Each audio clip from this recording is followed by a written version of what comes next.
You are now tuned into Then Radio. If you enjoy our videos, we ask that you consider joining our Patreon to support our channel. Don't forget to like and subscribe so that you never miss a new video. We hope you enjoyed today's episode, and as always, thank you for watching.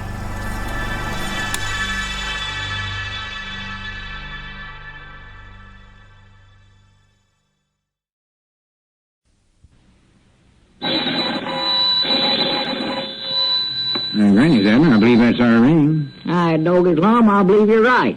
I'll see. Hello, jot 'em down, store. This is Lum and Abner.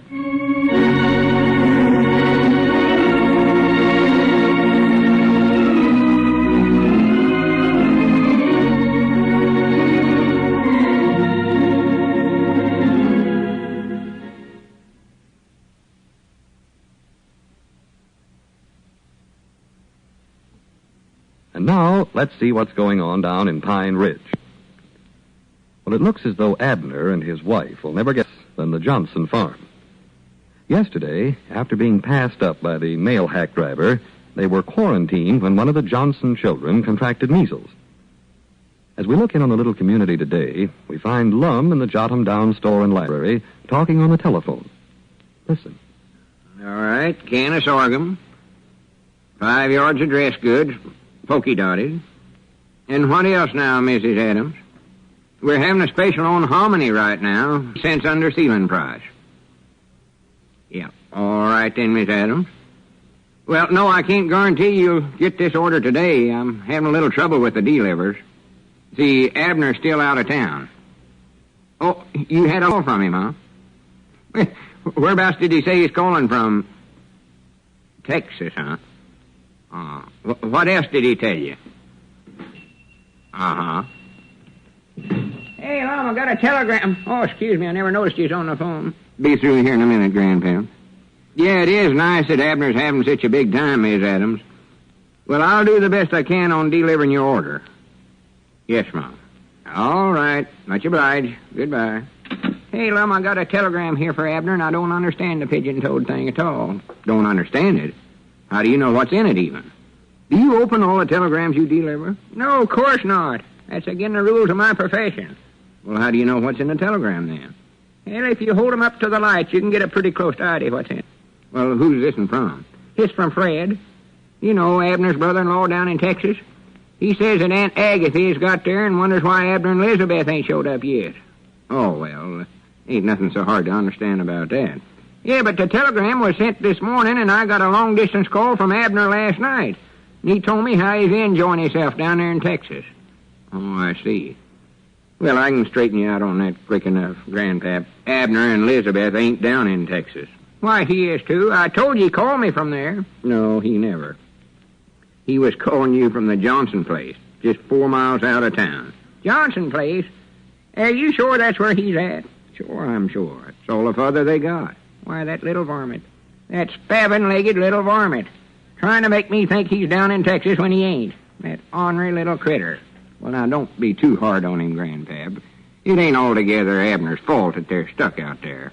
And if he's out to Johnson's place, why don't he say he's out there? Well, I can tell you why. He don't want nobody to know where he's at. Don't know but know where he's at? Well, he's feared he'll be the laughing-stocks of the town. Him and Elizabeth made such a to-do about going away on this trip, and so now he's afeard everybody will josh him for not getting no further away than 4 miles from town. Well, why didn't they get further away then? Why are they staying out there at the Johnson's place for? Well, they have to. You see, when they left, the mail hack driver got fed up with them and went off and left them at the Johnson place. They got in some kind of an argument. And Elizabeth wouldn't hike hitch to the county seat where they was going to catch the train, and wherever they could get out of there, one of the Johnson young'uns come down with the measles, and now the whole batch of them's quarantined. Oh, for the double on me sakes. Quarantine, huh? That's what's happened. And you can imagine what's going on out there. All them people cooped up in that little house. Now, I don't envy Abner at all. Feel downright sorrowful for him. Not with that Johnson, anyway. There's the orneriest critter I've ever knowed in my life. Yeah, but that ain't the worst part about it. Mr. Johnson's uncle's out there, too. You don't mean Uncle Earl. That's the one, Uncle Earl. When it comes to orneriness now, he outcaps Mr. Johnson 6 ways for Christmas. Oh, yeah, that Uncle Earl. He's a sight. I wouldn't want to be around him for more than 2 minutes at a time. Reckon how long Abner's going to have to be quarantined in there? Well, I don't know. I tried to call Doc Miller a while ago to find that out. What I'm afeard of now, I'm feared Abner will get himself in a lot of trouble playing that slide trombone. Slide trombone? Yeah, I guess I never told you about that. See, somehow or other, this Aunt Agatha got the idea that Abner was a big trombone player, and Elizabeth never told her no different. Fact is, she sort of built up the idea. Sounded good to her. So, when she found out that Abner was going to have to meet Aunt Agatha, why, she borrowed the Macmillan boy's trombone and told Abner he had to learn to play it before they got to Texas. Well, that's the pigeon-toedest one thing I ever heard. You mean that Abner is actually toting a big trombone horn around with him? He's not just toting it, he's driving everybody stark raving mad crazy playing it. According to what Doc Miller says. Well, he must knock somebody down every time he pushes that sliding part of the horn out, crowded as that house is. Oh, it must be awful. And just think of that one young'un laying in bed with the measles and having to listen to that horn blowing all the time. Yeah, if I was Mr. Johnson... Wait a minute. There comes old Phinus Peabody up out there, Abner's papa. Why don't we send him out there and tell him to get his boy and take him back home? Well, he can't do that. And anyways, I don't think we ought to even tell Phinus where Abner's at. He'd blab it all over town. Well, what's wrong with that? Oh, Abner don't want nobody to know. And I don't think we ought to ruin what little fun he's getting out of this trip. 'Cause he'd just be embarrassed come back here and let folks know he never got out of town. Mind out, here he comes. Now, don't say nothing. No, I ain't going to say nothing. Yeah, howdy, Lum. Oh, how do you do, Mr. Peabody? Yes. How are you today? I just had a phone call from... Oh, howdy, Milford. Yeah, howdy, fine. I say, I just had a phone call, long distance, from my boy Abner. Oh, you did? Yeah. I suppose he said he was calling from Mineola, Texas. Yes, sir, that's just where he said he was calling from, Mineola, Texas. That's the town, all right, Mineola, Texas. He called me from there, Lum, long distance, Abner did. Yeah, you just told us that. Yep, he called me long distance, it was, from Mineola, Texas. Well, that's nice. Yes, sir, long distance. Yeah, Abner's a good son. Well, what all did he tell you he was doing down there? Well, let's see. What all did he tell me? Said he'd joined some big band down there, I believe. Yeah, said he was going to lead some big parade with his trombone. Why, that little varmint. Grandpap, hush up. What did you say, Milford? He never said nothing, Mr. Peabody. Just tell us what else Abner's doing in Texas. You just don't know how interesting this is to me. Well, sir, just a minute, Mr. Peabody. I think that was our ring. Oh. Excuse me. Yeah. Hello, John, I'm down store in the library. Lum Edwards talking. How's that? Well, calm down. I can't make out nothing you're saying. Oh, it's Mr. Johnson, huh? Well, I can't do nothing about that. He's quarantined in there.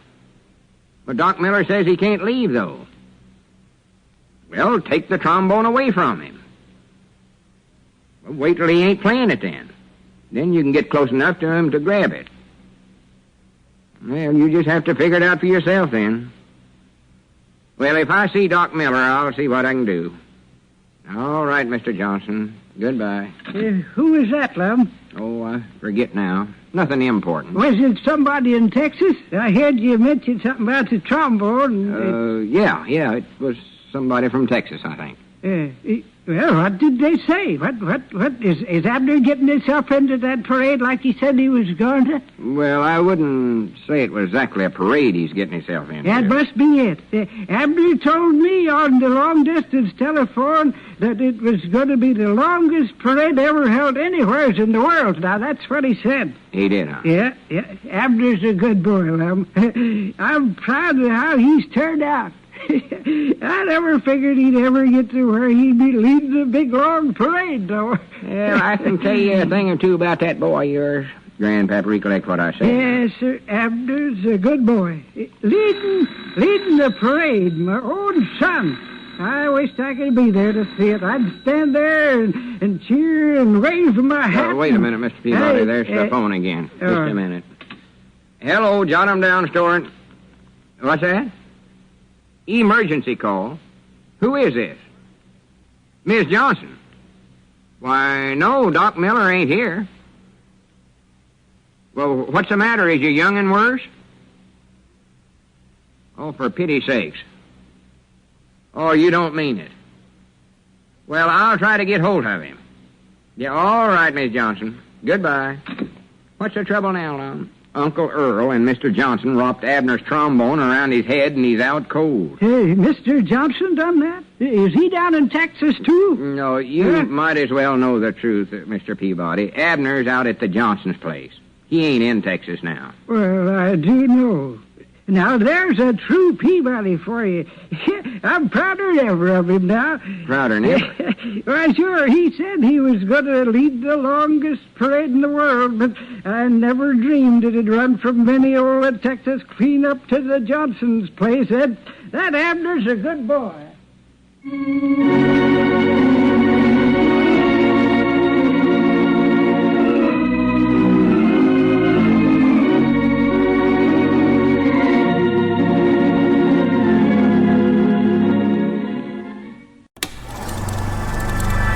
You are now tuned into Then Radio. If you enjoy our videos, we ask that you consider joining our Patreon to support our channel. Don't forget to like and subscribe so that you never miss a new video. We hope you enjoyed today's episode, and as always, thank you for watching.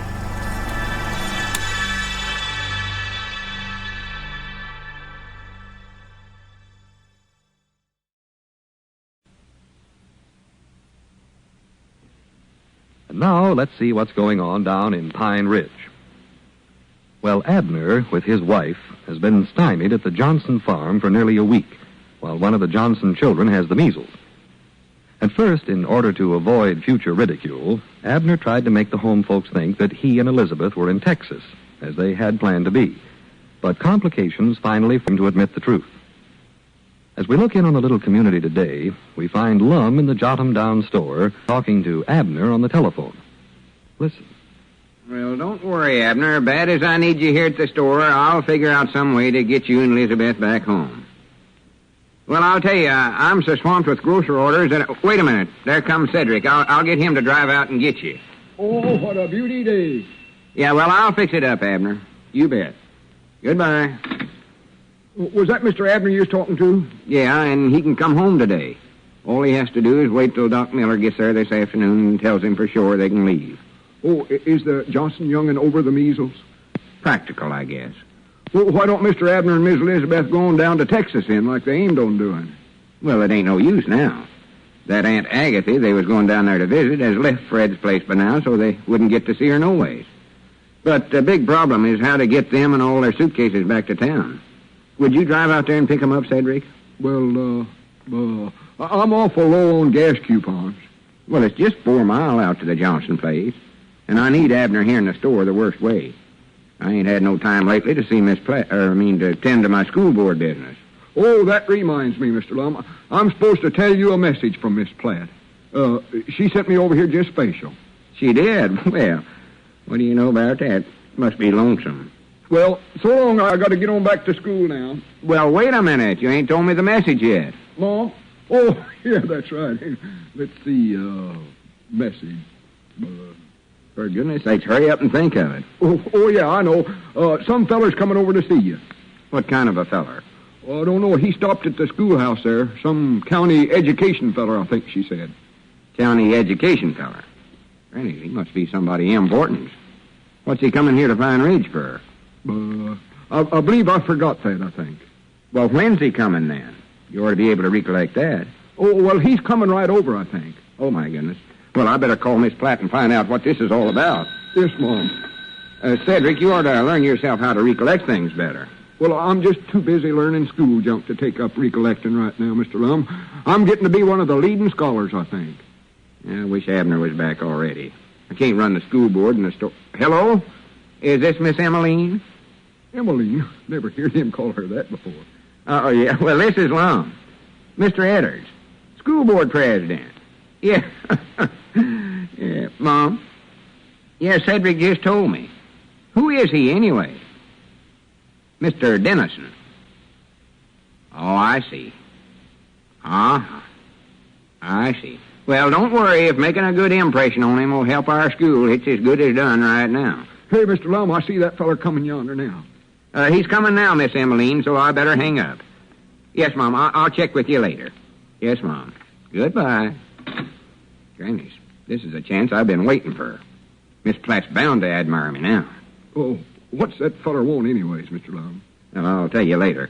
You have to get on to school, don't you, Cedric? Yes, Bob. I gotta get back because we're learning all about the igloos. Them are people that live up in Alaska. And there's one lady igloo up there named Roaring Borealis. Well, mind out, Cedric. Here he comes. I got to make a good impression on him. Well, come in. How do you do, sir? I reckon you're Mr. Dennison, ain't you? Yes. I'm Mr. Dennison. Well, sir, I'm L. Eddardge, president of the school board and justice of the peace and leading merchant of the town. Well, how do you do? Just help yourself to a cigar there out of the cigar counter. No, thank you. Oh, this here's Mr. Weehunt. Shake hands with Mr. Dennison, Cedric. How do you do, Mr. Hunt? Oh, how do you do, sir? Mr. Edwards, I'm from the county superintendent's office, and we're making a survey of the smaller schools in this area. Uh-huh. You see, we're planning to reorganize the budget to adjust any existing inequalities of the disbursements of the tax money to the various schools. Yeah, I know all of that. Oh, you do? Yeah, I keep up on everything. I don't let no grass grow on my head. Fact is, that's the way this whole school system out here is run. Yes, well, that's very good to know. At any rate, this will probably mean cutting down funds for some schools and increasing them for others. Well, we can sure use more funds in our school. I can tell you that without going any further. Yes. Well, fact is, I'd like to see Miss Emaline, or that is the school teacher, get a better salary. Leastways one she can live on. Yes. Well, all those matters are being considered quite carefully. But the principal basis and goal of this readjustment is the encouragement of more progressive schools. Progressive, huh? Yes. Well, we're progressive as all get out. Sometimes the school's so progressive the scholars can't even keep up with it. Oh. Yes, well, we want to find that out, too. Good. Those schools wherein we find evidence of honest and effective progressive methods will be inclined to offer further encouragement to them in a financial and also in other ways. Well, that's us right there. Now, you got us down to a T. Yes. Well, in some cases where we find the school hopelessly backward and its students retarded, we'll probably go so far as to replace the teachers. Replace the teacher? Well, now, wait a minute. There ain't no better teacher in this whole country than Miss Platt, and I'll guarantee that. Oh, I merely said in some cases, Mr. Edwards. Some cases. The whole thing depends, you see, on our survey of the schools and of the students. Well, let's get over there and survey them, then. We can get Ezra Seastrunks to help us. He sort of helped the county surveyor out here one summer. That's a very good idea. And we he's locating certainly... the corners on Luke Spears' place. Yes, well, we certainly could use assistance. Well, I'll get my hat and wait. Granny, I can't leave the store. Cedric, will you watch things here for the rest of the afternoon? Well, I got to get back over to the schoolhouse. Well, I can fix that. Or wait a minute. There's Grandpappy Spears across the street. Yeah, I can get him to stay here. I'll be back directly, Mr. Dennison. Yes, all right. I'll wait for you.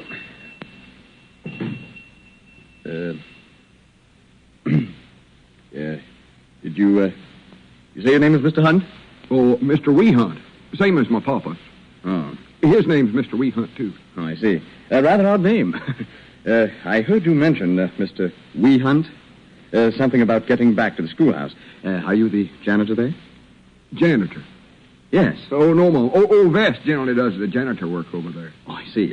Old Vest. Yes. Well, what is your connection with the school, then, Mr. Weehunt? Do you have a boy going there? Oh, Mom? I said, do you have a son attending the school? Oh, I don't think so. No. You don't think so?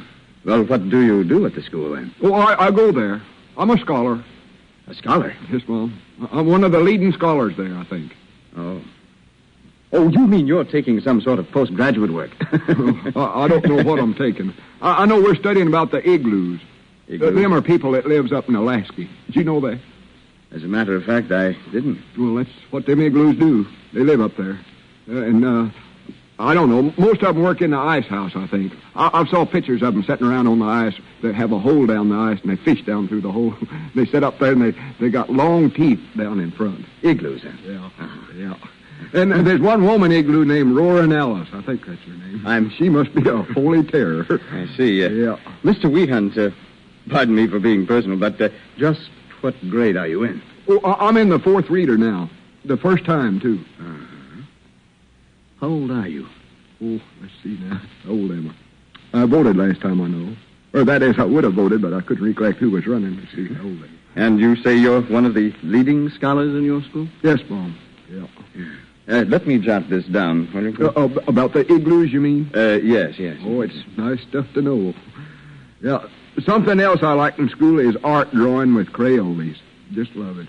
I'm way ahead of the other scholars in that, too. Yeah. The other day, I drawed a rabbit, and the teacher looked at it, and she thought it was a tree. Yes, well, thank you very much, Mr. Weehunt. I think I have sufficient material to go on now. When Mr. Edwards comes back, will you please tell him that... Oh, here he is now. That blame grandpap claims he has to go down to the barber shop. Wait a minute, you ain't leaving, are you, Mr. Dennison? Yes, I'm afraid I'll have to. We'll postpone the survey until later. You see, I've checked your school for a more thorough investigation, and we'll also look into the matter of replacing the instructor. Well, now, wait a minute. Now, don't you worry, Mr. Edwards. We'll all work together and get things straightened out, and then you'll have just as good a school here as any place. Good night. Well, I'll sworn to goodness.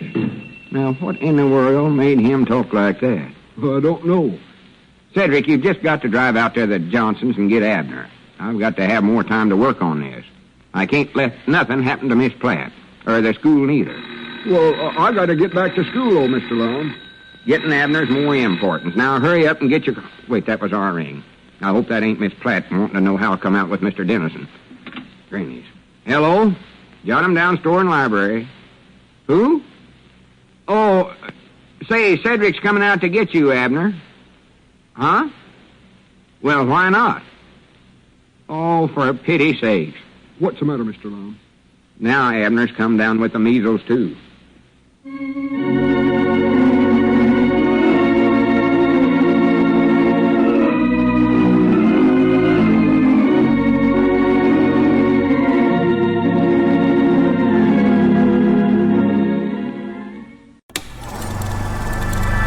You are now tuned into Then Radio. If you enjoy our videos, we ask that you consider joining our Patreon to support our channel. Don't forget to like and subscribe so that you never miss a new video. We hope you enjoyed today's episode, and as always, thank you for watching.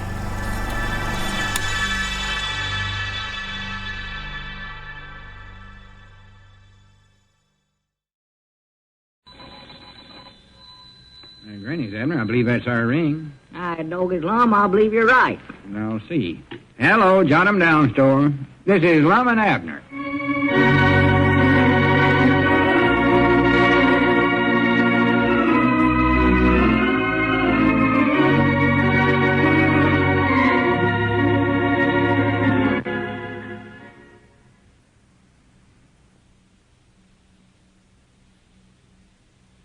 And now let's see what's going on down in Pine Ridge.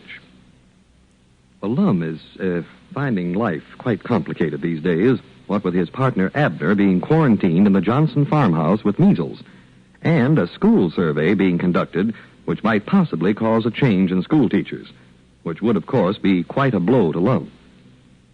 As we look in on the little community today, we find Lum in the Jot 'em Down store and library talking on the telephone to Abner. Listen. Yeah, but Abner, I can't come out there and play checkers. I'm liable to get the measles. Well, I couldn't get in there no ways. The place is quarantined. Well, anyway, I'm busy. I've got to go over to the schoolhouse and take care of some business. Yeah. Yeah, howdy. Well, I'll call you tonight, Abner. Be with you in a minute, Grandpap. That's all right. Go right ahead, Lum. How's that, Abner? Yeah, that was Grandpappy Spears. No, he can't come out there neither, so just forget it. Well, sure, I want you to get well, but playing checkers won't help you none. Well, I'll phone you up later. Yeah, goodbye. How's Abner's measles coming along, Lum? Well, he must be getting better because he wants somebody to come out there and play checkers with him. Jiminy, I wish I could have a game with him. I ain't set my hand to a checkerboard since he left. Listen, Grandpap, I called you over here to ask if you'd watch the store while I go over to the schoolhouse for a while. See, there's a fellow from the county superintendent's office was in town last week and talked to Cedric and thought all the scholars was like him, so he made a report, and now they want to make us get a different school teacher. By Jiminy, we can't let that happen, can we? Poor Abner. Quarantined in with nobody to play checkers with. Grandpap, are you listening to me or ain't you? Well, sure I am. Why don't Abner play with Miss Johnson's Uncle Earl? He ain't speaking to Abner no more. That superintendent feller's back in town today, and I've got to see to it that he makes a better survey of the scholars this time. So I have to go over there. Do you understand? Poor Abner. It's too bad Elizabeth don't play checkers. Long as she's quarantined in out there at the Johnson place. I don't think she's speaking to Abner neither. She blames him from ruining their trip. Down to Texas. Oh, yeah. Oh, wait a minute, there's Papa. Papa running things here. Well, now, wait, Lum. I don't know if I want that spabbing-legged Phinus helping me or not. He always wants to read something to me.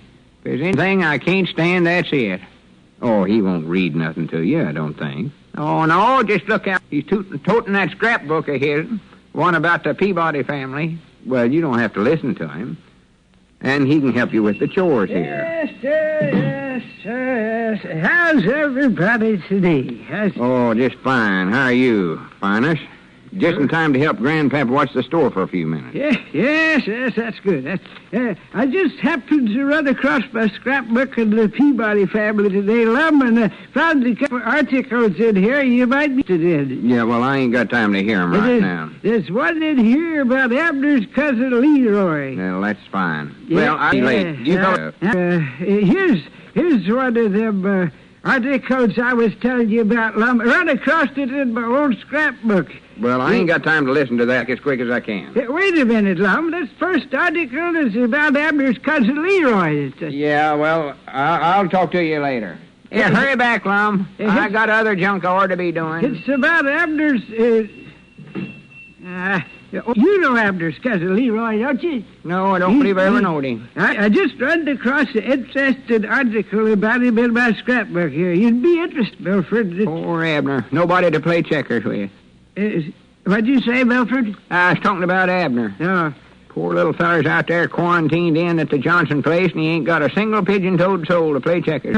Well, sir, this cousin Leroy of Abner is the only member of the Peabody family that ever got married by telephone. Poor old Abner. I feel so sorrowful for him, I can't hardly stand it. Yes, sir, he got married by telephone. Oh, the trouble was that he got the wrong number. Yes, sir, and when he seen the woman he married by mistake, he liked her looks better than the one he was aiming on marrying, so he never canceled it. Wait a minute, did you say he got married by telephone? Yes, sir, and he got the wrong number, but when he... Jiminy, I believe you give me ID, Phinus. Let me get on that phone. Well, now, wait a minute. Milford, you're already married. What? I ain't even on getting married. I want to play checkers. Checkers? Yes, sir. If folks can get married by telephone, they ought to be able to play checkers that way, too. Get out the checkerboard for me, would you, Phinus? Well, I ain't much of a checker player, Milford. Well, I ain't aiming playing with you. I'm going to play with Abner. Huh? You see, I figured... Wait a minute. Hello? Who is this, Miss Johnson? I'd love to talk with Abner Peabody, please, Mom. Yes, Mom. Hurry up, Phinus. Get the checkers out there. Milford, you must have heard me wrong. When I told you about Abner's cousin Leroy, I never said nothing about him playing checkers. Hello? Is that you, Abner? This is your old friend Milford. Grandpappy's here. How's the measles? Well, good. Listen, Abner, have you got a checkerboard? Oh, no, wait a minute. I can't come out there, but I got ID. Now, you set up your checkerboard there, and I'll set this one up here, and we can play over the telephone. I better get that article here and read it to him, I guess. Yeah, call me back quick as you're ready, Abner. All right, goodbye. Jiminy, I don't know why I never thought of this. I'll read you that article in just a minute here, Milford. Yeah, well, don't bother, Phinus. I'm going to be awful busy here in the next couple of hours or so. I'm sure that article is in here someplace. Here's an interesting one right here. It says, Mount ID Arcade, June 7, 1909. A big crowd of merrymakers attended the annual... Yeah, I know about that, and Phinus. You've read that to me 1,000 or 100 times. Let's see. Wonder if Abner's taking the red ones or the black ones. Yeah, this is an interesting, Milford. Mount ID, Arkansas, June 7, 1909. A big crowd of merrymakers attended the annual Sunshine Mandolin and Boating Club last Saturday. Wait a second, Phinus. That's Abner calling. He must be all set. Just a minute. Hello, Abner. Well, I figured it'd be you. Yeah, you all set, huh? Well, which ones are you taking, the red ones or the black ones? Well, I sort of had you fixed for the black ones. No, I can change it. I can beat you with either color. Don't make no difference to me. No trouble at all. Lucas Puck, you won the fat man's race. Hey, Phinus. I can't hear what Abner's saying. What's that now, Abner? Oh, yeah, sure, go ahead. You can be first. Yeah, sure, I'll hold the phone. Pie-eating contest was won by Axton Biddle and... Phinus, I ain't interested in that. Can't you see I'm busy here? Have you moved yet, Abner? Well, whereabouts? Second one from the left, huh? All right, just a second here. Let me study. Griddle Schultz won the sack race. Phinus, I'm trying to concentrate. All right, Abner, I moved the same one you did. No, I mean one of my own men. Yeah, that's right. Go ahead. And Mr. Shorty took the first prize in the married women's over 40 kangaroo race. How's that again? I said Mr. Shorty took... I don't mean you, Phinus. I mean Abner. Where'd you say you... Oh, yeah, all right. That's fine. Let's see, move right there. And I'm just going to jump that man of yours. Well, why can't I? Well, that's your fault. You moved right into my trap. Why, you done it. You said you... Huh? You said you moved yours to the left, didn't you? Yes, you did. I heard you. Well, now, listen, if you're just going to sit out there and cheat, I don't care whether you got the measles or not. Keep out of this, Phinus. Now, listen here, Abner Peabody. Who said that? Charlie Redfield. Oh, you've been listening in on the party line, huh, Charlie? Well, what way did Abner say to move his man? There. See there, Abner? Huh? Oh, hello, Tom. Abner said what? Here? You heard what Charlie said just now? Well, now, wait a minute, you two fellers. This game's twixt me and Abner. Don't y'all get in an argument in it. Well, wait a minute. Let me talk for a minute. How's that? Oh, well, I'm afraid you'll have to wait to order groceries, Mrs. Simpson. You see... Oh, for pity's sake, it's the end of the fight. Milford, this is an article here about Mrs. Tooks. I don't care if it is. I've got to get this thing settled first. Hello, Abner. Can you hear me? Who said that? Ezra C. Strunks? Well, didn't you hear that varmint Abner tell me to move his man over? Ain't nobody listening to me. Well, I reckon nobody's listening to me either. Might as well take my scrapbook and go back home. Wait a minute, Phinus. Sit back down there. Half the town's on the party line arguing with which way Abner moved, and ain't nothing I can do till they get it settled. So it looks like I've just got a long wait here. Well, good. Here's the article you might be interested in, then. I saw June 7, 1909. A big crowd of merrymakers attended the annual picnic in the You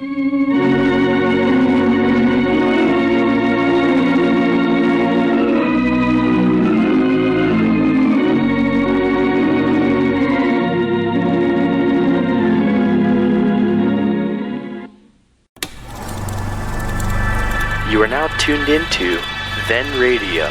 If you enjoy our videos, we ask that you consider joining our Patreon to support our channel. Don't forget to like and subscribe so that you never miss a new video. We hope you enjoyed today's episode, and as always, thank you for watching.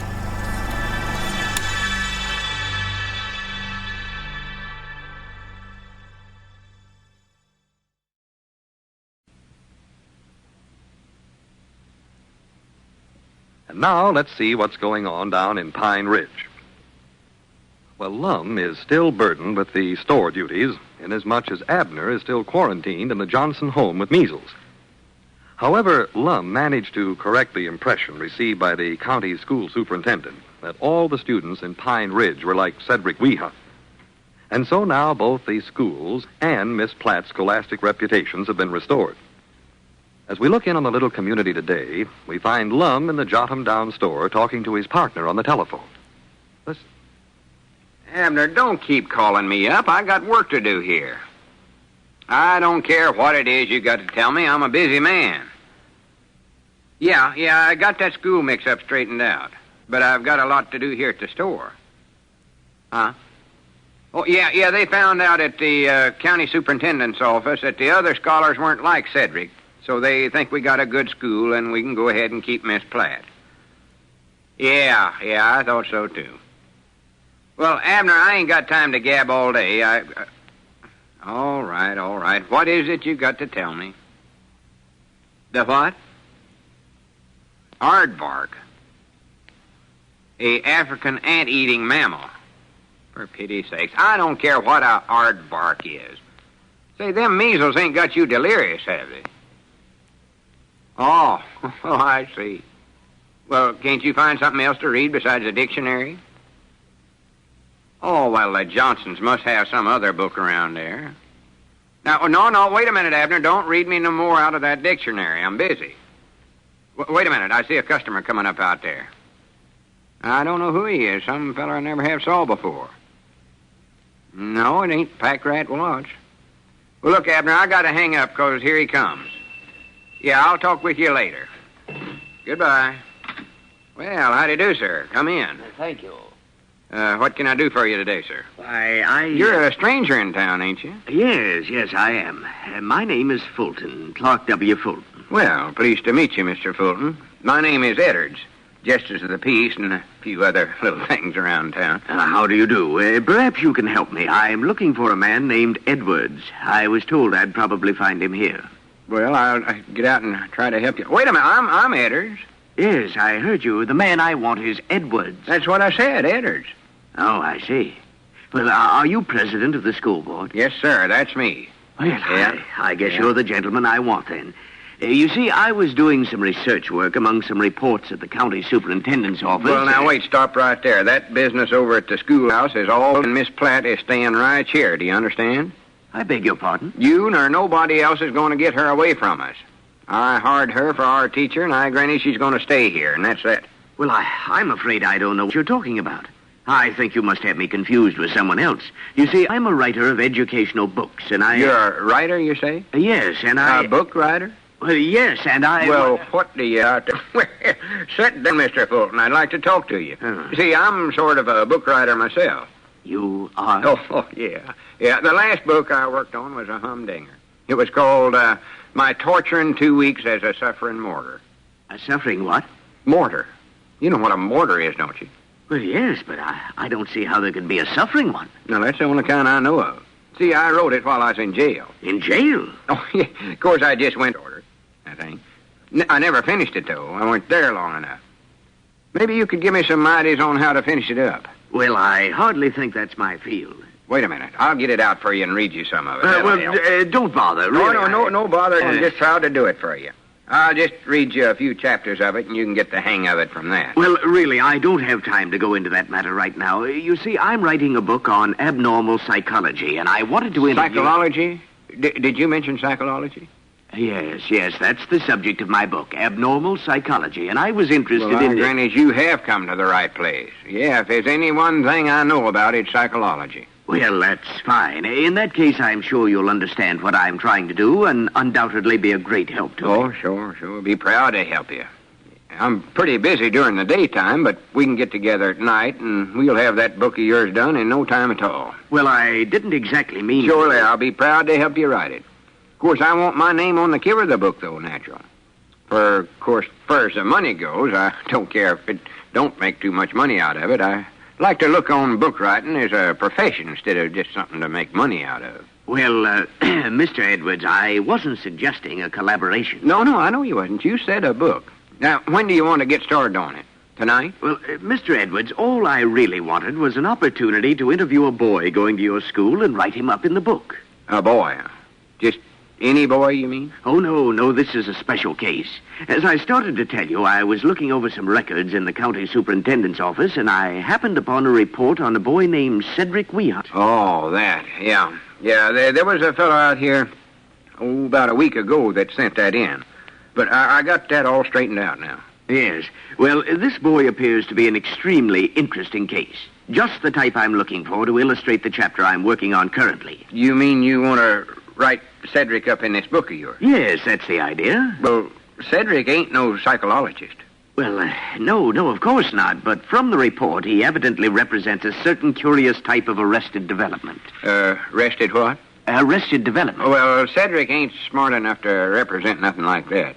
But now, I'll tell you, Mr. Fulton, if you want to write somebody up in that book, I can name off a feller to you that's way yonder more interesting to write about than Cedric Wehunt. Oh, you can? Oh, yeah. I hate to come right out flat-footed and mention his name, but he's one of the leading merchants of this town. He's upright and honest in all his dealings, justice of the peace and book author, relay to the king Edwards, I think, and president of the school board. Well, I thought you were president of the school board. Granny, you guessed it. Yeah, that's the feller you ought to write up in the book. Me.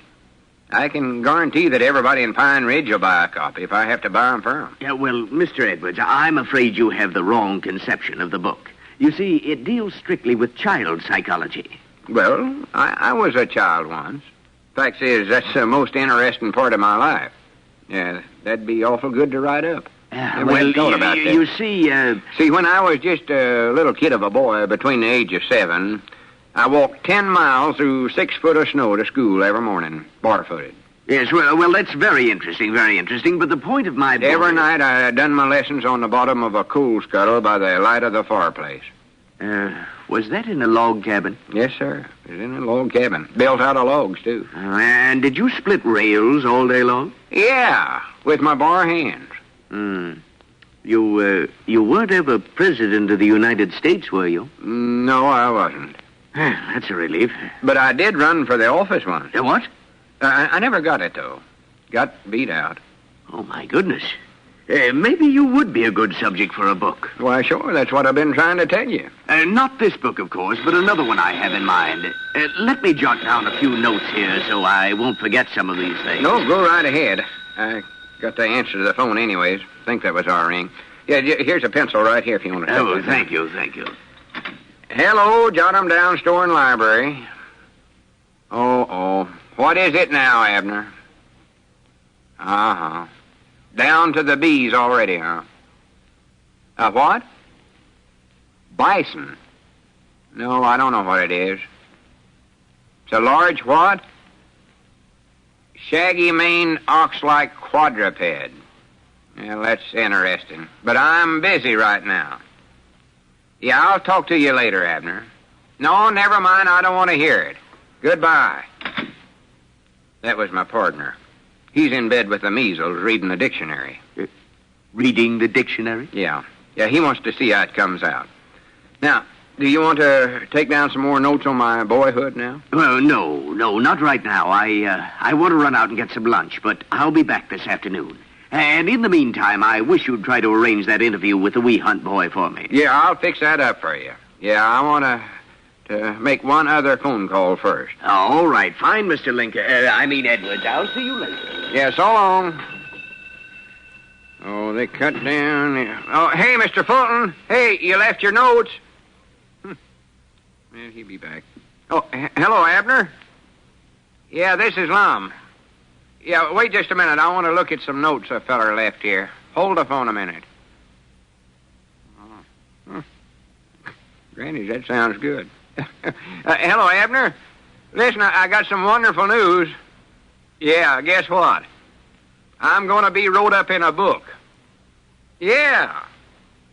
Well, I ain't sure, but as long as you got that dictionary there, I want you to do something for me. Yeah. Look up the word paranoiac. Yeah, Paranoiac.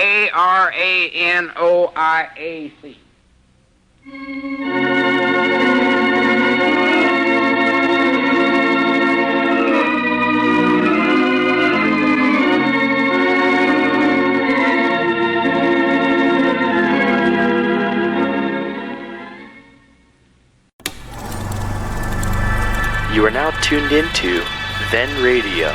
If you enjoy our videos, we ask that you consider joining our Patreon to support our channel. Don't forget to like and subscribe so that you never miss a new video. We hope you enjoyed today's episode, and as always, thank you for watching.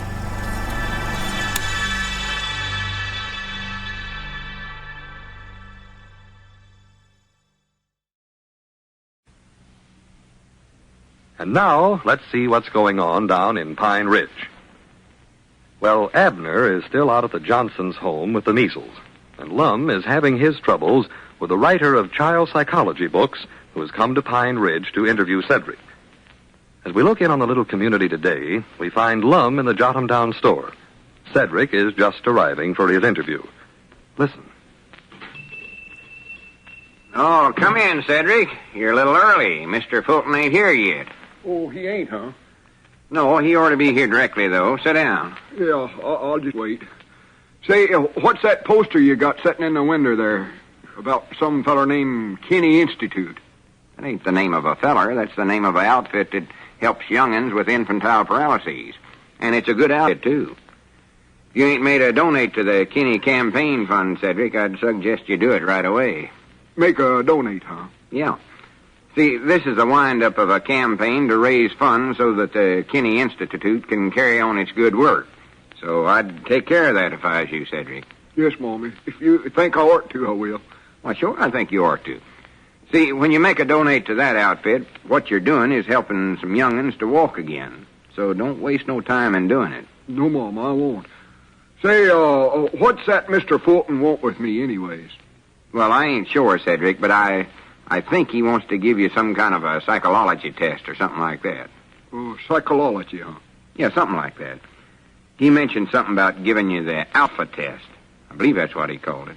Oh, the alfalfa test? No. Well, I know a little bit about alfalfa. It grows and you have to mow it. And it ain't no good for smoking. Corn silks are a heap better. Come to think of it, I don't know if I could pass a test on alfalfa or not. I never said alfalfa. I said alpha. And that means, well, it's hard for me to explain it to you. But anyways, this Mr. Fulton is aiming to write a book on abnormal child psychology. And he thinks you might be a good one to write up in his book. Oh, he does. Well, good for me. Boy. Of course, you have to do good in the test, Cedric. Try to be as abnormal as you can. Try to think up smart answers. Oh, yes, Mom. I know one good answer. It's that and you and Mr. Abner learned me that time I was going to be baby Cedric the boy genius. Don't you recollect it? Boulder Dam is 726 feet high. Well, I wouldn't use that answer unless it seems to fit in. No. Reckon I ought to put on that little Lord Fauntleroy suit you was going to have me wear the other time? No, and out that bird whistle and start blowing that thing neither. And another thing, wait a minute, yonder comes Mr. Fulton now. Now, try and recollect everything I've said, Cedric. Yes, Mama. I'll do good. I know I will. And, I wouldn't mention nothing about him going to write you up in that book.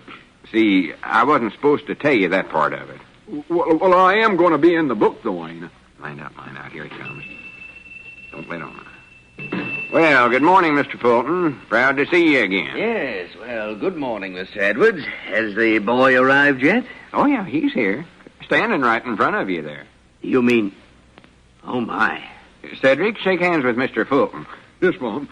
Proud to meet up with you, Mr. Fulton. Yes, how do you do? Don't pump so high when you shake hands. You're going to break somebody's neck someday. Oh, excuse me. Well, so you're Cedric Weehunt. Yes, Mom, that's me, I think. You're a little large, aren't you? Yes, Mom, I'm sort of big for my size. See, I'm old for my age, too. Yes, I can see that. What did you say? Mr. Fulton, I think you better get on with the test, because Cedric has to get back to school. See, I got Miss Platt to let him out for this, but she said he oughtn't to be going along. Yes, well, I'm anxious to get started on this, too. I have the tests right here, and we'll run through them as quickly as possible. Boulder Dam is 726 foot high. Now, the first one was... What did you say? I said Boulder Dam is 726 foot high. Pay no attention to him, Mr. Fulton. Cedric, don't answer the questions till he asks them. Oh. Now, Cedric, I want you to take this little pamphlet. Yes, Mom. You will observe that there are rows of small pictures on each of the pages. Yes, Mom. There's a picture of a cake there sitting on a plate. Boy, I'm hungry. Cedric, you can eat later on. Just pay attention to what Mr. Fulton says now. Oh, yes, Mom. Now, we're going to mark some of those pictures, Cedric, but don't mark any of them until I tell you. No, Mom, I won't mark them. And now then, Cedric, look at the first row of pictures. The ones at the top of the first page there. Yes, Mom. Now look at those pictures closely and then mark the small animal with the short, curly tail. Oh, that's silly. Go on, Cedric, do what he tells you. Well, let's see now. This ain't got nothing to do with Boulder Dam, has it? No, hardly. Just mark the animal with the short, curly tail. Well, kind of hard. Let me study here now. Let's see. There's a horse there. I know that good. Well, they don't have a short curly tail, though, does it? I've saw horses with curly tails. Old man White's got an old roan horse out there at his place, and his tail... Cedric, you're missing the point of the question. Just go by the animals that are pictured there in the top row. Now, if you see a small animal there, a small animal with a short, curly tail, you mark it. Oh, all right. Oh, that's a barrel there. That ain't even no animal with a short curly tail. Yes, I understand that. Just don't mark that, then. Look for an animal. Oh, well, that horse there's an animal. Yeah, but it don't have no curly tail, Cedric. Try some other animal there. Oh, there's a cow there, but it don't have no curly tail neither. Well, what's the matter with that little pig there? Mom? I said, what's the matter with that pig? Well, I don't know. He looks all right to me. Why, is he sick? Oh, for pity's sakes. Cedric, you can do better than this. Well, I can't tell what's the matter with the pig. Might be something wrong with his tail there. It's all curled up, sort of. Well, that's the whole idea. Now, do you know which animal to mark? Yes, Mom. I believe I'll mark the horse. I'd favor a horse to a sick pig any day. Oh, for goodness sakes. Now, look, Cedric. No, Mr. Edwards. Let him mark the one he wants. That's the whole point of this test. And I must say, thus far, it's been extremely interesting.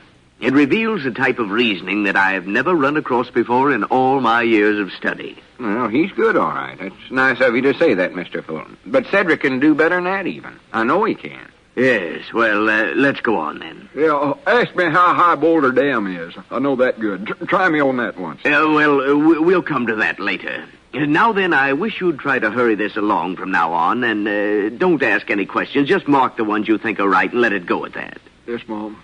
All right, now, let's take the next row of pictures. Oh, which row is that? They roll right there, that row. Yeah, yes, Mom. Now, there you see several objects. Now, there's a pie and a hat and some nuts and so forth. Where's the so forth? That's the other objects here on the page. Yeah. Yes. Now, I want you to mark the picture of the things that you have to crack before you can eat them.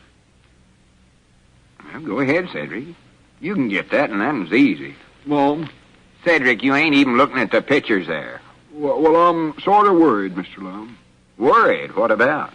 About that sick pig. He might be worse off than we think he is. Oh, for pity's sake. Cedric, look, I think if you just concentrate on those pictures there... That poor little pig. Reckon who it belongs to, Mr. Lum. I don't know who it belongs to. Just look at them pictures there and see which one of them you're supposed to mark. Yes, Cedric. You see, there's a limit to the time you're supposed to spend on this test, so please hurry along. Yes, Mom, I'll try. Oh, now, let's see. Which pictures was they again now? It's the second row there. The one with the nuts in it. Nuts, huh? Yes. Nuts to you, too. See, I wonder if the pig could have ate too many nuts. I know Mr. Abner's papa was feeding that pig over there at the place a lot of hickory nuts this morning. Hey, maybe that's the pig that's sick. Cedric, please. Goodness, I wonder if that could be. I doubt if Abner's papa knows much about feeding pigs anyway. Maybe I better go over there and see Mr. Lum. Before Mr. Abner left, he told me to sort of keep an eye on his stock while he's gone. Yeah, maybe you better, Cedric. Abner's having enough trouble with the measles. We don't want to let his stock get sick, too. Yeah, well, now, wait. Come back here, Cedric. We're not through with the test. Well, I'll be back later. So long. Yeah, but well, if that doesn't beat anything I've ever seen. Granny's, I'd hate to have anything happen to that pig. If Abner comes home and finds that pig dead, he never will forgive me. And neither would his woman, Elizabeth. Well, now, Mr. Edwards, surely you don't actually believe that there's anything wrong with that pig, do you? Well, I don't know. That's the peculiar thing. Now, I was by the place yesterday, and the pig was perfect all right then. This must be some strange disease it's got. I just hope there ain't no peculiar epidemic started up. Epidemic? Yeah. Granny's, I better go over there, too. That Cedric don't know a whole lot about hogs. He's too much of a city boy. Well, now, wait. You aren't going to, are you? I'll be back as quick as I can. If anybody calls up for groceries, just write the order down on that pad next to the telephone. Yes, but Mr. Edwards...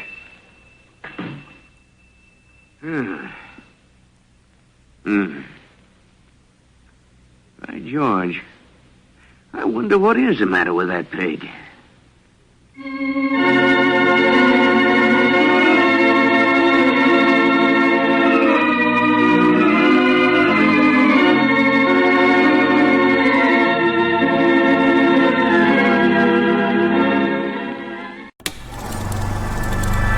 You are now tuned into Then Radio. If you enjoy our videos, we ask that you consider joining our Patreon to support our channel. Don't forget to like and subscribe so that you never miss a new video. We hope you enjoyed today's episode, and as always, Thank you for watching.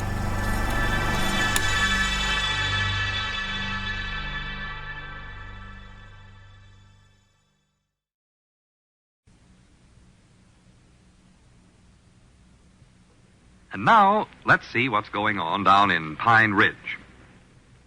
Well, it's Thanksgiving in the little town, and Lum, who has been a traditional Thanksgiving Day guest of the Peabodys, suddenly finds himself with no dinner invitation, inasmuch as Abner and his wife are out of town this year. As we look in on the little community today, we find Lum at his home, engaged in a purposeful telephone conversation. Listen. Well, I reckon we're all set to start carving a big turkey over there at your place, huh, Tom?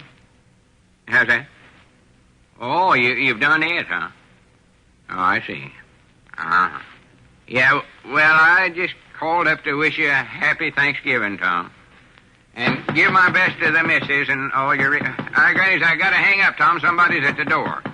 Yeah, I'll see you later. So long. Come in. Hey, anybody home? Oh, how do you do, Phinus? Come on in. Oh, yeah, hello, boy.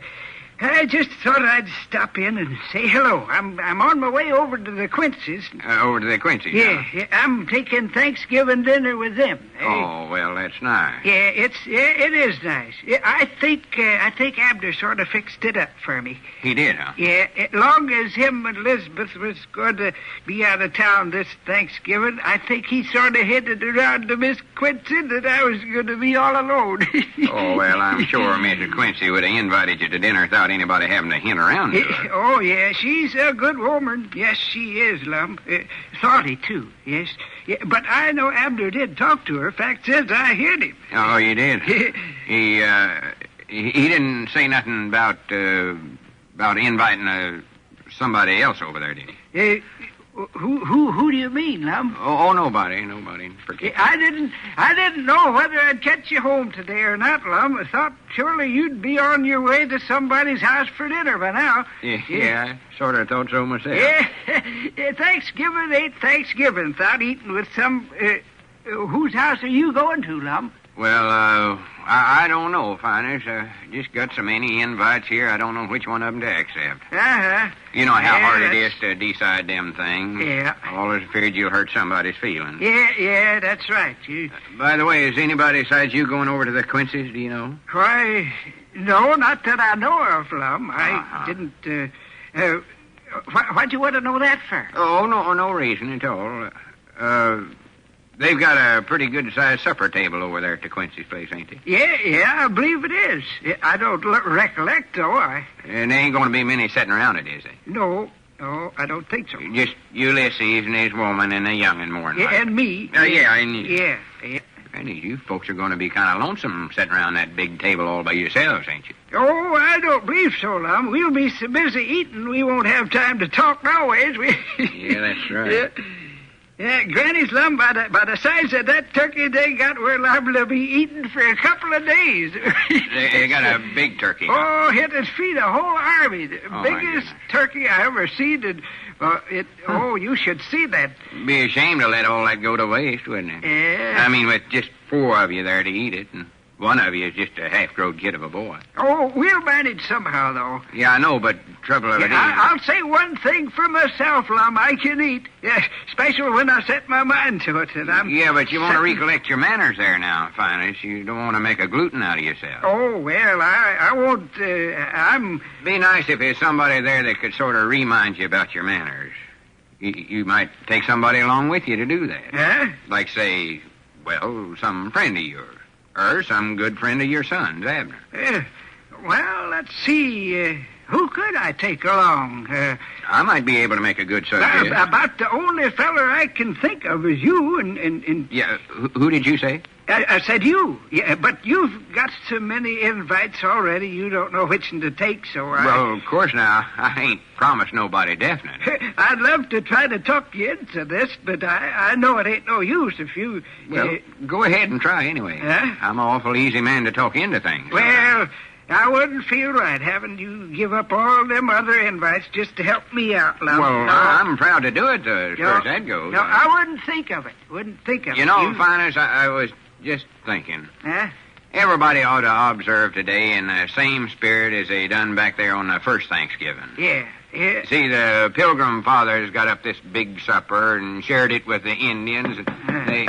Wait a minute, there's somebody else at the door. Come in. Well, I better be running along. Oh, what a beauty day. What a beauty day. Oh, hello there, Cedric, Oh, my boy, boy. have I been eating. Boy, look at my belt last night.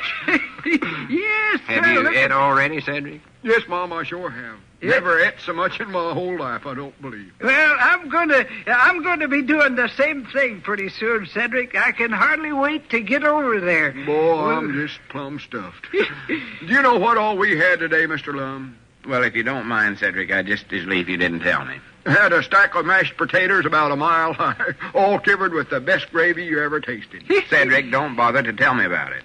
Surely was good. Yeah, that sure sounds... did you have cranberry, Cedric? Oh, yes, Mom. Forgot about that. Cranberries and turkey dressing and pumpkin pie with whipped cream on it. Cedric, stop that. Yeah, Cedric, I wish you'd have.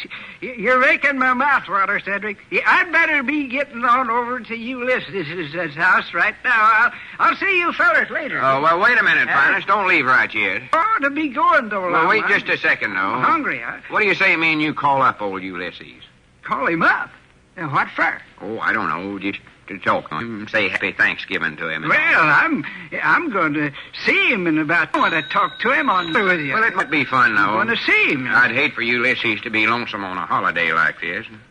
When you're talking to him, Phinus, you might work my name into the conversation somehow. Might mention you seen me sitting around my place, not doing nothing in particular. But I don't want to talk to him. Anything I've got to say to him can wait till I get over there. Hello, Ulysses. Hi. Wait a minute. A friend of yours here wants to talk to you.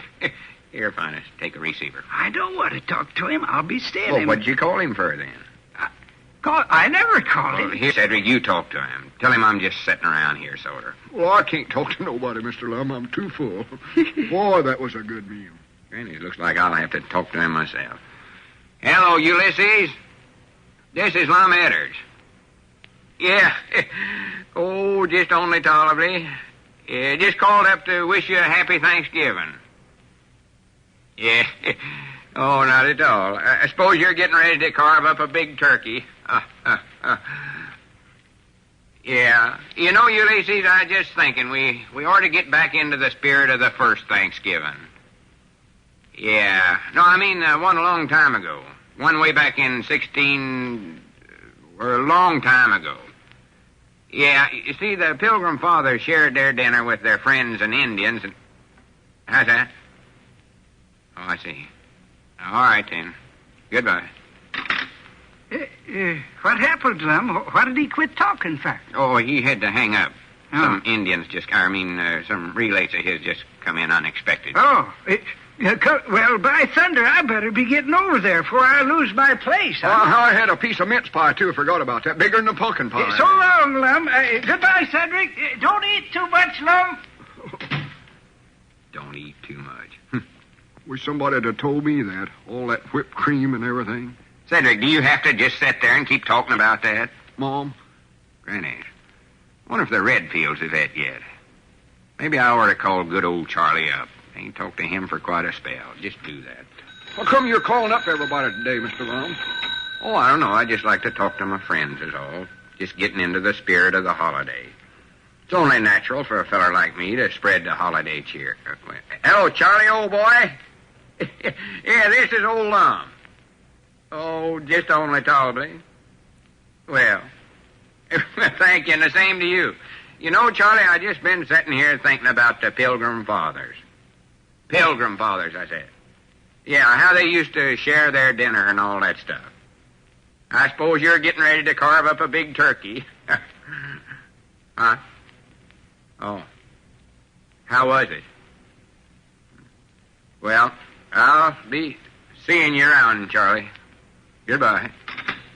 I think the Redfields have done et their dinner. I know they have. Let's see now. I wonder if the sea strunkses have et yet. Oh, yes, Mom, they've done et. Well, that illuminates them. Let's see now. Oh, I know they have, because that's where I et. Might call up. Huh? You mean you ate over to sea strunkses today? Yes, Mom. Clarabelle invited me and Gomer over there. I ate at the second table. I always thought you took Thanksgiving dinner at home, Cedric. Well, I'm going to. See, we're going to have our dinner tonight. You are? Are you going to have many relates over there?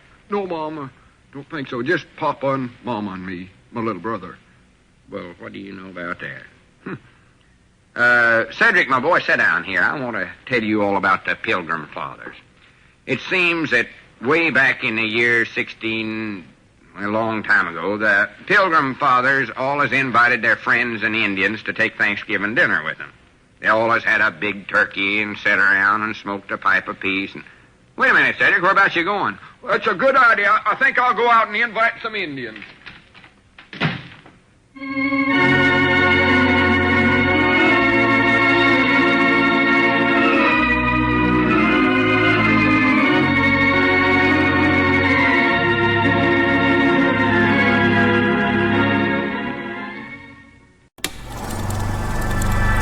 You are now tuned into Then Radio.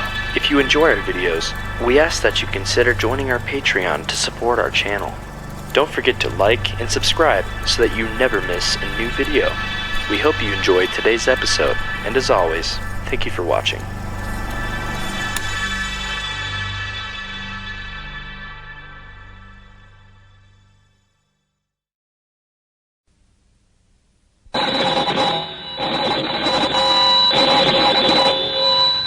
Granny's, Abner. I believe that's our ring. Doggies Lum, I believe you're right.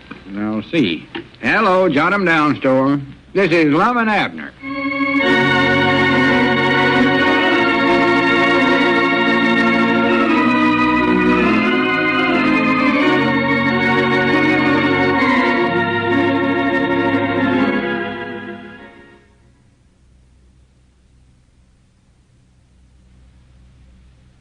Now, let's see what's going on down in Pine Ridge. Well, Abner has finally recovered from the measles and is no longer quarantined in the Johnson home 4 miles outside of town. He and his wife, Elizabeth, have returned home from their intended trip to Texas, which ended sadly at the Johnson farm. As we look in on the little community today, we find Lum in the Jot 'em Down store and library answering the telephone. Listen. All right, bucket of lard and what else? Or, let's see now. Altogether, that'll be about 60 points. Mom? Oh, yes, Mom. The stamps are good clean up to Q, I believe. Yes, Mom. Oh, sure, that'll be delivered today. Abner will be back this morning. Yeah, him and Elizabeth got home Saturday night. Oh, yeah, he's all over the measles now, so you don't have to worry. He's feeling fine again. All right, then, Miss Pomeroy. Hey, good morning, Lum. Much obliged, Miss Pomeroy. Call again. Goodbye. Oh, morning, Squire. How are you today? Oh, pretty good, I guess, Lum. Pretty good. I dropped in to see Abner. Hasn't he come down to the store yet this morning? No, I don't know why. He's late. He ought to have been here 20 minutes ago. He is not still sick, is he, Lum? No, he's feeling fine. Yeah, good. Yeah, they got home Saturday night. Yes, that's what I heard. I didn't see him at church Sunday morning, no, and I was just wondering if there's anything wrong. No, nothing that I know of. Mm-hmm. Of course, I ain't hardly saw him myself. I had to spend all yesterday afternoon with Miss Platt, running over some different school items, natural. Oh, yes, naturally. Well, I imagine it'll be good to have Abner back in the store helping you again, Lum. Oh, yeah, I should say so. I never realized before just how much help Abner really was. I never was able to catch up on the delivers. Yeah, well, I guess Abner and Elizabeth will be glad to be home again after being cooped up out there at the Johnson place for 2 weeks. Oh, yeah, they're more than likely the two happiest people in this whole town. Oh, yes. Well, I can't stop any longer. When Abner comes in, tell him I was asking about him, Lum. Yeah, all right, Squire. Wait a minute, though. There he... Oh, no, that's Grandpappy Spears. Thought for a minute that was Abner coming up out there. Oh, yes. Well, I'll see you later, Lum.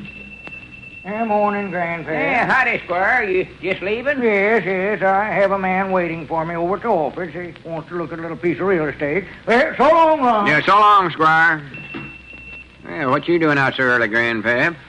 Oh, I wanted to say hello to Abner. I ain't saw him since he got back. Well, he ought to be here directly. Jiminy, I bound you, he's glad to be back home again. Oh, he's tickled to death. I know he is. Yep, there's no place like home. I've always said that. I ain't had a decent checker game in 2 weeks now. I've had to play with Charlie Redfield. There's a honest one critter that ever drawed a chair to a checkerboard. Him and me is playing a game the other night over at his place, Lum, and do you know what that varmint done? Wait a minute, Grandpap. Yonder comes old Abner now. Granny said, looks good to see him coming up out there again. Looks natural. Yeah. Yeah, we ought to have a celebrate of some kind. This is a happy day for all of us. Yeah, you might just as well close up, Lum. Abner will be so tickled you never will get no work out of him. No, that's right. He won't be no count for the day. Hi, Grannies, get in here, Abner, old boy. Yeah, how are the pigeon-toed heck area, Abner? Hello. Sit down here and let me look at your spavined-legged face, Abner. It's good to see them goat whiskers again. Yeah. Wait a minute. What in the world's the matter with you, Abner? Look like you lost your best friend. I do. Yeah. We thought you'd be so happy to get back home you wouldn't be able to hardly control yourself. Don't mention that word home to me, Lum. Huh? Oh, me. Trouble, trouble, trouble, trouble. Well, what's the matter? Trouble in the home. Well, what is the big trouble? My woman, Elizabeth. Elizabeth? Yeah, I believe she hates and despises me, Lum. She's still blaming me for ruining her trip to Texas to see Aunt Agatha. Well, that weren't your fault, exactly. She says it is. Fact is, she claims that I got them measles on a purpose. Oh, she does? Yes, sir. She says that when we was first out there at the Johnson's place waiting for a ride to the county seat, that I hung around that little Johnson young'un with the measles till I got 'em myself. Just done it deliberate. Oh, sassafras. Nobody's going to take the measles on a purpose. Why, no, but you try to talk to Elizabeth about that. She says that she might even separate me. Oh, my goodness. Trouble in the home. That's all I got. Trouble in the H-O-M home. I've got it. Well, now, Abner, it ain't as bad as you're trying to make out. Elizabeth ain't going to separate you. She says she is. Well, she said that before. But you know she's never done it. Yeah, but she's serious this time, I believe, Lum. She says that I deliberate kept her from seeing her Aunt Agatha. Well, confidential, Abner, did you? Why, no, of course I never. I mean, on a purpose. No, sir. I almost wish now I had, though. After all the join I've taken, I wish I'd done something to deserve all of it. Well, now, Abner, that ain't no way to talk. Oh. The thing first to do is look this situation right smack in the face and try to straighten things out. I'll be glad to help you. Well, what do you think I've been trying to do for the last 2 days? But nothing I do or say does any good, Lum. It just keeps getting worse. Trouble in the home, that's what I've got. Well, you just wasn't using the right approach. That's always been your trouble, Abner. These things can be patched up all right. Well, I don't know how. I've tried everything I know that. Even this morning, I carried her axe right out to the woodpile for her. And she never even as much as thanked me for it. Jiminy, that's bad. No, sir. Yeah, that's bad. She even told Papa to tell me that if I want some wood chopped, I better chop it myself. Well, now, that's carrying things away yonder too far. Why, sure, that shows right there she cares nothing for me. What if I got to splitting up that wood out there and chopped a foot off? Yeah. She don't think about that, though. Yeah. No, wants me to Trouble. chop the wood, yeah. That's the trouble. A woman oughtn't to say that to no man, no matter what he's doing. No, I tell you, man, it's just awful. It's awful. Well, have you sat down and had a good heart-to-heart talk with her? Talk with her? I can't even get within talking range of her, Lum. If I go out in the kitchen, I'm so busy dodging cooking pans, I couldn't talk no way. And even if I hollered, she couldn't hear me with all that racket. Did you ever hear a stew pan hit a stovepipe? Well, yeah, I know that's bad. Why, you can't hear nothing. I still think if you told her you wanted to sit down and have a nice, quiet talk with her, she'd listen to reason. Oh, no. She won't listen to reason or nothing else. Fact is, she ain't even speaking to me. Not speaking to you? No, she ain't. Well, is that good or bad, Abner? Well, it's sort of bad, Grandpap. Well, ain't that better than having to sit around there and listen to all that jaw flapping? Well, now, there's a peculiar thing. All the time she was yapping at me, I'd give anything to have her hush up for just 5 minutes. But now, since she's closed up like a clam, it's the most uncomfort feeling I've ever had. I know just how you feel. I know when Charity gets mad at me and I go around the place and she don't say nothing, it just worries the life out of me. Yeah. If she's talking and fussing at me, I know how she feels. Yeah, that's the trouble. They hush up and you don't know. It's just like waiting for a storm to break. I know it. Lum, can I move in with you for a while?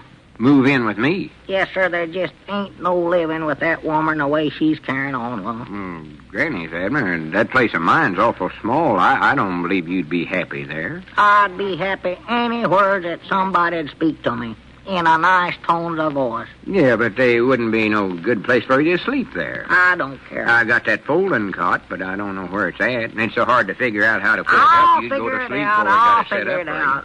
Anything will be better than trying to sleep on that little couch over there in our parlor. Well, Abner, I just don't think you'd be happy there. Oh, yeah. My cooking's been getting awful bad lately. I don't care. Worse, I might say. I don't care. Well, I think the thing for you to do, Abner, is to have a talk with Elizabeth tonight when you go home for supper. Take her a box of peanut brittle or chocolate-covered cherries. Lum, there ain't no use in me going home for supper, 'cause she won't cook it for me. She won't. No, sir. She told Papa to tell me that. Fact is, she told him to holler at me. Well, now, she's carrying things too far. Oh, yeah. Trouble in the home. Trouble. T-R-O. Trouble in the home. That's what I've got. I've got it. Well, the thing for you to do is to call that woman up and tell her that if supper ain't on that table when you get home tonight, you're going to turn right around and walk out of there and never come back. She won't listen to me, Lum. Well, make her listen to you. No. Show her that you're the master, that you ain't going to stand for no prittle-prattle. You think that'd do any good? Well, you'd be surprised how much good that'll do. Just let her know that you're the one that's running things around there. I'm running. Show her that you're the boss. Now, bound you, she'll love it. From then on, she'll do anything you say. She will. Yeah, I believe Lum's right there, Abner. I know that's the way I run things over at my place. That charity steps. Dog it, I'm willing to try anything to get this business straightened out. I know I can't go on living this way for long. Well, get I know on the that. phone there, Abner, right this minute. I sure hope this works. I hope that. Well, stand up closer to the mouthpiece there, Abner. She can't throw nothing at you over the telephone. Oh, yeah, that's right. Yeah.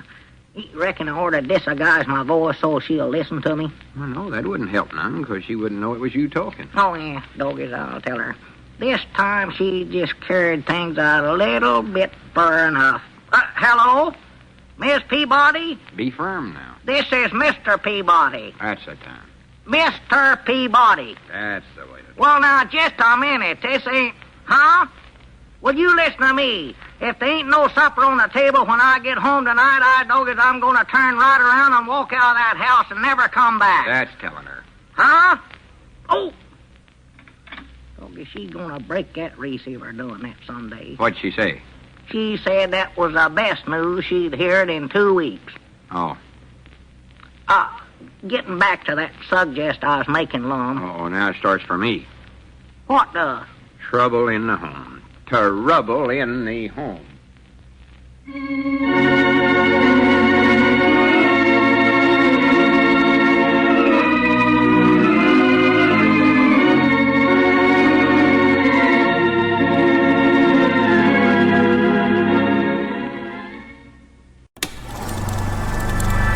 You are now tuned into Then Radio.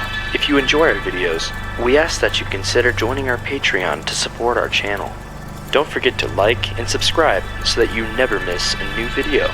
We hope you enjoyed today's episode, and as always, thank you for watching.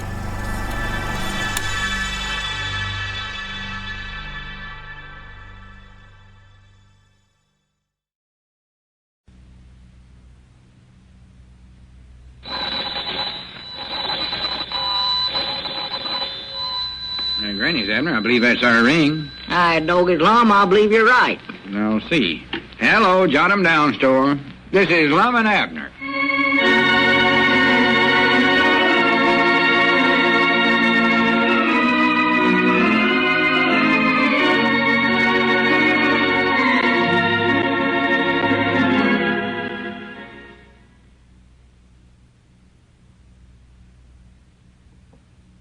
And now, let's see what's going on down in Pine Ridge. Well, although Abner is over the measles, back in Pine Ridge, his lot is still an unhappy one. His wife, Elizabeth, blames him for spoiling their trip to Texas, and as a result has locked him out of the house. As we look in on the little community today, we find homeless Abner in the Jot 'em Down store. Grandpappy Spears is busy reading the newspaper. Listen. Jiminy, Abner, listen to this. Grandpap, This is don't interesting. read me no more of that newspaper. Because I've got all this trouble in the home. I've got to have time to concentrate on it. I don't want your yapping over there. Yeah, but this is something that might help you get things patched up twixt you and Elizabeth. Well, I wish something could do that. I slept over to Lum's house on that folding cot of his'n last night. That thing kept folding up all night long. Didn't sleep at all, then? Oh, I couldn't do it. I was on the floor 3/4 the time. Well, you ought to saw the breakfast he fixed for us this morning. He must have boiled that coffee for 2 hours. That stuff would float a horseshoe. well, this might help you, Abner. Advice to the Lovelorn Huh?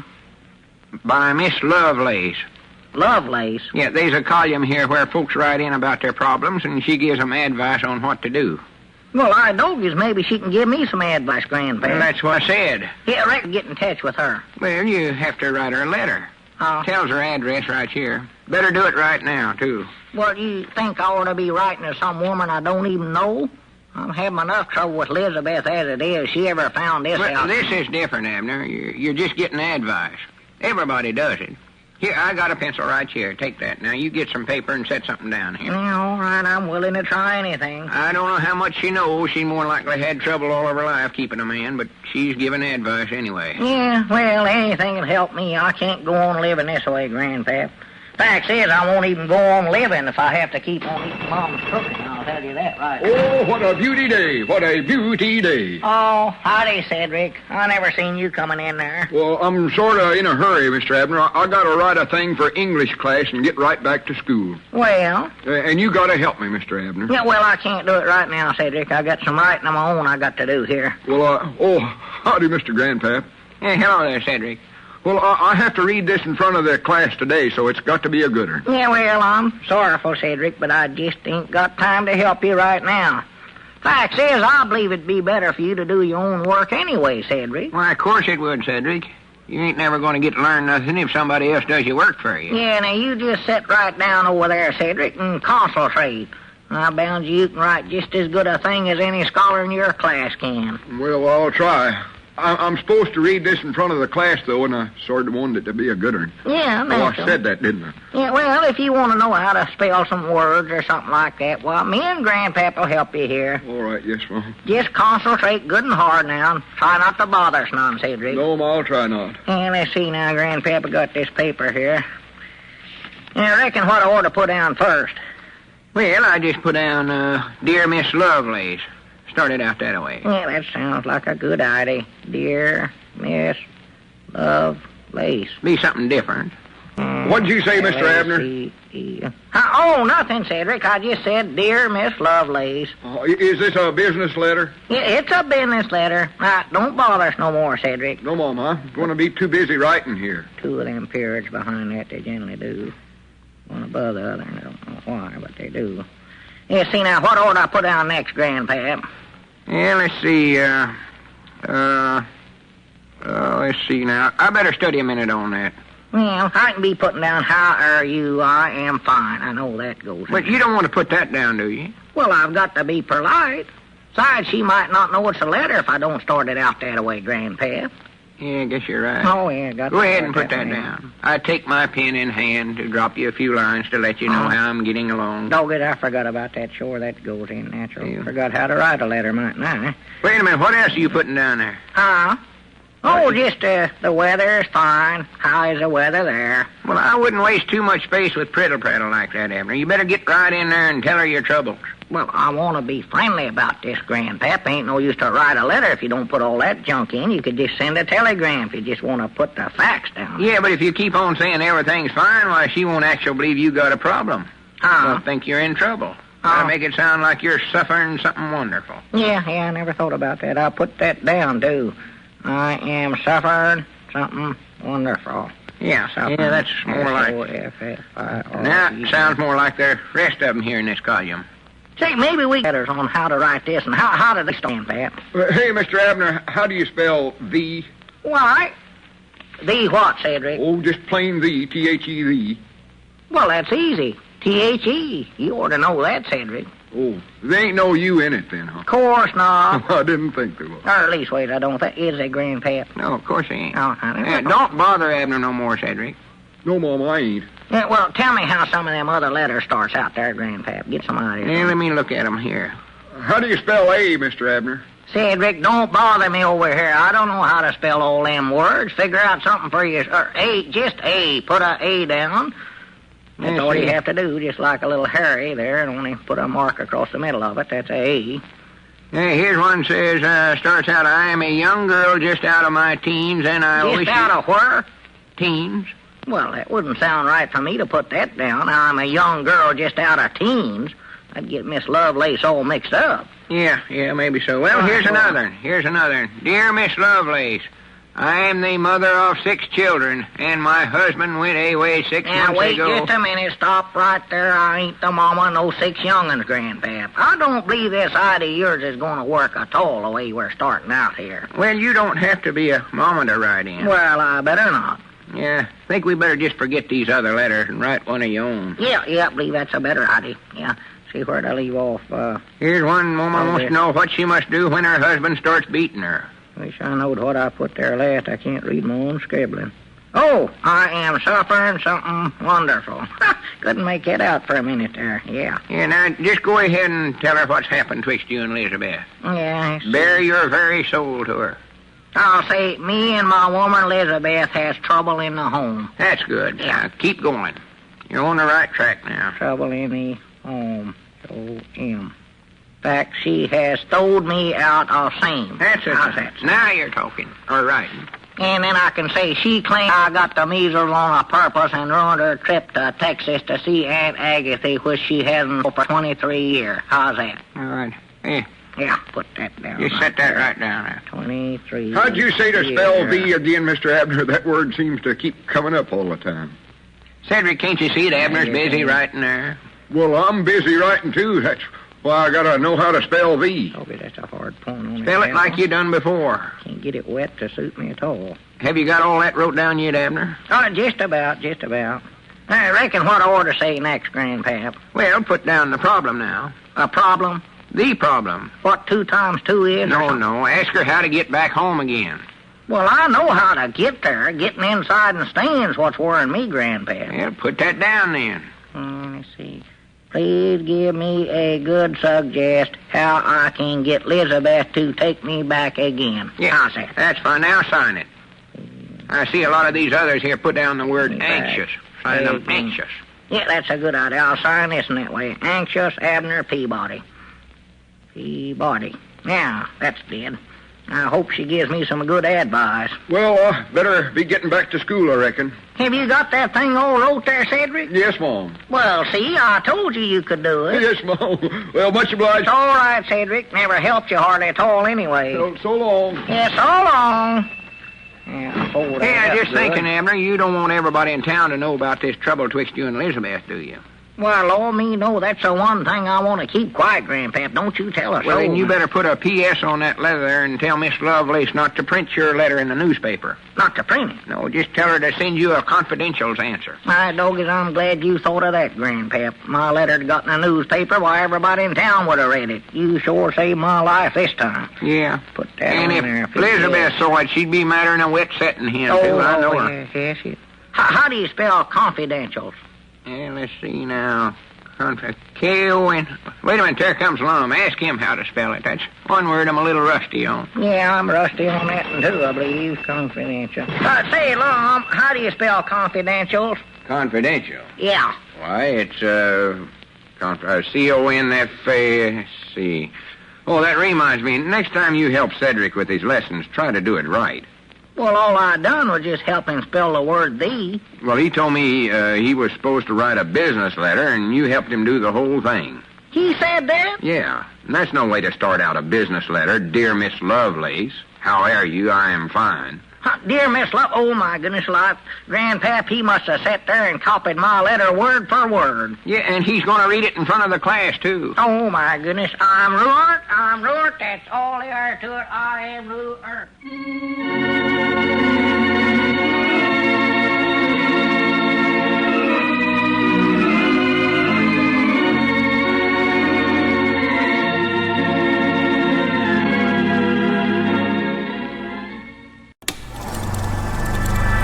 You are now tuned into Then Radio. If you enjoy our videos, we ask that you consider joining our Patreon to support our channel. Don't forget to like and subscribe so that you never miss a new video. We hope you enjoyed today's episode, and as always, thank you for watching.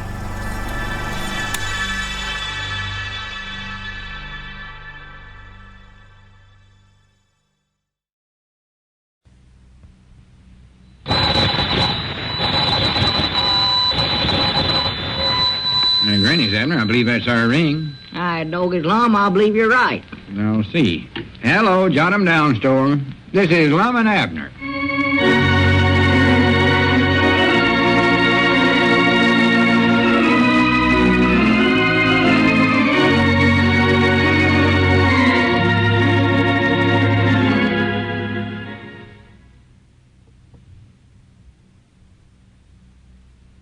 And now, let's see what's going on down in Pine Ridge.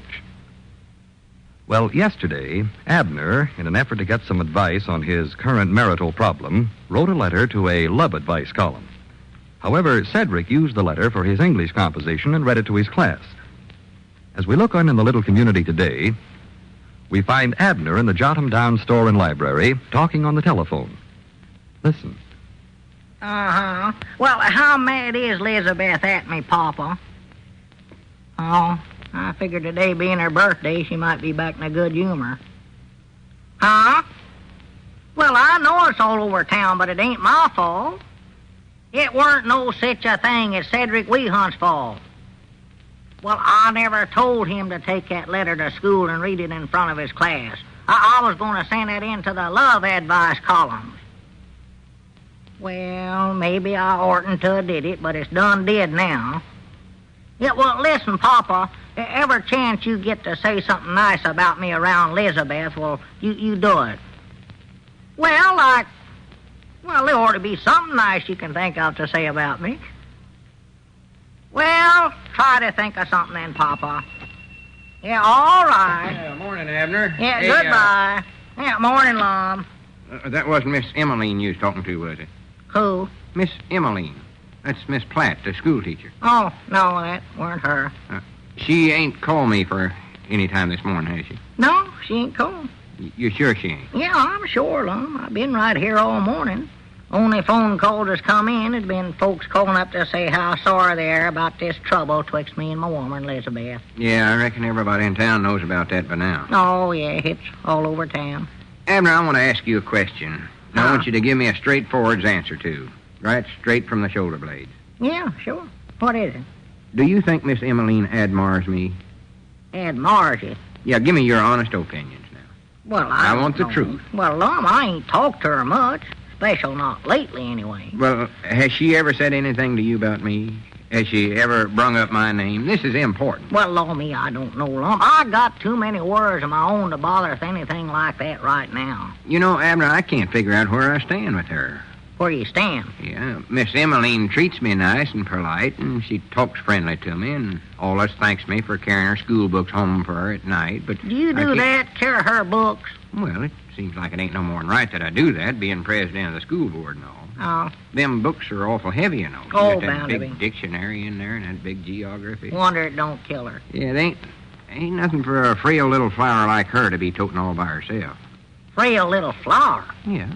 She don't look so frail to me. Oh, she is, though. Tender as a daffodil. Uh-oh. I figured this is going to happen sooner or later. What was going to happen? Well, you falling in love with her and all that. Oh, I wouldn't say that. I just wish I could find some good way to make a good impression on her, though.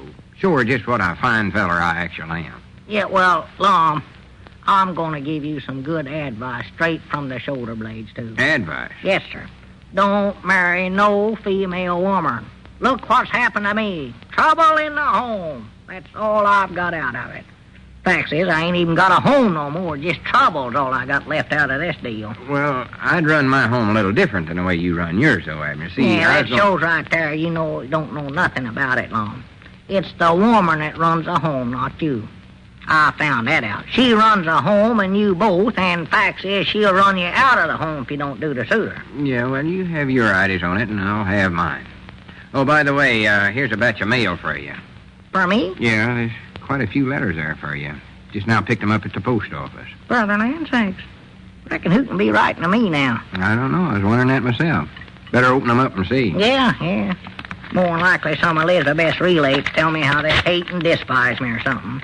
What a beast I am and how awful I treat Elizabeth and all that brother of hers down in Texas. I was noticing the postmarks there, Abner. I seen these all local letters. Local? You don't owe folks around town here a lot of money, do you? Well, not that I know of. Let's see here. This one says, Mr. Abner Peabody, Esquire. Huh. Wonder who that is. Pine Ridge, Arkansas. Dear Anxious. Dear Anxious? Yeah, where'd they get that? Is this for me? Yeah, ain't that the way you signed that letter you wrote to that Love Advice column yesterday? No. Dog it Signed up it there. Anxious. Yeah, that's right. Well, that's what it says here. Dear Anxious. Granny's, that must be from that Love Advice column. Well, it couldn't be, Lum. I never sent that letter in. After Cedric taking a copy of it over to the school to read in class, sir, I was so mad I forgot to send mine in. Well, who's it from, then? Who signed it at the bottom there? Oh, let's see. Don't get such scribbling. Can't look like a bunch of hand tracks. Oh, Lucy Blevins. Lucy Blevins? That's what it says. Well, she's just a little kid of a girl. Huh? I know she's just in the 4th reader. 4th reader? Yeah. Doggies, wait just a minute. That's the class that Cedric's in. She must have heard him read my letter in school yesterday. Well, Swan, do goodness. What's she got to say to you then? Well, I can't imagine. Let's see here. Dear Anxious, in regard to your domestic problem, I ain't got no problem on that. I'm having trouble in the home with my woman. That's what I've got. Well, that's what domestic means. No, domestic. Domestic problem. I think you have handled the situation all wrong. Oh, she does she? Go on. This is interesting. I want to hear the rest of that. Mama says Mama says, I hate that Flory, too.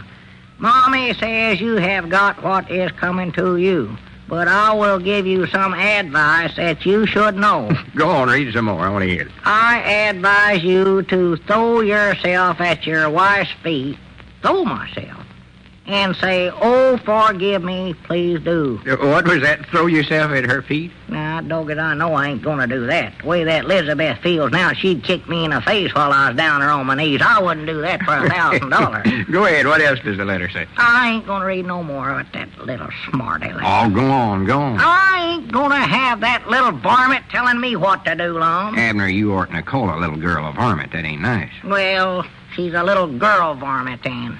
Go on, finish the letter. I ain't gonna do it. I'm gonna read some other mail here. Just wait till that little Lucy Blevins comes in this store to buy some candy. I'll fix that young'un up. That's one of the best things I've ever heard of. A little 9-year-old young'un giving you advice. Well, for the land's sakes. What's the matter? Well, this one starts out the same way. Dear Anxious. You mean from another scholar in the 4th reader? Let's see who signed this. Oh, Verbena Saxon. Yeah, she's in Cedric's class, Verbini. Oh, my goodness. Is every scholar in there writing me letters to give me advice? I don't know. It's the best thing I've heard in a long time. Them young'uns ain't but about 9-year-old. Lum, this ain't no laughing matter.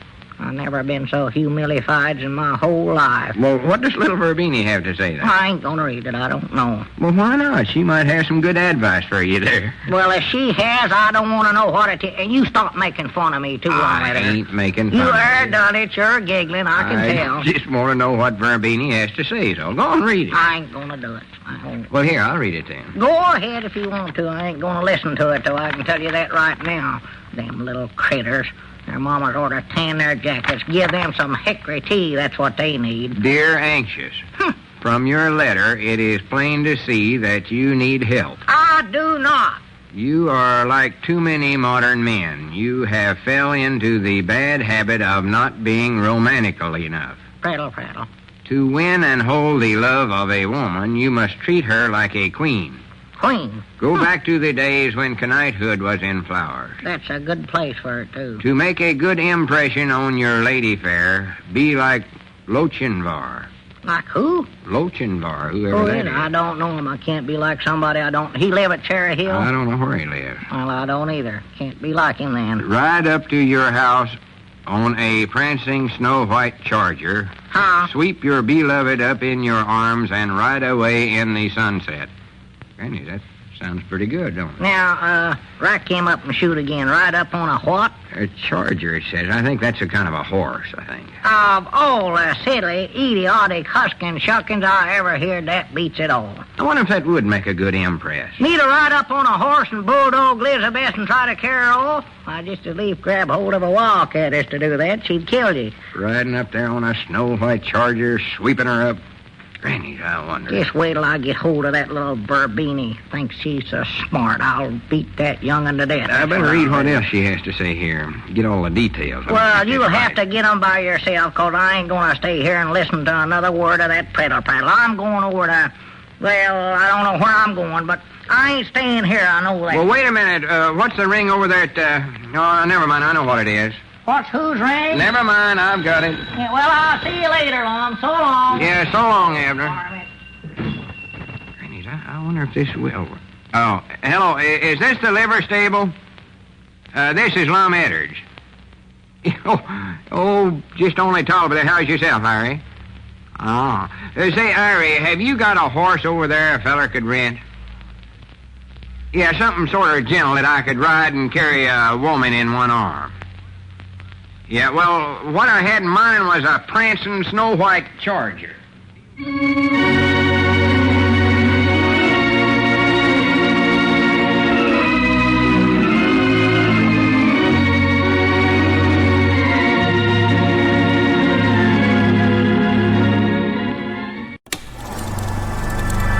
You are now tuned into Then Radio. If you enjoy our videos, we ask that you consider joining our Patreon to support our channel. Don't forget to like and subscribe so that you never miss a new video. We hope you enjoyed today's episode, and as always, thank you for watching.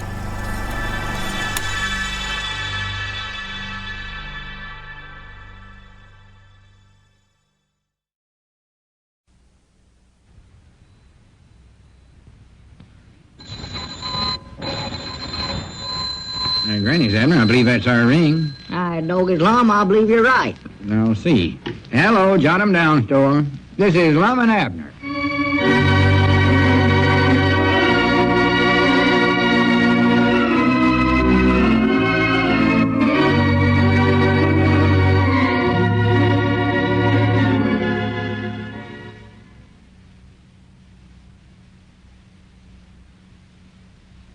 And now let's see what's going on down in Pine Ridge. Well, so far, Abner's efforts to patch things up between him and his wife have served only to widen the breach. The letter he intended to send to a love advice column got into the hands of school children, and they all wrote him letters of advice. As we look in on the little community today, we find Lum in the jot-em-down store and library. Abner is just entering. Listen. Come in. Oh, howdy, Abner. You back already? Yeah, I'm back. And after this now, Lum, you got to make the delivers. Everywhere I go, the young'uns is making fun of me. They call me Mr. Anxious. Mr. Anxious? Yes, sir, and I'm getting sick and tired of it, too. Oh, well, you oughtn't to wrote that letter to the advice column and signed your name that way. Or leastways, you oughtn't to let Cedric read it to the whole school. Well, I was just trying to figure out some way to patch things up twixt me and my woman, Elizabeth. Well, there's better ways than that to do it. I wished I knowed what they was. Doggies, I'm getting so lonesome for my place over there, I just can't hardly stand it. I'd give anything to just sit there on the front gallery and watch Elizabeth out there chopping wood or plowing or something. I'm just so lonesome to see her, Lum, I can't hardly stand it. Yeah, well, I've been thinking about your problem this morning, Abner. I'd sit there if I had a busting headache. I'd sit out there and watch her. You'd do it, too. Yes, sir. Well, I've come to the conclusion that the thing for you to do is just make Elizabeth jealous. Jealous of me? Yes, sir.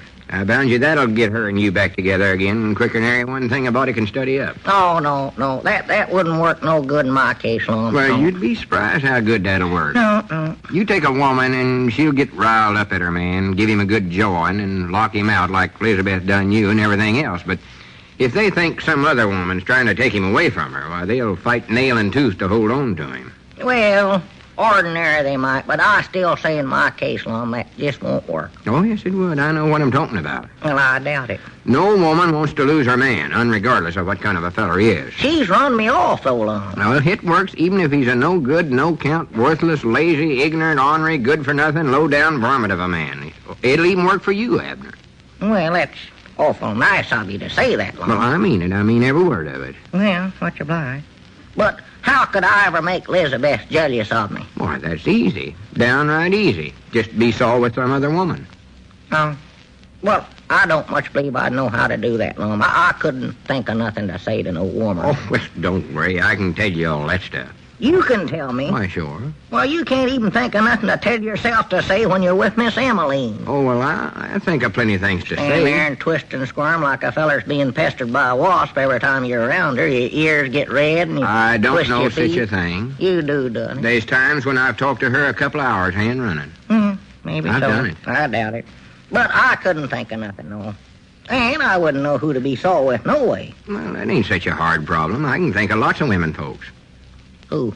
Well, there's Sister Simpson, for instance. Sister Simpson? Now, just stop right there, Lum. I ain't gonna be sore with Sister Simpson nowhere, for no reason, at no time, no how. Well, all right. She ain't the only one. I'd rather suicide myself than be sore with that woman. I'm a laughing stocks enough as it is, Lum. All them young'uns call me Mr. Anxious. I don't want to be... all right. I said it didn't have to be Sister Simpson. Yeah, well, I'll say it don't have to, too. Yeah. I'll amen you. It could be, Widow Abernathy. Witter, doggies, Lum, I thought you was my friend. Well, I am. I'm trying to help you. You mention that woman's name around here one more time now, Lum, and I'll unsolve partnerships with you right here and now. Well, I ain't suggesting that you marry the Widow Abernathy. I just said to be sore with her long enough to make Elizabeth jealous. Well, that wouldn't make Elizabeth jealous. Make her think I was touched in the head. She'd think I was behind the door when the brains was passed out. Have me locked up in a padded cell. That's what she'd do. All right. If you don't like the Widow Abernathy, let me think now. Well, think better than that. Or to be somebody. You might as well just stop thinking, Lum, 'cause I know this idea ain't gonna work. Of course, there's the Widow Jessup. Widow Jessup? Doggies, Lum, can't you think of nobody pleasant? Don't you feel good today? Feared you wouldn't like her. Oh, no. I reckon Elizabeth wouldn't get jealous if you saw with her no way. No. It ought to be somebody that ain't a bad looker. Yeah, I can't think of nobody like that around here. Less than maybe it might be Miss Emaline over at the schoolhouse. Miss Emaline. Now, wait a minute. Well, Hold she on ain't here. a bad looker now, Lum. I know she ain't. You said that yourself. I've heard. I know I have, but I don't believe she's the one for you to be sore with, because, well, I just don't think so, that's all. Doggies, wait a minute. Are you jealous of me, Lum? I ain't no such a thing. Doggies, maybe this idea of yours is better than I thought it was, Lum. If it'll make Elizabeth jealous as quick as it did you, well, I'm as good as back home right now. What's that ring over at the schoolhouse, Lum? Abner, you ain't calling Miss Emaline up now. Well, this is all your idea now. Not this part of it ain't. Well, I just figured maybe I might call her up and see if I could go over and tote her books home for her after school like you do. And, well, natural, we'll have to walk right by my place, so Elizabeth be bound to see us. Abner, I've changed my mind. Doesn't change No, my mind. I don't mind doing it, Lum. I'll be glad to. No, I think we got to get a whole new idea for you. Yeah, well, I'm just beginning to like this other now. Well, it's too late. It's no good. Oh, no, that's a good idea. No, I think what you better do is just buy some woman here in town an expensive present of some kind. Expensive Yeah, present? something gold with diamonds in it, sort of. Huh? And then we'll let Sister Simpson find out about it, and then she'll go and blab it to Elizabeth, and that'll do the trick. Well, no, me, Lum, I can't afford to buy no expensive present for nobody. Well, you want to get your woman back again, don't you? Well, yeah, but I don't want to go too high, Lum. Fact is, I ain't got but about, $18 or $19, and that's got to last me for a couple of months, you know. Well, you could buy a present out of that. You can get along some way or other. No, I just can't afford to do it, Lum. That's all there to it. No, I can't afford to do Well, it. if you just take $4 or $5 of it and... Oh, swan to goodness. Huh? Who's that coming up out there with Grandpappy Spears? Where? It's some woman I ain't never saw before. Oh. I wonder if that's some relay to his'n. Hey, doggies, I don't know. I never have saw her neither. If that's a relay to old Grandpaps, he sure got a good-looking relay, I'll say that for him. Granny's... Wait a minute, Abner. Maybe there's your chance. Huh? Maybe there's somebody you can be sore with. I thought you said that idea was out. Well, it's back in again now. Oh, You ask her if she'll walk past your house with you once. Oh, now, Lum, I ain't going to do it. You've got to do it, Abner. Oh, no, I couldn't do that. I'm too bashful. Find out. Here they come. Well, howdy do, Grandpap. Come on in. I ain't going to do it. Yeah, howdy, Lum. Here's a visitor in town I want to introduce to you fellers. Lum, shake hands with Miss Stanwyck. Is that right, miss? Oh, almost. Stanwyck. Well, pleased to meet up with you, Miss Stanwyck. Thank you. And here's my partner, junior partner, Abner Peabody. Howdy do. How do you do? Abner's got a question he wants to ask you, miss. I have not done it. Yes, now, you Lum. have, Abner. I ain't. No. Wait a minute. Don't start fussing now. Miss Stanwyck says she's got some important business to do here in Pine Ridge. Oh, excuse us, miss. Just what is your business? Well, right now, I guess you'd say I'm a salesman. Salesman, huh? Lady drummer. What do you know about that? What's this pigeon-toed world coming to, anyway? What pigeon-toed thing are you selling, miss? Well, Mr. Spears, I'm selling the best pigeon-toed thing you can buy. War bonds. War bonds? Mm-hmm. And I'm looking for somebody who can help me get in touch with all the people in your town. Well, grannies, you've come to the right place, miss. Abner, get on the phone there and ring the fire alarm. Yeah, sure. Fire alarm? Yeah, you see, you can just talk to everybody in town over the party line that way. They'll all be listening in. Grannies, miss, you ain't related to that moving picture star, Barbara Stanwyck, are you? You sure look like her. Well, maybe it's because that's who I am. Huh? But not a moving picture star. I'm a salesman appearing on behalf of the United States Treasury Department. Hey, Lum, I believe most everybody's picked up their receivers now and are listening in. I've been hearing them click all up and down the line. Well, good. Here, give me the receiver. Howdy, folks. They ain't no fire, but we got something extra special for you. Miss Barbara say something to you, and I want everybody to listen. All right, go ahead, Miss Stanley. Thank you. Hello, everyone. What I want to talk to you about is $5 million. That's the quota set for you individual investors in the 6th War Loan Drive. If $5 billion sounds like a lot of money to you, let's measure it in terms of the sacrifices our boys are making on the battlefields every day, every minute. Measure it in terms of the heartaches of the families who have given not dollars, but the lives of their sons. Measure it by the many, many days of hardships and suffering that must still be experienced by our boys before this treacherous conflict can be ended. And then measure it in terms of the victory to be won, the world of freedom. Now, $5 billion's not so much, nor is that extra $100 war bond you must buy to reach that goal. We still have a long way to go to win this war. Our boys aren't letting down, and you can't afford to let down either. Buy that extra bond today. Thank you. Grannies, Miss Stanwyck, you sure done good. There's some of the best out loud talking I ever heard. Amen. And before you go, Abner's got something he wants to ask you. Oh, yes, Ma, I do. Well, that's the way to talk, Abner. What is it, Abner? Well, I've got $19. Can I buy a war bond from you? Why, sure.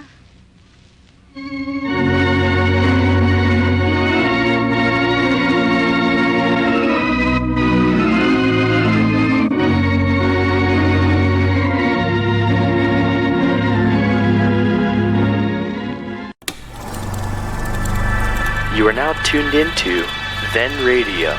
If you enjoy our videos, we ask that you consider joining our Patreon to support our channel. Don't forget to like and subscribe so that you never miss a new video. We hope you enjoyed today's episode, and as always, thank you for watching.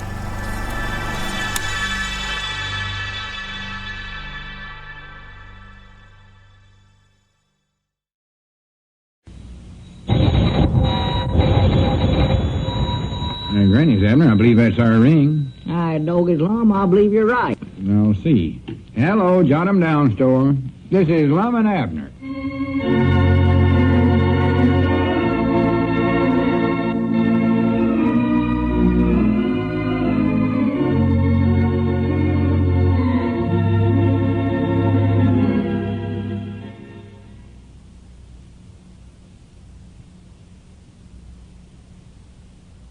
And now, let's see what's going on down in Pine Ridge.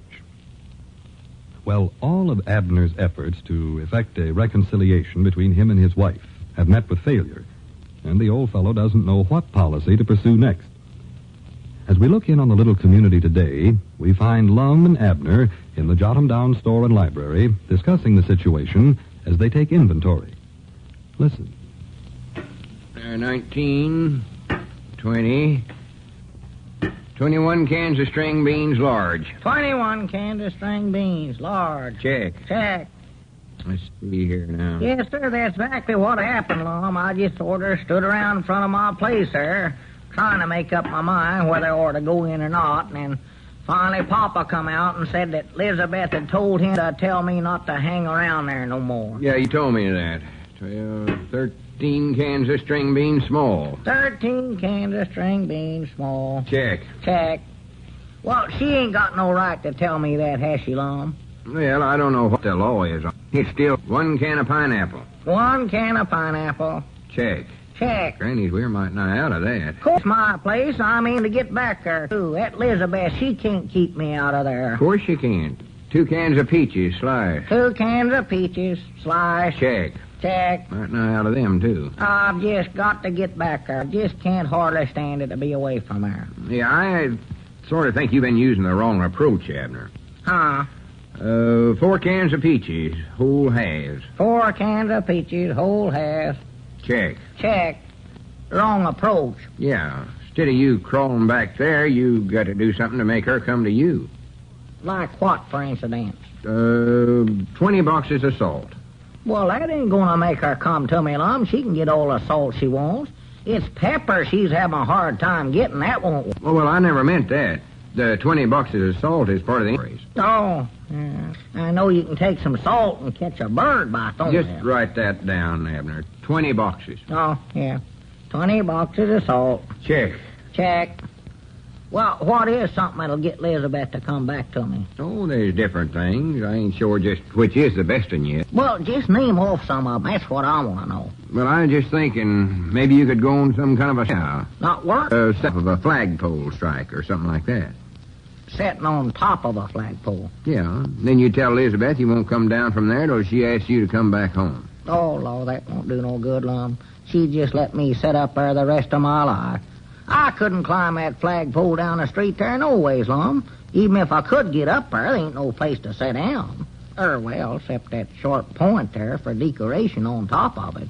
That's the worst one-eyed you ever studied up yet, Lum. Well, I don't say it has to be exactly that. I not that. Giving no. you that for an example of what I had in mind. Well, if that's an example, I don't believe I want to hear what else is in that little mind of yours, Lum. Another thing you might do is get up on top of the lodge hall roof and act like you're going to jump. Jump where? Clean down to the ground? Well, sure. Well, Lum, that's a 2-story building. Well, that's the whole idea. Huh? Natural Elizabeth ain't going to let you do a thing like that. Well, it ain't going to do no good for her to try to... Well, you don't get the idea, Abner. You ain't actually going to jump. I ain't. No. Well, that's the best news I've heard in 2 weeks. You see, you just get up there and tell everybody that you're going to jump less Elizabeth.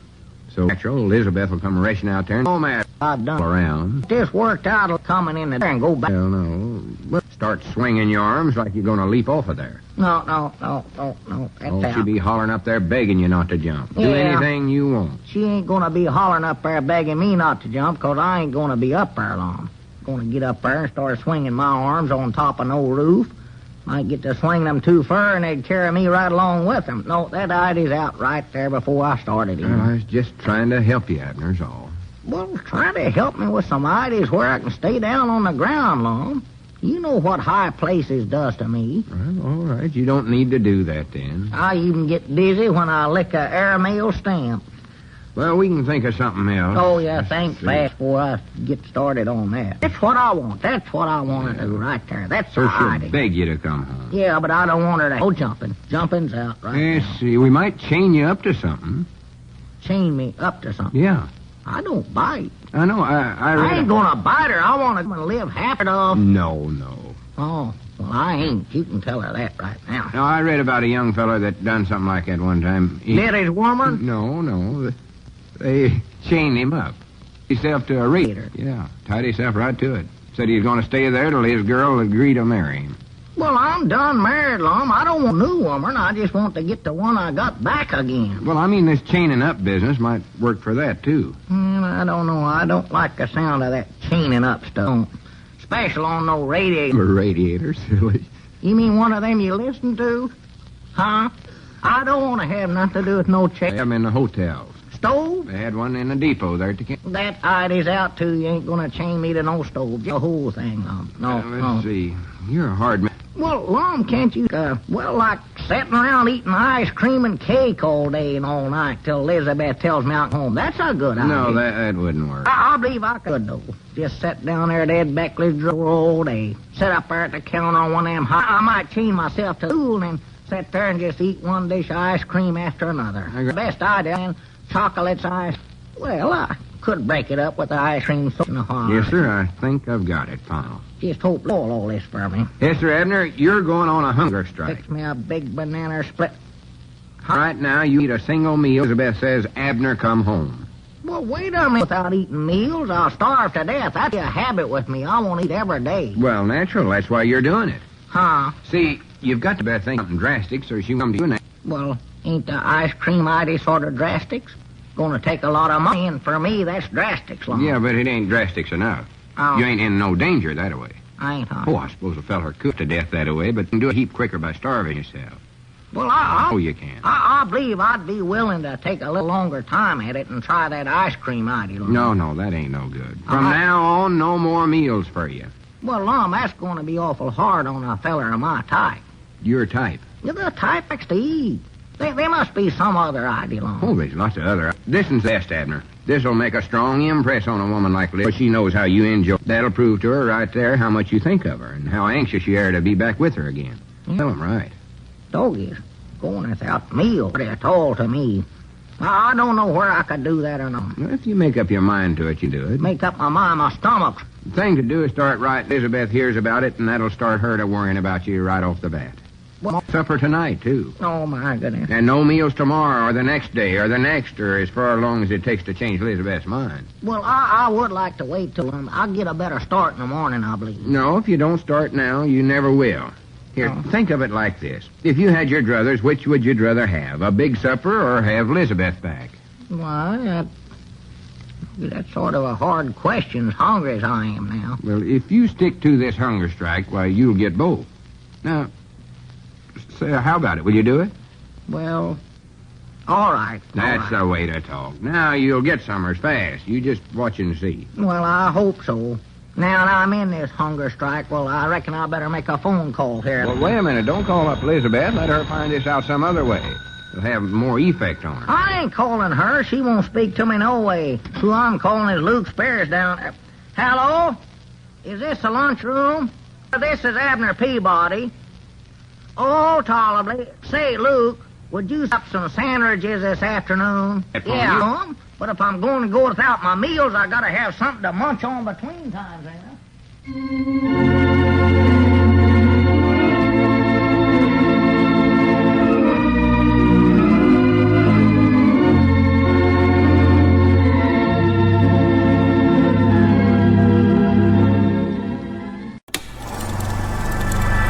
You are now tuned into Then Radio. If you enjoy our videos, we ask that you consider joining our Patreon to support our channel. Don't forget to like and subscribe so that you never miss a new video. We hope you enjoyed today's episode, and as always, thank you for watching.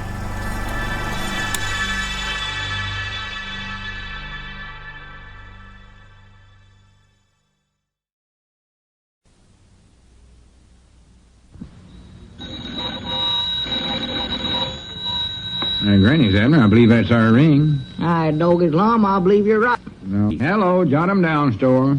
This is Lum and Abner.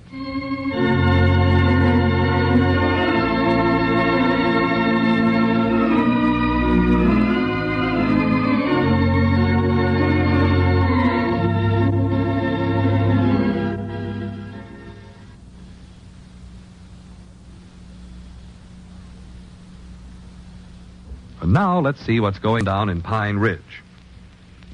Lum's newest plan to reunite Elizabeth and Abner is to place Abner on a hunger strike until his wife gives in and asks him to return home.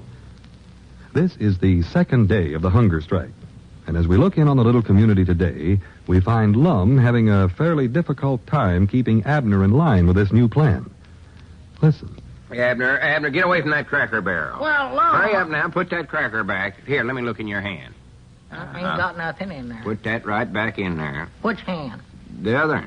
Let's see. Open it up. Open up them fingers. Oh, Lum, no, don't do that. Oh, Doggies, you might... All right, you done broke that cracker all to pieces anyway. I can't Dust it off on the floor there. Well, I'm hungry, Lum. Well, that's the way you're supposed to be. How many times do I have to remind you that you're on a hunger strike? I know I am, but I don't see how one little cracker's going to make no difference. Elizabeth won't never know it. She's the one I'm doing this for, not me. No, she won't know it, that's true, but it's the principle of the thing. One little tiny bite of a cracker and you've broke the hunger strike. Well, I believe that'd be a good thing to break. Now listen, Abner. You've got a good start on this thing now, and you don't want to spoil it. This is your second day, and I believe if you can hold out 4 or 5 more days... 4 or 5 more? Yeah. Well, then I think Elizabeth will change her mind and beg you to give this up and come back home. If I have to go on starving for 5 more days, I won't be able to go home. Oh, you can stick it out if you just set your head to it. Lum, I'm hungry. Oh, Ab, stop saying that. You just make it worse by concentrating on being hungry. Well, that's what I am, hungry. Hungree. Hungry. That's what I am. I ain't ate nothing for 2 days. I know you ain't, but try to get your mind on something other subject. Use the power of mind over matters. Well, think of some other subject to talk about, like trees and flowers, birds. Have you saw that bird Charlie Redfield bought the other day? If I had, I'd have ate it. It's a parrot. Its name's Polly. Polly? Yeah. Lum, I want a cracker. Abner, I've told you 1,000 or 100 times you can't have no crackers. Well, I'm hungry. Well, now listen. If you keep munching on junk all the time, you ain't never going to get that starved look to you. Good for me. And then Elizabeth ain't never going to feel sorrowful for you. She won't, huh? Well, of course not. You got to have sunk cheekbones. You have to look holler-faced and gant.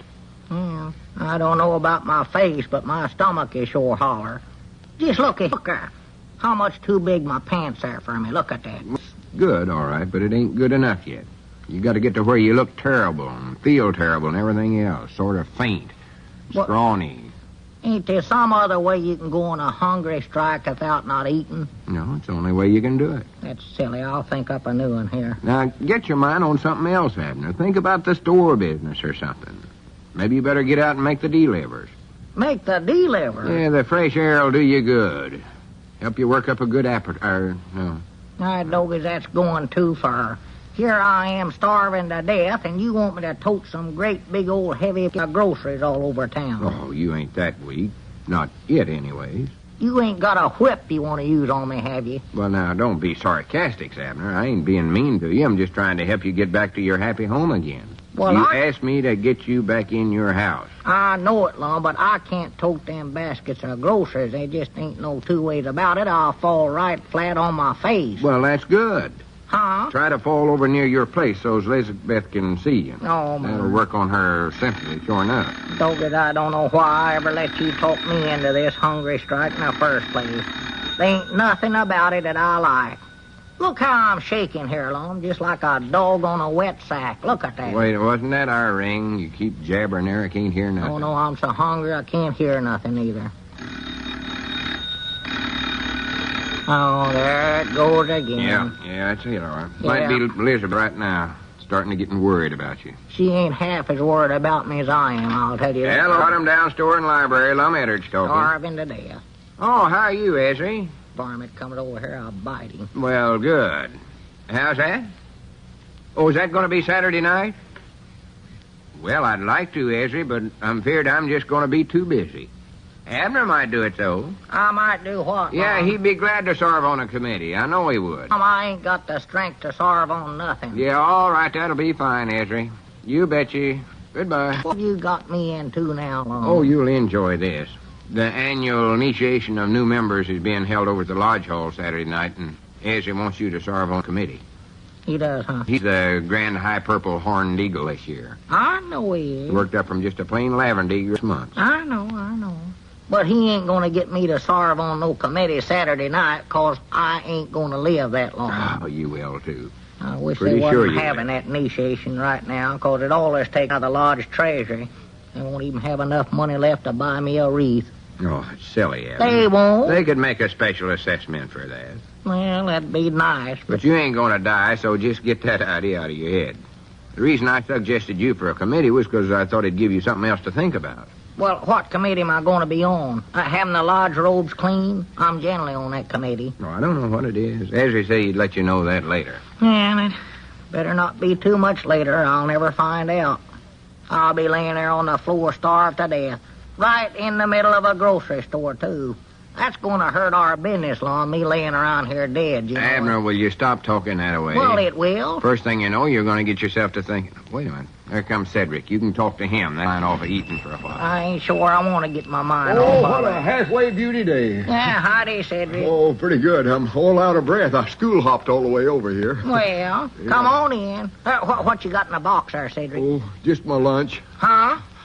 Oh, just my lunch. Do you fellers mind if I eat my lunch here today? Why, no. Sit right down here, Cedric, old boy. I might even join you. What all you got, Cedric? Abner, get out of that lunchbox. Well, Lum, I was just sort of peeking in there. You're on a hunger strike. How many times do I have to tell you that? Oh, Dad, blame that thing anyway. Oh, what did you say you was on, Mr. Abner? A hungry strike, Cedric. I ain't supposed to eat nothing till Elizabeth takes me back again. Or I starve to death, one. I bet you get awful hungry doing that. Get hungry? My stomach's flapping up again my backbone right now. Thinks I've cut my throat. Might nigh knocking my spinal vertigos right out of joint. Well, Cedric, how come you ain't eating your lunch over at the schoolhouse like the other scholars do? Well, I don't get hardly nothing to eat over there, that's the reason. Leastways, not enough for a boy my size. Well, you take your own lunch, don't you? Yes, Mom, but me and my little chums over there got a sort of a system where we sort of trade things around, sort of. Trade things around? Yes, Mom. We trade a sandwich for an apple or a sweet potato for a boiled egg or something. Oh. And every day when I get done trading around with my little chums, I don't have nothing left, hardly. You don't? No, Mom. I don't know how it happens, but that's the way it always works out. I reckon I'm just unlucky. Yeah, well, you better eat your lunch here then, Cedric. You starve to death over there. Yeah, that ain't a good thing to do, I'm finding out, too, Cedric. That's starving to death. You get hungry doing that. See what I got today. Yeah. Well, for goodness sakes. I never knowed Mama put these pieces of fried chicken in here. Did you say fried chicken, Cedric? Yes, Mom. Mama sure knows how to fix that stuff good, too. Doggies, look at that grub. Just look at that, Mr. Abner. Cedric, don't hold that up in front of me. You're going to draw back a nub there. I'll snap your arm off. Boy, it sure tastes good. See, that's the best fried chicken I ever ate in my whole life, nearly.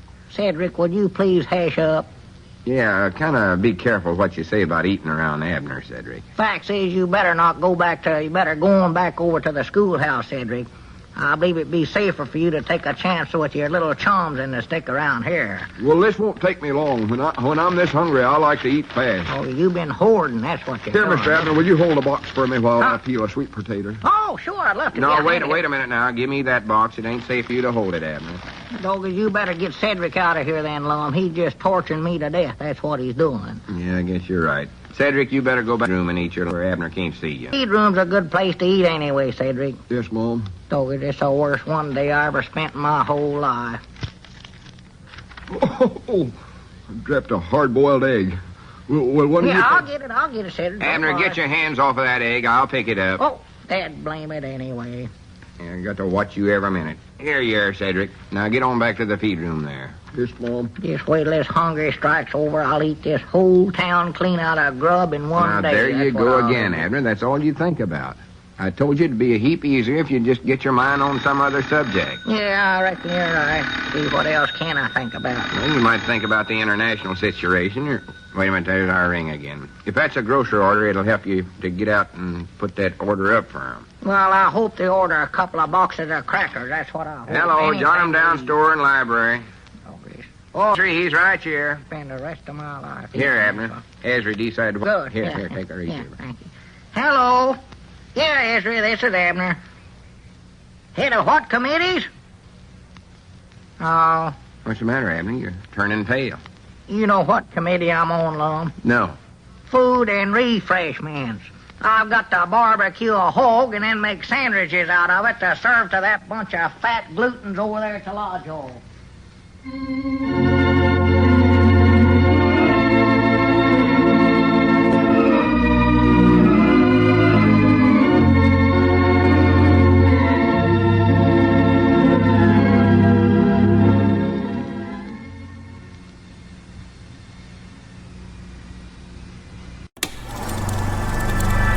You are now tuned into Then Radio. If you enjoy our videos, we ask that you consider joining our Patreon to support our channel. Don't forget to like and subscribe so that you never miss a new video. We hope you enjoyed today's episode, and as always, thank you for watching.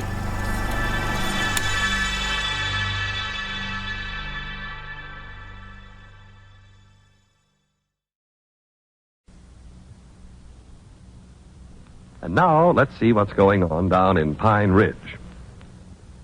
Well, Abner is going in third day of his hunger strike, and Lum is hopeful that this plan will soon force Abner's wife, Elizabeth, to ask him to come back home.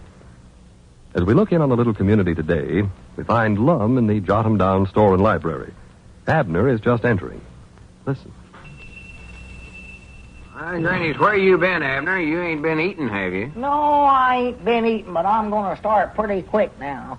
Just look at this card here, Lum. Card? Just look at that. Read what it says on there, right Well, there. wait a minute. Don't rush me. You got it jammed right up against my glasses Oh, here. excuse me. Yeah. Bound you this will change your mind about that hungry strike of mine. It shows a picture of a girl here. What's that got to do with your hungry strike? Huh? Says here her name is Alice Faye, and underneath that it says Drexo Williams. Well, read the other side. That's what I want you to see there. Granny, there's a nice-looking girl, you know. Yeah, turn the card over, Lum. She's downright pretty. Over on this side, right back there. Oh, Look it there now. says, you possess a highly sensitive and artistic nature. And, Don't read that. Read them figures right underneath there. Oh, 132 pounds. That's it, right there. That's what? I got that card out of the weighing machine down there at Ed Beckley's drugstore just now, and that's all I weigh is 132 pounds. What do you generally weigh? Well, around 139 or 140. That means I've lost around 8 or 9 pounds since I went on this hungry strike. Grannies, have you lost that much, 8 or 9 pounds? There's a card right there to prove it. I'm so weak I couldn't hardly climb up on the scales there to get weighed. Let me look at you once. Stand out there where I can get a good look at you. All right, you'll have to look awful close, though. You can't see me, I'll tell you that. Grannies, I believe you do look pretty bad. I know I do. Just look at my waist there. Got a big dent where my stomach ought to be. Look at there. Yeah, you ain't holding yourself in there, are you? I ain't got enough strength to hold nothing. Grannies, how long you been on this hunger strike now? This is the third day of it. Doggett, it's the last day of it, too. I'm going out right now and get myself something to eat. Well, now, wait a minute, Abner. Lum, I've got to eat. Now, I can't keep this up no longer. A couple of more days and I'll be nothing but skin and bones. Mostly bones. Some dog sees me, he'll more likely carry me out on a vacant lot and bury me. Well, I'll admit you don't look so good, Abner, but I don't believe we ought to give up now. Well, maybe you ain't going to, but I know one feller it is, and that's me, Abner Peabody. Yeah, but Abner, we've done so good this fur, it'd be a shame to quit now and spoil everything. What do you mean, done so good? Look at me, Lum. Wasted away to about half a shatter. Well, that's what I mean. We finally got you to where you actually look like you're on a hunger strike. Only trouble is, I'm feared we went a little too far with it. Yeah, I'll say we have, way yonder too far. I'll tell you what, if you stick it out just a little while longer, I'll see to it that you get something to eat. You will? Yeah, along about tomorrow night, you can have a small bowl of soup. Small bowl of soup? Yeah. Tomorrow night? Uh-huh. Promise. Doggett, I'll tell you one thing, you'll have to get somebody else to eat it then, 'cause I won't be here. I'll be up there somewhere plunking on a harp. Oh, that's plumb silly, Abner. Wish they'd hand out guitars instead of harps. I can sort of chord a little on a guitar, but I know good and well I'll never be able to catch on to one of them harps. Don't give me no more of that silly talk, Abner. I'll keep you alive somehow. Don't worry about that. Well, you better feed me something more than a little old bowl of soup, then. You better do it right now, too. I'm starving plumb to death Well, right we now. went this far with the idea now, so the only thing to do is keep on just a little tiny while longer. Oh, me. I know we've got Elizabeth good and worried by now, and it won't take much more to get her to take you back. How do you know we got her word? Well, she's bound to be worried by now. Well, I ain't sure she even knows about this hungry strike of mine. Oh, she knows about it, all right. She does, huh? Yeah, I mentioned it to Miss Barton the other day when she's in the store. And, you know, the first thing she'll do is go right to Elizabeth and tell her the whole thing. Yeah, she'll do that all right, yeah. Of course she would. Yeah, maybe we ought to call up Elizabeth and give her a chance to ask me to come back home, Lum. Oh, no, that ain't the way to do it. It ain't, huh? No, we gotta wait around till she comes to you. That's the whole idea of this plan. Oh. Well, while we're waiting around, let's have some cheese and crackers in, Lum. That's a good idea. Yeah. I am kind of... Or no.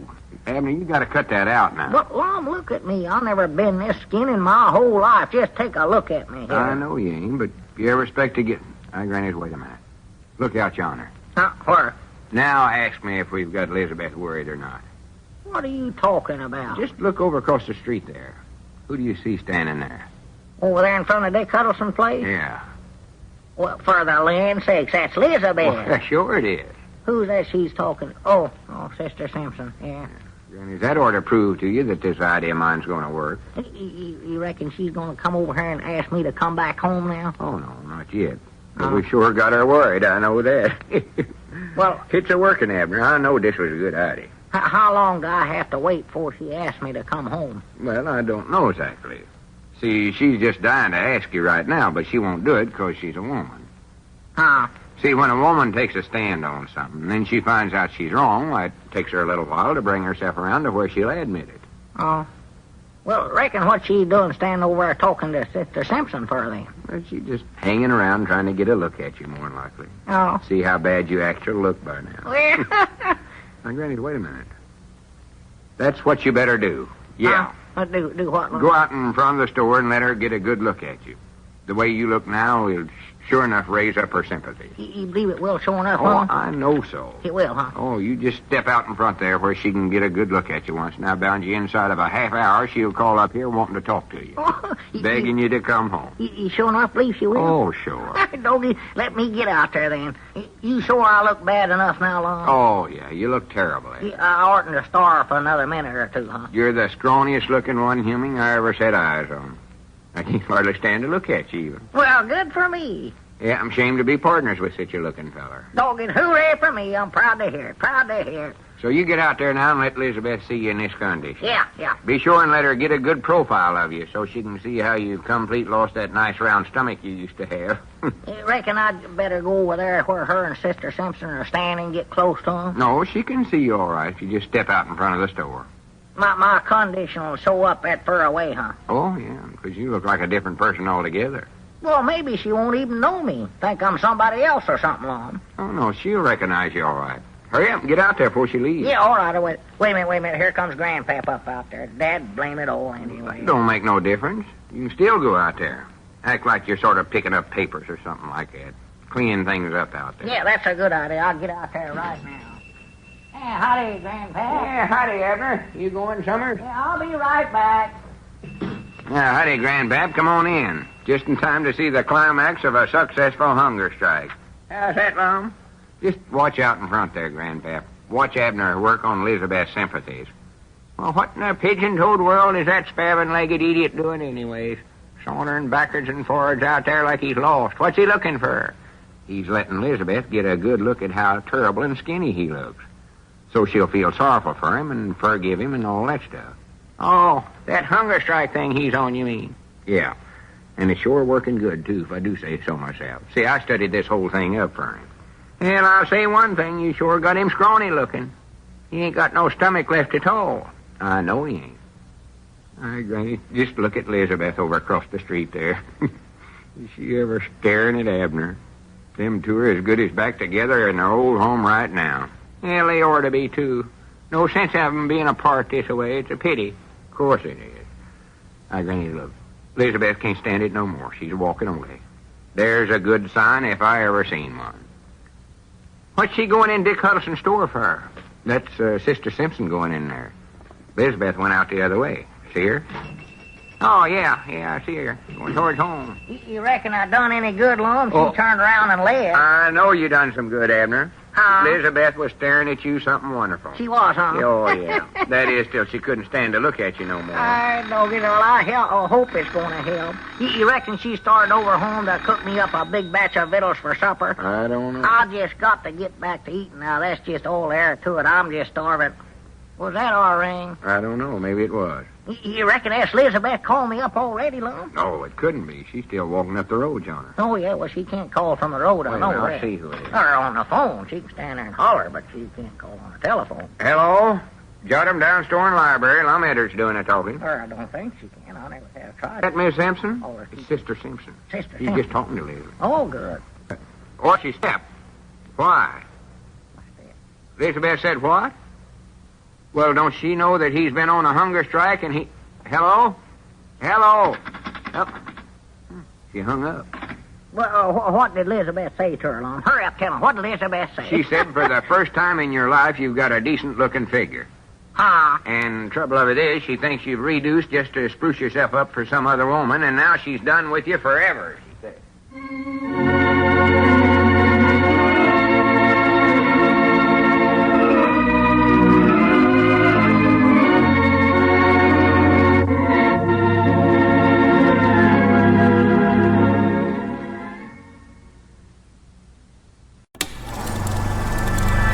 You are now tuned into Then Radio.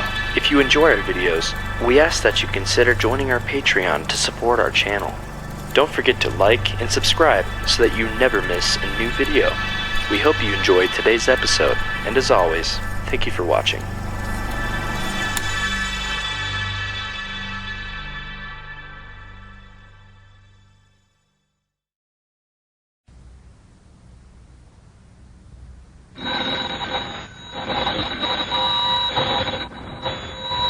Granny's, Abner. I believe that's our ring. I dog his Lum, I believe you're right.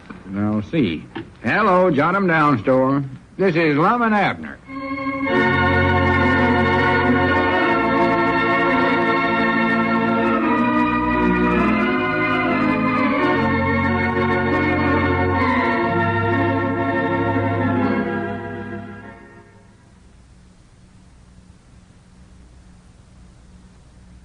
And now let's see what's going on down in Pine Ridge. Well, Abner's hunger strike came to a sudden end yesterday when it was discovered that his wife, Elizabeth, thought he was merely reducing to make himself attractive to other women. As we look in on the little community today, we find Lum in the Jot 'em Down store and library talking on the telephone. Listen. Well, I'll get this order out to you quick as I can, Miss Blavins. You see, Abner ain't back from lunch yet. Well, yeah, it is early for lunch today, but this is yesterday's lunch he ain't back from yet. Oh, yeah, he's give up that hunger strike. No, it never worked out very good. Yes, Mom. Well, I'll see that you get your groceries today, all right. All right, Miss Blavins. Good morning, Much good obliged. morning. Goodbye. Oh, howdy, Squire. Say, Lum, I don't like to tell on Abner, but I think he's violating his hunger strike. As I passed Luke Spear's restaurant just now, I noticed him in there doing a pretty good job of eating. Oh, well, I know Dad. Fact says he's been there since yesterday. He has. Oh, yeah. Minute we decide to give up his hunger strike, he taken out for the lunchroom, and he's been there ever since. Well, I do know. He even slept there last night so's he could get a good early start this morning. Well, he's going to founder himself if he's not careful, You know Abner, he overdoes everything. Well, I call him up every once in a while and tell him that, but don't make no difference. He just keeps ordering food and eating it. Well, I know he's running up a terrible bill down there by now. well, I should think he would, yes. If he eats much more, Luke's going to have to roll him out here. He'll never be able to walk, I know that. Well, why did he discontinue the hunger strike, Lum? It was going along pretty good, wasn't it? Well, I thought so, but I found out I was wrong. Well, See, yesterday, Elizabeth was standing across the street talking to Sister Simpson, so I had Abner go out in front of the store where she could get a good look at him and see how scrawny and skinny he'd got. yes, well, he did look bad. I saw him yesterday morning myself, Lum. Didn't hardly recognize him. Yeah, he's lost an awful lot of weight. But the trouble was, it had the wrong effect on Elizabeth. A wrong effect. Yeah, she thought Abner looked better than he ever did before because he'd got shut of that stomach of his. Well, And she figured he was just reducing on a purpose and sprucing up for some other woman. by George, if that don't beat all. Well, that's a woman for you, Lum. That's a woman. Yeah, you're right there. That's a woman for you, all right. You just can't depend on them at all. That's the whole trouble with them. Yes, well, I think part of the fault lies with you, too, Lum. With me? Yes, you see, Lum, you've been a bachelor too long. I'm afraid you don't understand all the whims and peculiar twists and turns of the female mind. Well, I'll admit there's times when I can't understand the way a woman's mind works, all right. No, well, it's an interesting subject, Lum, and I confess that even I get baffled now and then. But I do feel that in all my years of matrimonial bliss, I have picked up a few more pointers than most men, and I can see that your hunger strike plan was at fault to begin with. It was, huh? Yes, you see, Lum, it was, a sort of a trick or scheme to force Elizabeth to take Abner back into his happy home. And that's one thing you can't do. You can't force a woman into anything. Well, we sure never got nowhere with that idea of mine, I know that. No, the approach was all wrong. Well, what would you say was the right approach, Squire? Well, sir... What pointers does all them years of matrimonial bliss give you on that? Well, Lum, that's a rather hard question, and, of course, I don't guarantee results. But I do have a theory. Well, good. And my theory is this. Women get married for one of three reasons. 1/2 of 1% of them marry for love. Grannies, is that all? Yes, I know that's disappointing to a man like you, Lum, a romanticist, but it's high time we were being realistic about these things. Granny's only 1/2 of 1%. Yes, 29.5% marry for money and property. I wonder which class Miss Emaline's in. And the other 70%, now get this, Lum, the other 70% marry a man solely to reform him. To reform him? That's the only reason in the world. Women are born reformers, and there's just no way to get around it. Are you sure about this, Squire? Oh, I'm positive of it, Lum. Now, what's the first thing a woman does when she gets married? She starts finding fault with her husband and starts trying to change him. Can't hardly wait to change him into a different person. Grannies, I hate to hear you say these things, Squire. Well, it's high time that you were facing the facts, then, Lum. They just want to reform a man, huh? That's their whole life. That's all they live for, just to reform some man. You take a man that's practically perfect, he hasn't got a chance in the world of having some woman marry him. Wonder if that's been my trouble, just too dad-blame perfect. Now, what's that? I ought to watch that. Then, on the other hand, you take some worthless, good-for-nothing scam, he'll have 1,000 women after him, solely because they want to reform him. 1,000 women, huh? Yes, and the worst is, Lum, why, the more women want to get hold of him and start reforming him. And if he ever makes a mistake of getting completely reformed, why, then his wife loses interest in him right then and there. Granny, you've made quite a study of this, ain't you, Squire? Oh, yes, I have, Lum. I've gone into the subject quite thoroughly. And I think out of this that we can find a solution that will patch up Abner's, trouble in the home. Yes, trouble in the home, yes. Well, I don't know. I don't much believe Elizabeth's got Abner reformed to where she ain't interested in him no more. I wouldn't say he's perfect by no means. Well, no, I wouldn't either, Lum. But the point is this. We've got to have Abner act in some way that will reawaken the reforming instinct in Elizabeth. We do, huh? Yes, so that'll mean that, we'll have to make Abner over into sort of, bum. Yes, a bum. A worthless, no-good fellow who is fast going to the dogs, I'd say. Granny, I hate to see that happen to Abner. I never would have thought it of him. Well, Lum, we won't actually have him be that. He'll just appear that way in public. See, after all we want to do is make Elizabeth feel that Abner needs her, that she must straighten him out. In other words, that she must feel that she must reform him. Well, now that you explain it, Squire, I believe you've got a pretty good idea. No, there's no doubt about it, Lum, no doubt about it. Are you sure it'll work with Elizabeth, though? Oh, I know it will. I remember a case up in Missouri. A young couple by the name of Bainbridge, I believe it was. Yes, I know him. Bainbridge, that was the name. Lived there in the town of Joplin, Missouri. 2-story house there on the corner. Where? They were married for, I don't know, must have been married 15 or 16 years, well as I recollect, Lum. All that time, Mr. Bainbridge had the habit of playing cards for pretty high stakes.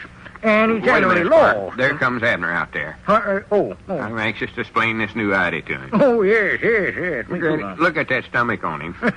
Reared over backwards, there's all he can do to balance himself. He's been eating, you can tell that, no doubt about it, Lum, yeah. Like a stuffed puppy. Yeah. Doubt if he can get in that door.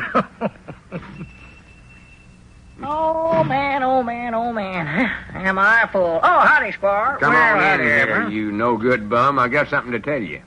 Oh, what did you call me, Lum? Well, that's what you're going to be in this new plan me and Squire studied up for you. Lum, after that hungry strike, I ain't interested in no new plans of no kind. All I want to do is just lay down and rest. Doggies, I ate too much, I believe. You oughtn't have made such a gluten out of yourself. You've been eating steady since yesterday. Yeah, I know it. Feel like I swallowed a basketball. Somebody's inside there pumping it up. For pity's sake. Doggy, let me sit down here. Oh. Yeah, sit down while I explain this idea to you. I have that. There ain't no two ways about it. I have stored food away. Squire here claims that all women are reformers at heart, so we're going to make a no-count, worthless varmint out of you, and then Elizabeth will want to take you back and reform you. I ain't never going to eat another mouthful of nothing as long as I live. Abner, are you listening to me? Yeah, I heard you, Lum, but I ain't going to do it. I'm through with them plans of yours, Lum. I've tried my last one. I'm done with Well, them. this idea is Squire's, and it's a good one, too. Yes, it is, Abner. Yeah, we're going to have you run around town with your hair not combed, your breeches not ironed. Oh, you're going to be a mess. Yes, be lazy and unresponsible, Abner. Stay out late at night. Yeah, stay up till 9, 10 o'clock every night. 10 o'clock? You know I can't stay awake that late at night, Lum. Well, you'll have to get some sleep in the daytime then. Yes, you can do that, Abner. Wait a minute, there's the idea right there. Every afternoon you can sleep on that bench out in front of the drugstore where everybody can see you. Oh, I ain't going to do it, Lum. I ain't going to get out there in my nightshirt in broad daylight. Besides, somebody's liable to set on me. Whether Abernathy comes along and says, I'll get crushed to death. No, you won't. Now, listen, Abner, you want to get shut of your trouble in the home. All right, then. Wait a minute, there's the phone. Now, I know who that is, too. Who? It's Miss Blevins, and she's wondering where that grocery order of hers is.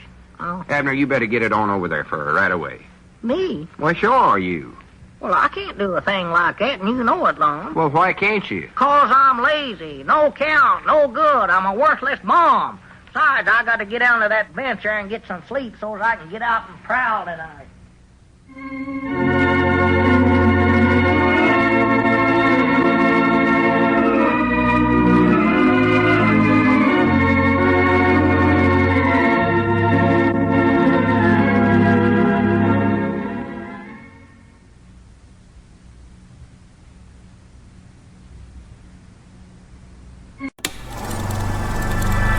You are now tuned into Then Radio. If you enjoy our videos, we ask that you consider joining our Patreon to support our channel. Don't forget to like and subscribe so that you never miss a new video. We hope you enjoyed today's episode, and as always, thank you for watching.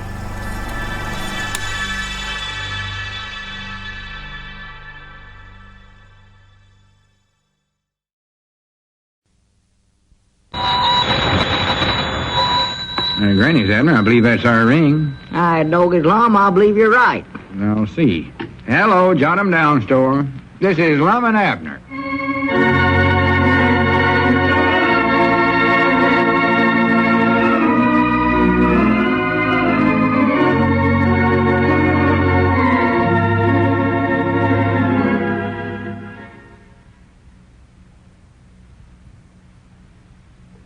And now let's see what's going on down in Pine Ridge. Well, after Lum's plans to persuade Elizabeth to take Abner back had failed, Squire Skimp stepped in with the suggestion that Abner pretend that he has lost all ambition and has become a tramp, and thus induce Elizabeth to take him back and reform him. As we look in on the little community today, we find Squire Skimp, the Jot-'em-Down store, discussing the plan with Lum. Listen. Well, Squire, I still say I hate to see Abner going around town looking that way. Them ragged clothes and all. I feel downright sorrowful for the poor little feller. Yes, well, I don't think I'd worry too much about that, Lum. Abner's not suffering any, I don't think. Well, no, but it's humiliating to him, and that's the worst one kind of suffering there is, being humilified. Yes, well, perhaps Abner won't have to go around posing as a bum very long, Lum. I'm sure the reforming instinct has been aroused in Elizabeth already. Won't be long now before she'll be taking him back in order to straighten him out again. Well, I hope so. I hate to see him have to go through a thing like this. Yes, well, I know for a fact that people are starting to talk about Abner already. Tongues are starting to wag. That's a good sign, Lum. I know that's happening, and I don't like to see it neither. Fact is, I've had a couple of phone calls here this morning. Women calling up wanting to know what's happened to Abner and why I don't do something about him. Yeah, well, I see there. That's the woman's eternal desire to reform a man exerting itself right there, Lum. Well, you're more than likely right. Oh, yes, yes. I reckon this idea'll work, but I hope it won't take too long. That's all I wish. Well, don't worry. It won't, Lum. I'm sure of that. And another thing, I'm getting tired of having to do so much work around here. I have to make all the delivers myself and everything else. Well, naturally, Lum, we can't let people see Abner doing any work. I never thought about that part of it. I never would have agreed to this in the first place. Well, as long as he's supposed to be lazy and worthless, Lum, why, he can't work. Yeah, of course he could do a little work around the store when nobody's in here, though. Well, doesn't he help any at all? No, he won't do a lick of work around here. Well, that might be better at that. Maybe it's better, Lum. Maybe it's better, but it's getting me wore right down to a frazzle. I know that. Well, of course, you have to look at it this way, Lum. You're doing this to help a friend in need, you know. Well, don't get me wrong, Squire. I'm more than willing to help Abner any way I can. I want to see him and Elizabeth get united back together again the worst way. Do that too, Lum. Have faith in this plan a little while longer now, and I know that the results will more than compensate for their tortures and humiliation. Excuse me, Squire. That was our ring there, I believe. Oh, yes. Go ahead, answer, Lum. I should be getting back to office anyway. Just a minute, Squire. Yeah, go ahead. Hello, jot 'em down, store and library. Lum Eddard's talking. Oh, howdy, Miss Goshen. What can we do for you today? Mom? Yeah, I know about Abner. Well, now, wait, Miss Goshen. You can't talk about him that way. Let her go ahead and talk, Lum. Well, I ain't to blame. Why, ain't no such a thing. Well, now, listen, Miss Goshen. In the first place, Abner ain't actual no tramp. And in the second wait place... just a minute, Lum. You better let me talk to her. I believe I can straighten this out for you. Well, I wish you would, Squire. Yes. I can't seem to do it. Just a minute, Miss Goshen. Squire Skimp wants to talk to you. Here you are, Squire. Yes, thank you, Lum. Hello, Mrs. Goshen. This is Mr. Skimp. Well, yes, I just wanted to explain to you that Lum is in no way responsible for Abner's strange conduct. Yeah, tell her it was all your idea, Squire. Well, Lum has tried to help Abner every way he can, but it just seems as though Abner is beyond help. Oh, yes, he's turned out to be nothing but an irresponsible, indolent, spineless renegade. There's nothing anybody can do about it. Squire, don't say that about him. I don't like the noise it makes. Yes, Mom, I suppose that his present separation from Elizabeth has had something to do with it. Well, I doubt if even she could do anything with him now. He's too far gone, I'm Squire, afraid. get off of that phone now. I don't like that. Yes, well, I hope so, too, Miss Goshen. Much obliged for calling. Goodbye. Granny Squire, you ought to be ashamed of yourself for saying such awful things about Abner. Lum, that's the kind of talk we want to have going around town. That'll make Elizabeth sit up and take notice like nothing else in the world. Well, maybe so, but you stood there and ruined everything by telling Miss Goshen that even Elizabeth couldn't do nothing to Abner now. That's the whole idea that we're trying to do. Yes, I know, Lum. But if you knew the female mind as I do, Lum, why, you'd know that that's the best way to get a woman to do something, is to tell her that she can't do it. It is. Oh, yes, Lum. If you ever get married, why, you'll soon discover that a woman possesses a quality that can only be described as, mule-headed, Lum. Well, I just hope you know what you're doing, Squire, because this is a terrible thing to make poor little Abner go through. Well, I'll admit that, Lum, but the way I look at it is this now. Abner has everything to gain by this and nothing to lose. Well, I reckon when you look at it that way... Wait, there's the phone again. If that's somebody else complaining about Abner, I'm going to put a stop to all this. Well, don't do anything rash now, Lum. Don't do anything rash. Hello, jot 'em down, store and library. Who? No, Abner ain't here. I don't know where he's at. Well, who is this? The jailhouse? Oh, my goodness. Well, what's he wanted for? Hello? Hello? They hung up. What do they want Abner for, Lum? I don't know. I couldn't find out. Was that the constable, Uncle Henry Lunsford? Well, never sounded exactly like him. Must have been, though. But whoever it was, that's the last straw right there, Squire. Grannies, we've got to call this whole thing off. Well, now, wait now, Lum. Bad enough having Abner run around town acting like he's just a bum, but when they start arresting him for it and throwing him in jail, that's just going too far. Well, I'll admit that's a little drastic, Lum. Of course, now, it might help our cause, though, if Abner should get thrown in jail. I don't care. I ain't going to let that happen to my friend and partner. This thing's getting clean out of hand, Squire. Far as I'm concerned, we're all through with it right now. Wait now, tut now, Lum. Let's not be too hasty Or now. to listen to you in the first place. Well, you'll find it'll work out all right, Lum. Me and Abner's been partners for too long a time for me to stand by and let something like this happen to him. I'm going right down there to the jailhouse and have a talk with that Uncle Henry. I'm going to explain the whole thing to him. I'll tell Uncle Henry Lum, that wait a minute. you're Wait just a minute. There comes Abner across the street. Oh. Now, let's wait and hear his side of it here, and it might be just a misunderstanding. You can't tell. Well, he more than likely don't even know nothing about it. And I don't believe I've got enough nerve to break the news to him, that the law is after him and all. Grannies, look at that poor little feller coming up out there. Ragged clothes, run-over shoes. Yes, he's certainly has got the clothes all right. I don't know where in the world he ever found clothes as far gone as those are. What's that he's got over his shoulder there, Lum? Granny's, I don't know. Looks like a bundle of something tied up in a bandana or handkerchief. Yes. Got it hanging on the end of a stick, thrown over his shoulder.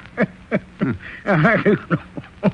Well, he's certainly playing his part well. I'll say that for him. He looks like a tramp if I ever saw one. Poor little feller. Can't hardly even stand to think about it. All the humiliations he's gone through. You better let me be the one to tell him about the jailhouse business. I'll break the news to him gentle. Well, all right, Lum. If that's the way you prefer it, that's all right with me.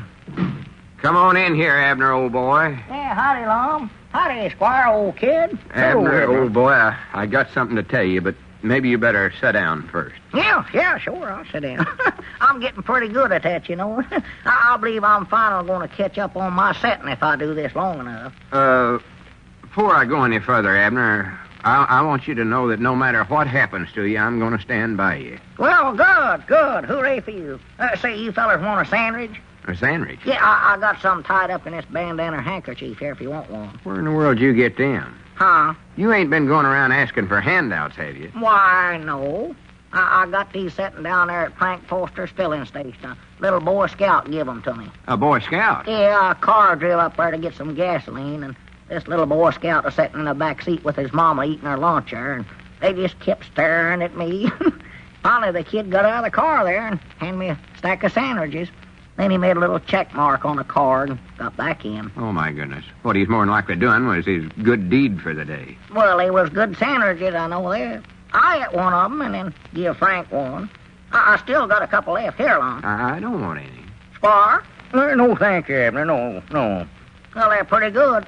Frank said they was geese livers. Abner, I got some good news for you. Starting right now, you don't have to go through no more of these humilifying experiences. Huh? I've decided that we're all done with this idea of having you be a bum. Done with it? Yes, sir. Well, now, wait now, Lum. It's all right, Abner. Now, don't worry. We'll study up some other idea to get Elizabeth to take you back. You can stop being a bum right now. I don't want to stop. Huh? I've never enjoyed myself so much in all my life. I don't know why I never taken this up years ago. Abner, you don't know what you're saying. I do done it. This is a way to live, Lum. No work, no worries, no cares. Just do whatever you want to. Yeah, but you don't know what it's leading to, Abner. You're wanted down at the jailhouse. Jailhouse? Yes, sir. They not 10 minutes ago. Oh, that must be Willie the Boodler. Willie the Boodler? You know that tramp that lives down there at the jail most of the time. Me and him are good pals now. Oh, for pity's sake. Oh, say, that reminds me. I'm supposed to borrow some stuff here out of the store, too, Lum, if you'll turn your head and look the other way for a minute. Borrow some stuff? Yeah, I want to get some canned meat and canned tomatoes and some onions and potatoes. If Uncle Henry Lunsford will let Willie out this afternoon, why, me and him are going down by the river and cook up a mulligan stew. Doggies, this is a life, you know. This is it.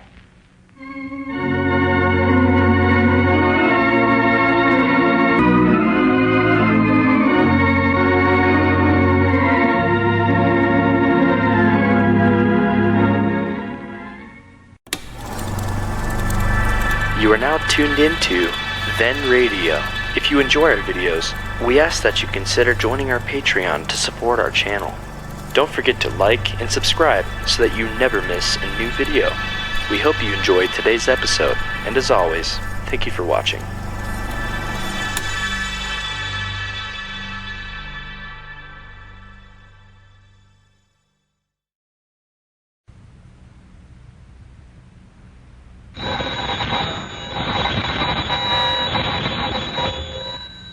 Granny's, Abner. I believe that's our ring. Doggies, Lum, I believe you're right.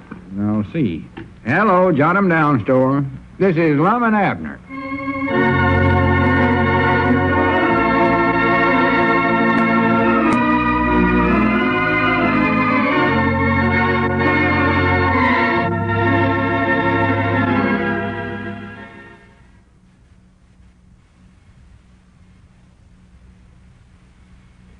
And now let's see what's going on down in Pine Ridge. Squire Skimp's plan to have Abner pose as a worthless, ambitionless renegade and thus provoke Elizabeth into taking him back to reform him seems to be making quite an impression on the townsfolk and Abner. In fact, Abner appears to be enjoying it a good deal. As we look in on the little community today, expressing his concern over the plan to Squire. Well, Yeah, Squire, I'll admit that he's working all right. Everybody's sure talking about Abner, but I tell you, I'm worried. Worried? Yeah, I'm just afeard Abner's overdoing it. Oh. I believe he's taking this hobo stuff too serious. Feared it's gone to his head. I don't think it's any danger of that, Lum. Now, you ought to see Abner. He looks raggedier every day. And he won't do a lick of work. He won't do nothing. Well, that's all part of the plan, Lum. I know it, but the trouble is he's enjoying it. I'm feared that he'll just want to go on living that way the rest of his life. No, Lum, not Abner. He's too old to change his way of life now. The old saying, you can't teach an old dog new tricks, Lum. Well, maybe not, but I'm worried about Abner, I know that. Well, if Abner does think that he enjoys being a tramp, Lum, it's merely a temporary situation which is bound to wear off in a day or so. No, man that's worked hard all his life like Abner will never be satisfied to live any other way, Lum. Well, I just hope you're right. As a matter of fact, I'd wager anything that Abner's tired of it already. He's too much of a family man to ever become a nomad, Lum. Oh, wait a minute, that's our ring, Squire. Oh. I hope this will be Elizabeth calling up to ask Abner to come back home. Well, I think it's still a little too soon for that, Lum. Excuse me a minute. Yes, go right ahead. Hello, John, I'm down store in library, Lum Edgerton. Oh, yes, Miss Foster. Friday night, huh? Why, no, not a thing. It is? Well, I swan to goodness. I thought Tom's birthday was long about June. Why, sure, I'd be glad to come. Bring who? Oh, why, yeah, I'd be willing to bring her if it'd help out. Oh, no, it won't be no trouble. Mom? Oh, yes, Mom. Yeah, I'll call her. Yes, Mom. Well, thank you very much, Miss Foster. All right, goodbye. Well, Miss Foster give a birthday party for Tom, huh? Yeah, Friday night. Well, it's nice that you're going to get to take Miss Platt to the party, Lum. Miss Platt?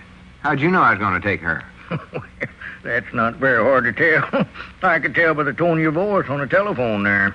You could, huh? Oh, yes. Yes, love is a wonderful thing, Lum. Love? I ain't in love with her. Oh, no, of course not. Well, I ain't.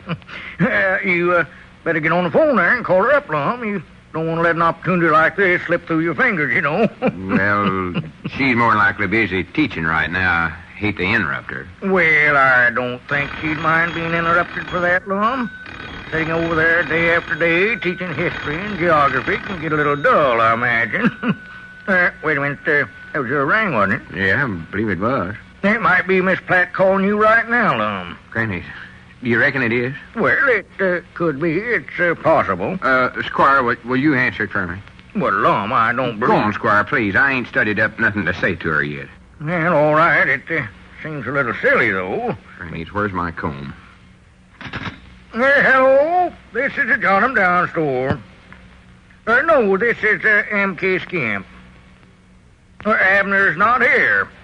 What's she calling Abner for? Oh, yes, Mrs. Peabody. I thought I recognized your voice. Miss Peabody? Just a minute. He's here.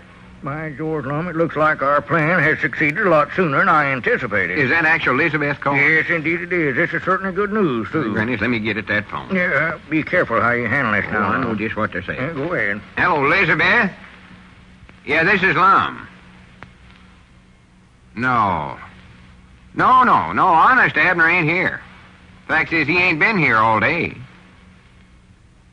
Well, to be honest, Elizabeth, he don't do a lick of work around here no more. That's right, Lum. Lay it on heavy. Oh, yeah. Oh, sure, he still owns his half interest here. Tell her he's liable to lose it, though, if someone doesn't reform him. Mom? Oh, yes, Mom. Yeah, I'll more likely see him sometime today. Tell him what? Well, sure, I'll tell him to come home. Well, by George. How's that? Well, wait, though, Elizabeth. That ain't why Abner's doing this. Well, wait. You got the wrong idea. Hey, don't argue with her, Lum. She wants him to come home. That's enough. But he ain't trying to humilify you. Let it go. Don't spoil everything, Lum. All right, I'll tell him when I see him, Elizabeth. But I still say you've got the wrong ideas. Be careful, Lum. Yeah, all right, Elizabeth. Yes, Mom. Goodbye. So she wants him to come home. She insists on it. Well, that's fine. It's wonderful news. Wonderful news, Lum. Yeah, well, I'm feared it just means more trouble in the home for Abner. more trouble in the home. Yeah, she ain't feeling sympathetical about Abner like you said she would. She's just downright mad at him. Oh, I see. Oh. She don't want to reform him like she's supposed to with this plan of yours. She just wants to get him off in the streets so he'll quit humilifying her. Well, that isn't quite the reaction I'd hoped for. No. Elizabeth said Abner's just making an idiot out of himself, and it's a reflect on her, she says. She swears that he's just doing it on a purpose to humilify her. Well, there's the workings of the female mind again, Lum. You absolutely cannot depend on how a woman will react. Never do the right thing. Now, she ain't happy about this at all. No, but at least, Lum, you must admit that we've accomplished our purpose in some measure. She has asked Abner to come back home, and that's what we wanted her to do. Well, yeah, I reckon you're right. And I know Abner'll be tickled to death to hear it, too. Oh, certainly. And once he does get back home, why, he and Elizabeth will be able to patch up their differences in no time at all, I'm sure. The important thing is to get them back together again. Yeah, I believe you're right, Squire. If we can just get them two together again, I believe they'll be so happy from now on they won't ever have no more... Hallelujah, I'm a bum. Oh, Hallelujah, hello, I'm Abner. again. Never seen you coming up out there. Well. There, man, half to death busting in the door there. Oh, excuse me. Howdy, Squire. How are you today? Oh, pretty good, Abner, pretty good. Hi, Granny. Have we got some news for you, Abner? News? Yes, sir. You're going to be tickled to death when you hear this. Well. Abner, everything's worked out dandy. Elizabeth called you. She did? Yes, sir. And you know what? She wants you to come home. Oh. Well, for goodness sakes, is that all you're going to say? Just, oh? Ain't you happy? Well, sure. You don't act like it. Well, I'm happy, I think. When did she say for me to come home? Right today, quick as you can. Today, huh? Reckon it'd be all right if I'd wait till tomorrow or so. What in the world do you want to wait for? For a little over a week now, you've been studying up ways to get Elizabeth to take you back again. And now when your big opportunity comes, you act this way. Yeah, well, I sort of had a couple other plans in mind. Plans? Yeah, me and Willie, you know, Willie the Boodler. Me and Willie were sort of aiming on grabbing a rattler and going somewhere. Grabbing a rattler? Yeah, might head for Florida. Willie says that's a good place to winter. Well, now, wait. I don't want you picking up no rattlers. Them things are poisonous. I think he means a train, Lum. They're referred to sometimes as rattlers in the vernacular of the Wanderlust. Yeah, sure. I just come in here to get my steam-heated Benny, 'cause it gets cold riding them rods. To get your what? Steam-heated Benny. My winter overcoat. Don't you know nothing? Doggy, you talk a gazoony, Lum. A gazoony? You know, a little kid tramp. Me and Willie seen one yesterday toting a lump down to the jungle. He claimed he wasn't a mush faker, but Willie said he'd seen him working a stem, putting a ding on the yokels around here. What in the world are you talking about, Abner? Are you feeling all right? Why, sure, I never felt better in my life. Well, I better lamb. Willie says we got to get out to the tracks 'cause there's a stack of rust and a drag due in about an hour, and we might squirrel a car and take a hop somewhere. Wait a minute, Abner. What about Elizabeth? Well, I'll call her quick as I get a chance. So long. Well, I'll be dead blamed. Did you hear that, Squire? I certainly did. And I told you this was going to his head. See affecting his mind. We better get a hold of Doc Miller. No, now, Lum, I wouldn't do that. This is nothing at all. Abner has evidently just picked up some hobo lingo from this Willie the Boodler character. It'll wear off soon. Well, I'm worried, though. This whole mix-up twixt him and Elizabeth's made a nervous wretch out of him. And I know something I'm going to do right now. Now, Lum, don't call Doc Miller. That isn't necessary. There's nothing wrong with Abner. He's merely fascinated by this new hobo existence. It's just temporary. By tomorrow, he will have forgotten all about it. Well, I don't know. You know, Abner... Wait a minute. Hello, is this Miss Foster? Mrs. Foster? Well, this is Lum again. I just recollected I'm all tied up next Friday and can't make the party after all. Oh, business. Yes, Mom. Well, I am, too, but much obliged for asking me anyways. Yes, Mom. Goodbye. Now, Lum, what did you do a silly thing like that for? Well, I'll tell you, Squire. If I start taking Miss Emaline Platt different places, she'll start liking me. And with my personality, sooner or later, she'll want me to marry me. Just take a look at Abner and see what happens to married people. No, sir, I just ain't taking no chances.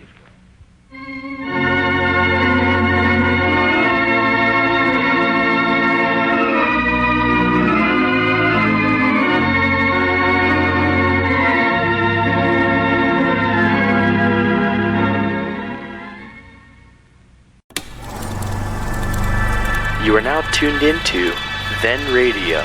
If you enjoy our videos, we ask that you consider joining our Patreon to support our channel. Don't forget to like and subscribe so that you never miss a new video. We hope you enjoyed today's episode, and as always, thank you for watching.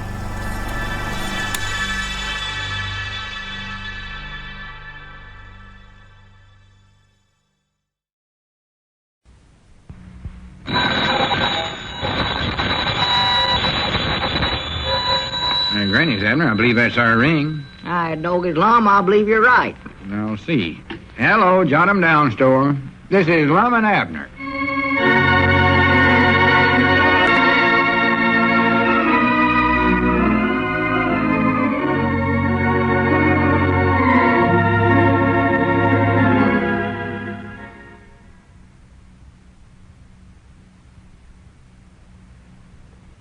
And now let's see what's going on down in Pine Ridge. As a result of the plan to have Abner pose as a tramp and thus encourage his wife to take him back again, the whole marital mix-up in the Peabody family has reversed itself. Now Elizabeth wants Abner to come back, and Abner prefers to continue his nomadic life. As we look in on the little community today, we find Lum in the Jot-'em-Down store explaining this new turn of events to Grandpappy Spears. Listen. You mean Elizabeth's trying to get Abner to come home and now you don't want to go? That's exactly it. Everything's changed clean around. Just the opposite of the way it was before. Well, I'll be a monkey's pigeon-toed uncle. That's the spabbing-leggedest thing I ever heard of. Oh, I tell you, this has got to where it's serious, Grandpap. Abner won't do no work. Goes around in them awfulest ragged-looking clothes you ever seen. Yeah, I know. I seen him. He looks terrible, all right. And the worst part of it is he's running around with that Willie the Boodler. That tramp that lives down there at the jailhouse half the time. Yeah, I know Willie. But he ain't such a bad feller, Lum, that Willie the Boodler. Sort of interesting to talk to. Yeah, but he's sure ruining Abner. Putting a lot of crazy ideas in his head. And on top of that, Abner's picked up a lot of hobo talk from Willie, and you can't hardly understand what he says no more. Then goes around here calling a overcoat a steam-heated Benny and his lunch a lump, and I don't know what all. Yeah, but I heard Willie do some pretty fancy talking. Philosophy's junk. He gives out some mighty good advice. No, I doubt that. Excuse me, Grandpap. I believe that's our ring. Yeah, go right ahead, Lum. Hello. Jot 'em down, store and library. Lum Edwards talking. Oh, howdy, Elizabeth. No, he ain't been in since you called a while ago, Elizabeth. Well, I told him to call when I seen him yesterday. I just don't know what's come over that man. Oh, no, I don't think that's it. I'm sure he still loves you. Well, no, it ain't all your fault, Elizabeth. Hardly. Well, now, don't start puddling up there. Everything's going to work out all right. Why, sure it will. Well, I've done talked to him, but I'll talk to him some more if it'll do any good. Now, you just stop worrying, Elizabeth, because everything's going to be all right. Yes, Mom.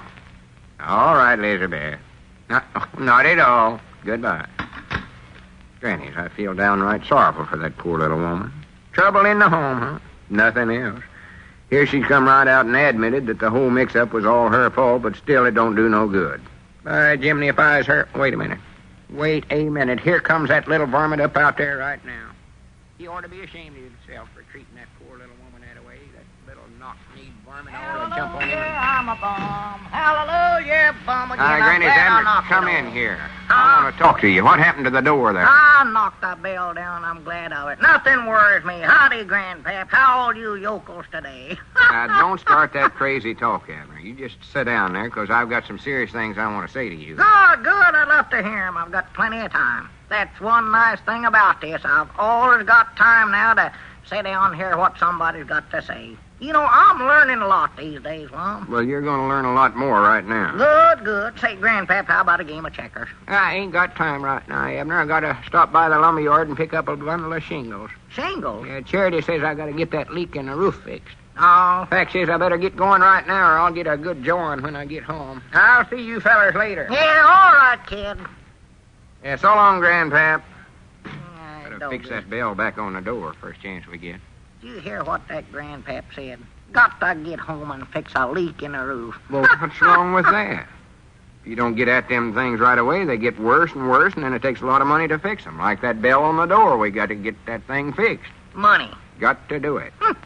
That's all you fellers think about. Money and houses. If Grandpap didn't have that house in the first place, he wouldn't have to worry about fixing no leak. Well, a feller's got to have a house to live in. Oh, I don't know. Take a look at me. I'm getting along without one. I'm just happy as a lark. Just as happy as a lark. Abner, you oughtn't to talk that way. Why not? What's wrong with being happy? Tell you, Lum, I'm just now learning how to live. Nah, it's just plain silly talk, and you know it. No, it ain't no such a thing. Look at now, he'd love to be playing checkers, but can he do it? No. Why not? Because he's a prisoner of civilization, that's why. Wait a minute. Did you get that from Willie the Boodler? I might have. I don't know. But look at me. I can play checkers any old time I want to. I don't have to ask nobody. I don't have to quit playing to do something else because I ain't got nothing else to do. Abner, that's disgusting. No worries, no cares. Go anywhere I want to, do anything I want to do. I'm a knight of the road, that's me. Well, if you want my opinions on it, you're just a lazy, no-good bum. That's what you are. You bet your life I am. I doggy, that's a thing to be, too. Lum, you ought to take this up. Me? Yes, sir. Do you a heap of good. Learn you how to live. I wouldn't do no such a thing. I'm a respected man, a upright citizen, well thought of in the community. Yeah, but are you happy? Huh? Are you carefree? Are you at one with the world? At one with the world? Yeah. What are you talking about, anyway? Well, Willie says that. I know it means something. I ain't sure just what, but are you it or ain't you?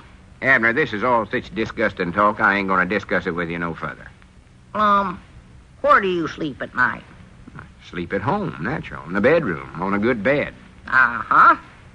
When you look around you and up above you, what do you see? Well, I see the walls and the ceiling, natural. Of course, I can't see nothing when the lights is off. Walls and ceilings, huh?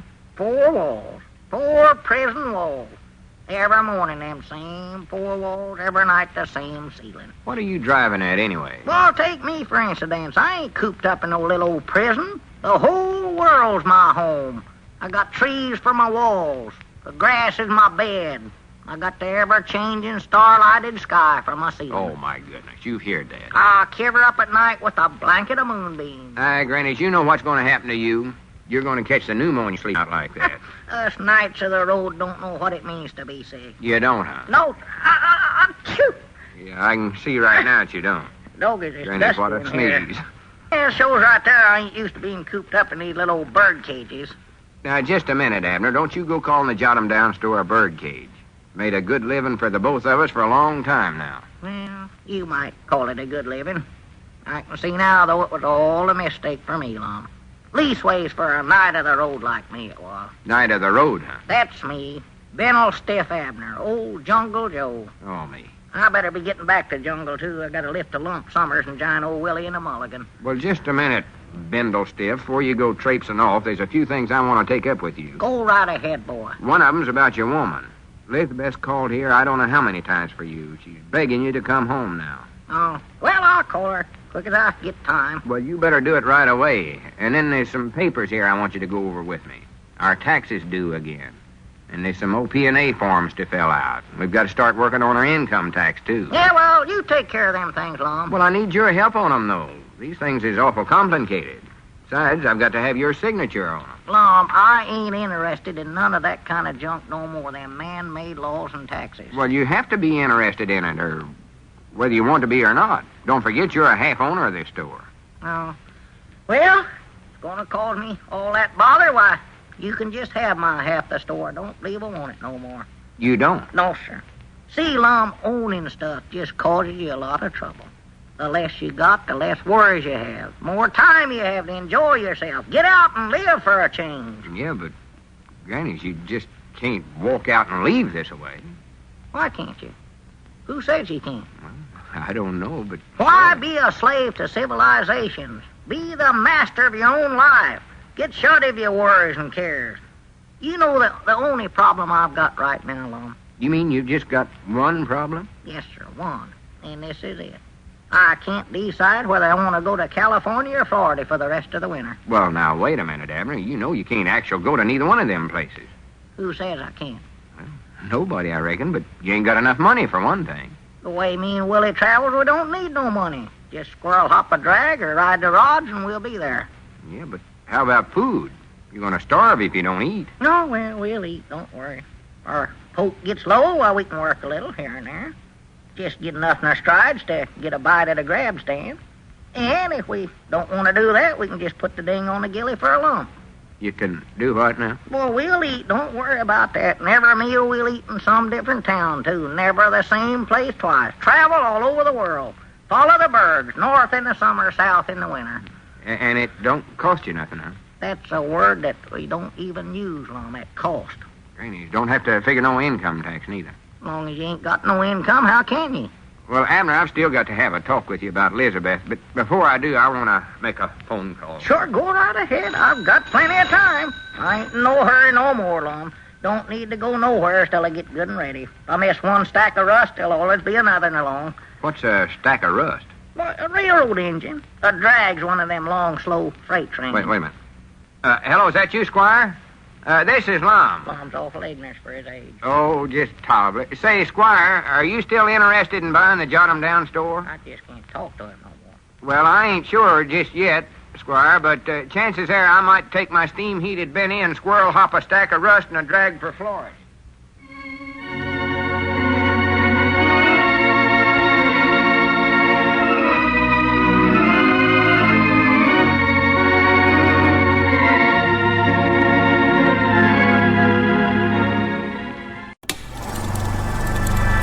You are now tuned into Then Radio. If you enjoy our videos, we ask that you consider joining our Patreon to support our channel. Don't forget to like and subscribe so that you never miss a new video. We hope you enjoyed today's episode, and as always, thank you for watching.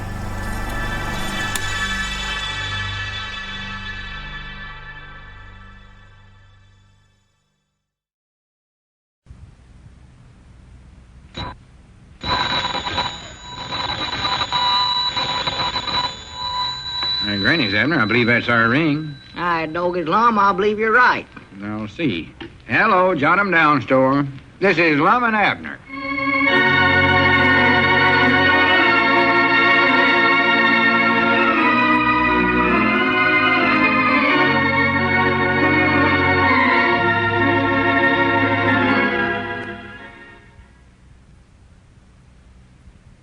And now let's see what's going on down in Pine Ridge.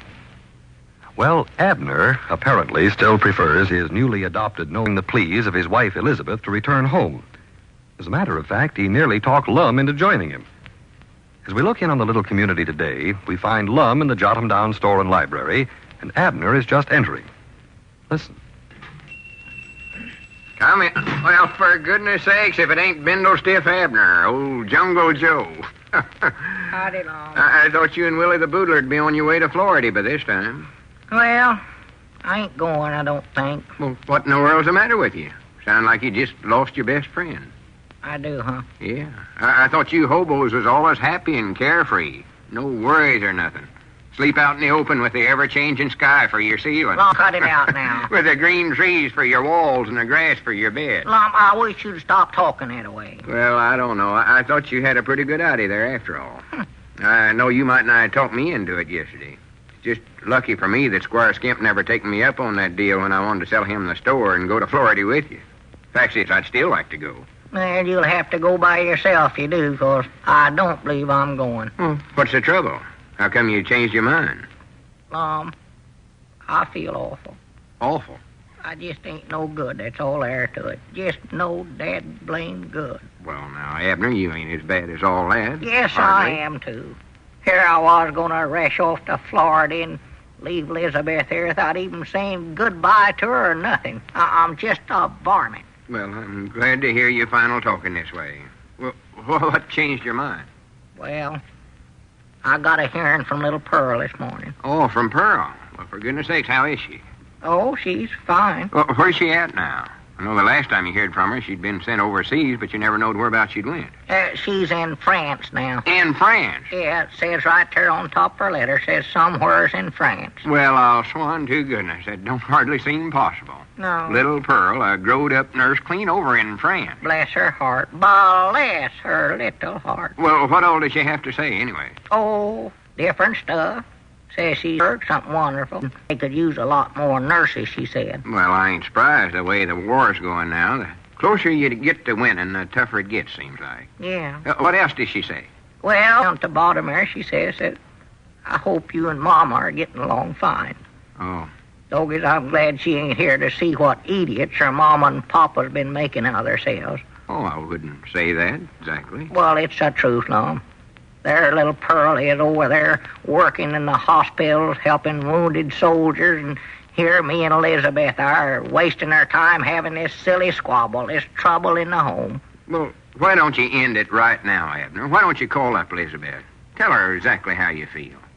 I'd love to do that the worst way, Lum. Well, good. But I just can't bring myself to do it. Why not? Well, I'm just ashamed of myself. I just can't bring myself to face Elizabeth or talk to her over the phone or nothing. Oh, well, now, that's just plain silly, Abner. I know it is, but I just can't help it, Lum. I just can't bring myself to call her.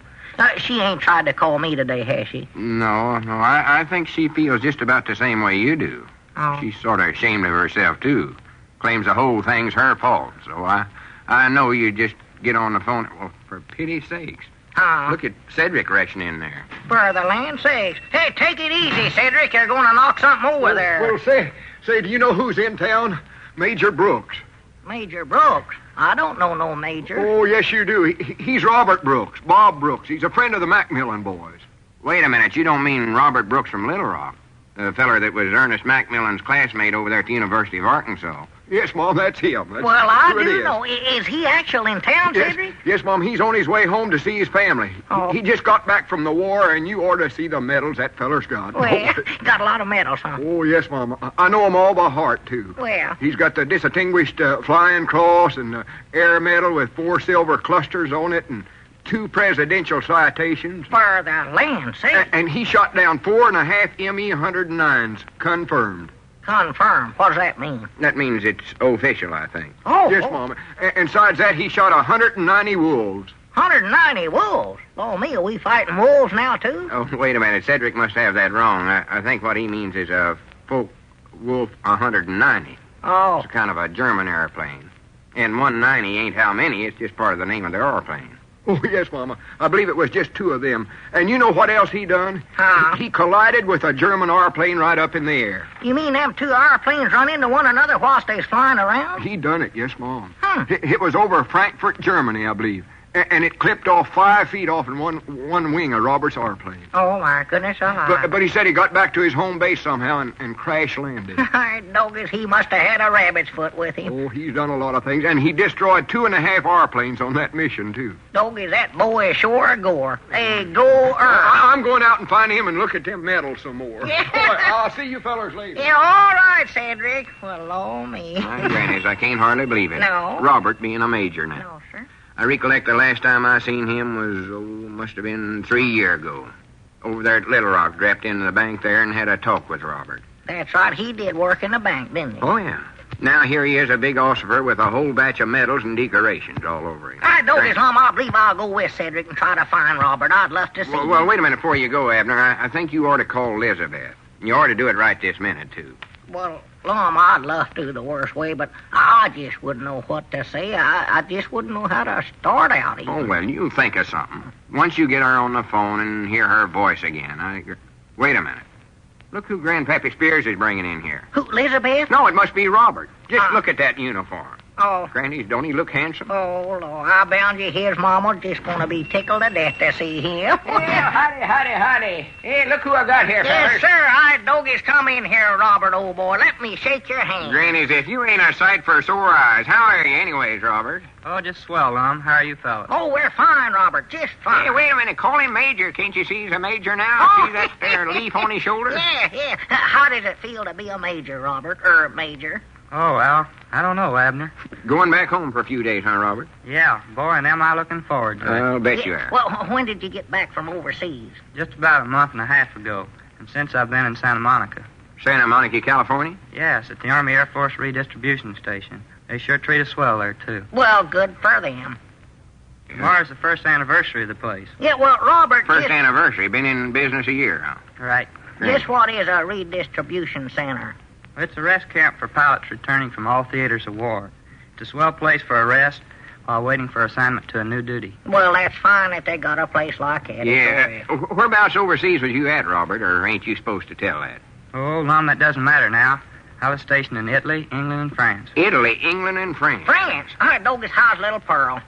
What'd you say, Abner? Well, if you was in France, you must have saw little Pearl. That's my daughter. That's where she's at. Was she feeling all right? Well, I'm afraid I can't say. You see, Abner, France is a big place. Yeah, well, did she tell you any messages to send home to me? Abner, Robert never seen Pearl over there, he said. He must have, Lum. She's in France. It says so right there at the top of her letter. F-R-A-N-C-E, France. F-R-A-N-C-E. Oh, yeah, that's right. How'd she look, Robert? Was she fat or skinny? Well, it didn't say her, Abner. Well, she's the one in the nurse's uniform. Fact is, that's what she is, a nurse. Oh, well, if that's the case, I can tell you this about her. She's doing a great job. That's the one. That's Pearl, all right. By George, I certainly take my hat off to those girls. You have no idea how much they mean to the wounded fellows over there. Good for Pearl. As a matter of fact, the Army could use a whole lot more nurses, too, especially in the Army hospitals here at home. Grannies, they do need nurses, don't they? Do you know they're returning over 50,000 wounded a month, and they only have 9,000 nurses to care for them? There's a big shortage of them. I'll say.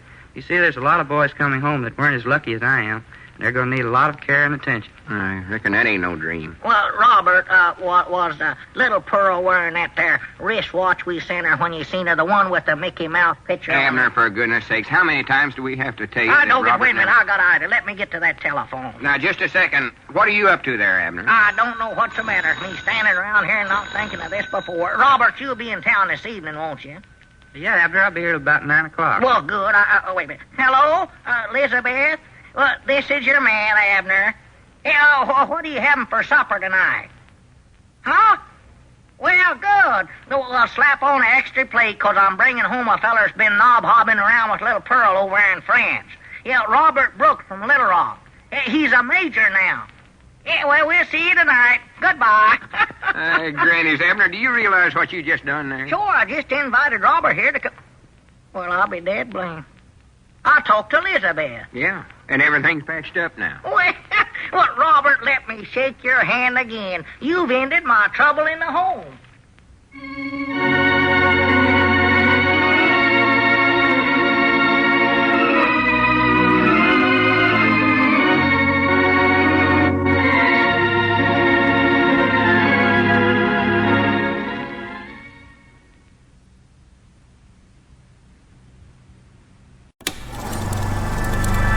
You are now tuned into Then Radio. If you enjoy our videos, we ask that you consider joining our Patreon to support our channel. Don't forget to like and subscribe so that you never miss a new video. We hope you enjoyed today's episode, and as always, thank you for watching.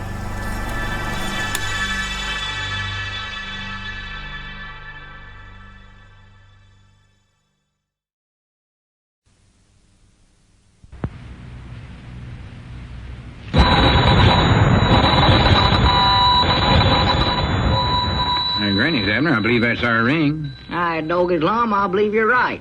I'll see. Hello, jot 'em down, store. This is Lum and Abner.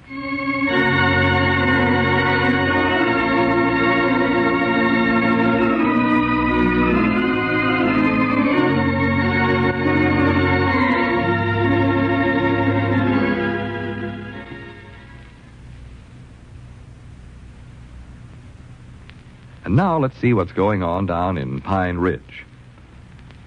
Well, Abner's trouble in the home and peace and harmony reign once more in the Peabody family. As we look in on the little community today, we find the old fellows in the Jot 'em Down store and library. Abner is giving vent to his newfound happiness. Listen. Oh, they cut down the old pine tree and they hold it away to the mill. Granny, it's sure good to hear you sing around the store here again, Abner. Oh. Especially after the way you've been going around here the last couple of weeks. Yeah. Oh, I'm a happy man again, Lum. A happy man, that's me. Well, it does my heart good to hear you say that. Oh, yeah. When you got trouble in the home, Lum, everything else seems to go wrong, too. But when you ain't got it, everything's just wonderful. You're getting to be quite a philosophizer. Oh, yeah. Yes, sir, you just ought to see how things are over at my place. It's just a regular little paradise over there. It is, huh? Oh, yeah, me and Elizabeth are just like a couple of little lovebirds. Well, that's nice. Yep, lovebirds in a feathered nest, that's us. There ain't nothing that woman won't do for me. Gets up early in the morning, cooks all my favorite victuals for breakfast, stuffs my napkin into my shirt collar for me, warms my shoes for me before I put them on. Oh, I tell you, it's just wonderful. Yeah, it does sound pretty good, I'll have to admit that. Oh, yeah. And, of course, on the other hand, I do a lot of nice things for Elizabeth now, too. Want to do my part, you know. I hold the door open for her when she's carrying firewood in. Hand her the milking stool. Well, now, last night she was late doing the milking, so I stood there and held a lantern for her. Well, she ought to be nice to you if you're doing all them things for her. Yeah, well, I just figure it's the only fair thing to do, Lum. 50-50. Don't spoil her now. Don't do that. Well, I want to do my part for her, Lum. I tell you, I'm a man that's learned how to live. Yeah, of course, you said that last week when you was running around here with Willie the Boodler trying to be a tramp. Yeah, but this is even better than that, Lum. This is it. This is it. Well, I know I'm sure happy you and her's back together again. That's where you belong. Oh, Lord, yes. There just ain't no two ways about it, yeah. Maybe now you can settle down and do a little work around the store, too. Well, I'm sure ready to do some work around here again. You know, Lum, just to be honest, I never actually enjoyed being a bum and not having nothing to do. I just felt sort of lost all the time. I couldn't get used to it. You did, but you sure never showed it. Well... I could have swore you was enjoying yourself something wonderful. Just, partly is all. Well, tell me, Abner, did you actually sleep out in the open with just a star-lighted sky for your ceiling and all that junk you was talking about? Why, of course I did, sure, Lord. Well, that is, I didn't sleep out there all the time. Quite. Well, how much of the time did you? Oh, I don't know. Now, about how much? Well, let's see now. I believe there was one time there I slept in a haystack back of the Pomeroy place one afternoon. One afternoon? Well, not all afternoon, but, well, I know I was there a good half hour. And then a little breeze sprung up, and so I went inside the house there and had some hot tea and cornbread with Earl in his warmer. Tea and cornbread? Yeah. Pity sakes, that's a fine bunch of victuals for a tramp to be eating. Well, I couldn't starve to death, could I? Even my tramp's got to eat a little bit long. Yeah, but to hear you tell it, you was living a terrible rugged life. Well, it was rugged. You seen them clothes I was wearing around, Lum. Yeah, them things was a disgrace, all right. Where'd you get them things, anyway? How? I've never saw worse clothes on a human in all my life. Whoever wore them things before you got 'em must have actually been a bum. Whereabouts did you get 'em? Why, over at your place. Well, I was going over at my place. Yeah, that was that old suit of yours. You weren't wearing it no more, so I just figured that I might as well wear it. Wait a minute, that wasn't my suit. I never had nothing that looked as bad as that. It was your suit, Lum. Are you sure? Yes, sir.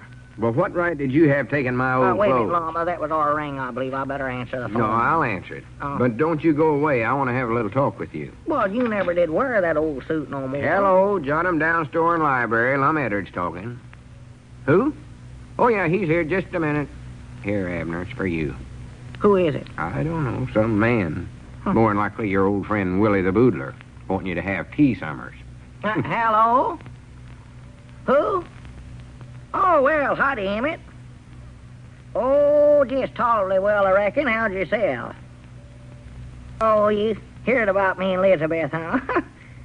Oh, Lord me, yes, I'm a happy man, Emmett. A happy man. Yes, sirree, Bob, sir. You're a thief, too, taking another feller's clothes. You might tell him that. Well, I don't know, Emmett. To be honest, I just sort of looked the situation right square in the face, decided what was the cause of the trouble twixt me and her, and then, well, I just solved it right then and there. You did? Oh, yeah, figured it all out by myself, Emmett. For pity's sakes. Well, I don't know that I'd go so first to say that. Well, I am a little smart, though. I'll have to admit, I reckon. That ain't disgusting. You ain't even half smart. How's that? Oh, you're having trouble in the home now, too, huh?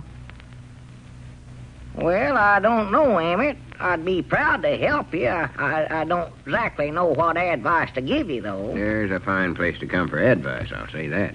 Well, I'll tell you what I'll do, Emmett. I'll study on your problems for you, and I'll call you back later. Emmett ain't half smart neither, and you would have called him. Yeah, well, in the meantime, I just act sort of cold towards you, woman. Act like you don't actually care much for her, you know. Oh, me, such advice. Yeah. Yeah, sure, I'll call you, Emmett. All right, old feller. Goodbye. Is Emmett Goshen and his woman having a fuss again? Oh, yeah. Pity how folks can't get along with one another. What's their trouble? Oh, same old stuff. I'll tell you about it later. I gotta sit down here and concentrate on this problem. Figure out an answer for old Emmett. Wait a minute. You ain't actually going to give some advice, are you? Why, sure I am. Who's a better feller in this town than me to be giving out advice on such subjects?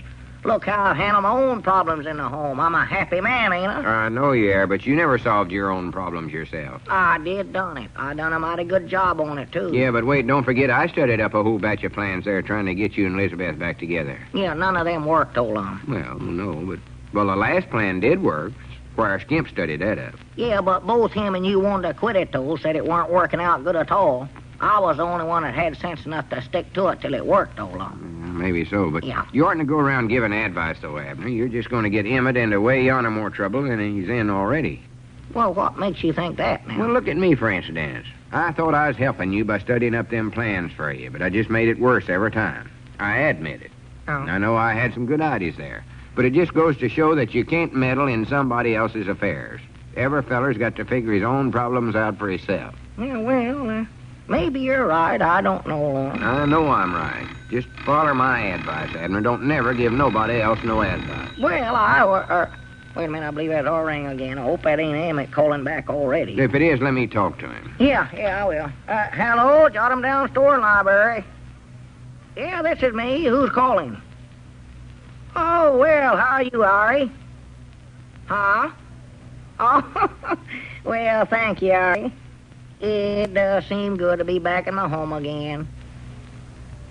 Well, I didn't exactly figure it all out myself, Ari. Not quite, anyway.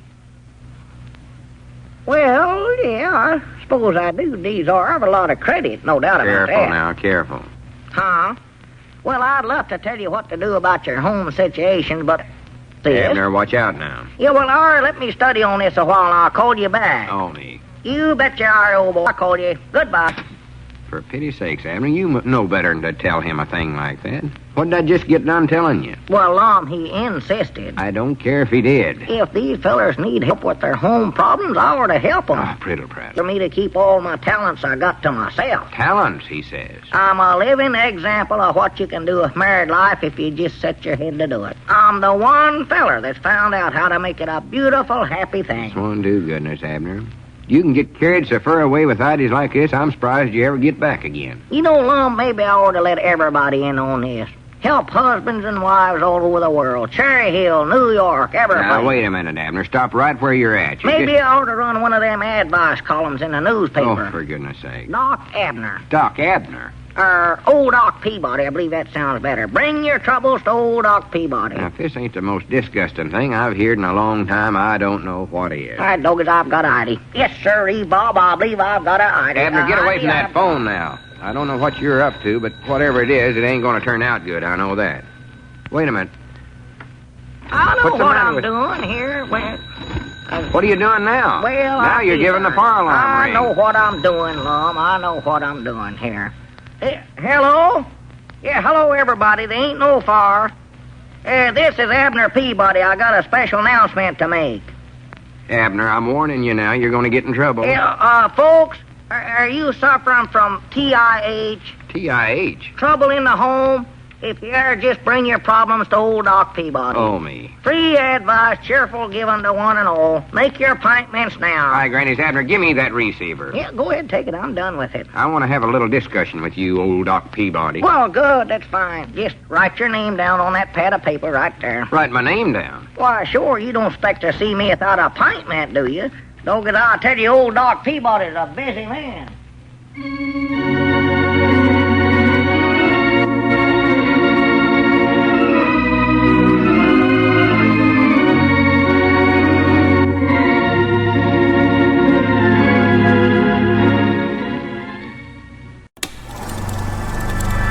You are now tuned into Then Radio.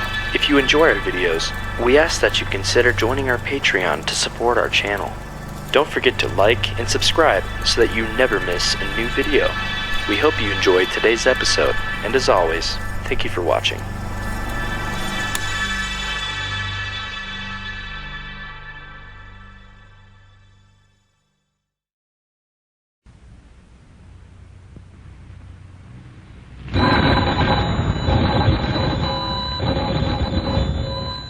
Granny's, Abner. I believe that's our ring. I dog it, Lum. I believe you're right. I'll see. Hello, jot 'em down, store. This is Lum and Abner.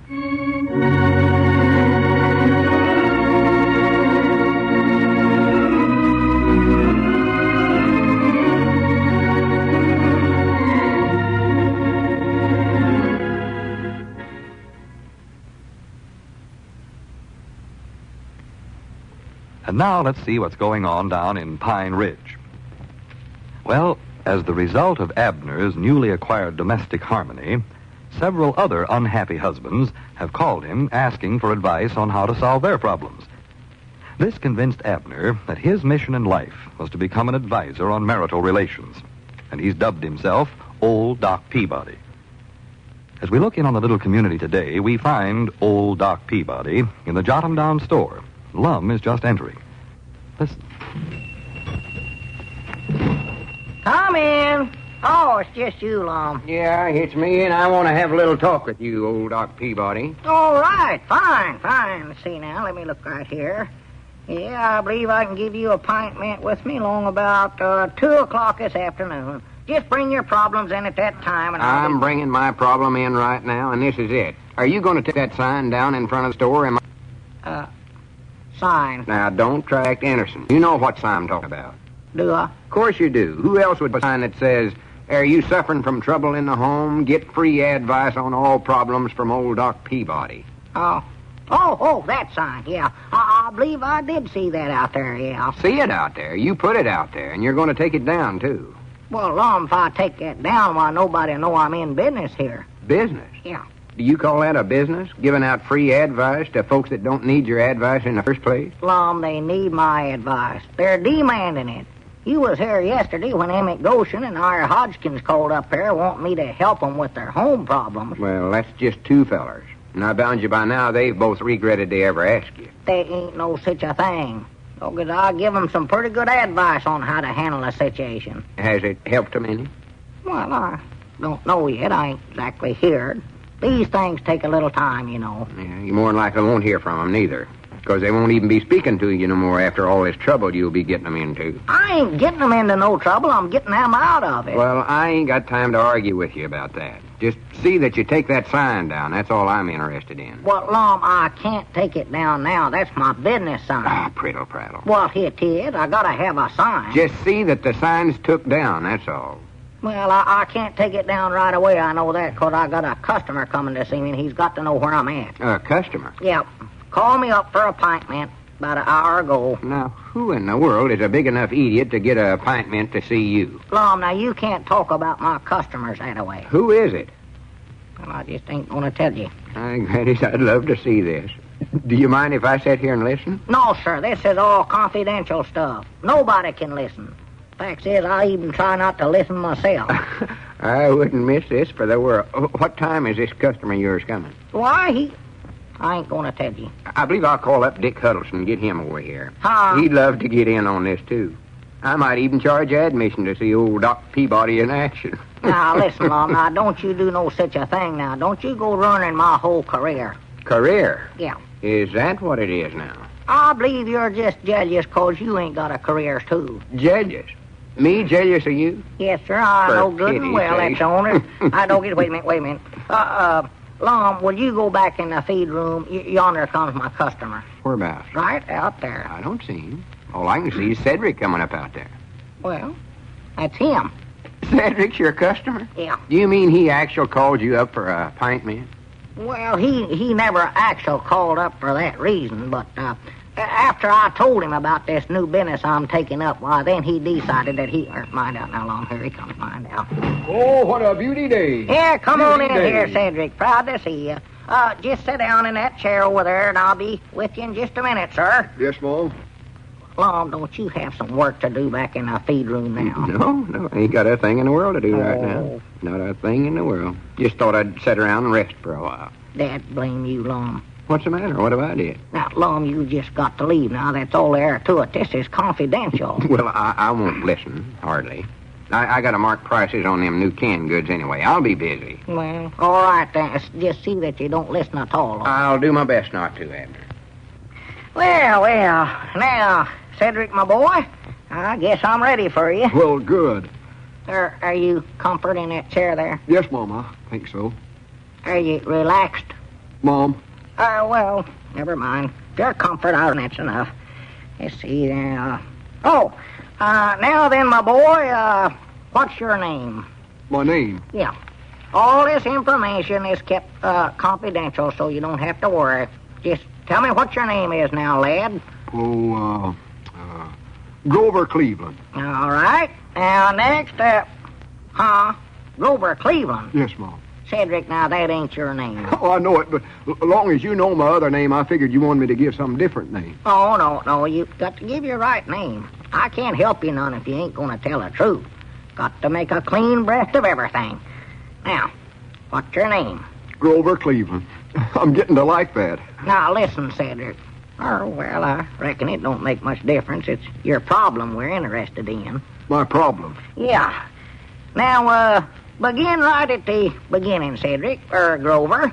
Tell me the whole thing now. Just tell me exactly what your problem is. Well, problem, huh? Yeah. Now, don't hold nothing back. What's troubling you? Oh, I don't know nothing that's troubling me.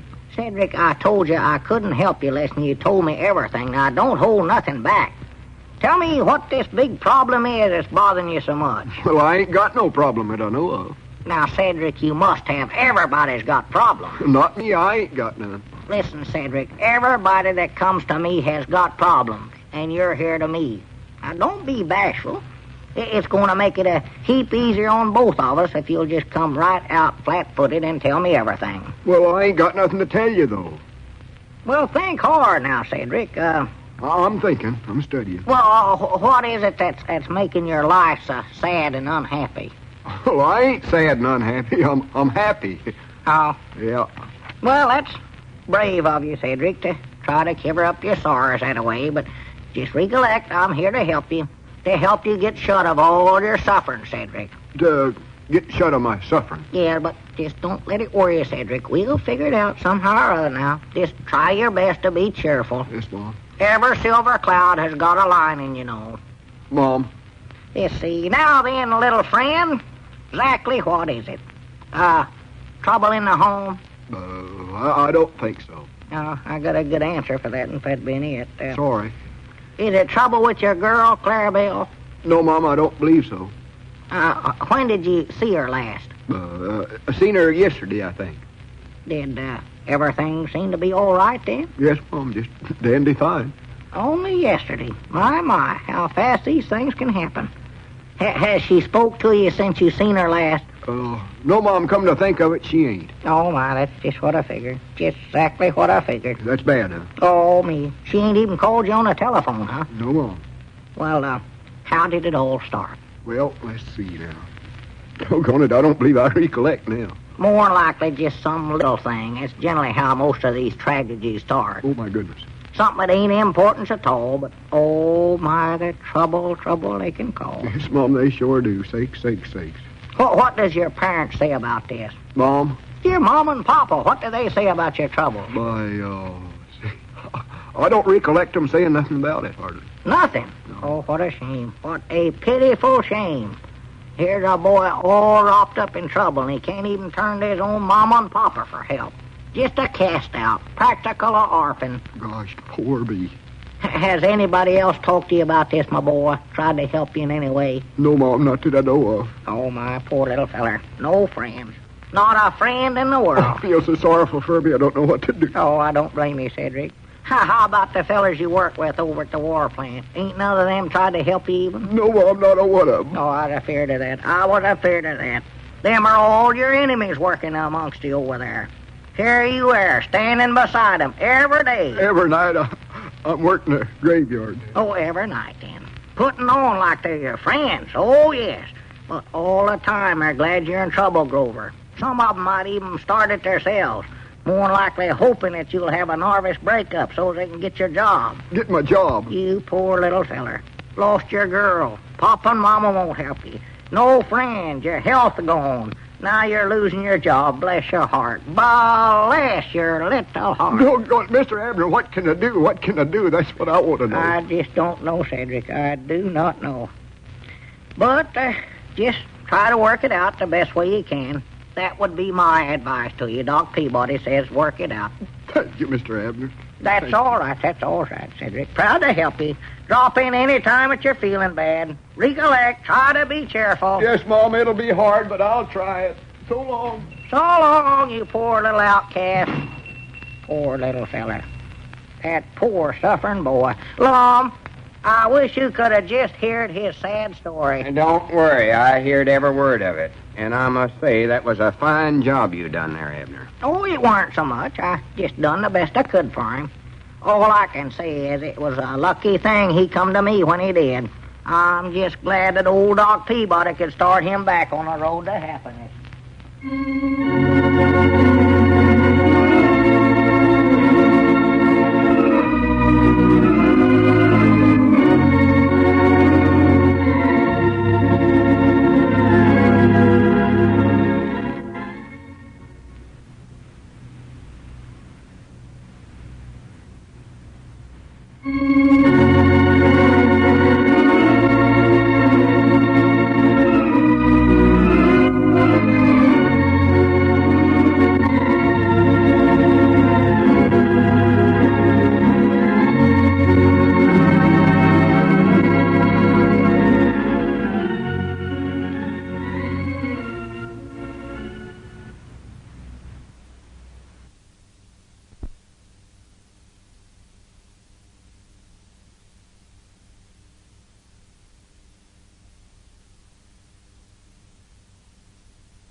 You are now tuned into Then Radio.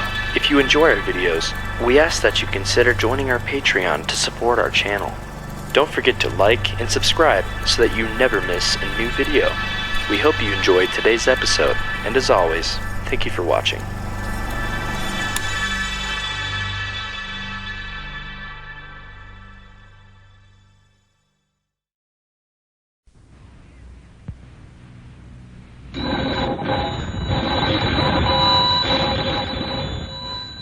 Granny's, Abner. I believe that's our ring. I dog his Lum, I believe you're right.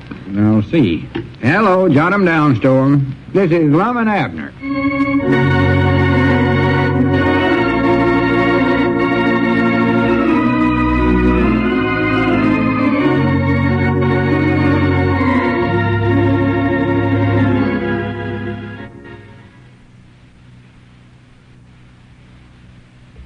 And now, let's see what's going on down in Pine Ridge.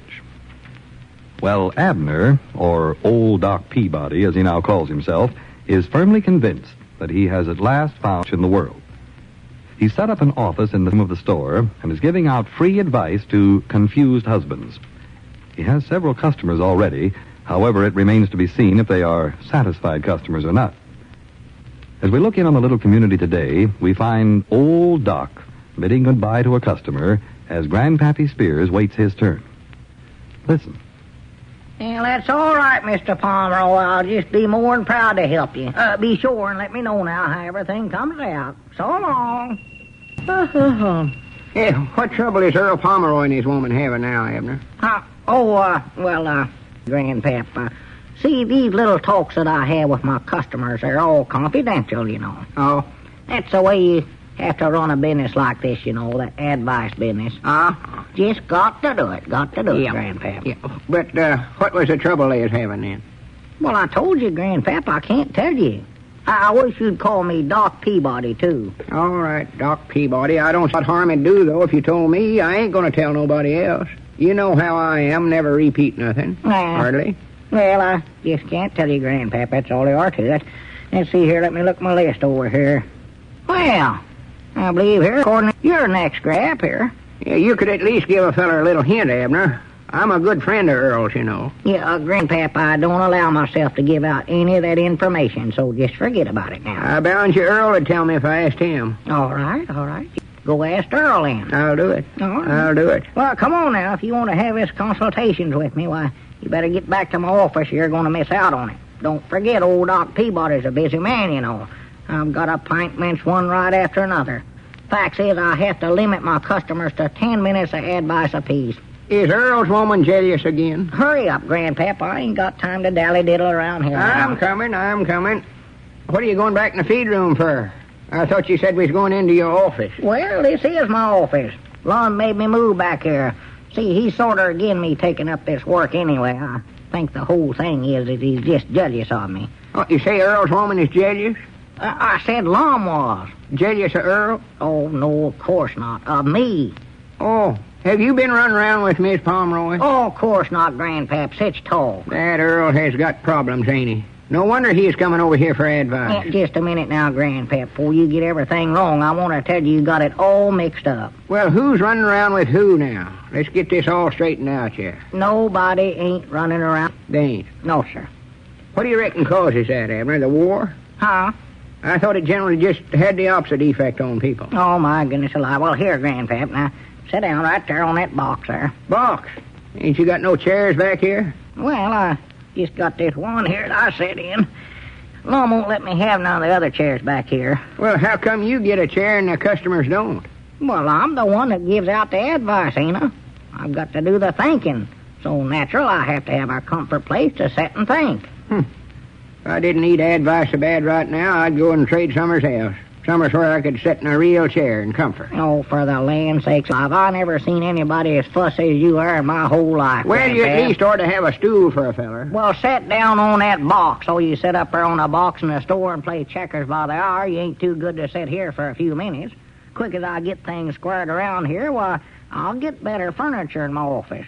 Now, just sit there now. We'll get started with your problem here. I've got to hurry. Right.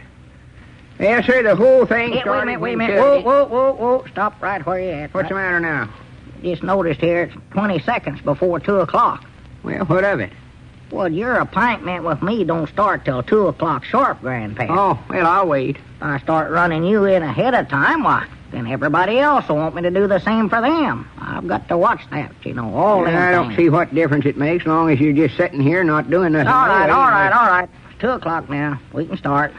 Yeah, see. Yeah, first of all, I got to fill out this little card for you. Put your name and address down on it here, and get my pencil wet. Can't you recollect my name without writing it down on a card? You ain't that busy. Now, this is for my files, Grandpap. Files? Yeah. Milford Avery Spears. Keep track of all this junk, You live in Pine Ridge, do you, Mr. Spears? Abner, don't you even know who I am? I'm Grandpappy Spears. I know who you are, Grandpa. Well, you ought to know where I live. Well, I've just got to be official about all it. And call me Doc Peabody, too. If this ain't the pigeon-toedest one thing I ever got. Now then, Mr. Spears. I'm in more trouble here than I am at home. Please state exactly what your problem is that's upsetting your happy home life, causing trouble in the home for you. Is this official now? Yeah, I believe it is. Go ahead.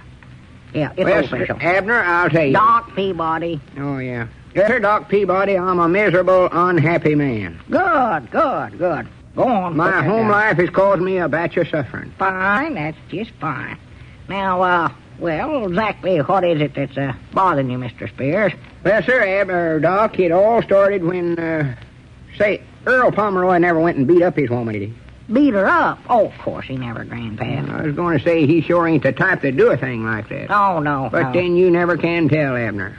He's always struck me as being a quiet sort of a feller, but I'll tell you, once them fellers get riled, they're dangerous. No, he is a quiet sort of a feller. You know Earl. Perlite and all that, got good manners. All his fans his coffee with his hat when he poured it out in a saucer instead of blowing on it. I know, he's polite. Yeah. So what I say, but what did he hit her with? Just his bar fist? Grandpap, Earl never hit his woman. Well, I'll say this, if he ever did hit her, he'd sure bust her up. That Earl's got muscles. Oh, yeah. Have you ever saw the size of his arms? Did you ever see him fleck his biceps for you? Oh, yeah, he's stout as a white oak stump. But now listen, Grandpap, before we go any farther. That Earl's got muscles, I tell you, he's got them. Yeah. Yes, sir. He never knowed he had a temper, though. Grandpap, he ain't got a temper, and he never hit his woman. I never seen him drap and spill it, I know that. Well, just forget about it now. He ain't fist fit his woman. Well, twixt them two, then. Well, how'd the fight start? Grandpap, they ain't had no fight. Now, I can't tell you no more about it. Besides, ain't much to it. Now, I expect his woman put up a pretty good fight. Yeah, Grandpap, let's get back to your problem. That's what you come in here for, didn't you? To get what's causing your trouble in the home? Oh, yeah, my trouble in the home. Yeah, that's right. I'm a miserable man, Abner. Doc Peabody. Doc Peabody. A miserable, suffering human of a man. That's just the kind of folks I like to help. Now, just tell me everything. Now, what's bothering you, Mr. Spears? Well, sir, Abner... Doc Peabody. Yes, sir, Doc, you get me out of the... You keep calling me the wrong name, too. Yes, sir, Doc Peabody, me and Charity have been married for a good many years now. Well. All that time, we've never spoke a harsh word, hardly. Oh. And, of course, now, Abner, maybe Miss Pomeroy deserved to get beat up. Grandpap, I told you she never got beat up. Well, what's Earl coming around here getting advice for her, then? Well, that's something that I just promised not to tell, that's all. Abner, you're keeping something from me. I know I am. That's what I'm trying to do. Well, it must be something pretty serious, then, or you wouldn't be acting this way. Grandpap, it ain't hardly nothing at all. Forget Earl and his woman. Must be. I know it. Is she aiming to separate Earl? Grandpap, you're just letting your curiosities get the best of you. Now, forget that and concentrate on your own problem. Yeah, all right. Well, that's better. Now, then, Abner, you gotta tell me. I can't do it, Grandpap. I've got to know what's wrong out there at the Pomeroy's place. That's all there are to it. Well, you ain't going to find it out for me. Besides, there ain't hardly nothing to find out anyway, Grandpap. Now, do you want me to give you advice on your problem, or don't you? Well, sure I do. That's what I called up and got this appointment for. All right, then. Just settle down. Concentrate on it. My time's valuable, you know. Don't forget your appointment's only good for 10 minutes. After that, I've got somebody else coming in, I believe. So tell me now what it is twixt you and Charity is troubling you. Yes, sir, Abner. Doc Peabody. Oh, yeah. Well, sir, Doc Peabody, I'm a miserable man. I know that. A miserable, suffering man. We've been over all that. What's your problem? That's what I got to know so that I can start studying on it. Well, sir, Doc Peabody. Abner.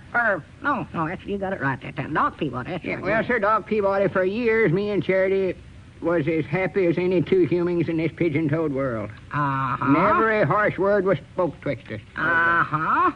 And now what's bothering you, Brother Spears? Yes, sir, by Jiminy, I thought something was wrong when I seen Earl taking supper over at the lunchroom last night. Fact is, I said to Charlie Redfield, I said, Charlie, I bound you something's wrong twixt Earl and his woman. And Charlie said, yes, Grandpap, sir. if you don't shut up, I'm going to cancel your appointment right here and now. But now, don't do that, Abner. Well, I'm going to if you don't stick to the subject you come over here to discuss with me. You're going to do it now, ain't you? Well, sure I am. All right, then. Tell me what's bothering you. Yes, sir. I know you'll have to hurry. Look here, you just got 13 seconds left on your appointment. 13 seconds. 12 seconds, all you got. Now, hurry up, Grandpap. Tell me. Yeah.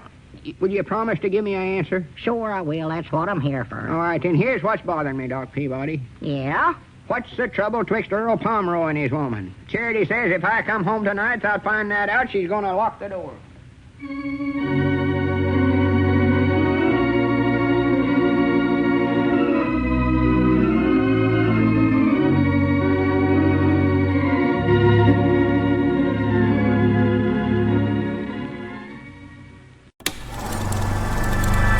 You are now tuned into Then Radio.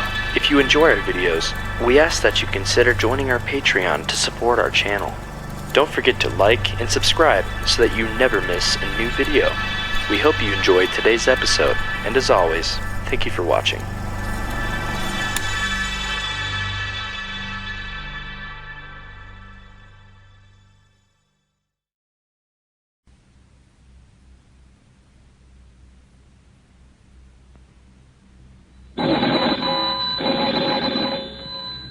Granny's, Abner. I believe that's our ring. I dog his Lum, I believe you're right. I'll see. Hello, jot 'em down, Storm. This is Lum and Abner.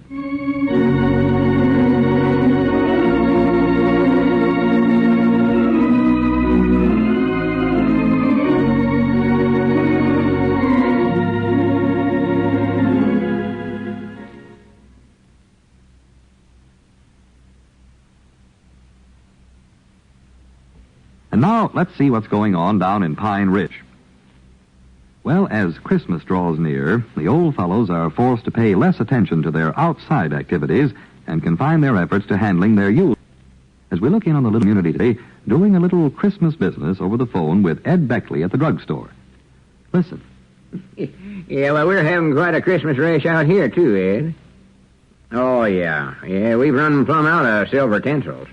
Well, say, what I called up about, Ed, is this. I seen some leather desk sets down in your store window, and I was just thinking, in case Abner might happen to come in there looking for a Christmas present for me, I wished you'd sort of suggest one of them sets. Yeah. Well, I sort of favor that biggest one with the red trimming on the leather there. Yeah, that's right.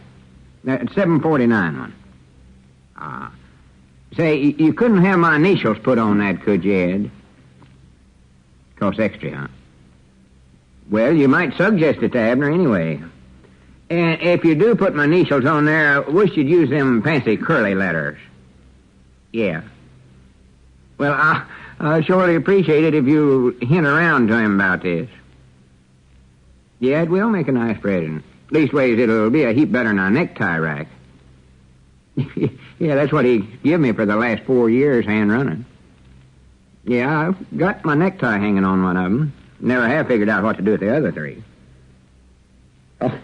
Oh, yeah. Yeah, he means well and all that, but, you know, if...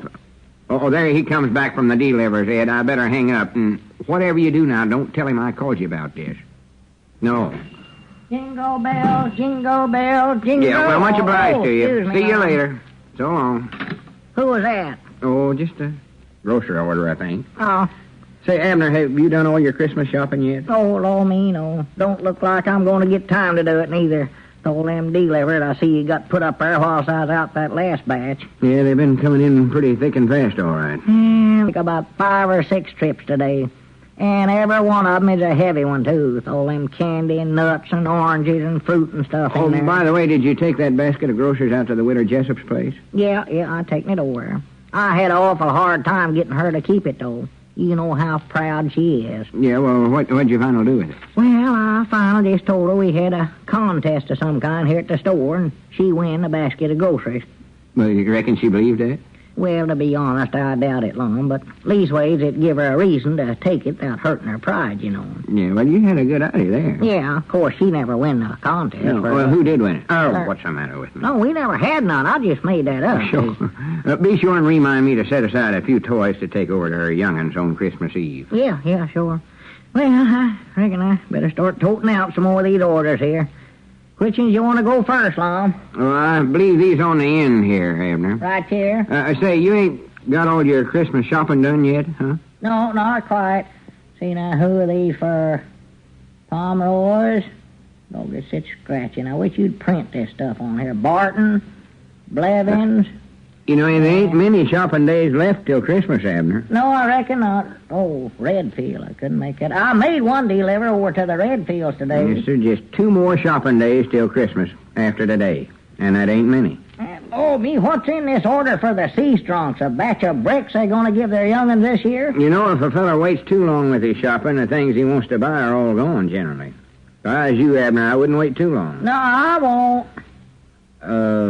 Who all ain't you bought presents for, Abner? Oh, I don't know, Lum. Papa, for one. I never can figure out nothing to buy for him. He'll never give you any ideas what he wants. Just says, oh, anything'll do. Yeah.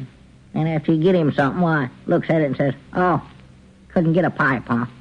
But why don't you get him a pipe then? I tried that once. He unwrapped the pipe and said, oh, couldn't get a muffler, huh? Muffler? Got an automobile.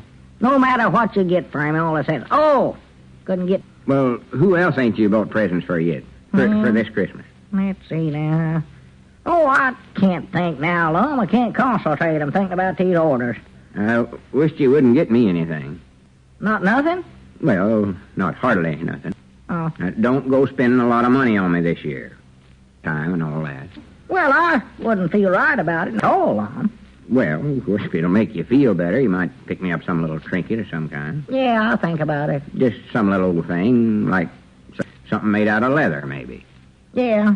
I got to get out that shopping pretty soon, too. Yeah, better ought to. Both these baskets here go to the Quincy's? Yeah. You know, I just thinking, Abner, a good place to do your shopping's right down there at Ed Beckley's drugstore. He's got an awful nice line of merchandise in there this year. He has, huh? Oh, yeah.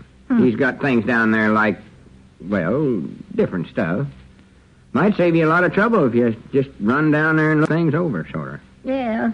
Well, I might do that. Well, I better get going here. Well, wait a minute, Abner. I'll make a couple of them delivers for you. That'll give you a chance to go out and do a little of your shopping right now.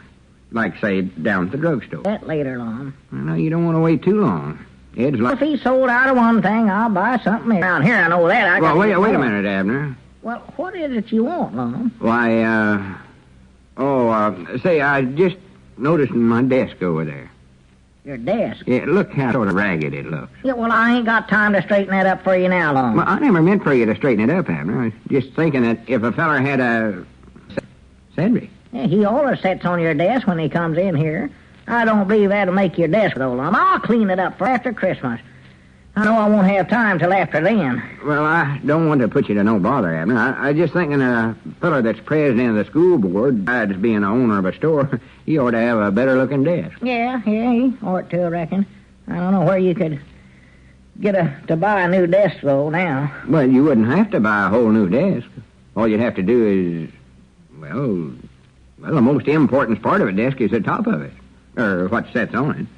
You mean you want Cedric to buy you a new desk? No. I don't believe he can afford to buy one of them, Lum. Well, I don't want him or nobody else to buy me one. Well, what do you want with Cedric, then? I never said I wanted Cedric. Yeah, well, if I see him while I'm out delivering, I'll tell him to come over here. See, now, you said that I ought to take the Pomeroys and the Bartons and the Blevins. Well, no, come to think about it, better get the Redfields and the Seastrunkses first. Oh. And then, as long as you have to go right down there by the drugstore to get to their places, you might sort of glance in the drugstore window as you go by. Well, I will if I have time. Never will get my work done today, though, with all this stuff stacked up. You know, it was a funny thing. I happened to go by the drugstore myself this morning. I seen some pretty good things in the window there. They had a leather desk set in there, red trimming. A desk set? Yeah. But I wouldn't think of having nobody buy me that for a Christmas present. Way yonder too much. You think it is? Oh, yeah. $7.49, what it come to. Of course, Ed wouldn't let a feller charge you. it all at one time. But hardly.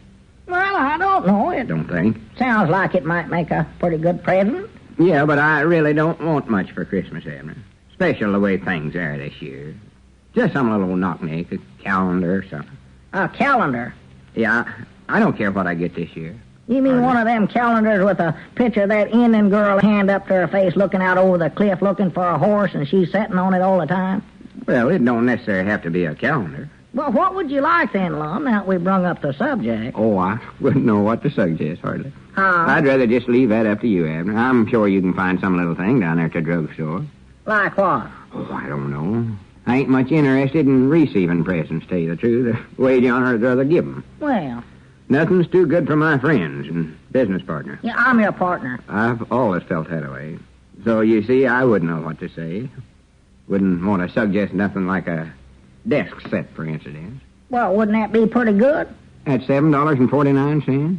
No, that's out of the question. Oh. I'd be perfect satisfied with a handkerchief with my initials on it. I always like to get some little thing with my initials on it. But I'll just leave that up to you. Yeah, well, all right. You know how I am about them things. Yeah, sure. Say, Lum, would you mind stepping back in the feed room there whilst I make sort of a private telephone call here? Oh, no, not at all. Be proud to. Fact is, I'll run across the street to Dick Huddleston's place, so you'll have plenty of time. Yeah, well, don't be gone too long now. This won't take but a minute. Well, take plenty of time. Red's my favorite color. What'd you say? Nothing. I just noticed some red trimming on something here. I'll see you later. Yeah, all right. Oh, hello? Is this you, Ed? Well, this is Abner. Say, Ed, you know that leather desk set that I had picked out for Lum? Well, I reckon I'll have to change that, 'cause Lum don't seem to want one. Yeah, it is cuter, but that's what he said. Oh, I don't know hardly. Have you got any of them there necktie racks left? Oh, good. Hey, I'll take a red one, Ed. He says that's his favorite color.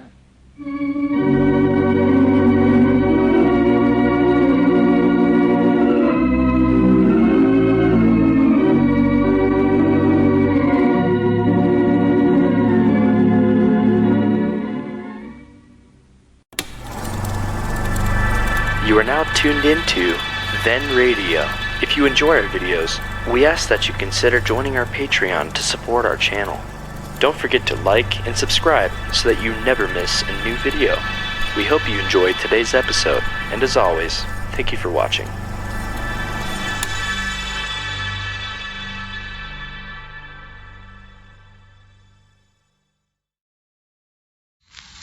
The Miles Laboratories of Elkhart, Indiana, makers of Alka-Seltzer and One-A-Day brand vitamins, invite you now to listen to Lum and Abner's special annual Christmas program.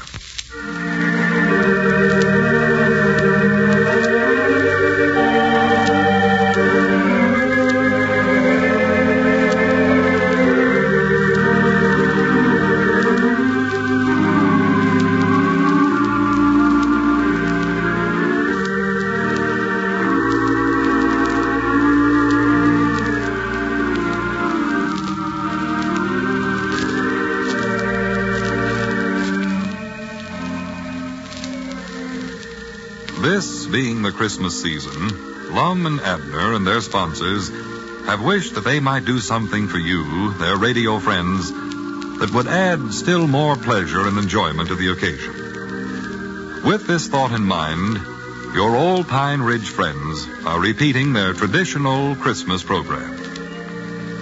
Like the story of the Nativity itself, Lum and Abner's Christmas story has become more beautiful and meaningful with the passing of the years.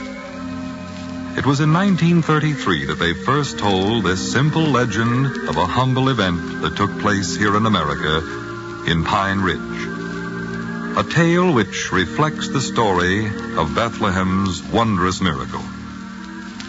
And now, once more, we invite you to listen to Lum and Abner's Christmas story. As we look in on the little community of Pine Ridge now, a picture of complete peace and contentment greets our eyes. It's a clear, still evening this Christmastide night, and the whole countryside is wrapped in a clean, white blanket of snow, which has fallen rather heavily all day long. Here and there on the deserted streets, we see an occasional home where the lights of a Christmas tree in the front window still twinkle in the dark of the night. As we pass through town and come to the outskirts, we catch up with three old fellows trudging along through the snow on the road which leads from Pine Ridge out into the countryside. Getting closer, we see they are Lum, Abner, and Grandpappy Spears. And as we join them, we find that they are on a real Christmas mission. Listen. You're sure we're headed right now, are you, Grandpap? Yeah, I know this is the way. See, Doc Miller rode his horse over here. You can see his tracks there in the snow. Well, it must be the old Gaddis place, then. That's just about where it's at. But there ain't nothing but the barn left over there, though. That house burnt down 2 or 3 years ago. Well, Doc says it's due east from that road where we turned off there. Due east, huh? Which way is east? I ain't paid no attention to the directions. Well, wait a minute. Whereabouts is the East Star? Hey, there it is, right ahead of us. Yeah, we're going right, man. Don't worry about that. Yeah, we can just follow the East Star. Yeah, that ought to lead us to it. How'd you find out about these folks, Grandpap? Well, Doc Miller and his woman ate dinner over at our place, and we was sitting there visiting after we got done eating, and directly the telephone rung and told Doc to get right on over here. Well, who done the calling? Oh, some feller named Joe something or other. Forget what he did call his name. He had went over to some neighbor's house to call. Said they'd been into the county seat to pay their taxes, and they weren't no room at the hotel, so they come out here to this old barn to spend the night. Well, this ain't fitting weather to have to stay out in the barn. And they said they was sort of expecting the baby to be born tonight, huh? Yeah, that's the reason they called Doc Miller. What's the matter, Abner? My doggies, my arms is getting tired. Oh, here, let me carry them blankets a while, and you can carry this oil heater. Is that box of groceries getting heavy, Grandpap? No, I'm all right. We ought to be there directly anyway. Yeah, this snow tire's about out walking through it, you know. Well, maybe we're walking a little fast for you, Abner. Here, you take the lantern, too. Oh. Yes, there's mighty thoughty of you fellers to come over here at night this way. I sort of hate to call you to get out on Christmas, but after Doc left, me and the woman got to talking about how pitiful it was that couple was having to stay out here in this old barn with nothing to eat and all. Why, sure. I'm just glad you called me, Grandpap. Just proud of a chance to help. Yeah, this makes it seem more like Christmas to me, doing for somebody else. You know, you just can't do things to make other folks happy without making yourself happy at the same time. Trouble with a lot of us, we sort of lose the Christmas idea altogether. Think too much about ourselves. The real Christmas spirit is the happiness we get out of making others happy. Why, yeah, sure. Now, there we was, just sitting there at home. Thought we was enjoying ourselves. These folks out here spending Christmas in an old barn this way. You know, wouldn't have been no Christmas to it if you hadn't have called us up, Grandpap. Well, I knowed in reason I could depend on you fellers. Now, here, men, if it's the old Gaddis place, we ought to be able to see it from the top of this hill here. Wait a minute. I believe that's the barn yonder, ain't it? Yeah, that's where they're at. So where's the world? Well, that's due east from where we is at, all right, for there's the East Star there right over the top of the barn. Yeah, there's Doc's horse tied to the fence there. Yeah, this is the place. See the light shining through the cracks in the wall? Yeah. Yeah, sir, that's a shame that them folks never let some of us know that they needed a place to stay. We've got plenty of room right over at the place. We'd have been glad to have them. Well, this man that called Doc said they was looking for a place to stay and seen this barn weren't being used, so they just put up there for the night. Whereabouts do they live at, Grandpap, did he say? Why, yeah, they're from over about Pleasant Valley, Summers, I think. Pleasant Valley. Yeah. He told Doc he never had no cash money, taking every nickel he had to pay his taxes, but said if he'd make this call, said he'd work it out quick as he could. Well, old Doc never refused a call in his life, I don't reckon. No. I've knowed him to get up in the dead of night, in the worst kind of weather, to go call on the sick, when he knowed before he went that he never would get no pay for it. Oh, yeah. Yeah, I don't know what we'd do without old Doc here in this community. Whilst there's some that says his methods is a little old-fashioned, grannies, I'll take my chances with him every time. Well, he's pulled me through the shadows time and again. Yeah, I've always said Doc never practiced medicine for what money he got out of it as much as he does for the good that he can be to his fellow man. Oh, yeah. No, sir, if there ever was a man that's got a preserved seat in the better world, it's old Doc Miller. Yeah. We better not be talking too loud, fellers. We don't want to disturb them none. No, let's all be as quiet as we can. Yeah, set this stuff down. Arms are tired. Oh, mine too. We gotta let Doc know we're here somewhere or other.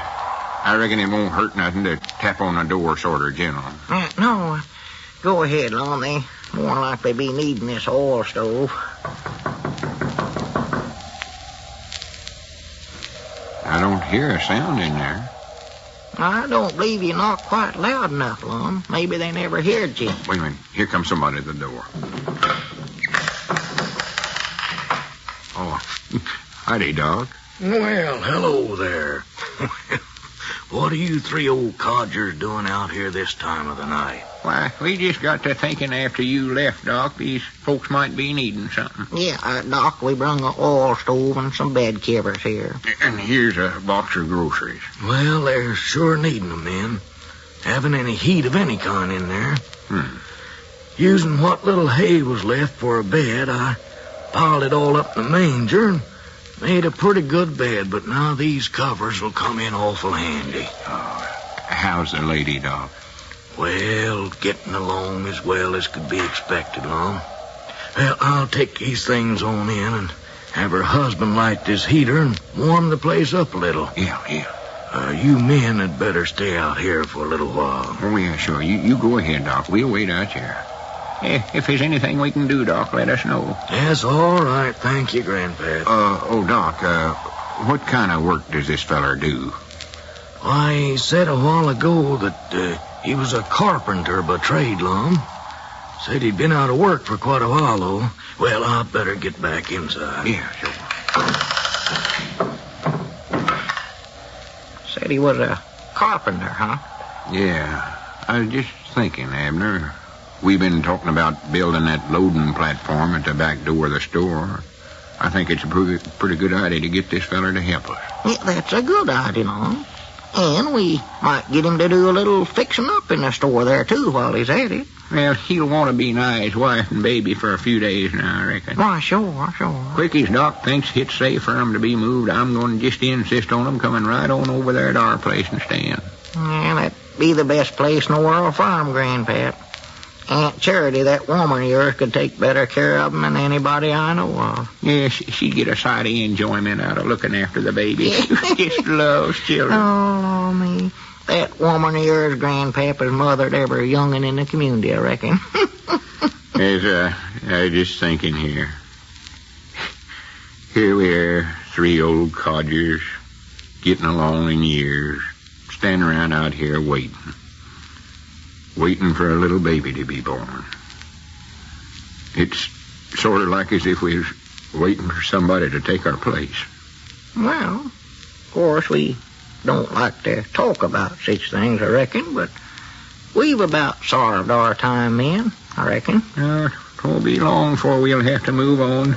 There'll be somebody else to take our place. Oh, yeah, sure, they'll soon forget about us. It's sort of like the years.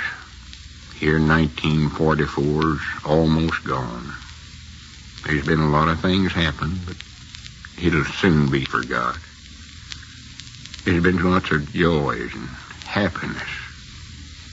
And on the other hand, there's been lots of heartaches and lots of blasted hopes. But there's a new year coming, and we'll all get to start all over again. Here'll come 1945, bringing new hope and new courage. And we're sort of like the years, us three old fellas. We're sort of like 1944, and we're waiting on 1945. The little baby in yonder. Well, it's just like I've always said. Wait a minute. I believe somebody's coming to the door. Oh, maybe it's Doc. Any news yet, Doc?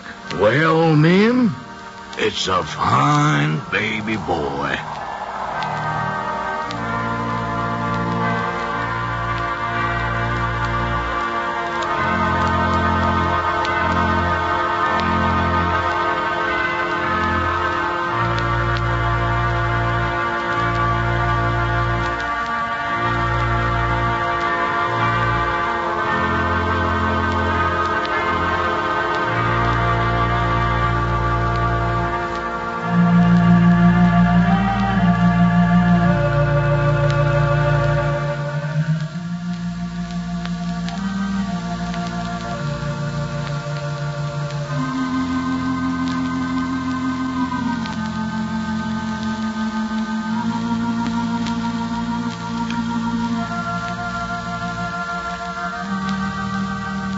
And so it came to pass that a little child was born on December 25th in an old barn in the countryside near the peaceful little community of Pine Ridge.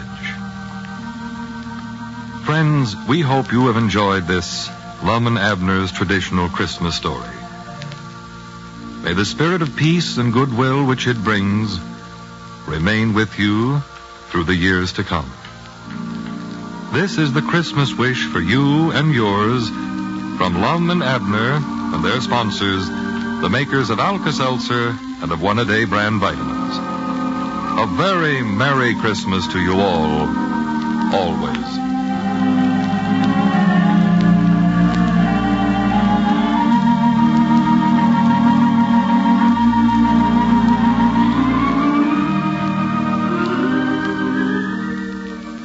Gene Baker speaking. This is the Blue Network. You are now tuned into Then Radio. If you enjoy our videos, we ask that you consider joining our Patreon to support our channel. Don't forget to like and subscribe so that you never miss a new video. We hope you enjoyed today's episode, and as always, thank you for watching.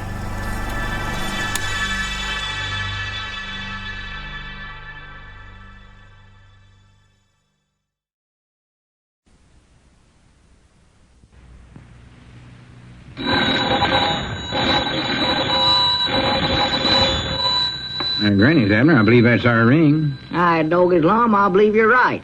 I'll see. Hello, jot 'em down, store. This is Lum and Abner.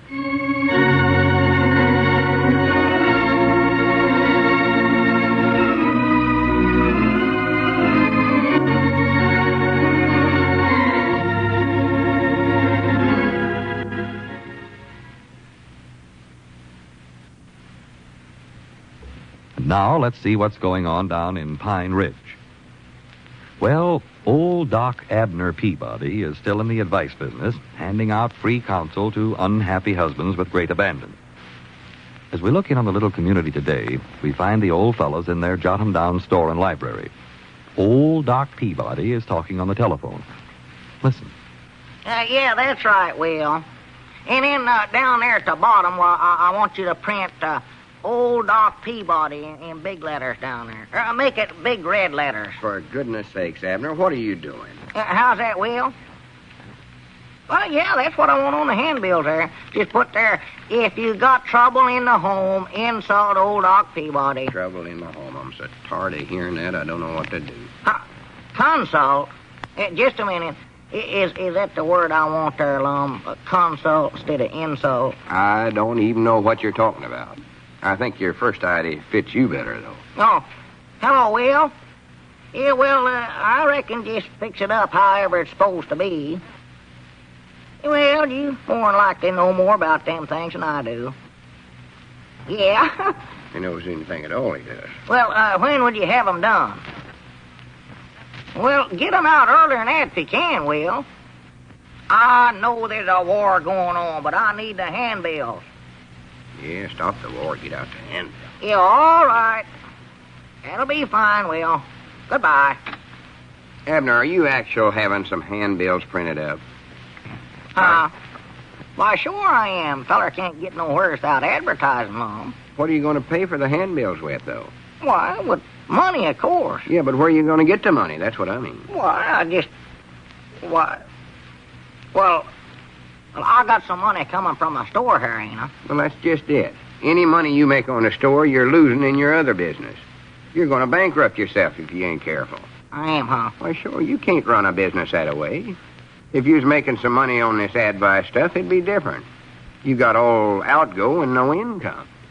I've got a lot of customers, though. Yeah, but you ain't making no money off of it. No. No, if you have to be in this silly junk, you could at least charge your customers something. Why don't you do that? Well, now, I got to thinking about that, Lum, and I did think it was a pretty good idea. But then I got to fear that if I started charging for my services, why, it might hurt my business. Well, if you're in that kind of business, you better get out of it. Fact is, that's what I want to talk to you about, Abner. You've got to cut out this idiotic advice junk, or I'm going to unsolve partnerships with you. Yeah, but, Lum... Just quit it right now. No ifs or ands about it. It's got to go. That's all there are to it. Well, Lum, I'm just getting the business built up to where it's getting good now. Yeah, but you ain't making no money out of it. You admitted that yourself. Well, I know it, but just think of the enjoyment I get out of my work, though. Enjoyment? Yes, sir. Lum, you'd be surprised at some of the things I've been hearing lately. What kind of things? Who are you hearing them from? Why, from my customers. Them fellers come in here, Lum, and they sit down and start talking to me, and before they get done, they've told me everything. I bound you, I know more gossip about folks in this town than Sister Simpson, even. And the things I know are true, too. I'm getting it right direct, not second-handed from some woman like Sister Simpson does. You actually find out a lot of stuff, do you? Oh, you just ought to hear some of the stuff that I hear. I know who's spending the most money, what woman can throw the straightest two kittle, who's got the worst mama-in-law, who's been making sheep eyes at who. You do, huh? Yes, sir. You know, Lum, there's one feller in this town whose woman wears a wig. A wig? Yes, sir. A transformations. Well, I do know. Who is it? Well, that I can't tell, see. That's part of my business, not telling stuff like that. Yes, sir. I'd love to tell you the worst way, Lum, but I just can't do it, that's all. Well, I ain't interested in such stuff no ways. Wouldn't listen to you if you did tell me. Hardly. Somebody right in this town, though. You've saw her right in this very store lots of times. Abner, I don't care who it is. If a woman wears a transformation, that's her business. Wish I could tell you, Lum. You'd sure be surprised. Abner, just drop the subject, because I ain't interested. Well, I reckon you have got the right altitudes about it. I know I have. Yeah. Now, getting back to our discussion, you've got to give this advice business of yours up and take that sign down that you got out in front of the store. Yeah, but now, Lum... And you better call up Will Spencer to printing shop and cancel them handbills you've ordered. Do I have to? Yes, sir. It's the only thing to do. All right. I sure hate to do it, though, right when everything appears to be going so good. It ain't Miss Seastrunk, is it? Huh? Oh, nothing. Nothing. What'd you say about Miss Seastrunk? I never said nothing about her. Oh. She ain't the one, though, is she? The one that what? You know, the one that wears that thing, that transformation. Oh, no, it ain't her. No. You know this woman, no Lum. You've sat right there by her in church many a time, I know. Sat right by Abner, I told you I ain't interested. Oh, yeah, that's right, yeah. Is she tall or short? You ain't interested. Oh, yeah.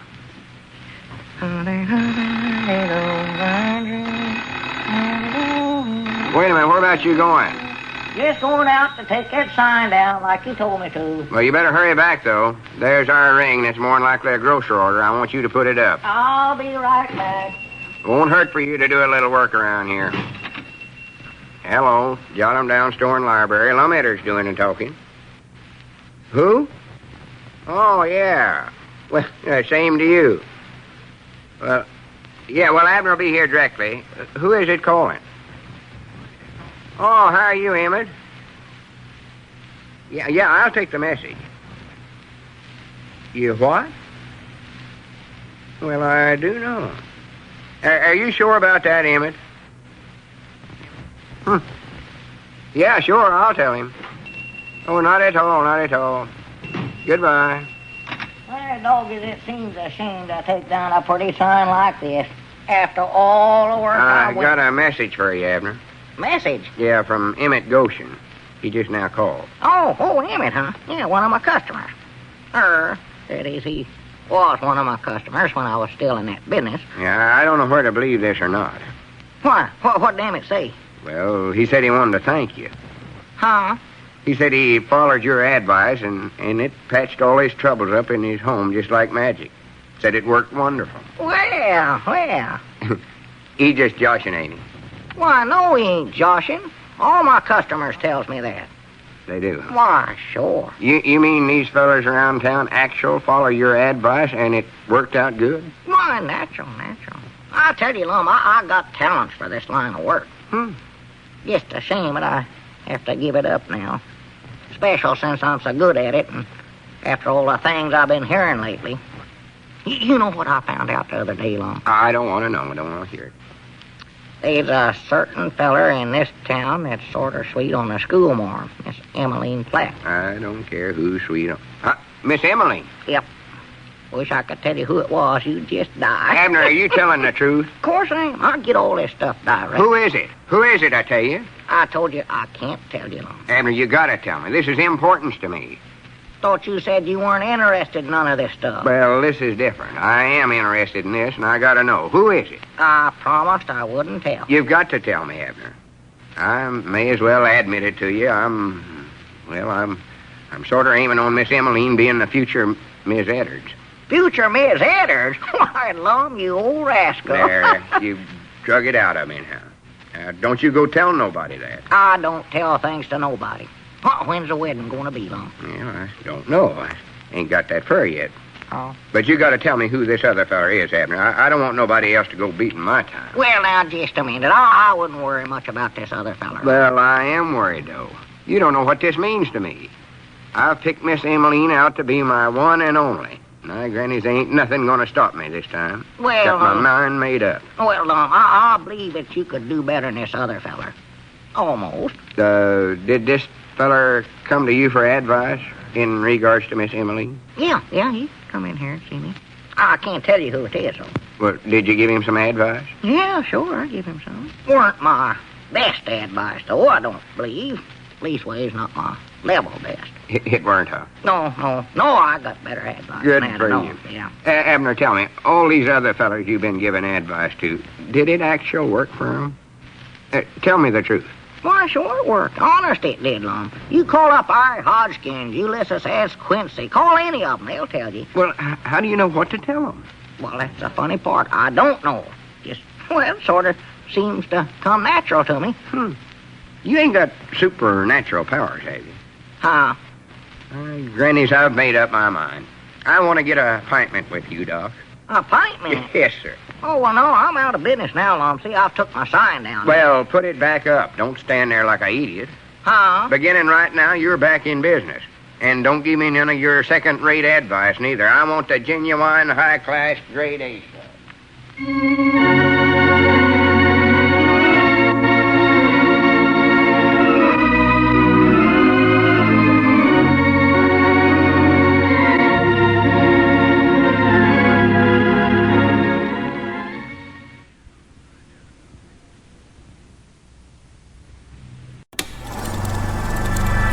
You are now tuned into Then Radio. If you enjoy our videos, we ask that you consider joining our Patreon to support our channel. Don't forget to like and subscribe so that you never miss a new video. We hope you enjoyed today's episode, and as always, thank you for watching.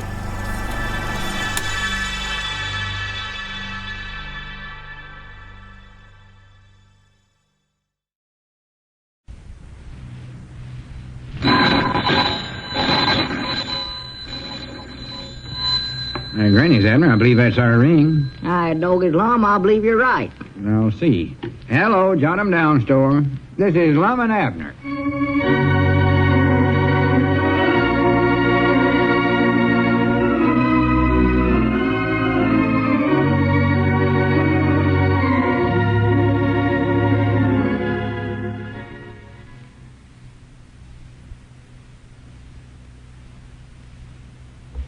And now let's see what's going on down in Pine Ridge. Well, Abner's advice clinic seems to be working, much to Lum's surprise. In fact, it has met with so much success that Lum has come right out and admitted to Abner that he's planning to court the schoolteacher, Miss Emaline Platt, and wants old Doc Peabody's advice. As we look in on the little community today, we find Lum in the Jot-'em-Down store waiting for his appointment with old Doc. Mousy Gray is just entering. Listen. Well, for goodness sakes, how are you, Mousie? Oh, pretty good, I guess, Lum. You ain't been in the store in a long time. Where you been keeping yourself? Well, I've been sticking pretty close to home, Lum. Gussie, you know. Gussie, huh? Yes, sir. You mean your woman won't let you out much these days? Lum, I've just come to the end of my rope. I just can't go on any longer. Sort of like living in a jail, huh? Oh, it's just awful. My home used to be just like a mother to me, but now it's just a prison. I'm so mad. You're mad, huh? Oh, I'm in an angry rage, Lum. An angry, angry rage. Yeah, I can see that. Just look at me. I'm just trembling with pent-up fury. I'm in a frenzied fit. Yeah, you're going to shake the whole store down if you ain't careful. I know it. I just shouldn't let myself go around loose. The wild beast in me has at last been aroused, I'm afraid. Well, Mousie, you better get yourself under control before you do some terrible damage. Well, I just can't help it, Lum. I'm a dangerous man. Just nothing I can do about it. Gus is to blame. She's driven me to this. Well, say, you ought to see Abner. I mean, old Doc Peabody. Maybe he can straighten out your home life for you. Well, that's just why I came over here today, Lum. Do you think he can really help me? Well, I'll tell you, Mousie, he's been helping some others around town. I'll admit it's been pretty much of a surprise to me, but it's actually happened. Yes, sir, well, that's what I heard. Emmett Goshen, Ira Hodgkins, and Earl Pomeroy, and a few others actually followed Abner's advice, and it fixed everything up for him. Something wonderful. Gee, I just hope he can do the same for me. Oh, he's wonderful. Anybody that's got trouble in the home, he's the feller to see. Yes, sir. I'm pretty sure he can help you, Mousie.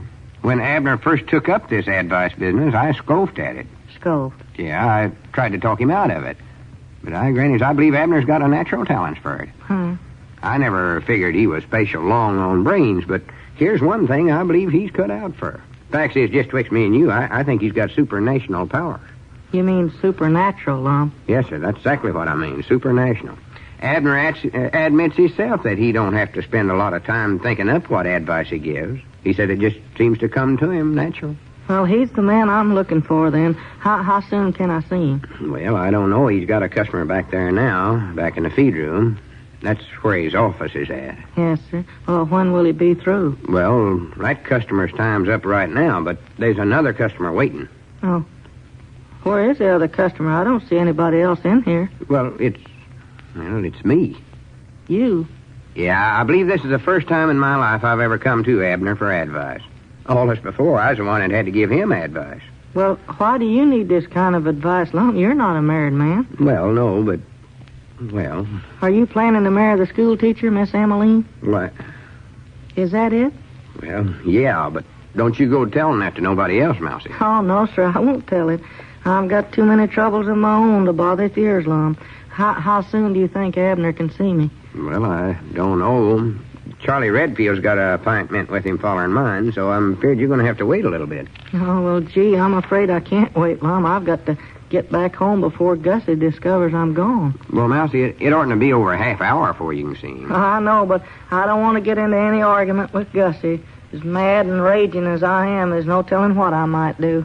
Well, tell Doc Peabody that I'll be in tomorrow, if I can sneak out again. Yeah, all right, Mousie. So long. So long. There goes the wild beast back to his cage. Poor old Mousie. All right, sir, Mr. Weehunt. Now, that's my advice to you. You follow that just like I told you, and then come back and check with me in about 2 days. Yes, Mom. All right, who's next here? Check back in 2 days, huh? Yeah, that's right, boy. Well, much obliged and so long, Mr. Abner. Call me Doc Peabody. Oh, yeah, well, much obliged and so long, Mr. Doc Peabody. Yeah, so long, boy. Yeah, goodbye, Cedric. All right, now, who's next here? Who's next? Well, I believe I'm next, ain't I? Just step right back here to my office, and I'll check and see. Oh, me, such busy days. Busy. One interview right after another. It's just driving me to subtraction. You know, Abner, this is the first time in my life I've ever turned All to you, right, Dad. all right. Come in now. Come in. Sit right down there on that box. Mr. What's your name again now? Well, you know me. I'm Lum. Huh? Granny, this thing is driving you to subtraction. Don't even know your own partner. Yeah, well, you know how it is. I see faces all day long. Can't recollect them all. Sit down. I am sitting down. Oh, well, that's fine. Now then, mister, let's get right down to business here. I'm a busy man, you know. Busy man. Well, when I started to say, Abner, was that this is the first time in my life I've ever come to you for advice. All this before Yes, you... well, we'll come to that later now. I've got to make out a card here for you. Where's my pencil? Oh, here it is. Card? Let's see now. I believe you'll be number 176J12. That's a good one. I'll be what? That's your case number. See, fellers are all just case numbers to me. As far as I'm concerned, it's just all business here. One case is just like another to me. Human personalities don't enter into it at all. Look, Abner, you don't have to put on all these airs with me. I'm impressed enough with you as it is. Well, good. Fact is, I actually believe you can help me. And that's the first time I've ever said that. Yes, well, I'm in business just to help poor, unfortunate humans, or a case number like you. Now then, 176J12, just start right in at the beginning and tell me everything now. Well, Abner... Doc Peabody. Doc Peabody. That's better, boy. I know this is going to be a surprise to you to hear me admit this, but actually, I ain't never been much good at courting women, folks. You ain't, huh? No. I may as well confess it to you. In spite of my good looks and brains and personality, there's always been something that sort of helped me back. I don't know what it is. And I'm just afeard that if I don't do something about it, I'm going to lose out with Miss Emaline, too. Now, grannies, I'm bound and determined I'm going to win her. Yesterday you said somebody else in town is sort of sweet on Miss Emaline. And I know you can't tell me who it is because, all your work here is confidential. Yes, that's the way it is. Yes, you're exactly right. That's exactly right. Confidential is all get out. My whole work here. Everything that everybody tells me is kept strictly confidential. It ain't Frank Foster, is it? No. Well, anyways, I ain't going to let him or nobody else stand in my way this time. Well, that's why I've come to you for advice. Yes. I'm going to put myself in your hands, and I'm going to do everything you say. Very good idea. Follow every bit of advice you give me. That's fine. Now then, 176J12. Yes, sir, whatever you say goes. I know this is one time when you can help me. Oh, certainly. I admit I don't know how to go about courting Miss Emaline, and I know them supranational powers of yours will tell me exactly what to do. Yes, well... So you go right ahead and tell me everything, Doc Peabody. Well, all right. Of course, I reckon what I ought to do is just walk right over there at the schoolhouse and take Miss Emaline's lily white hand in mine and say, I love you, Miss Emaline. Will you marry me? Don't you think so? Well, I don't know. I guess she would think I was being too bold if I done something like that. She might be so surprised that she'd say no by mistake. And that'd end the whole thing right there. No, you're right. That ain't no good. It's way yonder better to sort of work up to the proposal sort of gradual like. Ain't it, Doc? Well, I don't know. Take her candy and flowers and presents and fountain pens and all such as that. Make a big impress on her. It's the best way, ain't it? Well, I don't know. Of course, she might think I was a spendthrift if I done that. I don't reckon no woman wants to marry no feller that throws all his money away on all them frivolity things. No. Can't put no dependence in a man like that. Never could get him to settle down and make a good, steady living for you. No, you're right, Doc. You're just dead right. What else do you suggest? Well, I don't... Well, I could try ignoring her. Act like you don't actually care nothing about her at all. Like she just dust under your feet. Make her be the one to do the courting herself. Oh. Of course, on the other hand, she might believe you and think you'd actually rather not be bothered with her. Then you'd lose out altogether. No, you're right. That ain't no good neither. So, what do you think I ought to do? Well, I don't... You know what might be the best thing to do? Best thing might be just to let things sort of drift along as air. What do you think? Well, I don't I know. believe you're right. Just let things drift along as air. Granny's Doc, I don't know how to thank you for this. You don't know how much help you've been to me. Oh, tut. It's just business with me, business. It's a great comfort to have somebody you can turn to for advice when you need it as bad as I do right now. Well, good. I never will be able to thank you enough for this. Oh, just forget it. When do you want me to come back again? Well, I don't I'll be back and check with you in about 2 days. Yes. And thanks again, Doc. You sure helped me. Well, that's nice. All right, who's next out there? Hurry up now. Old Doc Peabody's a busy man.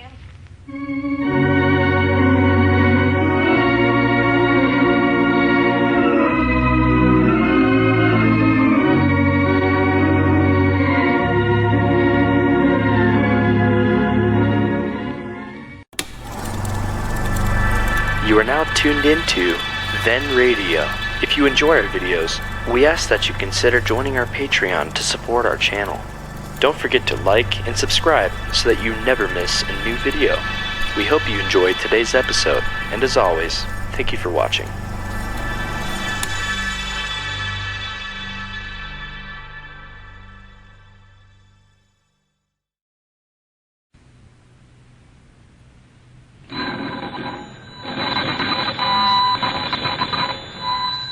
Granny's, Abner. I believe that's our ring. I doggies Lum, I believe you're right.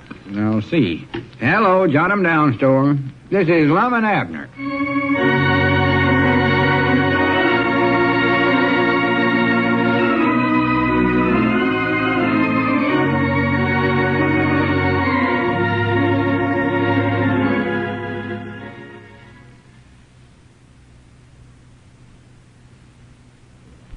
And now let's see what's going on down in Pine Ridge.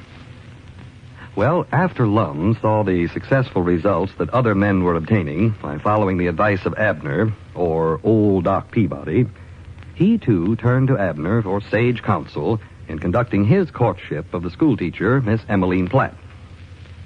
As we look in on the little community today, we find Lum in the Jot 'em Down store getting some more advice from old Doc. Listen. Well, Abner, I don't want to call her up right now. I'll do it later on. Now, listen, Lum, if I'm going to be your advisor, you got to follow what I say. It's the only way you'll ever get any results. Well, yeah, I know, but You want to win Miss Emaline, don't you? Well, sure I do. That's why I come to you for help. All right, then. Just do what I say now, or I'll have to cancel you out of my service. Fact is, I'll even tear up your case number card. Oh, no, now, don't do that. I'll do it. Well, now, wait a minute. Maybe I'll do what you want me to. Yeah, now, that's the time. Now you're talking. Case number 176J12. Tell me again now what it is I'm supposed to do. Well, all I want you to do is just call up Miss Emaline Platt on the telephone. Ask her to take supper with you over at Luke Spears' lunchroom tomorrow night. Then after that you're going to take her to the moving picture show. Well, wait a minute, though. The moving pictures ain't running tomorrow night. They're done it now, Lum. It's Friday night, ain't it? Oh, yeah, that's right. They always run the moving pictures on Friday nights. You know that. Yeah, Abner, don't you think it'd be better if I waited till this evening to call her? No, sir, I don't. Don't put it off. Seems like such a business arrangement to call in the middle of the day this way. Oh, now, Lum, you're just arguing. Once you put it off, you won't never get around to doing it. I know you too well. No, I won't. Yes, you will. Now, get on the phone there right this minute. Hurry up now. That's old Doc Peabody's advice to you. If you're smart, you'll follow it. Go on, ring the telephone, pick up the receiver. Wait a minute, Abner, wait a minute. I want to discuss this with you for a minute first. Well, all right. What is you want to discuss with me? Hurry it up, 'cause old Doc Peabody's a busy man. And recollect, you ain't even got a pint man. I'm just doing this extra for you. Well, here's what's bothering me. All right. Seems like every time I get on the phone to tell Miss Emaline something like this, nothing happens. I just don't know how to say it to her. Oh, well, I can tell you how to say it. Just say, Miss Emaline, I'd admire to have you take supper and moving pictures with me tomorrow night. Goodbye. Oh, well, I know what words to say. Fact is, I can think of better words than that. That ain't my trouble. Oh? What happens to me is that I just ain't able to say the words after I study 'em up. Ain't able to sing 'em? No, a big lump comes in my throat, and my tongue gets all tied up in knots. It's embarrassing is what it is. Yeah, but, Lum, that's just what you've got to get over. That's all there to it. You've got to get over that trouble right there. You ain't never going to win Miss Emaline or nobody else less'n you learn how to talk over the telephone. Everybody uses them now. I know how to talk over the telephone. It's talking to her that's bothering me. Well, you've got to get over it. Well, how am I going to get over it? Well, I'll tell you. Case number 176J12. I don't have that trouble talking to nobody else. Fact is, I can even talk to Miss Emaline if it's something about school board business. It's that love stuff where I fall down. Yeah, well, just don't worry. Case number 176J12. We'll overcome that for you in no time at all. Yeah, but how? Well, first off, I believe maybe I'd better give you some lessons. Some lessons? Yeah. Gonna give you some electrocutions. Well, wait a minute, Abner. I don't need none of that. As that goes, I can electrocute myself. What I need to catch on to is how to talk to Miss Emaline Romantical. Well, that's just what you're going to practice. For the next half hour now, I want you to act just like that you're talking to Miss Emaline. And, well, you can pretend that I'm her if it'll help any and talk to me. Well, it won't. I can take into that right now. Hurry up now. Get started. Act like you're talking to Miss Emaline now. Come on. Yeah, all right. Well, go ahead. I'm doing it. I can't hear nothing. Well, you surely don't want me to do this talking out loud, do you? Why, natural. That's where the practicing comes in. Now, go ahead now, Lum. Let's hear you do it. Come on. Abner, I ain't gonna do it. You've got to do it. I can't do it. Now, Lum, you ain't never gonna get no place with Miss Emaline if you don't follow my advice. I've helped others, and I can help you, too. Now, come on, get started. Well? Surely Miss Emaline means this much to you, don't she? Well, sure she does. She means everything in the world to me. All right, then. Practice. All right. Miss Emaline. Uh-oh. What's the matter? There's my old trouble again. Now, Lum, you're just being silly. And you're wasting old Doc Peabody's time, too. Now, settle down. Start talking. Tell her how much you admired all that love junk. Oh, Abner, I can't say that stuff here in the store right in front of you. It makes me feel silly. Oh, well, I won't listen to what you're actually saying. I just want to get the general effect so that I can give you some pointers on it.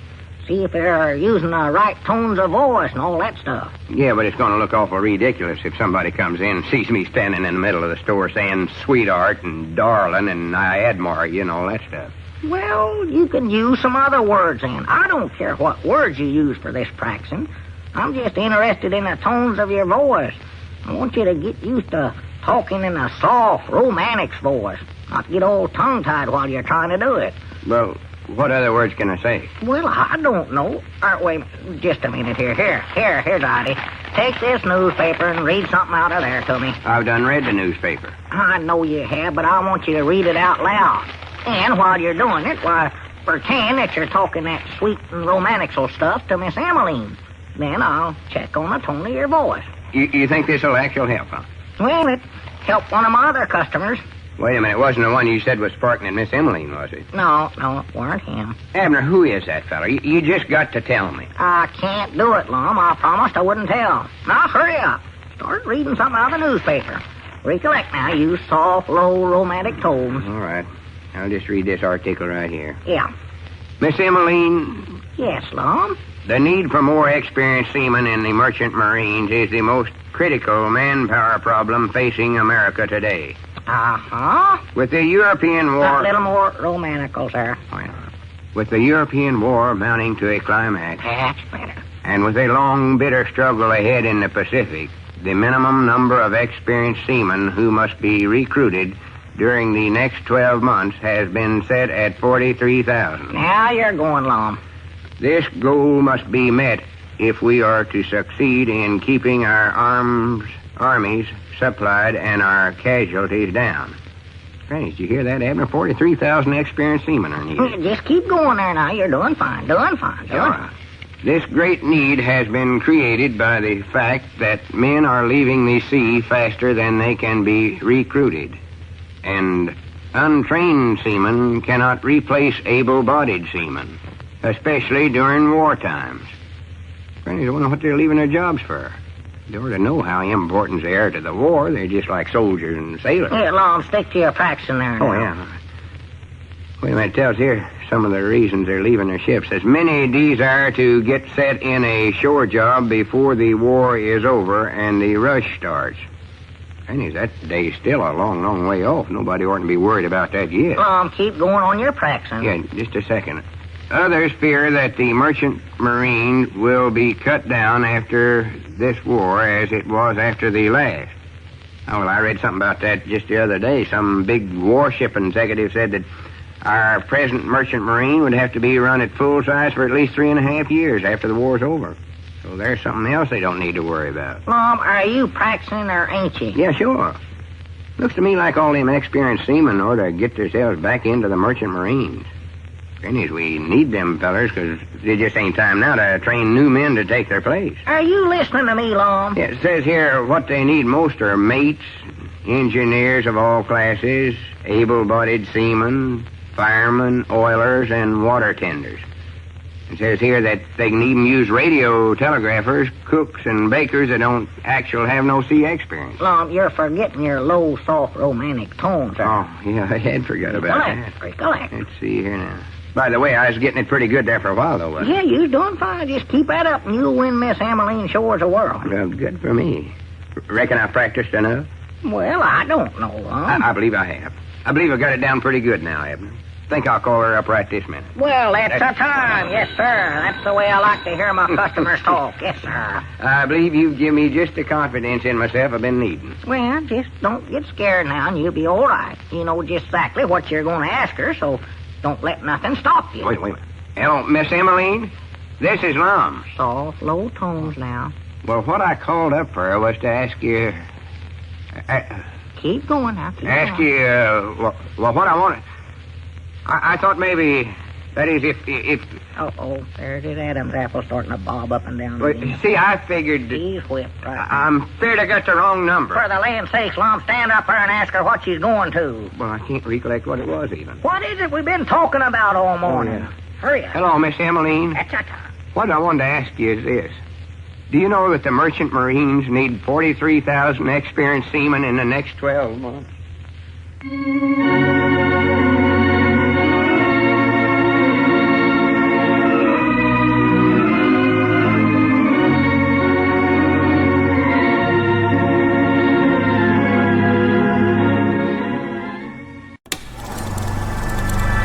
You are now tuned into Then Radio. If you enjoy our videos, we ask that you consider joining our Patreon to support our channel. Don't forget to like and subscribe so that you never miss a new video. We hope you enjoyed today's episode, and as always, thank you for watching.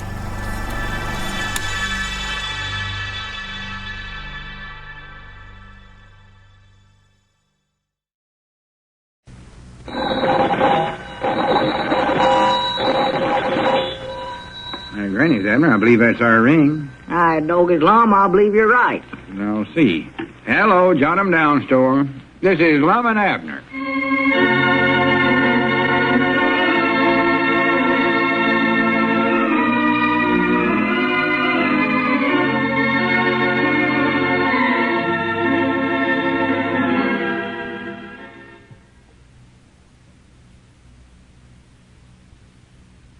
And now, let's see what's going on down in Pine Ridge. Well, it's New Year's Day in Pine Ridge. The town's stores and shops are all closed, and its citizens are in their homes enjoying the holiday. As we look in on the little community now, we find Lum, Grandpappy Spears, and Ulysses S. Quincy in Abner's parlor, waiting for the New Year's dinner to be served. Listen. 1945. Grannies, it don't hardly seem possible that another year's rolled around already. Oh, they go fast, they go fast.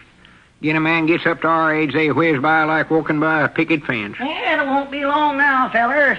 Woman says that they'll have the victuals on the table inside of 10 minutes. Well, good. I might nigh starve half to death. How about you there, Ulysses? Okay. 10 minutes, did you say, Abner? Yeah, they said the turkey's taking longer than they figured it would, but they're working just as fast as they can. I hope it don't take much longer. The longer I sit here and smell all that food cooking, the hungrier I get. Just hope there's plenty of it. Oh, there is. Well, they'll have everything ready pretty quick now. Yeah, good.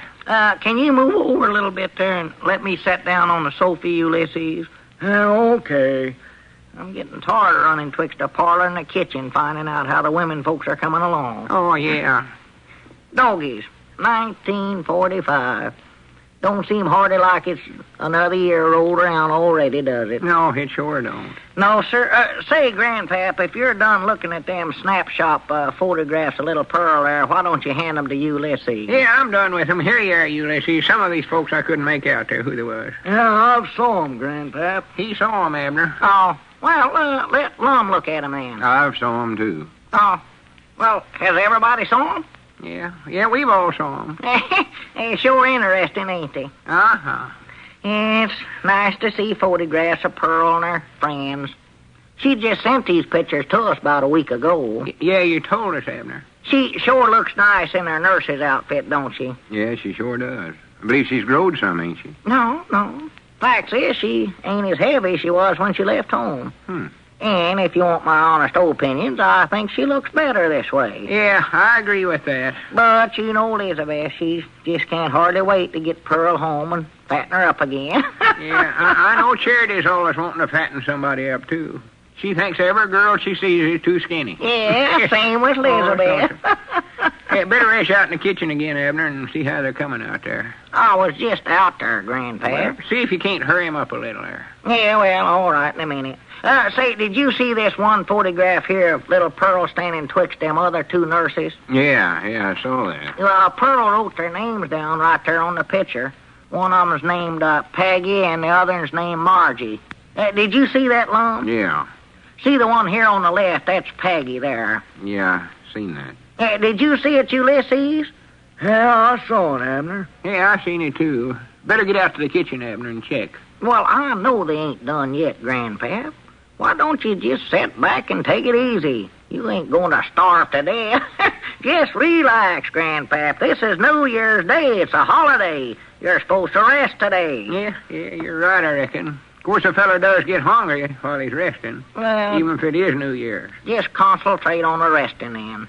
You know, it sure is nice to have a day now and then when you can just sit back and relax. Oh, yeah. Don't have to do no work or worry about nothing. Yeah, I know I always enjoy a holiday. Of course, Sundays, you can always rest on a Sunday. Well, yeah, natural. But I believe a holiday's even better for resting, though. Yeah, on Sundays you go to church and such as that. Sure. Of course, you do rest on Sundays, but sort of a regular rest.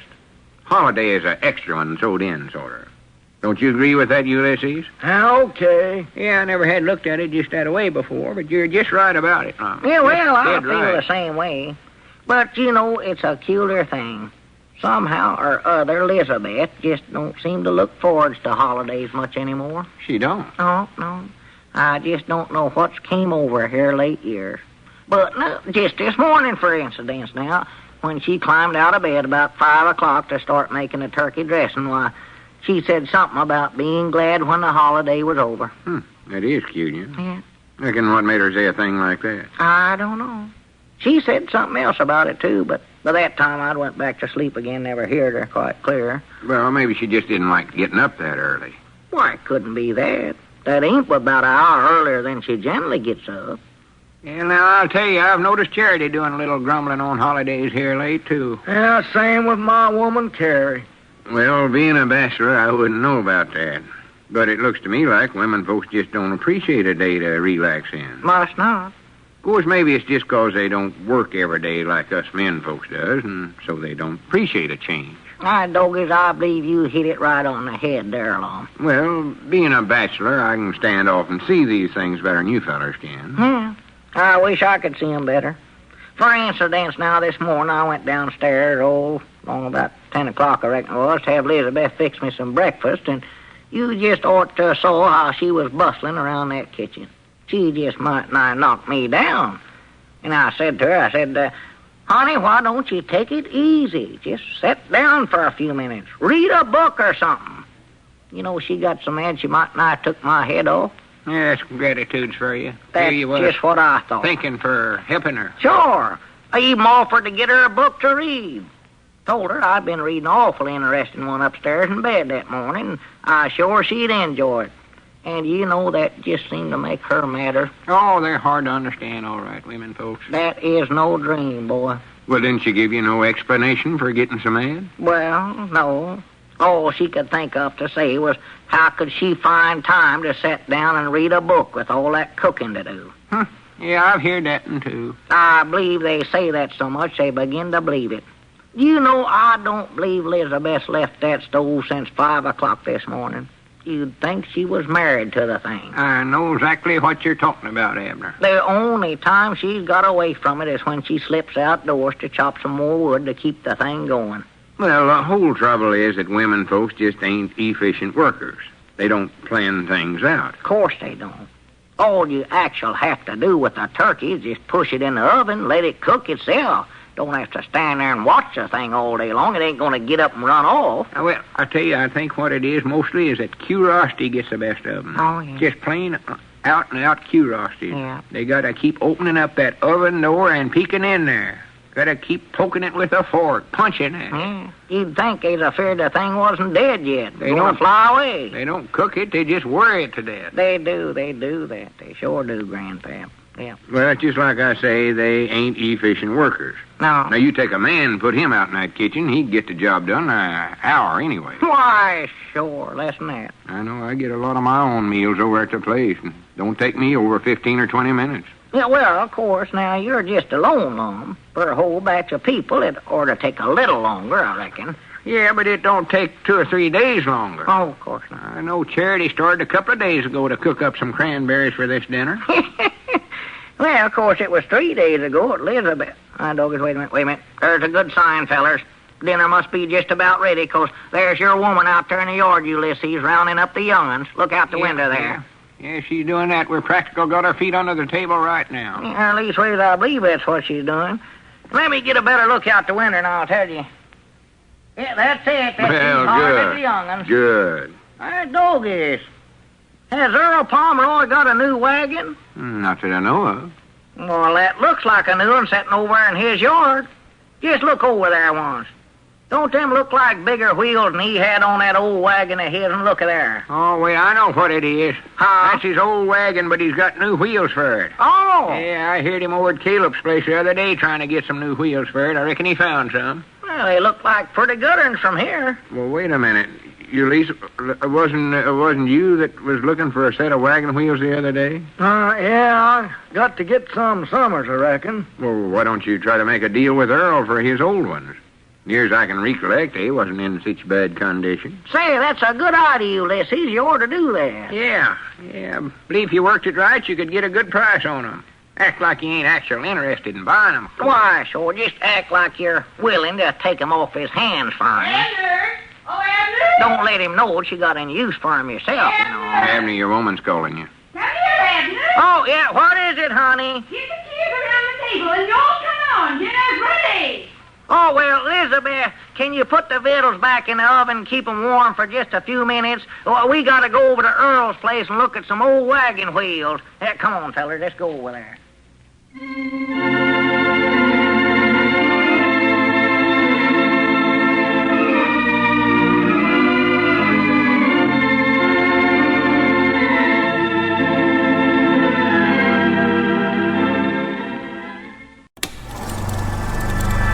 You are now tuned into Then Radio. If you enjoy our videos, we ask that you consider joining our Patreon to support our channel. Don't forget to like and subscribe so that you never miss a new video. We hope you enjoyed today's episode, and as always, thank you for watching.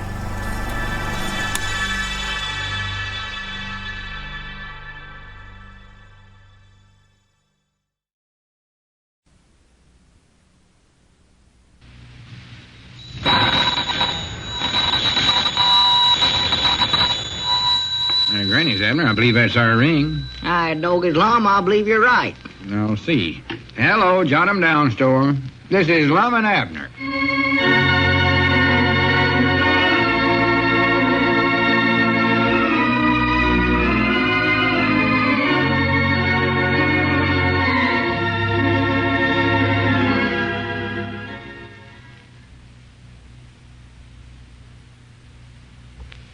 And now let's see what's going on down in Pine Ridge. Well, Abner is still serving as Lum's personal advisor in his courtship of Miss Emaline Platt, the local schoolteacher.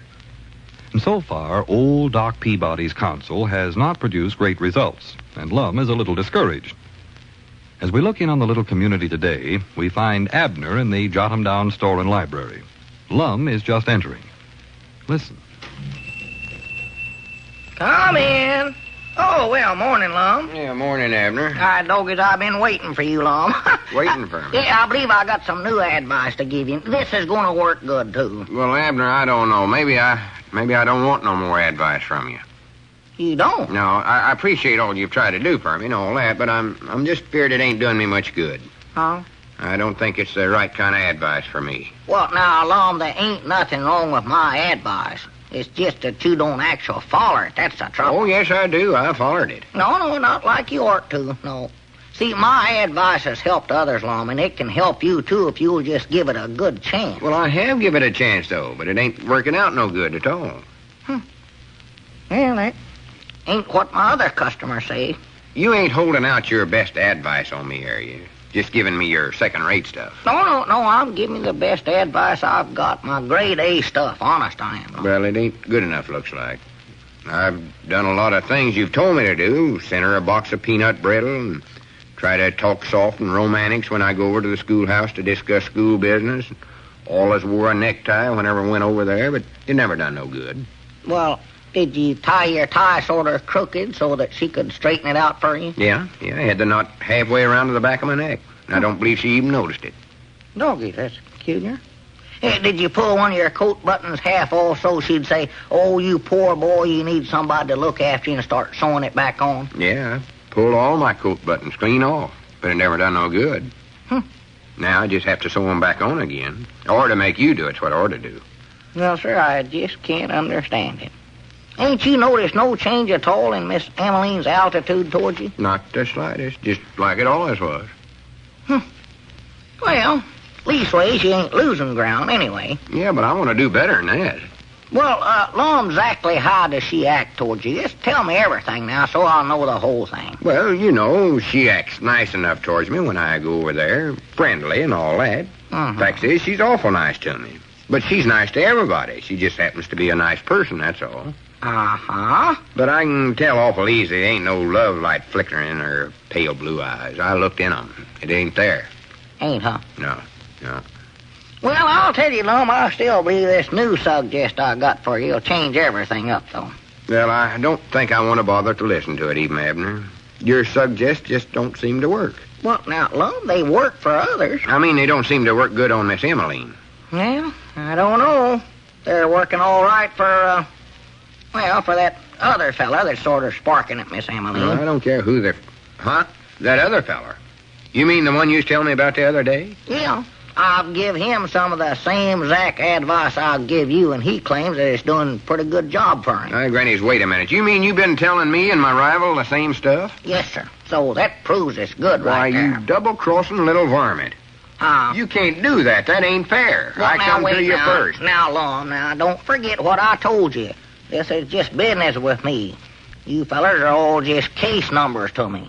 You're case number 176J12, and he's number 149L7. I don't care what his number is. What's his name? That's what I want to know.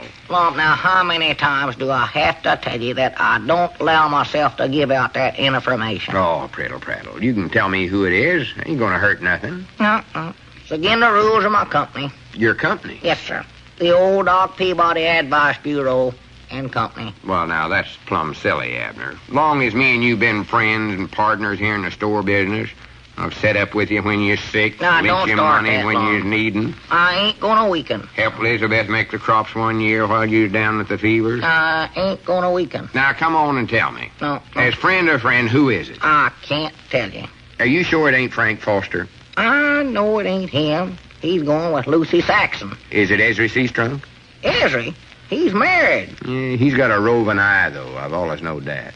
A roving eye? Yes, sir. Which one, the left or the right? I never had noticed it at all. Is it Blair Ridgway?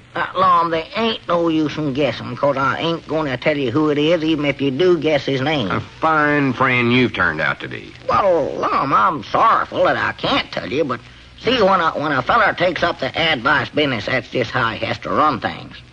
Sassafras. Well, it is. Honest it is. Well, leastways, tell me this, old Doc Peabody. What was the last advice you give this other feller? Yeah, let's see now. I don't believe I recollect exactly. He was supposed to come in for some new advice this noon, but he couldn't make it because he's going to eat lunch with Miss Emaline, he said. He is? Yeah. Oh, my goodness. Hi, Granny's Abner, you got to help me beat his time somehow. Well, that's what I've been trying to do all morning here, studying up ideas, but you won't even listen to me. Well, I'll listen to you now. I'm willing to try anything and everything. Well, that's better. That's better. That's the way I like to hear my customers talk. Go on, tell me what this new subject is. Well, sir, case number 176J12, starting right now, you're going to be a baritone. Baritone? Yes, sir. That's a feller that sings lower than altori. I know what a baritone is. You have to tell me that. But I don't see how that's going to help me win Miss Emaline. Well, I'll tell you how it's going to help you. I know for a fact that there ain't no one thing Miss Emaline admires more than a baritone with a deep and mellow voice. She does, huh? Yes, sir. She claims she could sit for hours and listen to such a feller sing songs. Oh, she just loves it. How'd you find this out? Oh, I got way. My grapes and vines and stuff. It's all part of my business. Well, how did you find out, though? Well... Did she tell you that herself? Well, no, not exactly, but almost, though. She told it to Elizabeth, and then Elizabeth told me. See, her and Elizabeth was at choir practice the other night. You know Miss Emaline singing in the choir at church now. Yeah, I know that. Yeah, I've sat there and watched her sing. She's got the prettiest voice in the whole choir, too. Yeah, well... Anyway, her and Elizabeth got to talking about singing, and Miss Emaline told her that. There ain't nothing that she loves better than a baritone voice. And her favorite song is On the Road to Mandolin. It ain't mandolin, it's Mandalay. Huh? Mandalay, On the Road to Mandalay, that's the name of the song. Oh, well, whatever it is, that's her favorite song. She could just sit and listen to somebody sing that song for hours. Yes, sir. So, my advice to you, case number 176J12, is this. Granny's, I can't do that, though. You know, I ain't much of a singer, Abner. Well, I don't know. You do pretty good, Lum. I sit next to you in church there, and you get some good loud notes out of there once in a while. You got strength in your voice. Yeah, I know I do, but I don't believe nobody would like to sit and listen to me sing for hours. I couldn't stand that myself. Well, of course, you don't need to sing that long. All you want to do is to just make her think that you're a wonderful baritone singer, and that'll get her interested in you. And once you get her interested, why, then you can change the subject over to something that you actually know about. Then she's bound to fall in love with you. Yeah, but I still don't think my singing's good enough to even get her interested. Well, that's my advice to you. Take it or leave it. Appears to me like you could leastways give it a try. You said you was willing to try anything. Yeah, I know. So here's your big opportunities. You say Road to Mandalay's her favorite song, huh? Yes, sir. That's it. Where the flying fishes play. I wished her favorite song was They Cut Down the Old Pine Tree. I could get through that pretty good. I can really cut that thing down. I don't believe she mentioned that particular song. It's got to be Road to Mandalay's. Go ahead, let's hear you try it through one time. I can't do it, Abner. Go on, try it. Well, I ain't going to do it right here in the store. Somebody might come in. Oh, they won't hear you. You could stop if you see some customer coming. Go ahead, try it once. Well, feel silly singing. Deep and mellow baritone's voice now. On the road to Mandalay, where the flying fishes play. Oh. See there, Abner, it just don't sound good at all. I got tired of that, just that much of it. It don't sound so bad. Oh, yes, it does. No, fact is, I sort of like it. In a way. Keep it up. This is one way to win Miss Emaline. Well, Abner, tell me, is this other feller, this rival of mine, is he a good singer? I ain't supposed to give out no information, Lum. But did you give him this same advice that you're giving me? Lum, if you want to be one of my customers, you got to just take my advice and not ask no questions. Now, go on, practice up on your singing. Well, all right. Oh, wait a minute, though. Here comes Cedric up out there. I don't want him to hear me singing. Now, don't you go telling him neither. I won't. You blab it all over town, make me laugh and stuff. You know me, I don't tell nothing to nobody. Okay, look at old Cedric out there waving his arms around, talking to himself. Well, howdy, Cedric. Howdy, Cedric. Come in. The flying fishes play. Hello, Mr. Abner. And the dawn comes up like thunder on the road to Mandalay.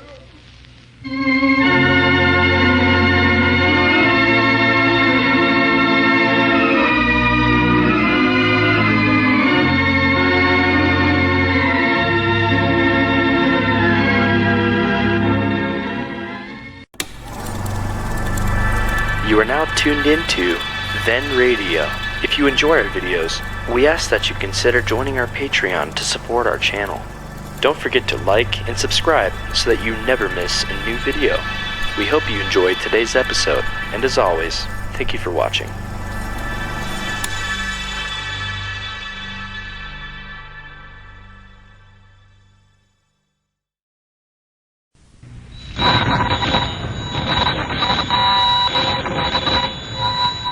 Granny's, Abner. I believe that's our ring. Aye, Doggy's Lum, I believe you're right. I'll see. Hello, jot 'em down, store. This is Lum and Abner.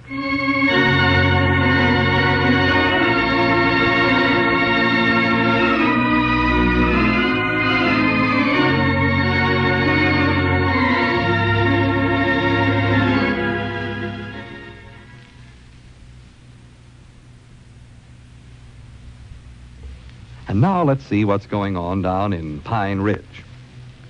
Well, the old Doc Peabody Advice Bureau has suggested that Lum pose as an accomplished singer to win the favor of Miss Emaline, inasmuch as she has expressed an interest in singing. As we look in on the little community today, we find the old fellows in the Jot 'em Down store and library discussing the merits of this plan. Listen. Well, I tell you, Abner, it ain't no good. It just won't work. Now, Lum, you ain't give it a chance yet. Yes, I did, too. I give it a good try last night. And I tell you, your advice just ain't no good. Well, I know it's good now. It's your own fault if it never worked. Did you tell her that you was a great baritone singer? Well, I dropped a few hints. Yeah, but did you actually get up and sing for her? Well, yeah. Or, that is... Well, Abner, you can't all of a sudden just stand up in the middle of somebody's parlor and start singing On the Road to Mandalay. Why can't you? Well, you just can't, that's all. I don't know why not. Miss Emaline said that she could sit there for hours and listen to a deep, mellow baritone voice sing that song, didn't she? Well, yeah, but I don't know. I tried to work it in some way, but somehow it just didn't seem like the thing to do. Well, whereabouts was you at? Over at the boarding house? Yeah, we sat there in the parlor for at least an hour, I believe it was. Well. I taken the school budget for next term over there and went over that with her, and that was the excuse I used. Uh-huh. Then what happened? Well, we went over the budget, and that's about all. Well, didn't you try singing at all? Well, I did try some humming. Humming? Well, that's no good, Lum. You gotta come right out flat-footed and sing the words if you want to get someplace. That humming ain't no good. Well, I thought I'd start out with just low humming and then work up to some good, long, loud meter singing. But you never got that far, huh? No, it's a peculiar thing, but every time I'd start humming, somebody sitting in the parlor there'd get up and start the gramophone. Well, was there some other folks sitting in the parlor besides you and Miss Emaline? Oh, yeah. Some of the other boarders were sitting there reading newspapers. Oh. Sort of peeking over the top of their papers at me and Miss Emaline. And that one old woman there, I forget what her name is right now. You mean old Miss Agatha Oliver? Yeah, that's one, Miss Agatha. She didn't even bother to hold a newspaper up in front of her.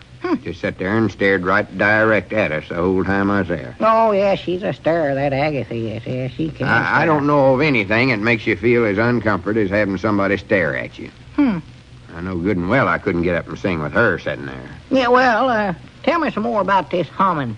You say that every time you started, somebody turned on the gramophone, huh? Yeah, it happened every time. Just a coincidence, I reckon. Well, why didn't you just sort of sing along with the gramophone record then? Well, I thought of that, but they never played On the Road to Mandalay. Well, why didn't you sing whatever they was playing? That would have given her a sample of your mellow baritone's voice. Well, about all they played was that Whistler and His Dog. You can't sing that. No, I reckon not. That ain't exactly a romantic song, I don't believe. I did try to whistle along with it, though, because there's some whistling in it right along there at the end. Yeah, I know. I've heard it. We used to have it over at our place. But that never worked out neither. Never, huh? Every time I'd try to join in with the whistling, some dog would start barking. It embarrassed me half to death. Well, Lum, that dog barking is right on the record. Huh? There weren't no actual dog doing that. That's part of the record. Are you sure about that? I know it is. It's on there. Well, I'll swan to goodness. Sure, I told you we used to have that record ourselves over at the place. Fact is, I used to bring my dog, Old Blue, into the parlor there and play that record over for him. I know he enjoyed it. Something wonderful, you know. Oh, I don't hardly believe that. Well, he did. He'd sit there wagging his tail. Then when a record had come to the barking place, why, he'd bark right back at it. Yes, bark.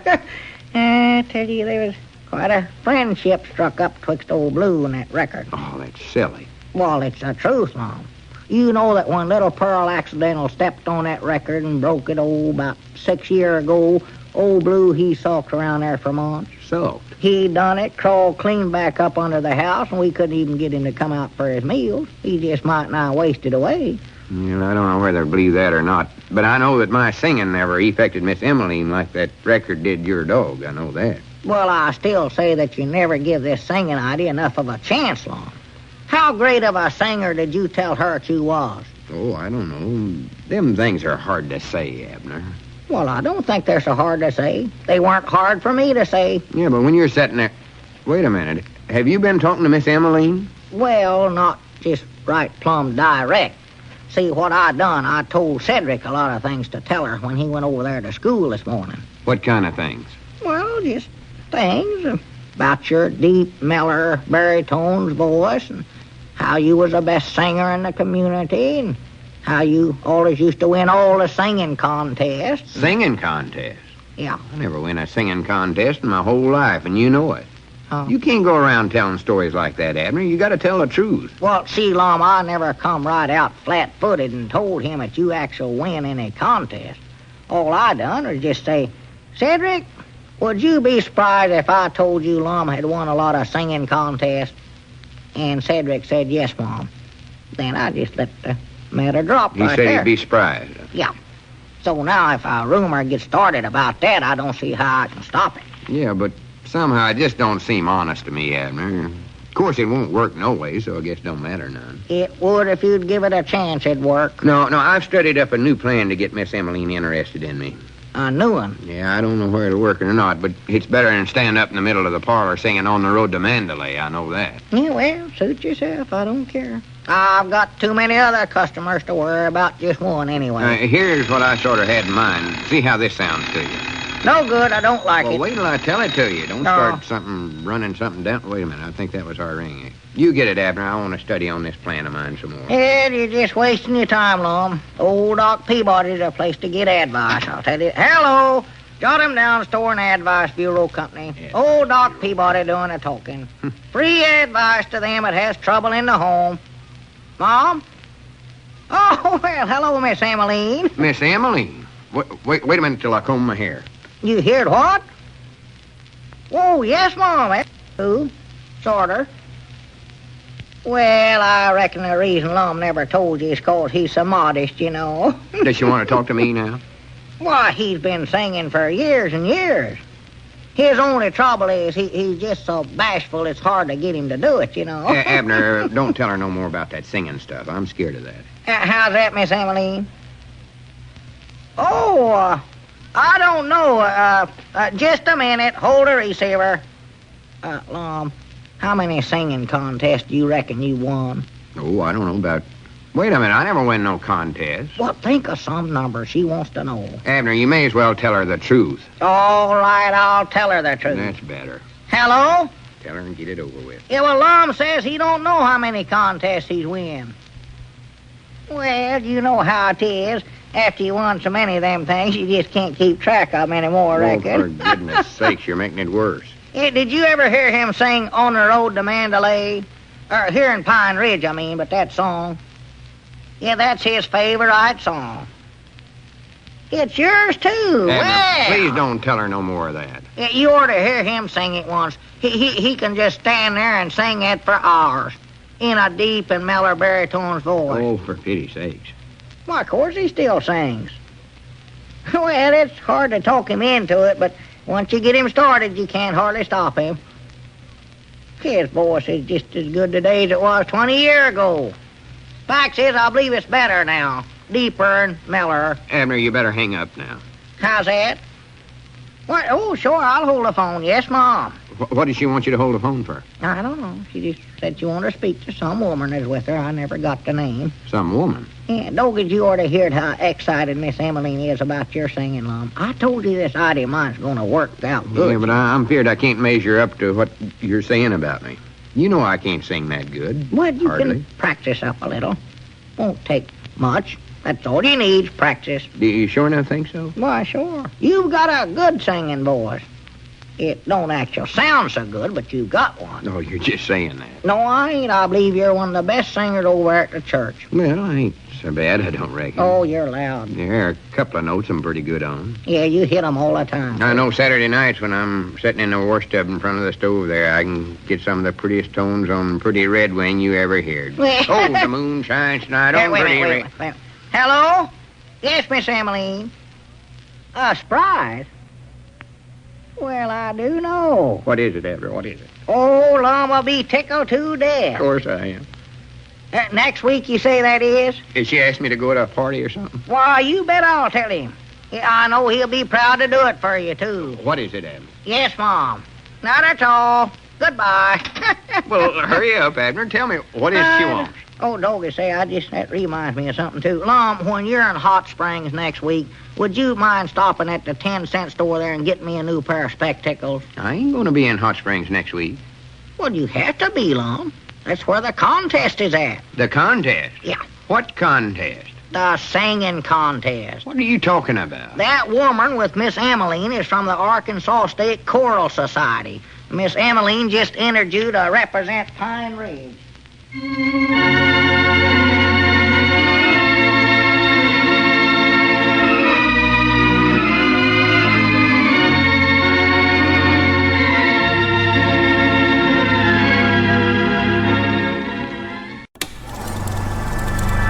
You are now tuned into Then Radio.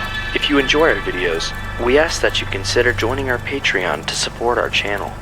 Don't forget to like and subscribe so that you never miss a new video. We hope you enjoyed today's episode, and as always, thank you for watching.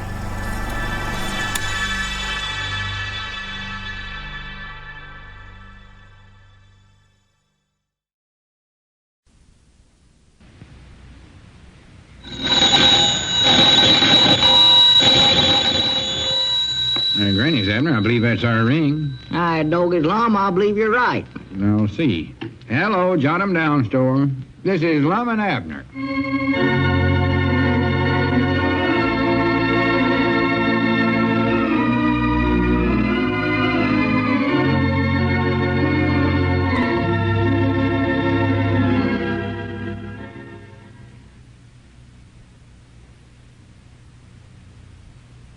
Now let's see what's going on down in Pine Ridge. Well, in Abner's efforts to help Lum in his courtship of Miss Emaline, the schoolteacher, he spread the rumor that Lum was the owner of a fine baritone voice and the winner of many singing contests. Whereupon Miss Emaline promptly entered him in the state singing contest. As we look in on the little community today, we find Abner in the Jot 'em Down store trying to whip Lum into shape for the contest. Listen. Abner, I tell you, I just can't go through with it. That's all there are to it. I just can't do it. Now, just quit that arguing, Lum. You've got to go through with it. I can't do it, though. Well, there ain't no way you can get out of it now. I ain't no singer, and that's all there are to it. Yes, you are. Anybody can sing if they just set their head to it. Not me. Yes, you can. Now, come on, try it once again. Here, I'll give you the pitch. Oh. Oh, but I believe this pitch pipe's off. No, it's me. I've told you 1,000 or 100 times I can't get in tune. Yes, you can. No, I can't. I know I can't. Lum, I've heard you sit around the store here and brag on how good you could sing. Yeah, but that's just when I sing with a batch of other folks in a group. I ain't no good on singing a solo all by myself, especially not in no contest. Oh, prattle. You'll do all right in that contest. It don't start till Tuesday. That gives you a few days to practice up in. That ain't enough, though. I need a few years and a new set of vocal cords. Yeah, all right, now, here, let's try it again now. Oh, me. Oh. That's better. Come on, let's go now. On the road to Mandalay, where the flying fishes play. That's it, now you're getting it. Where the dawn comes up like thunder over China. Cross the bay. Now Now you got it. That's the best you did so far, Abner, there Lum. just ain't no use in fooling ourselves. I just ain't no singer, and I ain't going through with this. But you've got to, Lum. You've done been entered in a contest. You're going to represent this community in the state singing contest at Hot Springs. You're going to be Mr. Pine Ridge in 1945 or something like that. Yeah. What I ought to do is make you go to Hot Springs and sing in that contest. Me? Yeah, you was the one that got me into this fine mix-up. Why, I weren't no such a thing. It was Miss Emaline, that friend of hers, Miss Wahlberg. Wahlberg? That's the name of that woman from the State Choral Society, the outfit that's getting up the contest. Oh, I never did catch her name. Well, she's the one. She's a friend of Miss Emaline's. She told her about the contest, so Miss Emaline entered you. So you can see right there that she's the one that actually got you into this, not me, Lum. Yeah, but who was the one that got Miss Emaline to thinking I was a great baritone singer and had win a lot of contests in my time? Well, Cedric done that. Yeah, but who got Cedric to tell her all that stuff? Why, let's see now. Who could that have been? It was you, and you know it. Well, Lum, the only reason I done that was to help you win Miss Emaline. You want to do that, don't you? Well, sure I do, but I want to be honest about it. I don't want to cheat to win her. Well, this is honest. You can't cheat at a singing contest. All you can do is just get up there and sing. I'd have to cheat if I win. Oh, Lum, come on now. Let's get to practicing here. You ain't got many days left now. Oh, Abner, stop blowing that thing. On the road to Mandalay. Come on, Lum. Where the flying fishes play. Play. Little louder, Lum, now. Little louder. Abner, I tell you, it just ain't no use. I just ain't going to Hot Springs for that singing contest. You've got to do it, Lum. You can't let Miss Emaline down now. She's dependent on you. She expects you to win. I know it. That's the worst part about it. Huh? If I don't go to the contest, she'll never speak to me again. And if I do go there, I'll get last place. I won't win nothing, be a complete failure. Then she never will speak to me neither. Ah. Granny's, I can't win either way. No, You Lum. put me in the worst one position I could possibly be in. Well, Lum, I was just trying to help you. And recollect this now, you was the one that come to me for advice. I never forced it on you. Well, if you actually want to help me, Abner, try to figure out some good way for me to get out of this mess and still have Miss Emaline admire me. Well, I just don't know how you can do that now, Lum. It's just too late. You're entered in the contest, and, well, that's that. Well, I ain't going to it. I know that. All right. How can you get out of it? I'll just stay home. That's what I'll do. I'll hide over at my place there.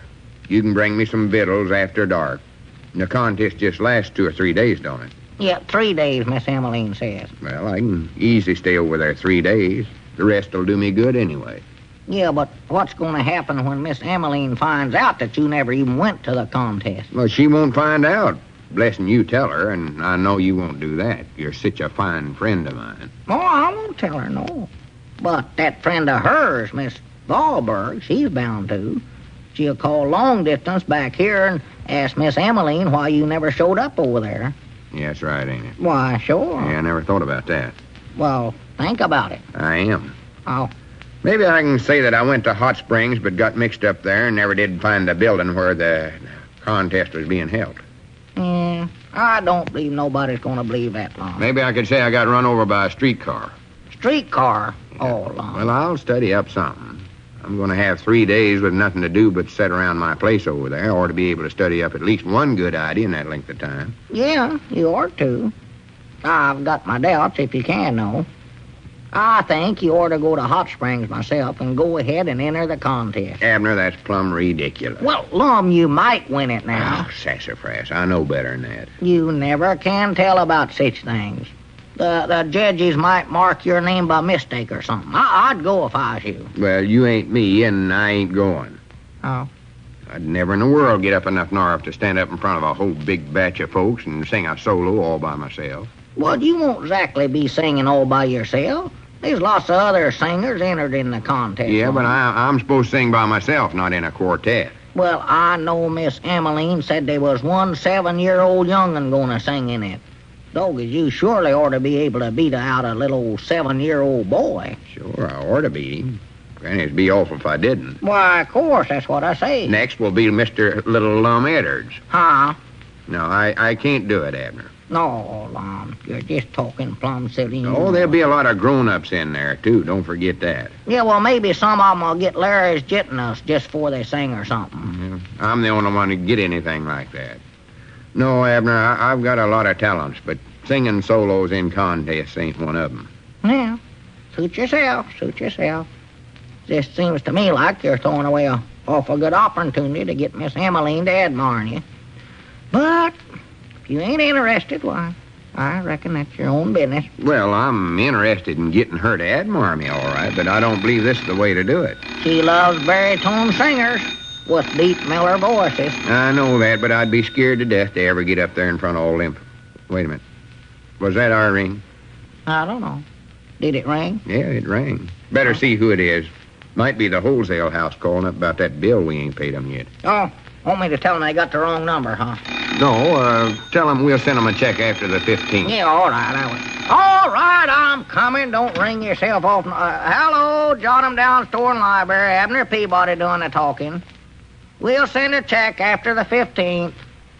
Huh? Oh, yeah, well, hello, Miss Emaline. Miss Emaline? I thought you was a wholesale I house. have to comb my hair. That's a fine remark to make. She don't look like no wholesale house. How's that, Miss Emaline? Prettier than a wholesale house, I know. Good news for Lum. Well, Granny's, they must have called off the contest. well, I do know. It's the only good news I can think of. Oh, that sounds wonderful. Sure does. Well, I wouldn't worry about that now. He'll just be tickled to death. Oh, what a relief. Granny. Yes, Ma. Oh, that'll make him feel good. I know it will. Oh, yeah. Yeah, I never could have went to that contest, no ways. Oh, I know. I'm mighty nigh sure he ain't made no arrangements on how he's going to get to Hot Springs. Oh, say I ain't. I ain't that silly. Well, that'll be just dandy, Miss Emaline. Yes, Mom. Yes, Mom. All right, fine. I'll tell him.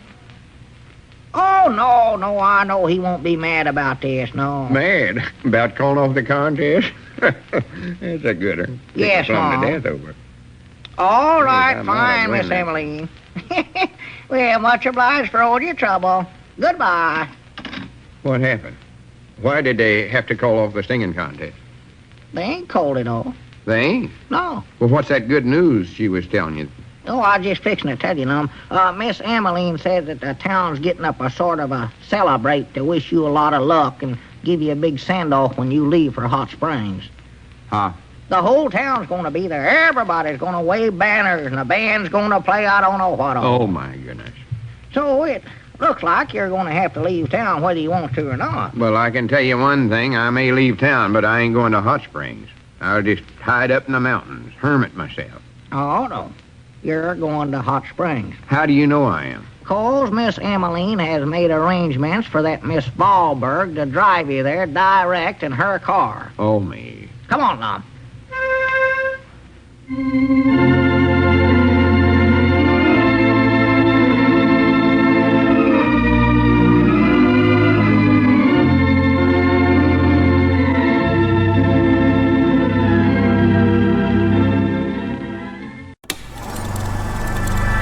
You are now tuned into Then Radio. If you enjoy our videos, we ask that you consider joining our Patreon to support our channel. Don't forget to like and subscribe so that you never miss a new video. We hope you enjoyed today's episode, and as always, thank you for watching.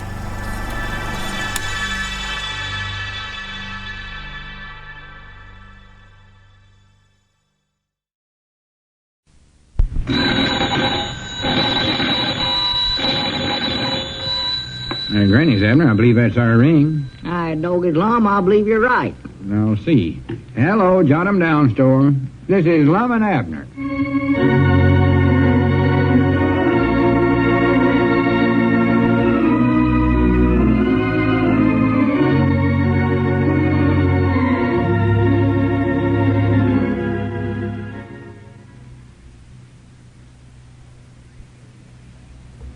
And now let's see what's going on down in Pine Ridge. Well, the whole town turned out today to give Lum a big send-off and wish him luck in the state singing contest at Hot Springs. As we look in on the little community today, we find Abner and his father, Phinus Peabody, just entering the Jot-'em-Down store after saying goodbye to Lum. Listen. Hey, doggies, if old Lum didn't get a send-off there, I've never saw one. Yeah, come on in the store, Papa. Yeah, I'm coming, son. I'm coming. Yes, sir, if old Lum don't win that contest after that celebrate, nobody never will. Oh, that was the humdinger of the celebrate, all right. Yes, sir. I don't believe I ever heard the band play louder. Oh, they was going today. They sure was. Did you see little Mousy Gray out there blowing that great big horn? Tuber, I believe they call it. Yeah. Lord, was he red in the face. One time he got so puffing so hard there, I thought he was going to blow himself clean out of his uniform. Well, that uniform was too big for him anyways. Oh, yeah. He ought to let Cedric have that. Yeah. I've always said Cedric never looked quite right wearing that baseball outfit of his for the concert. No way. Yeah, well, Cedric ain't a regular member of the band, though, is he? Why, sure he is. Yeah. Or at least when they have parades, he is. See, he's the one that carries the front end of the bass drum for Blair Ridgway. Oh, he's been doing that for years. Done a pretty good job of it, too. Well, sir, I never knowed Cedric had music talents before, though. Oh, yeah, he's got 'em. Hey, say, who was that woman that kept waving at Lum there, huh? Well, you know her, Papa. That's Miss Emaline Platt, the school teacher. Oh, was that her? Yeah. Oh, well, the sun was sort of shining in my eyes there, and I didn't recognize her. Well, that was her. She sure looked nice, too. Looked pretty as a speckled pup under a brand new wagon. Oh, yeah. Well, she sure was waving at Lum. I know that. Oh, yeah. Well, I believe this whole thing's going to make her admire Lum something wonderful. Oh, yeah. Did you notice how proud she looked when Ezra Seastrunk was standing up there making that little talk about Lum? Yeah. How come Ezra was saying all them nice things about Lum? I never knew them two were special friends. Well, see, that was part of the celebrate, Papa. My doggies, it was out capping this celebrate I saw in a long time, too. Yeah, it's just too bad that Lum had to leave right in the middle of it. He was supposed to, Papa. Yeah?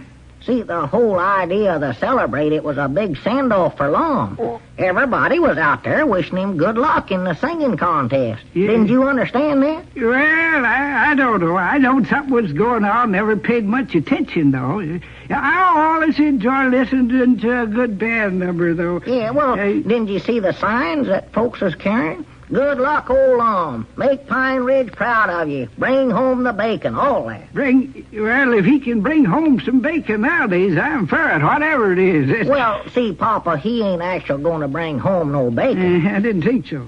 See, what that means is they want him to bring home the first prize in that singing contest there at Hot Springs. Singing contest? Yeah, see, I found out a few days ago that Miss Emaline loves to hear a good baritone's voice. Claimed that she could listen to a baritone sing for hours. Oh. So I figured that was a good opportunity to help Lum. And somehow or other, I just sort of started a rumor going around about what a great singer Lum was. How he used to win contests and all that, you know. First thing I knowed, why, Miss Emaline had went and entered him in this state singing contest. She entered Lum in it? Yeah, that's what happened. Well, See, there just weren't no way for him to get out of it, it looked like. Well, Lum ain't no singer, though, is he? Well, to be right honest, Papa, he ain't, I don't reckon, but I figured if this'll help Miss Emaline get interested in him, why, it's a good thing for him to do. Well, maybe you're right. Lum ought to find himself some nice woman like Miss Emaline and get married and settle down. Yeah, well, that's what he's aiming on doing. That's why I've been trying to help him with all these good ideas of mine. Well, I think he ought to find himself some nice woman and get married and settle down. Yeah, well, I told you that's what he's aiming on doing. Yes, he ought to. I don't believe he'll ever win a singing contest, though. What he ought to do is settle down. Yeah, well, he's going to, Papa. And I can tell you this, too. He better put on a pair of big enough shoes if he's going to go singing in any contest. Big enough shoes? Yes, sir. Let me tell you something, son. I could have been a great singer if it hadn't have been for a pair of tight shoes myself. One time when I recollect that story now, Papa. Don't bother to tell it again now. I say one time when I was just Papa, a boy... I know that story by heart, so don't get started on it now. What I wish you would do, though, is sort of help me around the store here while Lum's gone these next couple of days. Oh, yeah, sure. I'll help you, son. What can I do? Just Tell me something. Well, I don't know nothing just offhand, but I just... wait a minute. Over here's something you can do right now. Sort out these ration stamps here. Oh. Put the blue ones in one pile and the red ones in another. Lum's been after me to do that for days around here. Yeah, all right. Yeah, one time when I was just a boy, I entered a singing Here, I'll contest. show you how to do it, Papa. Now, see these boxes here? They got the stamps in them. Just separate the red ones from the blue ones. Do you understand that now? Oh, why, sure I understand. I'm over 21, son. All right, and when you get that done, well, I'll find some other chores you can work on. Which pile do I put the red ones in? Well, it just don't matter, just so they're together. So the blue and the red ones are together? No, I thought you wanted to separate them. Well, I do, Well, Papa. I better not put them together, then. I better put the red ones in one pile and the blue ones in another. Yeah, that's a good idea, I don't Papa. see how you and Lum make any money in the store the way you run things. Everything mixed up all the time. Yeah, well, you just handle that your way, Papa, and everything will be fine. I've got some grocery orders to put up now. Yeah. What's this stamp here with the little airplane on it, Abner? Oh, that's a shoe stamp, Papa. Shoe stamp? Yeah, better put that in a separate pile, I reckon. Shoe stamp. You know, that reminds me of something, son. If it hadn't have been for a pair of shoes, I would have been one of the out-capitalist singers in Tennessee. Did I ever tell you about that? Yes, you have. 1,000 or 100 times, Papa. That was a trick of fate. That's what it was, Abner. Uh-huh. One time when I was Papa, just a watch boy. what you're doing there. You're getting the red ones mixed up with the blue ones again there. Look at that. Oh, I'll straighten them out. I'll get them. I entered this singing contest, and everybody figured I was a cinch to win it, too. I had a beautiful altoy voice in them days. Yeah, Papa, you needn't bother to tell me that now. So- Can't you see I'm busy here? So my mama bought me a new pair of shoes for the contest. Now, this is where the shoes come in, Abner. Yeah, I know it, Papa. Please just watch what you're doing with them stamps there now and separate them. I'm getting them all right. Oh, my. The trouble was, Mama bought the shoes a little too tight for me. But I wore them anyways, 'cause they was nice-looking shoes. I'll say that for 'em. Had the prettiest buttons I believe I ever saw. Silver buttons they were. Silver? Yep. All as before you said they was pearl buttons. That's right, pearl buttons. So I wore 'em, and I sat there in the auditorium waiting for my turn to get up and sing. It was just a matter of time before I win the contest. Yeah, look, Papa, I've got 5 grocery orders here I've got to put up now. Well, why don't you do that, Abner, whilst I'm sorting these stamps? Well, that's exactly what I want to do. Yes, sir, there I was waiting for my turn, and pretty soon them new shoes of mine started pinching my feet. No, how they pinch. Yeah, I know. So you taking them off. You know what I done, Abner? I taken the shoes off. Yeah, Papa, I know all that by heart. And pretty soon they called my name. Phinus Peabody, they said. Phinus Peabody. I can still hear them calling my name. Wonder if maybe Barton wanted a big can or a little can of hominy. So I grabbed my shoes and started to put them on again. But you know what, Abner? I'll get this. There's a can of This hominy. is where the shoes come in. My feet had swole up so much you couldn't get the ding busted shoes back on Well, again. just play safe and put a big can in, a little can in. I That's the couldn't best wedge thing. him in no way. So what could I do? Just had to sit there while they called my name. Phinus Peabody. Phinus Thornwall Peabody. Yeah, Papa, I know all that. Just watch what you're doing with them stamps there. How's that, son? I say watch them Yes, stamps. sir, son. It was just a trick of fate. A pair of tight shoes kept me from being the greatest singer in Tennessee. Uh-huh. But now just look what you did with them ration stamps there, Papa. Looky there. You got the red ones and the blue ones all piled right together there.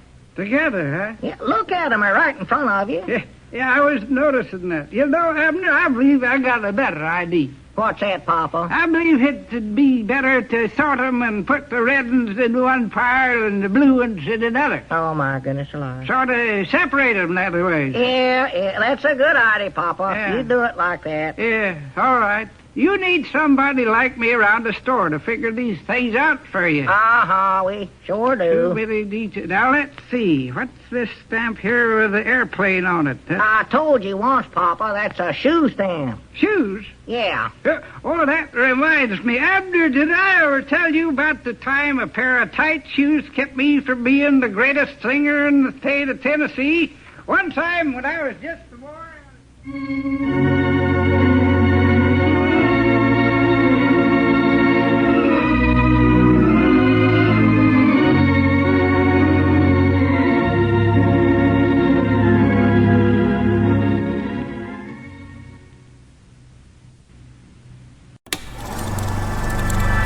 You are now tuned into Then Radio. If you enjoy our videos, we ask that you consider joining our Patreon to support our channel. Don't forget to like and subscribe so that you never miss a new video. We hope you enjoyed today's episode, and as always, thank you for watching.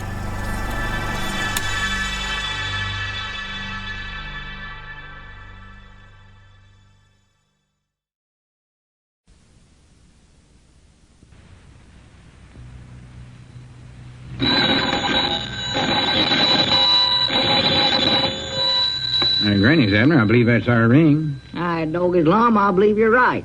I'll see. Hello, jot 'em down, store. This is Lum and Abner.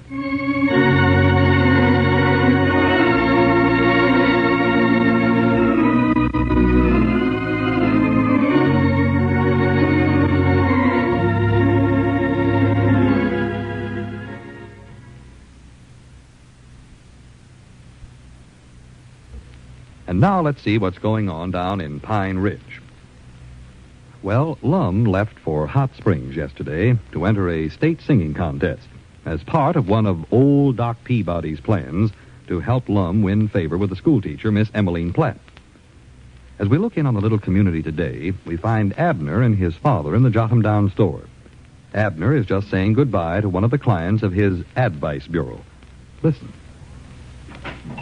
Yeah, all right, Walt. I'll work on your problem some more and see if I can't figure something out for you. So long.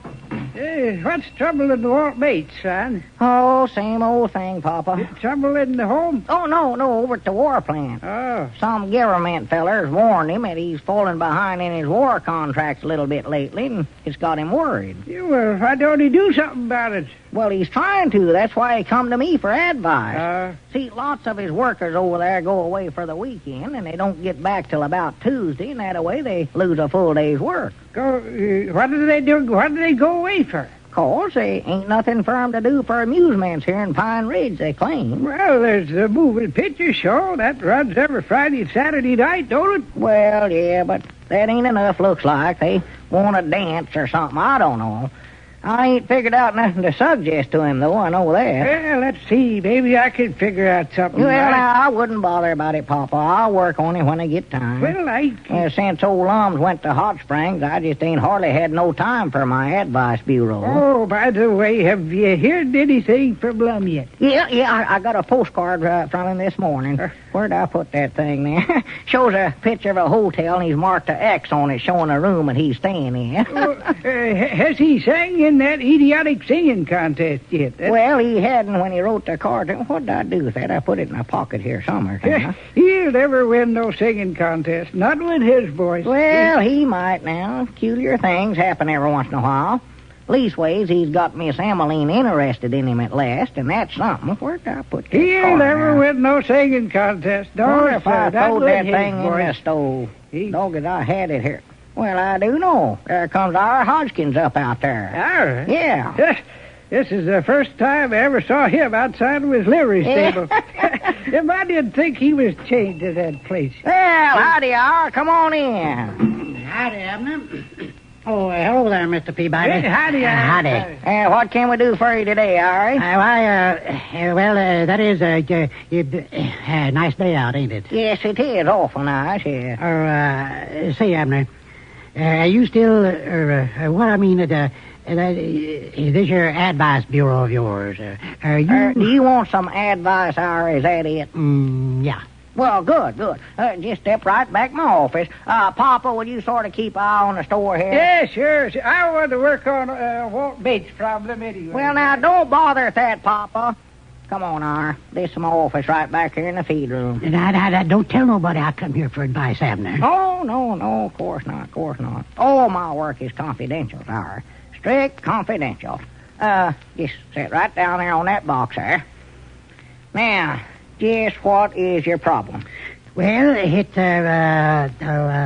trouble in the home? Yeah, that's it. Trouble in the home. Good. Everything run along good for 30 years. And now my mom-in-law has moved in with us and upset everything. Uh-huh. Ruined everything. She's a-putting ideas into my woman's head. Josie, you mean? Yeah. Josie's been a good wife, Abner. A good, steady woman. Yes, she has. But now, her mama's got her to thinking that I'm a lazy, no-good varmint. They'll do it. Yes, sir, they will do it. A lazy, no-good varmint. Why, her mama's even suggesting that I give up the liver stable and get into some other line of work. Give up the liver stable? Yes, sir. Now, that'll give you an idea of what I'm having to put up with. Oh, them women folks can be more non-reasonable than any humans I know. Yes, sir, that's what they can be. Am I a lazy, no-good varmint, Abner? Why, no. Look at me. Am I? No, sir, I said you wasn't. Joseph's always been well-fed and clothed, ain't she? Why, sure. Maybe she ain't had some of the fancy things in life, but she's clothes on her back and victuals on the table, ain't she? Yeah, as far as I know she has. Well, she has, Abner. She has. Yeah, well, I ain't arguing with you, R. See, I'm trying to help you. Abner, what time do I get up to go to work every morning? Well, I don't know. I reckon about... I'll tell you what time. 4:30.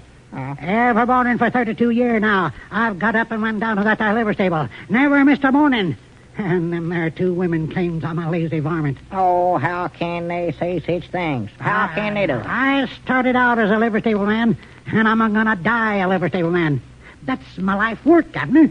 I can't give that up. No. But, of course, on the other hand, I don't reckon you have a whole lot of business over there, though, R. Times has changed, you know. What do you mean I don't have no business? Do you know what time I leave that there place every night? 8:30. I open up at 5:30, and I don't leave that there liver stable till 8:30. That's 15 hours. And any man that puts in 15 hours a day, he ain't no lazy varmint. I'm telling you that right now. Well, no. Looking at it that way, you're right, R. But, what do you do over there all that time? Why, I work. Oh. And maybe you just don't realize how much work there is running a liver stable. Well, no, I reckon I don't, R. But, well, it just seems like every time I drop over there, why, you and Charlie Redfield and a bunch of them just sitting there in that little office of yours playing checkers or something. Oh, they play. No, I don't. Oh. Oh, I make a suggestion now and then how they should move a man, but I never play myself, no, hardly. Oh. Well, that does, though, sort of keep you from your work, don't it, R? Why, of course you don't. And on top of that, I'm a-making money off them there fellers. You are? Yes, sir. Why, they furnish part of the firewood for the fireplace. Oh, that's a big saving to me right there. Yeah. But on the other hand, if they wasn't in there, R, why, you wouldn't have to keep that fire going all day long and save yourself a heap more. Abner, I never come in here to get advice on how to run my business. I know how to do that. Oh. I want advice on my trouble in the home. Yeah, sure, yeah. All right, R. I still have to know what all you do over there, though. Well, for one thing, one of them there stalls there has to be whitewashed. Every day? Well, not every day. But I do it regular, though. How often? No, I don't know. Every 4 or 5 years. I think it's about due this year, too. Either this year or next. Well, I'll have to check my records. Yeah. But listen, Abner, I told you I don't want no advice how to run my business. I get all that I want at home. You do, huh? Oh, yes. Why, to hear them there two women talk, you would think there's experts on the liver stable business. Well, if they think they know so much about it, R, why don't you just have them go down there and run it for you? No, they couldn't do it. Couldn't? Nah, my mom-in-law's too ignorant, and Josie, well, she just couldn't stand up under that there hard work. Well, no, I don't reckon she could. Frail as women folks generally are. Especially lately, Josie couldn't do it. Huh? She appears to look a little run down. Well? Poorly. Complains about her feeling tired all the time. Well, have you talked to Doc Miller about her? Well, no, I ain't, Abner. I've been aiming to, but it seems like Josie just never can find time to go to Doc's office twixt washings. She's a ticket in washing, you know. Yeah, I heard she was, yeah. And lately, she's got 3 or 4 new customers. And the way that there woman dilly-dallies around, she just never seems to get through. Yeah, I know. Well, how come that she's got them new customers when she was feeling so poorly? Oh, you know how a woman is. They like to have a little extra pin money. Yeah. And then there was the grocery bills, and she needed to buy new shoes for the children, and... You see, it's hard for me to take care of them there little things on account of the depression. Depression? Yeah. Well, I thought these was extra good times we was having now. Well, there's been a depression in the liver stable business, Abner, ever since the automobile was invented. Oh. A man sure has to work mighty hard to just break even in that nowadays. Yeah, well, I was just thinking you do rent out a team or two to Walt Bates steady, don't you? They ought to bring you in something. Just enough to pay the feed for the other horses that ain't working. Oh. You see, Abner, a man just can't stay in the liver stable business unless he can feed his horses. No, I reckon you're right about that. Oh, but anyways, Abner, what do you reckon I ought to do about this here trouble in the home I'm having? Well, I'll tell you, after sort of thinking it over, hearing your side of it here, here's my advice to you. I believe you better change jobs with your women folks. Yeah, what's that? You tell Josie and her mama to just go down there and run that liver stable if they know so much about it, and then you stay home and do that little bit of washing. Well, I don't know, Abner. Why, it'll give you a good rest, all right. Nice vacate for you. And I know good and well inside of 2 days, them women will come crawling home begging you to go back down there and take over the liver stable. Do you sure enough reckon they will? Why, I know they will. It'll just give them an idea what you're up against down there. And it'll end that talk about you being a lazy varmint once and for all. Jiminy Abner, I believe we'll do it. Yes, sir, I'll do it. Yes, sir, that's the time, Your trouble in the home is over.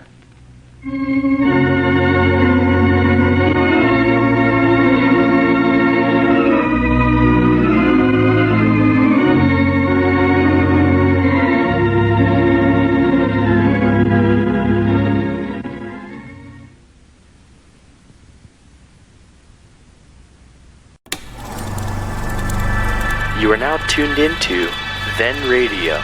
If you enjoy our videos, we ask that you consider joining our Patreon to support our channel. Don't forget to like and subscribe so that you never miss a new video. We hope you enjoyed today's episode, and as always, thank you for watching.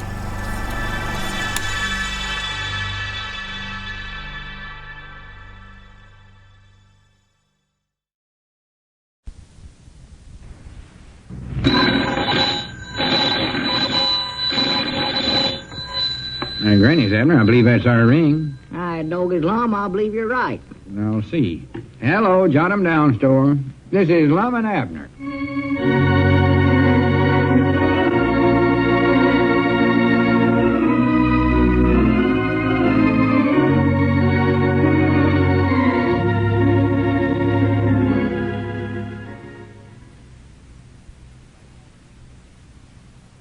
And now, let's see what's going on down in Pine Ridge. Well, yesterday, Ira Hodgkins came to Abner for advice in regard to his trouble in the home. It seems that Ira's mother-in-law has suggested that Ira is lazy, that he should give up his livery stable and get into a profitable business. Abner advised him to offer to change jobs with his wife and mother-in-law to prove how hard he actually works. As we look in on the little community today, we find Ira in the Jot 'em Down store and library talking to Abner. Listen. And your woman and your mother-in-law actually taking you up on the idea, huh? Oh, yeah. They're down at the liver stable right now. Been down there all morning. Well, I kind of sent her down there a while ago, and They asked me a couple of questions about how to run things. I wouldn't tell them nothing. Not a dadgum thing. Well, good for you, Ari. Yeah, well, I figure this way. Let them try and run that there place all by themselves. If they're so all-fired smart, let them find out things for themselves. That's the way I figure. Yeah, well, I doggies you sure done a good job of talking them into that, Ari. No, I done it. Yeah, say, by the way, have you got your part of the work over at your home did already today? You mean them there washings? Yeah, what'd you do? Just knock that out for breakfast or something like that? Well, no, I thought I'd run on home sometime this afternoon and do that. Oh. You see, there was just a couple of washing left to be did. Hardly worth getting my hands wet for. No, of course not, I got 3 more washing I'm supposed to pick up sometime today. 3 more? Yeah, I figured I'd just wait and knock them all out at the same time. Won't take over, 20, 30 minutes. That long? Well, you see, I'm a little new at that there line of work. Yeah. But now you take Josie. She's been doing that for years, and yet it takes her from morning till night to get that there washing out. Yeah, well, women folks just can't work steady like men folks are. They're sort of frail, you know. Yeah, you're right, Abner. They just can't. Yeah, well, it won't be long before she'll be back home where she belongs doing that woman's work. Well, I know she will. I tell you, Abner, you don't know how proud I am to have a friend like you that can give me such good advice. Oh, tut. Don't even mention it, Art. Yeah, but I'm serious, though, Abner. I don't know what I'd have did if I never had you to turn to. Yeah, well, you've got to give yourself some credit, too, Art. You was smart enough to come to the right man, I'll say that for you. I don't like to brag on myself, but I will say this for me. I've sure had good success with my advice bureau. Well, just take Lum, for instance. Well, don't tell me that he went and won that there singing contest there at Hot Springs. Well, no, not exactly. Well, facts is, I don't know how he's doing in that. I got a card from him yesterday, but that was before the contest started, and I ain't heard from him since. Well, he'll never get nowhere in that thing. Now, I've sat next to him in church too many times and tried to sing alongside of him. Why, he'll have you off in the tune before you get 2 measures into the hymn. Yeah, well, he is sort of a poor singer when you come right down to it, I reckon. Yeah, that might handicap him a little in a singing contest. I don't know. Well, if that was your idea, Abner, for him to get into that there thing, I don't see how you can say you have such good success with your advice. Well, see, the main idea was to get Miss Emaline interested in him. And it sure has worked out, too. I don't know how many times she's called up here asking if I've heard anything from Lum yet. Hey, she actually called up, huh? Oh, yeah. And for that, she never even knowed Lum was alive. Well, I hope your advice works as good for me. Oh, it will, it will. I've had nothing but success with everything. Well, that is, except Walt Bates, of course. Walt Bates? Yeah. Still might figure something out for him, though. What's his trouble? Well, you know, that absent business over at the war plant. Workers can't find nothing to do here in Pine Ridge over the weekend, so most of them leave town. And some of them don't get back till Tuesday or Wednesday. Oh, yeah, I knowed about that. And on account of that, Walt's sort of falling behind on his war contracts. Fact is, some government feller's been out here talking to him about it. Yeah? Well, I don't know what you could do to keep them there fellers in town. That's one problem that just ain't got no solution. Yeah, well, that's sort of the way I look at it, too, to be honest. Yeah. And nobody can figure that out. No, I'm afraid you're right. Well, here, I've got to get some work did around the store here, if you'll just excuse me here. No, sure. Go right ahead. I reckon I ought to be running along anyways. Pick up them there other washings.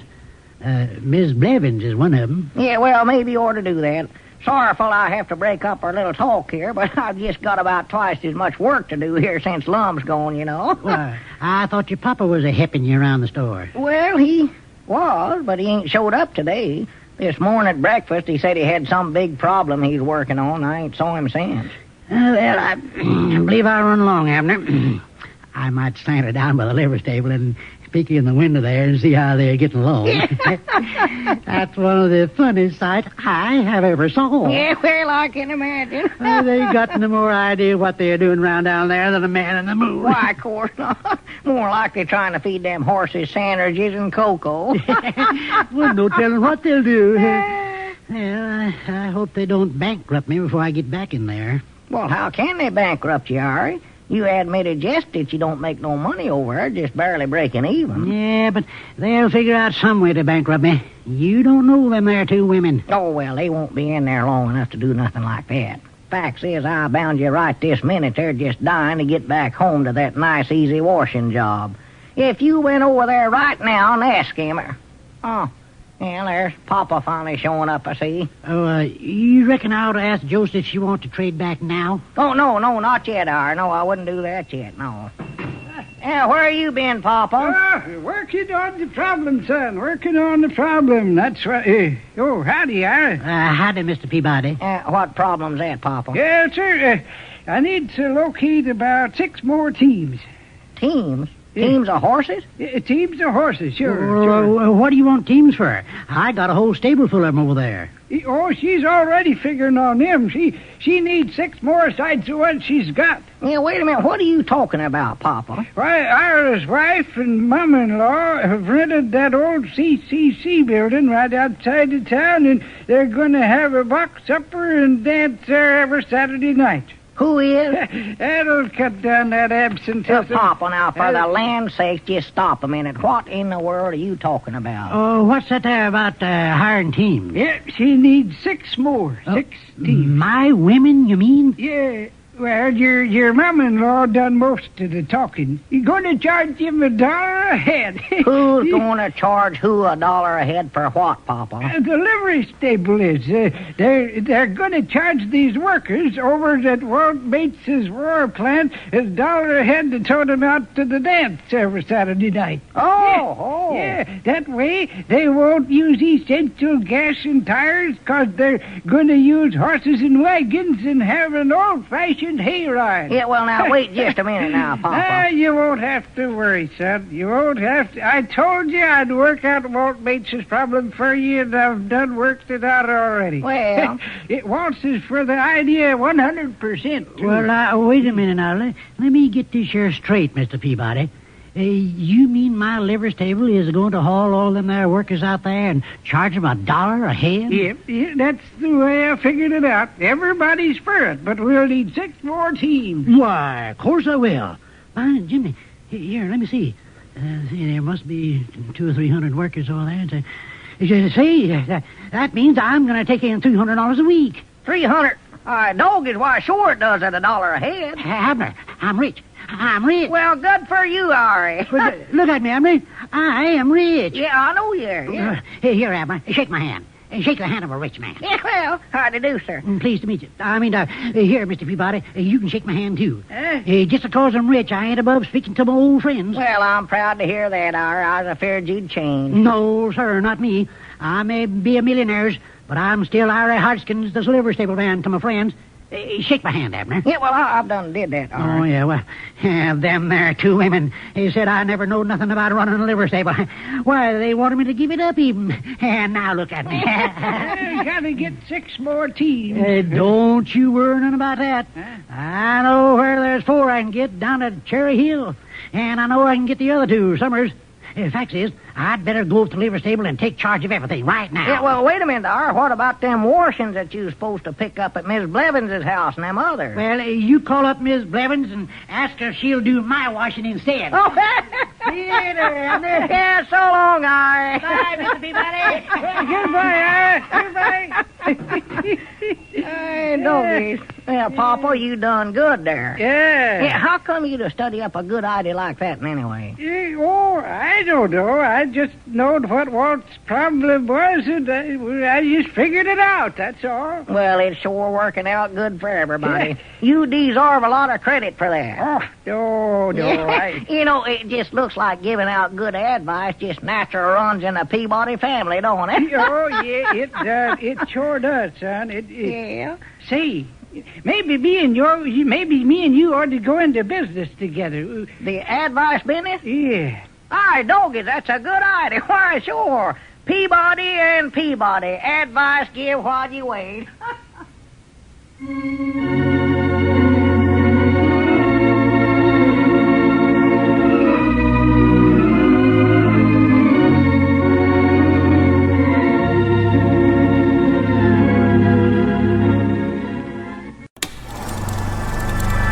You are are now tuned into Then Radio. If you enjoy our videos, we ask that you consider joining our Patreon to support our channel. Don't forget to like and subscribe so that you never miss a new video. We hope you enjoyed today's episode, and as always, thank you for watching.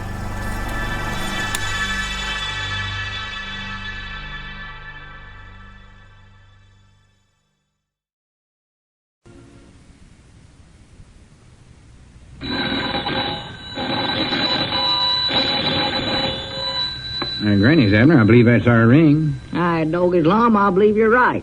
I'll see. Hello, jot 'em down, store. This is Lum and Abner.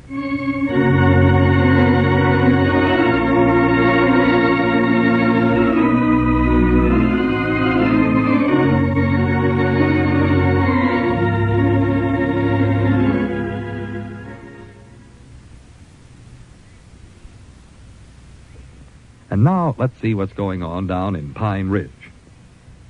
Well, Abner's advice to Ira Hodgekins appeared to be working out even better than Abner anticipated. And for the first time in years, Ira's livery stable is going to show some profit. As we look in on the little community today, we find Squire Skimp in the Jot 'em Down store and library talking to Abner. Listen. Yeah, what do you mean you've got great news, Squire? Well, you won't believe this, Abner. But after all these years of not making a penny, that livery stable of our Hodgkins is going to make money hand over fist. Yeah, I know that, Squire. He's worked out a plan to help Walt Bates keep his war workers in town over the weekend and cut down absenteeism. Yeah, I know. He's going to use the livery stable wagons and teams to furnish transportation out to that old CCC building every Saturday night. Going to have dances, box suppers, and old-fashioned hayride. Well, you don't have to tell me all this, Squire. Yes, sir, Ira is going to make himself a pretty penny out of that, Abner. Yeah, I know he is. And to think that all these years he sat over there in front of that livery stable not doing a blessed thing. Hardly ever stirred out of that rocking chair. Almost too lazy to lift his arm to move a checker. Yeah, he's lazy, all right. I've always said, Abner, there was a man with no ambition. But maybe all these years he was sitting there, he was thinking, and finally came up with this idea. Well, I never studied this up himself, though I done that. You did? Well, actually, it was Papa. But see, long as me and him's in the advice business together now, I reckon you could sort of say it was my idea, too. See, it all started when Ira come to me for advice on his troubles in the home. Yeah, what trouble was that, Abner? Oh, his mama-in-law come to live with him, and she got his woman Josie to thinking that Ira was just a lazy, no-good varmint. Yes, well, that's an understandable point of view, all right, Abner. They claimed that Ira never made no money over there at the livery stable, and he ought to give it up. Yes, I know Josie's always had to make the living by taking in washings. So I advised Ira to change jobs with Josie and her mama and just let them see how hard running a livery stable was. Well, that sounds like a bad mistake, Abner. Oh, no, it worked out fine. See, Papa studied up this Saturday night dance and hayride idea for Walt Bates, and that boomed business over at the livery stable, so now everybody's happy. You say that your father actually thought up that plan, Abner? Oh, yeah, Papa's smart, just like me. Fact is, he's over at the livery stable right now acting as a sort of an advisor. Well, I believe I'd better run over there, too, Abner.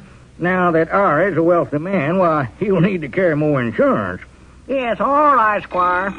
Papa's still over there. Why, tell him to come over to the store here so that I can go out and make the delivery.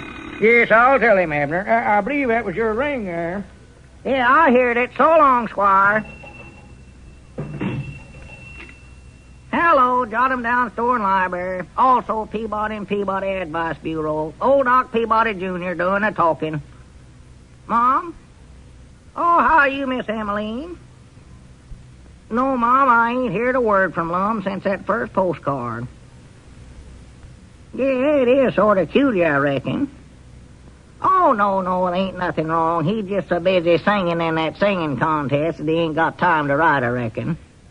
Yes, well, I hope he does, too. I want to talk to you. Oh, yeah, howdy, are. I'll be with you just a second here. Well, I'll have to go now, Miss Emaline. A customer just come in. Yes, Mom, I'll let you know just quick as I hear something from Lum. Hurry up, Abner. Yes, Mom. Well, much obliged for calling. Goodbye. Abner, I want to talk to you. Yeah, well, all right, old boy. How does it feel to be a rich man? You don't look no different than when you was poor. What's the first thing you're going to buy yourself, a diamond stick pin? Don't talk to me about no diamond stick pin, Abner. I ain't in no mood for it. Just look at my hands. Your hands? Yeah, look at them. Take a good look at them. Well, what about them? Look here. All red and raw. Practical blistered. For the land's sakes. Why, it looks like you've been boiling them things in hot water. Well, that's just about what I've been a-doing. These here poor old hands has been in the wash tub practical all night long a-washing clothes. All night long? Yes, sir. There's the worst one job I ever run up again in all my life. I never want to see another scrub board as long as I live. Yeah, well, wait a minute, Ari. What are you doing the washing for? I thought you went back to the liver stable yesterday and taken charge there and let Josie and her mama go back home and do the washing. Yeah, that's what I thought I was going to do, too. But then there women folks of mine had a different idea. Different idea? Did you know them there women won't hardly let me in the front door of that there liver stable? They won't? No, sir. They says, get on home and do that there washing. They said, you made a bargain, now stick to it. Oh, my goodness. They said, we're running the share liver stable now. You want to do the washing? Now get on home and do it. Oh. This ain't working out exactly the way I figured it would. Abner, I'm a miserable creature. A suffering human. My poor back feels like it's half broken, too. I don't see how I can ever bend over one more wash tub full of dirty clothes. Well, here, wait a minute, Ar. As long as you're rich, you be yourself one of them new fancy electric washing machines. But I ain't rich, though. Huh? Them there women folks of mine claim that all that there money they're making belongs to them. They said I don't get a cent of it. Well, is that legal? Can they do that? Well, they're doing it. Oh. I tell you, Abner, if I ever needed your advice, I sure need it now. Yeah, I can see that. Though, I wish Pop was here. He might have some idea. Something's got to be did, Abner. This here just can't go on no longer. I can't spend all day and all night bending over a hot wash tub. Well, how come it taking you so long to turn out them washings, Ar? Yesterday you figured you could do them all up in about half an hour. Yeah, that's what I thought, too. But, Abner, man just ain't cut out to work like that. It just ain't right. That's all there is to it. Yeah, well, I agree with you on that. Well, what am I going to do, Abner? Well, doggies, I don't know just right offhand, Ar. I got to have some time to think this proposition over. This is a hard problem. Well, I got to get back into that there labor stable some way. They won't even let you get on the inside of the place, huh? Not hardly. Well, them two women can't run that place by themselves, can they? They think they can. Oh, me, with all this new business, all them extra teams they got to hire, gonna be a heap of work to be did over there. Of course there is. And they're gonna find that out, too. All right, doggies, wait a minute, Ar. I believe I might have an idea. Why don't you just hire yourself out? Get a job working for them over there. Working for them there two women? Why, sure. They're going to have to hire somebody, and you're the most experienced liver stable man that I know of. Yeah, but I don't want to work for nobody. That's my place, and I ought to have somebody working for me. Well, see, I figure once you get over there, why, then you can work it around to where you can get the place back in no time at all. Yeah, that's right. I might could do that. Why, sure you can. The only thing, though, I don't believe I could ever bring myself to ask them there two women for a job. Well, don't ask them. Let them ask you. Make them come to you, Ari. Well, how can I do that? Well, here, I dog it. I'll show you. I'll get them on the phone right this minute and fix everything for you. No, wait a minute. Wait a minute, Abner. Let's talk this over first. Don't worry now. I ain't even going to mention your name to them. Just watch how I talk them into this now. Well, I still don't Wait a minute. Be quiet, Ari. Hello? Who is this, Josie? Miss Tarkle. That's my mom-in-law. Oh. Well, this here's Abner Peabody. I just got to thinking here that you women folks is going to need an extra hand over at the liver stable with all that new business, ain't you? Well, no, I ain't got nobody particular in mind, but I know it ought to be somebody that knows the liver stable business good. Well, let me think here now. Let's see who there is in Pine Ridge that's ever did that sort of work before. Doggies, I can't think of a single one. What about me, Abner? Yes, up. All right, be quiet. Doggies, ought to be at least one feller in town that's did liver stable work before. Can't you think of nobody, Miss Tarkin? Tarkle? Yes, Mom. Oh, yes, Mom, I'll hold the phone. What'd you see, Abner? She wants to check with her advisor and see if he can think of somebody. Her advisor? Yeah, that's Papa. He's over there doing that work. He's bound to think you are. You might as well just head right on over there now. You're as good as hard right now. Oh, Abner, I don't know how I can ever thank you for this. Oh, don't mention it. Don't mention it. That's what I'm in business for. I'm here to help fellers in trouble, and I don't... Wait a minute. Hello? Well, good. Who'd he think of? Mom? Well, I'd better be getting over there, Abner. Just a minute, Dar. I believe I can save you a trip. Huh? Save me a trip? Yeah, you see, your mom-in-law talked this over with her advisor. Yes, I know. And the advisor has took the job himself.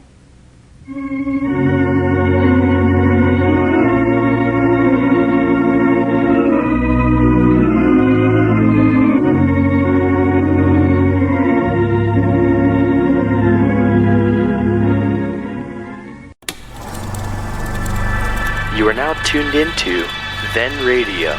If you enjoy our videos, we ask that you consider joining our Patreon to support our channel. Don't forget to like and subscribe so that you never miss a new video. We hope you enjoyed today's episode, and as always, thank you for watching.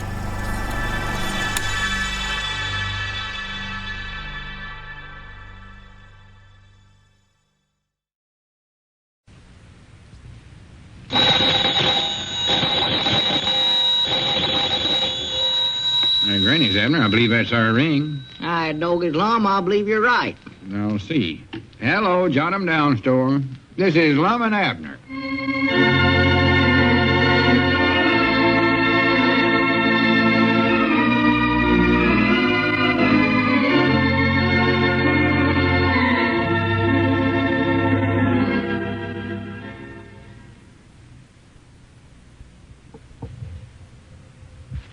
And now, let's see what's going on down in Pine Ridge.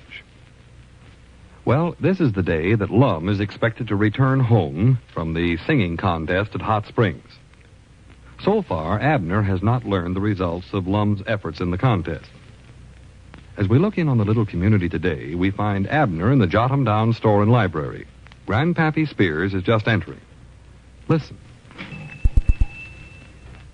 Come in. Oh, well, howdy, Grandpa. Hey, he's here, Abner. He's here. Who's here? Why, Lum. He just now got in town. Well, good for Lum.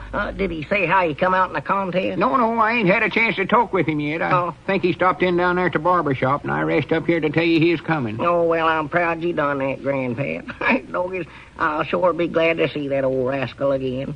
He's been out of town there 4 or 5 days. Yeah, Pine Ridge don't quite seem the same without old Lum. Never does. No, it don't. Here at the store neither. It sure don't. Yeah, how come you don't already know how he come out in the contest? Ain't he been writing to you? Well, now, there's a peculiar thing, Grandpap.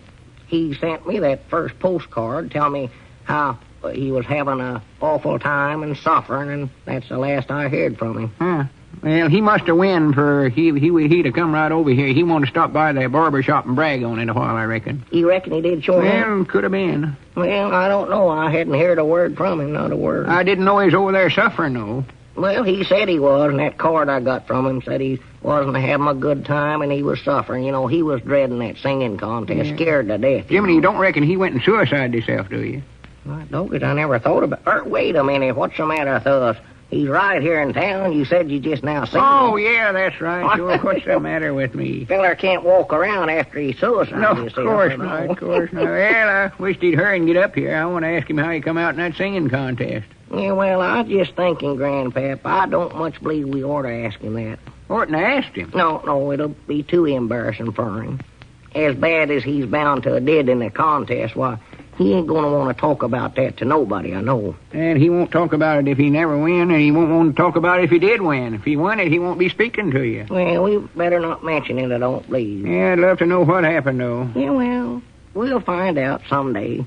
After this whole thing sort of blowed over, why, He'll more likely break down and tell us just exactly how he come out, you know. Well, I'd rather know right now, though. Yeah, but I'm please curious. don't ask him, Grandpap. Just don't bring up the subject. Don't even mention it. For my sake, don't do it. For your sake? Yeah. See, I feel sort of guilty about this whole thing myself. I was the one that actually talked Lum into going over to Hot Springs and singing in the contest. I don't know now why I ever done it, but, well, at the time it seemed like a good idea, I reckon, to me. Well, I never could understand it myself, Abner, to be right honest. Seemed pretty pigeon-toed to me. Yeah, it was. I admit it now. I done wrong. Hog calling contest, yes, but Lum singing don't sound like it. No. I know now what a terrible, embarrassing thing I got him into.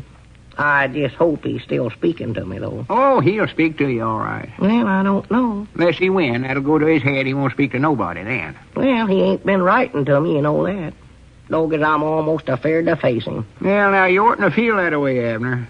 You was just doing this to help Lum, just trying to get Miss Emaline interested in him, and you sure done that, ain't you? Well, yeah. Of course you have. I know every time I've been in the store here the last few days, she's called up to find out what you've heard from him. Yeah. But I don't know how she's going to feel towards him when she finds out what a terrible failure he was, though. Yeah, that's right, ain't it? Yeah, I never had thought about that. Oh, that's might have spoiled everything. Yeah, that'll be bad, Grandpap.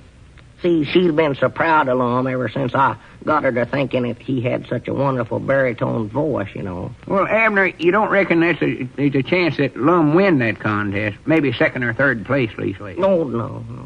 Not with that voice of his and Grandpap. No, that's right. I reckon not. Well, you ought to know. You've heard him sing over at the church. Yeah, I know I have. That's why I always try to sit as far away from him as I can. Yeah. Dogged, I wish I never had advised him to go to Hot Springs. No, you made a mistake there. You oughtn't have did it. Yeah. No. You know, Grandpap, I believe I'll get plumb out of the advice business. Just get plumb out of it. I'm a failure at it, sure as the world. Fact is, if I'm going to open up anything, I'm going to open up an unadvised business. I think that's what I'll do. Do better at it, I believe, Abner. Yeah, well, I ain't been doing good lately at the advice business. I know that. Well, I know you sure never done no good for old Larry Hodgekins. No, I know I know. You advised him to change jobs with his woman and his mom-in-law, so they went down to the liver stable to run that while Larry stayed home and done the washing, and now the liver stable's starting to make money, and his women folks won't let him back in it. Grandpap, you don't need to tell me all that. I know it. Fact says I know it too well. Don't even want to bring the subject up. Old Larry keeps coming in here crying on my shoulder. Blames me for everything, so mad at me won't hardly speak except to bawl me out. Natural. Well, it just shows what you get when you try to help somebody.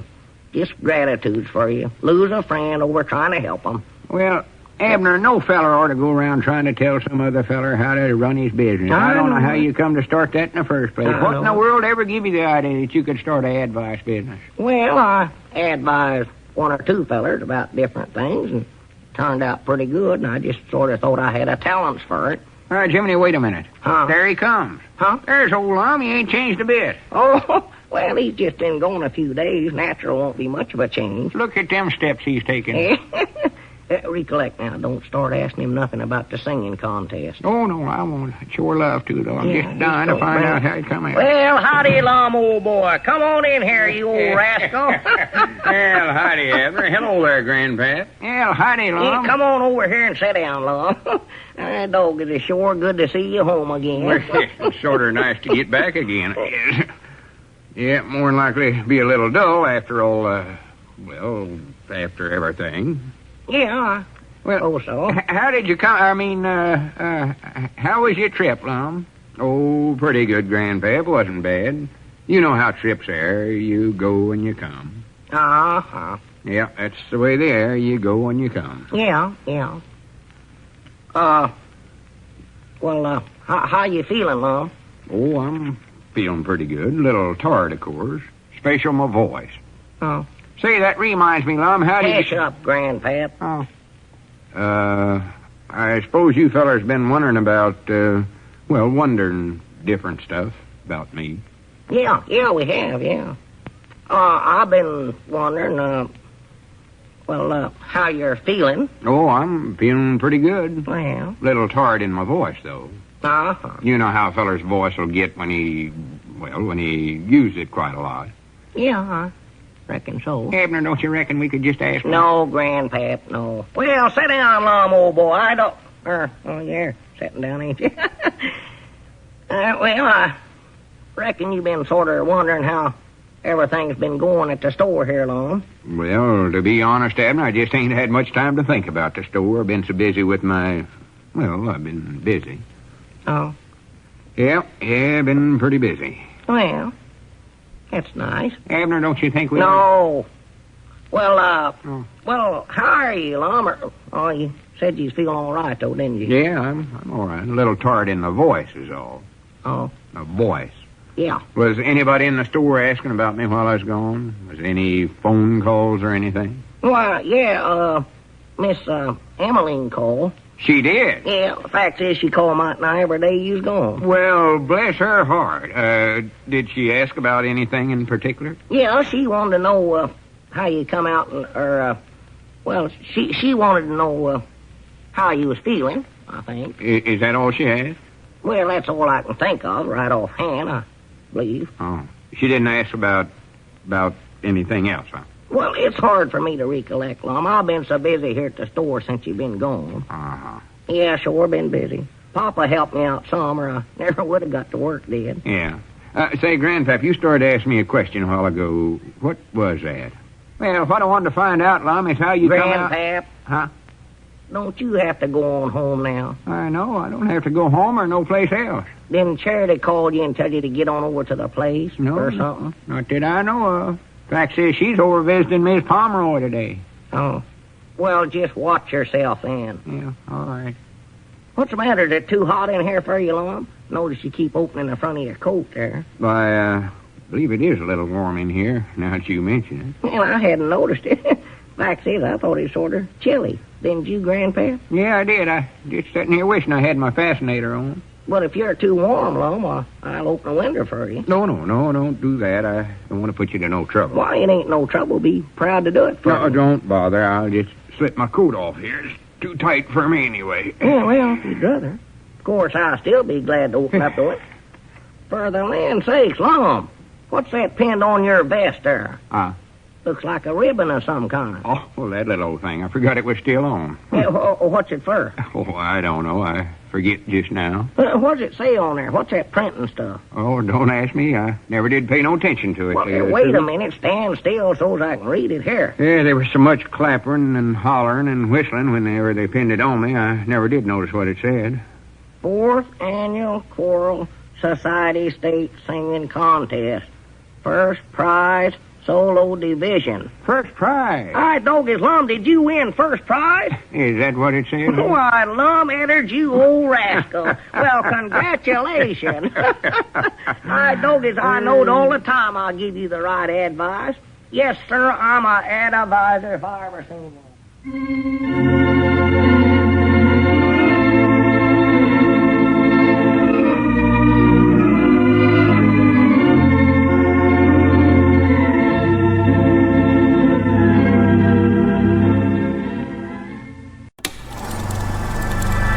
You are now tuned into Then Radio.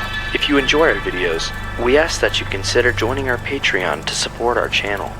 Don't forget to like and subscribe so that you never miss a new video.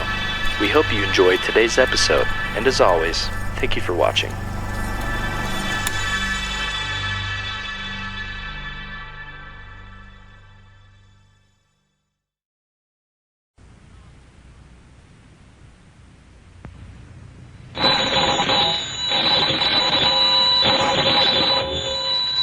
Granny's, Abner. I believe that's our ring. All right, Doggies, Lum, I believe you're right.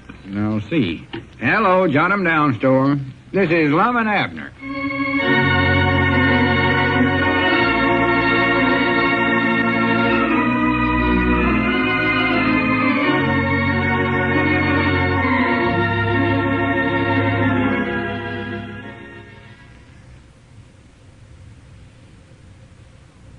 And now let's see what's going on down in Pine Ridge.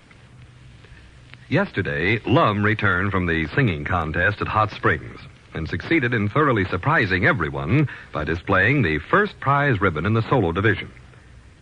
As we look in on the little community today, we find Cedric in the Jot 'em Down store and library talking to Abner about Lum's achievement. Listen. Well, ain't you saw that ribbon that he wins, Cedric? No, Mom, I ain't saw it. Well, he's got a pin right on his vest, on the left side. That's cute that you never noticed it. Well, I ain't saw Mr. Lum since he got back from Hot Springs.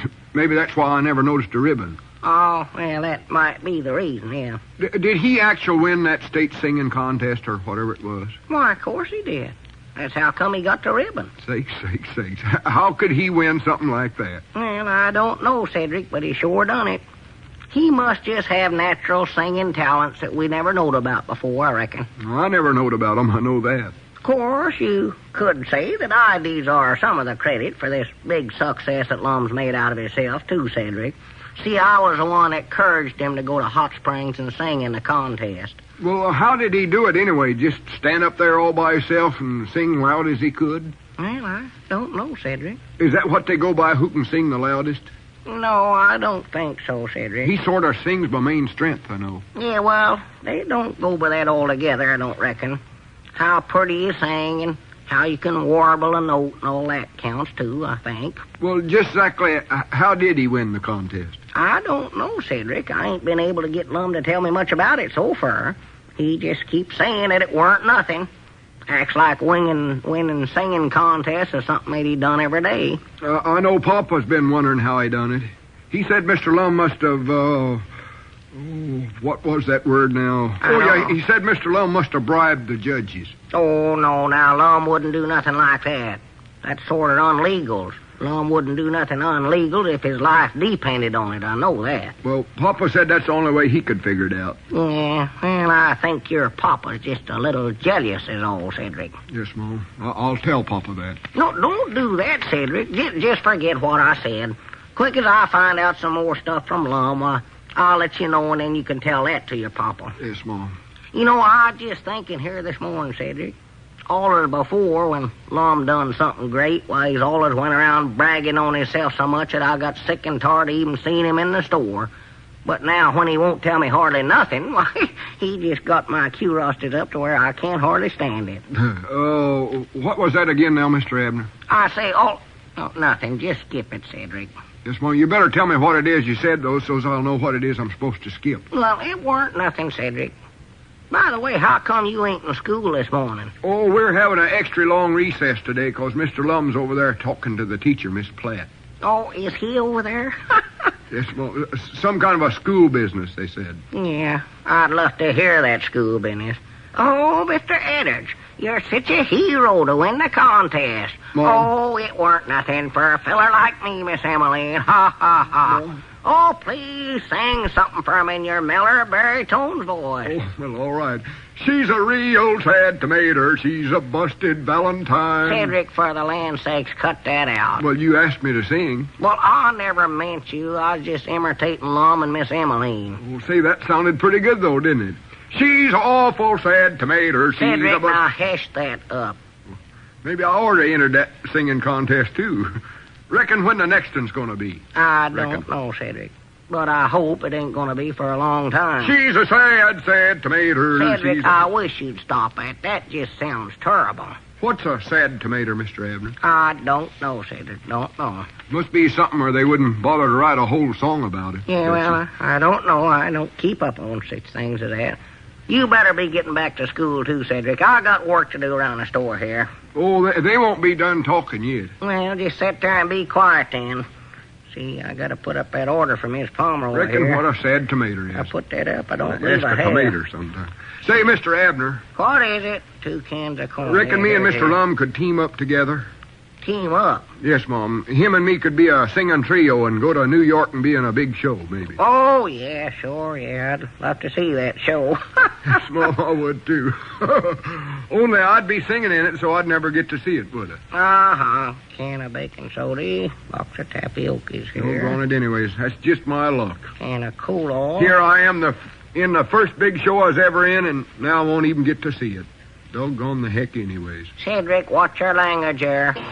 Well, why am I so unlucky, Mr. Abner? For the land's sake, Cedric, that's just plumb silly. Well, why am I? Well, in the first place, you ain't unlucky. And in the second place... Don't get away, wait a minute. There comes old Lum up out there. Oh, good. Maybe I can get him to tell me some more Well, about see that what happened ribbon? in the contest now. Yes, Mom, and I can discuss teaming up with him. No, Cedric, don't mention that. You've got to get back to school now. They'll have you standing in the corner the first thing you know. Get on over there. Flying fishes play. Well, howdy, Abner. Hello there, Cedric. Yeah, say, Lum, I want to ask you... Say, I want you to listen to something. Cedric, don't She's start a that. real sad tomato. She's a busted Valentine. Oh, me. For goodness sakes, what in the world is that? Don't pay no attention to him, Lum. He's got the idea that he's a great singer like you are. Cedric, you got to get on back over to school there now. Yeah, they've taken up books there again, Cedric, so you better hurry up over there or Miss Emaline will have to mark you tardy. Hey, better hurry, Cedric. Yes, Mom. Well, you think that idea over, Mr. Lum? Yeah, he will. Yeah, I'll do it, Cedric. So long. See you later. So long. Here's that boy. He can sure be a nuisance when he takes a notion to do it. You know, what idea am I supposed to be thinking over? Oh, he just got the idea that him and you ought to team up into a singing trio and join up with some show in New York or something like that. In New York? For pity's He sake. gets the worst one-eyed there, boy, I ever seen in my life. Yeah. You know, Abner, there's the prettiest set of blue eyes I ever seen. On Cedric? Well, his eyes are sort of brown and green. I don't mean him. I mean Miss Emaline. Oh, her. Yeah, grannies. There's a wonderful woman, Abner. A wonderful woman. Yeah, well, she's well thought of here in the community. I know that. The women folks seems to like her. Grannies. Was you singing for her this morning? Singing for her. Yeah, Cedric said you'd over at the schoolhouse, and I know how she loves that baritone's voice. Yeah, but I wasn't doing no singing. We just discussing school business is all. Oh. Well, say, Lum, about this singing stuff, just tell me exactly about how that contest over at Hot Springs went. I'm just dying to know. Well, there ain't nothing to tell, Abner. I went there and sung and come home with the first prize ribbon. That's all they are to it. Well, did you have to sing more than once? I mean, was some of the singers illuminated in the first round, like in a checker contest or something like that? Oh, I don't know. I guess he was. Yeah, some of them was illuminated, I believe. Oh. Well, was that little 7-year-old boy in the contest? Yeah, I believe he was in it. Well. There was so many singers there, I forget most of them now. Well, was he a pretty good singer, that little young'un? Yeah, for a little kid of a boy, he weren't bad at all. No match for the growed-ups, so I don't reckon. Oh, no, of course not. Couldn't hardly expect him to be, little as he was. No. Couldn't sing loud at all. Oh, no, bless his heart. Well, what song did you sing, Lum? On the Road to Mandolin?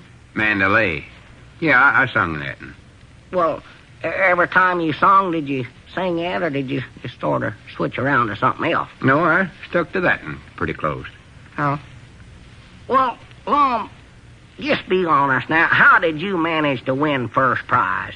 Weren't the judges listening very good or something? Why, of course they was. They had to. That was their job. Are you insinuating I cheated or something? No, I ain't doing that, Lum. I just wondered. Did you get a lot of wavering and quivering in your voice, or what? Abner, I can't answer all them questions. All I know is that I sung, and I just natural got wonderful talents for singing baritone. That's about all they are to it. Oh. I don't recollect exactly how I done it. Must have been different. Some fellers happen to be good at one thing, others good at something else. I just happen to be extra good at singing. Just comes to you natural, huh? Yeah. Easy for you. Don't have to work hard at it. That's right. Nothing to it for me.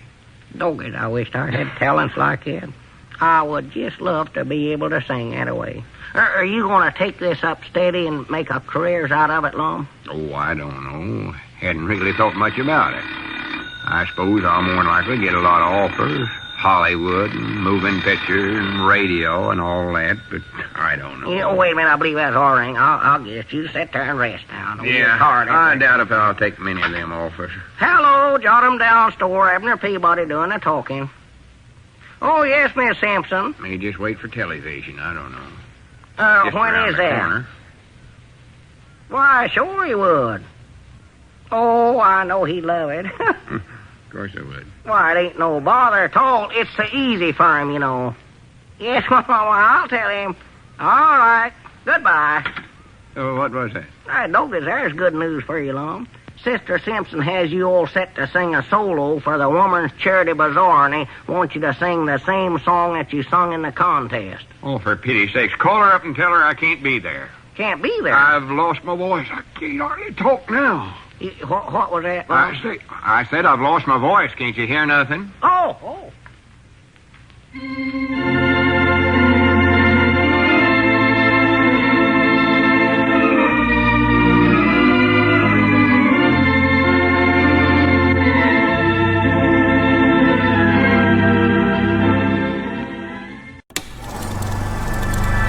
You are now tuned into Then Radio. If you enjoy our videos, we ask that you consider joining our Patreon to support our channel. Don't forget to like and subscribe so that you never miss a new video. We hope you enjoyed today's episode, and as always, thank you for watching.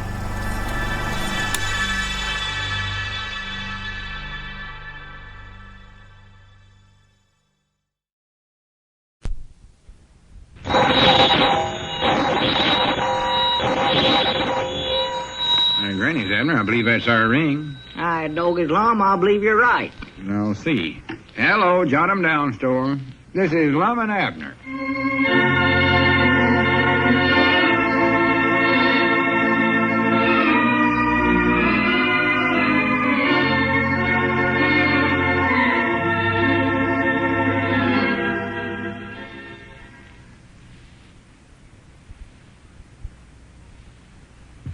And now let's see what's going on down in Pine Ridge. Well, since Lum has returned to Pine Ridge as the winner of the state singing contest, the town has decided to pay tribute to him by asking him to sing at the forthcoming Charity Bazaar. Lum, however, seemed a little reluctant to accept the invitation. As we look in on the little community today, we find Grandpappy Spears in the Jot 'em Down store talking to Abner. Listen. Doggie's Grandpap, you sure you want that much flour? Yeah, that's what Charity's got wrote down there. Here, you can see it for yourself. That's her printing right there. What are you going to do, paper the house again? That I must don't be wrong. know how she's cooking it. That's wrong, sure as the world, Grandpap, that much, I know. Yeah, I think why she wants that much is because she's going to bake up a whole batch of bread and rolls and cakes and junk for that charity bazaar they're having next week. Oh, sure. Well, why didn't you say so? Yes, you'll need that much, I guess, then. You got the spices, didn't you? Yeah, got 'em down. Did you hear who's going to be the star performers at that bazaar? Star performer? Yeah, old Lum's going to sing a solo. Oh, yeah, I heard about that. Reckon he'll more likely sing the same song that he win the contest with. Well, I hope he does, Abner. I'd love to hear that. Oh, it'd be beautiful. You know, I never used to think he was much of a singer. Well, me neither. It shows how wrong a feller can be. Yeah, well, he's wrong about it. There's no doubt about that. Yeah. More likely, we just never appreciated good singing, taking them judges over at Hot Springs to discover how good Lum actually is. Yeah, and them judges ought to know if anybody Oh, does. sure. Yeah. Has Lum been practicing up for this? Well, he says he don't need to practice. Just comes natural to him, he says. Yeah, that's the best way to sing. There ain't no one thing I hate worse than a trained voice. Can't never make out a single word they're singing. Yeah, well, you take Sister Simpson. Now, she had singing lessons. Wait a minute. I got to get the phone here. Yeah, go ahead. I better tote these groceries on home. Yeah, all right. Hello, Jot 'em Down store and library. Abner Peabody doing the talking. Oh, well, how are you, Miss Emaline? Really, that is a lot of stuff. No, Lum ain't here right now. Oh, pretty quick, I reckon. Tell him what? Oh, yes, Mom. Yes, Mom, I'll tell him. Yeah, I'll have him call you when he comes in. All right. Goodbye. Who is that, Miss Emaline? Yeah. Yeah, I figured it was. Jiminy, she's sure interested in old Lum these days, ain't she? Yeah. Facts is, Grandpap, you know I'm supposed to tell him not to make no plans for tonight, 'cause she wants him to come over there. Yeah, but Jiminy, that Lum's a goer, ain't he? He's a goer. I don't know what it is about him that makes the women folks fall for him that way. Personal, I can't see it myself. Well, in this case, it's that deep Miller baritone's voice, I guess. Oh, yeah, that's right. Well, I better get this pigeon-toed junk home or Charity'll have a flat-footed conniption fit. Yeah, you better get started. Say, Might start taking breakfast over at your place, Abner. Breakfast? Yeah, see, when Charity gets to baking up stuff for a bazaar, there just ain't a bow-legged inch of space for me to set in there in the kitchen. Yeah, well, Elizabeth will more likely start cooking for the bazaar, too, Grandpap. We won't have no more room than you got over there. Don't come around here trying to beg breakfast off of me. No, well, maybe the both of those have to sit down in the restaurant for a few days. Yeah, we can go down there and eat, I reckon. Well, I better be skedaddling. I'll see you later, Abner. Yeah, all right, go on. You keep threatening to Well, go. better get your phone there. I think that is your... I heard it. So long, Grandpap. Yeah, so long. And there, mumble about. Hello, John, I'm down store. Abner Peabody doing the talking. Mom? Oh, excuse me, I thought that was our ring. Yeah, who is this, Miss Goshen? Well, I thought that sounded like your voice. How's Emmett? Oh, excuse me. Yes, Mom, I'll hang up. Yes, Mom. Yes, Mom. Say, Abner. Oh, you're on the phone. Well, I'm doing it. Goodbye. Dog is such secrets, this stuff. Well, what was that? Oh, wrong place, I reckon. Wasn't Sister Simpson, was it? No, Miss Goshen. She's talking Miss Saxon. I think I couldn't hear quiet. She's talking all the time. You mean automobile? I don't know who it was. I just heard her say Miss Saxon, and she told me to hang up and please get off the phone. Well, I wish you'd call Sister Simpson and tell her I won't be able to sing at that bazaar. Won't be able to sing? No, I was looking forward to it, but I found out I'm just going to be too busy that night. Got too much work to do, Dad blame it. What's all this work you gotta do? Oh, different stuff. You know how them things are. How what things are? Oh, different things. Store business and all that. Well, Lum, we just run the store in the daytime. The bazaar's going to be at night. Yeah, I know that, but we've got to take inventory, and that night's about the only time I can see to do it.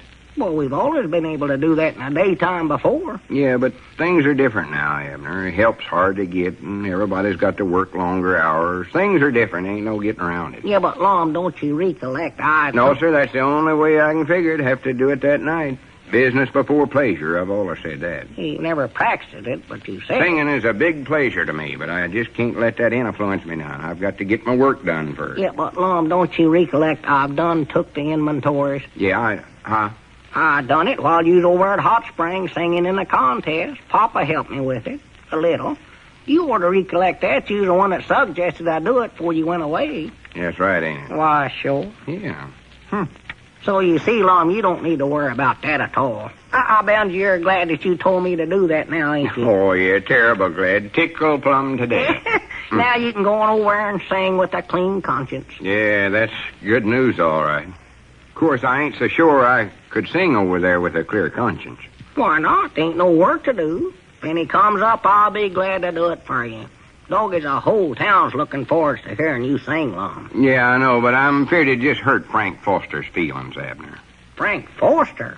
What in the world has he got to do with it? Well, you know how he always done all the solo singing around town anytime any celebrate comes up. Generally always call on Frank to sing. Yeah, I know that, sure. If I go over there, it's going to make him feel terrible bad. Especially when he hears how much better I can sing than he can. Don't you worry about that, Lum. You can't even begin to compare it. Oh, wait a minute. You win that contest, oh, you must be better than him. Yeah, that's right. Yeah. So you can see that it'd just get Frank so tore up, he'd go off and suicide himself or do something serious. Oh, I don't think he'd go that far, Well, hardly. he might. He takes his singing pretty serious. I don't believe he'd suicide himself over it, though, Lum. Well, I just don't want to take no chance. I like Frank too much for that. Good friend, yeah. If this happened to him, I'd always feel like I was to blame and I never would forgive myself. Yeah, well, I can see how you feel, Lum, but I believe I got some good news for you on that, too. Good news. Yeah, Frank Foster's going to be out of town, so he couldn't sing there even if they asked him. He is? Yeah, some business trip. He's telling me about it yesterday. Well, Granny's, I know I ain't going to sing at the bazaar now, then. I ain't playing second fiddle to nobody. They don't want you to play the fiddle. They want you to sing. I don't mean that. Old Dad False is the one that plays the fiddle. They always get him. All you're supposed to do, Lum, is just sing a deep, mellow baritone solo. Well, what I mean is, it just looks to me like they asked me to sing because they couldn't get Frank Foster. No, that ain't it, Lum. They want you because you win that contest. That's the reason. Well, I just can't make it, and that's all they are to it. Well, everybody wants to hear you and find out how you win that thing. Don't you want to sing over there? Oh, sure, I want to sing, Abner. I want to do it the worst way, but, well, just some other business engagement has came up, I think. What business engagement? Well, I can't tell you what it is now. I'm supposed to keep it confidential. Oh.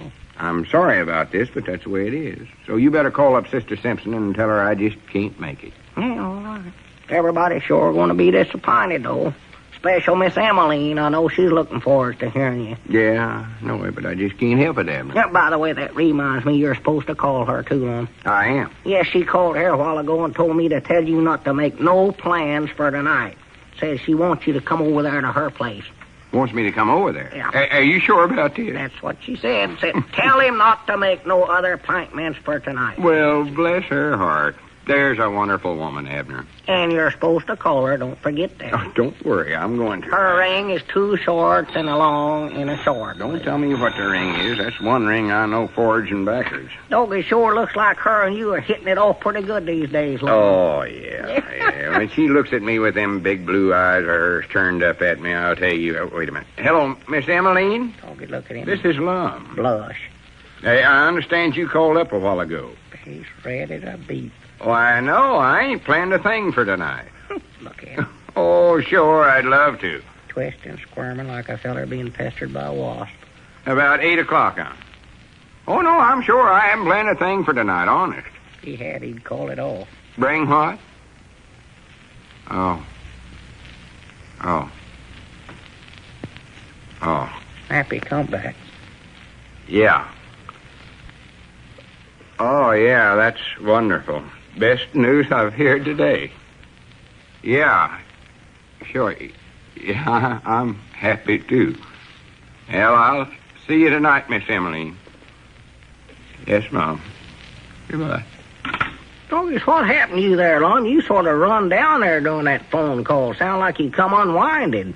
Abner, did you know that Miss Emaline plays the piano? Well, good. Maybe her and you can get together for a sing-song sometime. That's done been thought of. Well? They've got her to play the piano for my solo at the Bazaar, and I'm supposed to go over to her house tonight and practice. Well, that is nice. Doggies, you sure have had more good news today, Lum. Yeah, I'm the happiest man in the whole world.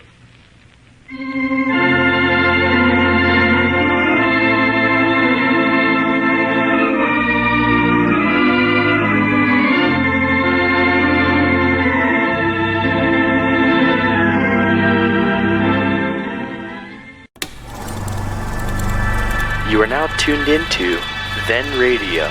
If you enjoy our videos, we ask that you consider joining our Patreon to support our channel. Don't forget to like and subscribe so that you never miss a new video. We hope you enjoyed today's episode, and as always, thank you for watching.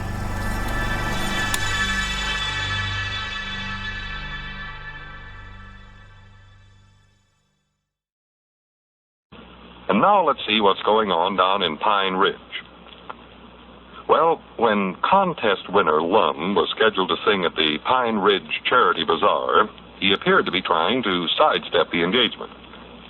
However, since Miss Emaline Platt has been chosen to accompany him, he's agreed to make the appearance. As we look in on the little community today, we find Abner in the Jotham Down store. Lum is just entering. Listen. Come in. Oh, well, morning, Lum. Morning, Abner. Say, Lum, Miss Emaline called about 15 minutes ago and said that she'd fixed it up so you and her can rehearse your solo tonight. Oh, she did, huh? Yeah. I thought you rehearsed last night. Well, we did. That is, we was going to, but it got so cold over there at the church that we had to give it up. The church? Yeah. Yeah, that's where you rehearsed? Yeah, that was about the only place where there was a piano we could use. Well, if you got too cold, why didn't you just put some wood in the stove there? Well, I couldn't find no wood. Well, there's a whole big stack of it right outside the church there on the north side, Lum. Well, it was dark, and I couldn't tell where it was at. Well, Lord me, you knowed it was there. That's where the firewood's been kept for, I don't know how many years. Well, I couldn't find it, so just let it go. Yeah, sure. Still seems peculiar, though. Fact is, doggies, now to think about it, Lum, you helped stack that wood up over there. And I know you've toted it into the church there lots of times. I've saw it. Abner, I told you to just let it go. Do you have to keep harping about the wood? No, it's all right. Me, I reckon. You didn't get no rehearsing done at all last night, huh? Yeah, not hardly any. Oh. It was just too cold in there for a delicate woman like her. Her little white hands got all stiff with the cold and blue. And besides that, I weren't in voice. Weren't in voice? No, not even halfway in it. What in the world does that mean? That's a term us singers use. Means your voice ain't in the mood to sing. Oh, well, Means your singing voice is under standard. Sounds bad, you mean? Well, yeah, sort of. Huh?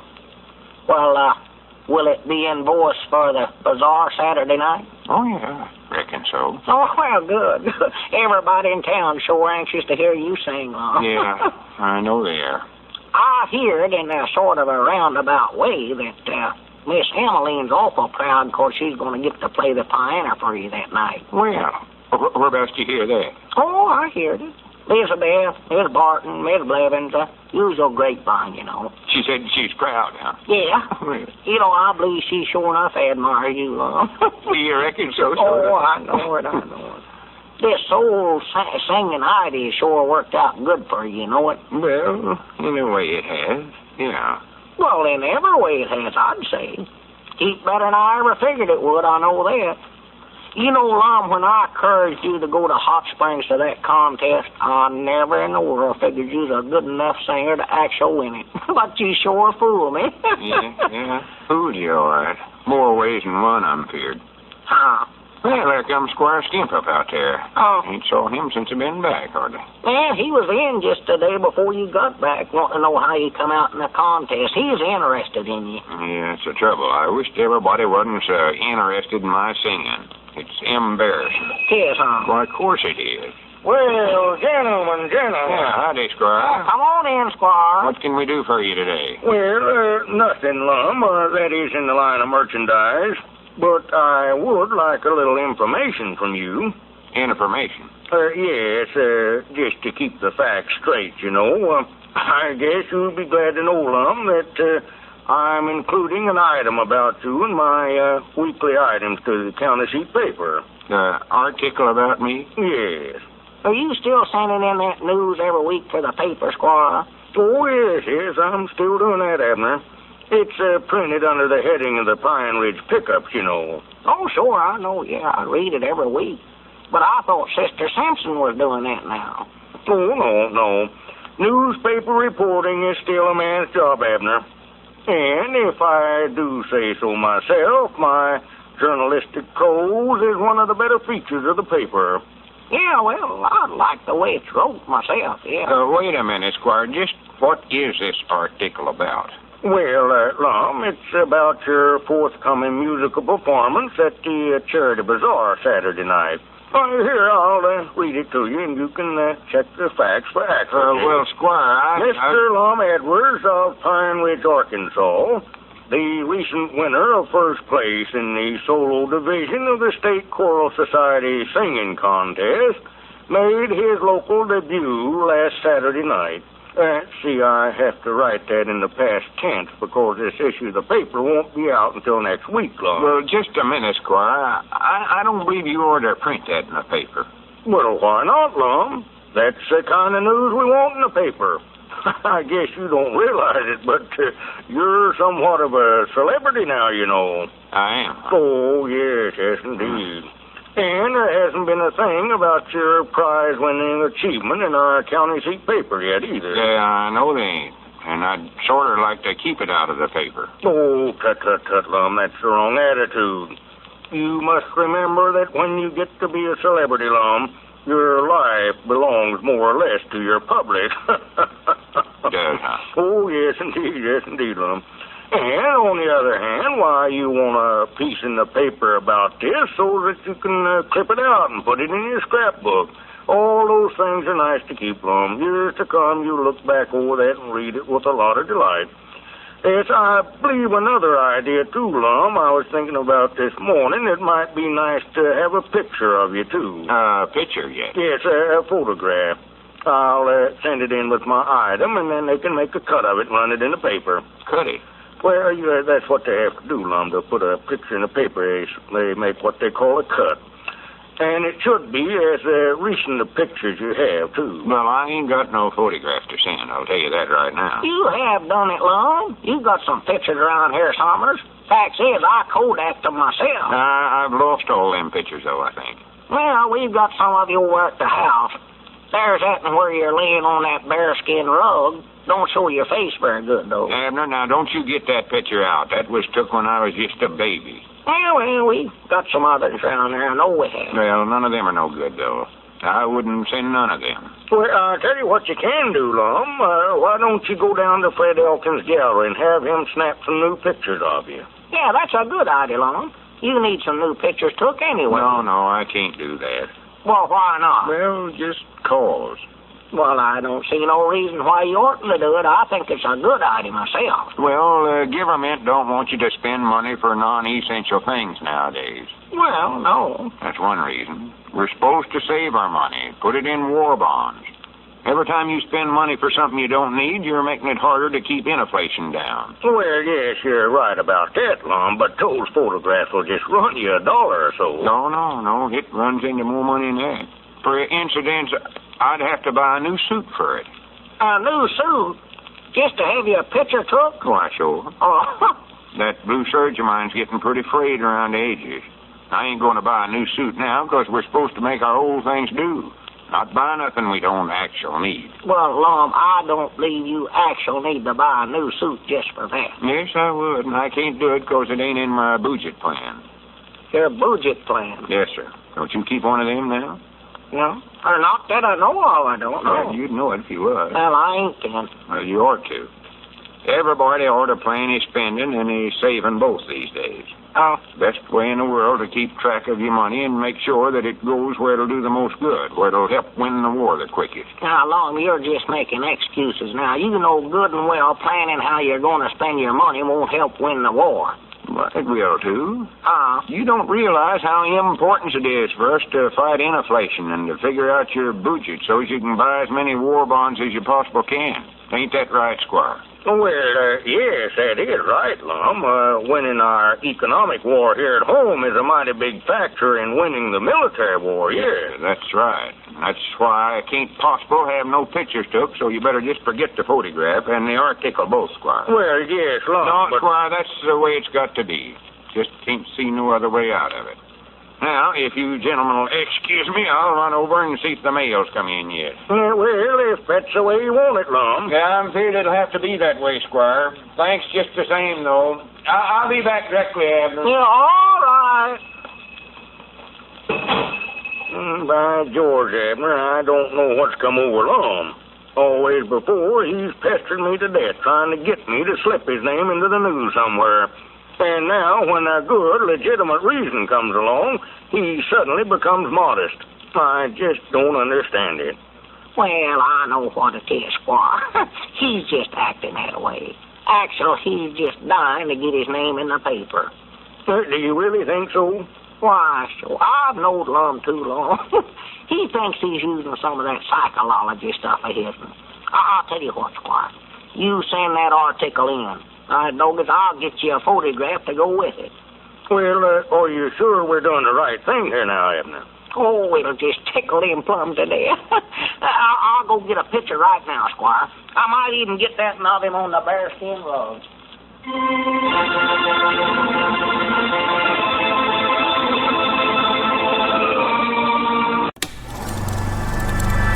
You are now tuned into Then Radio. If you enjoy our videos, we ask that you consider joining our Patreon to support our channel. Don't forget to like and subscribe so that you never miss a new video. We hope you enjoyed today's episode, and as always, thank you for watching.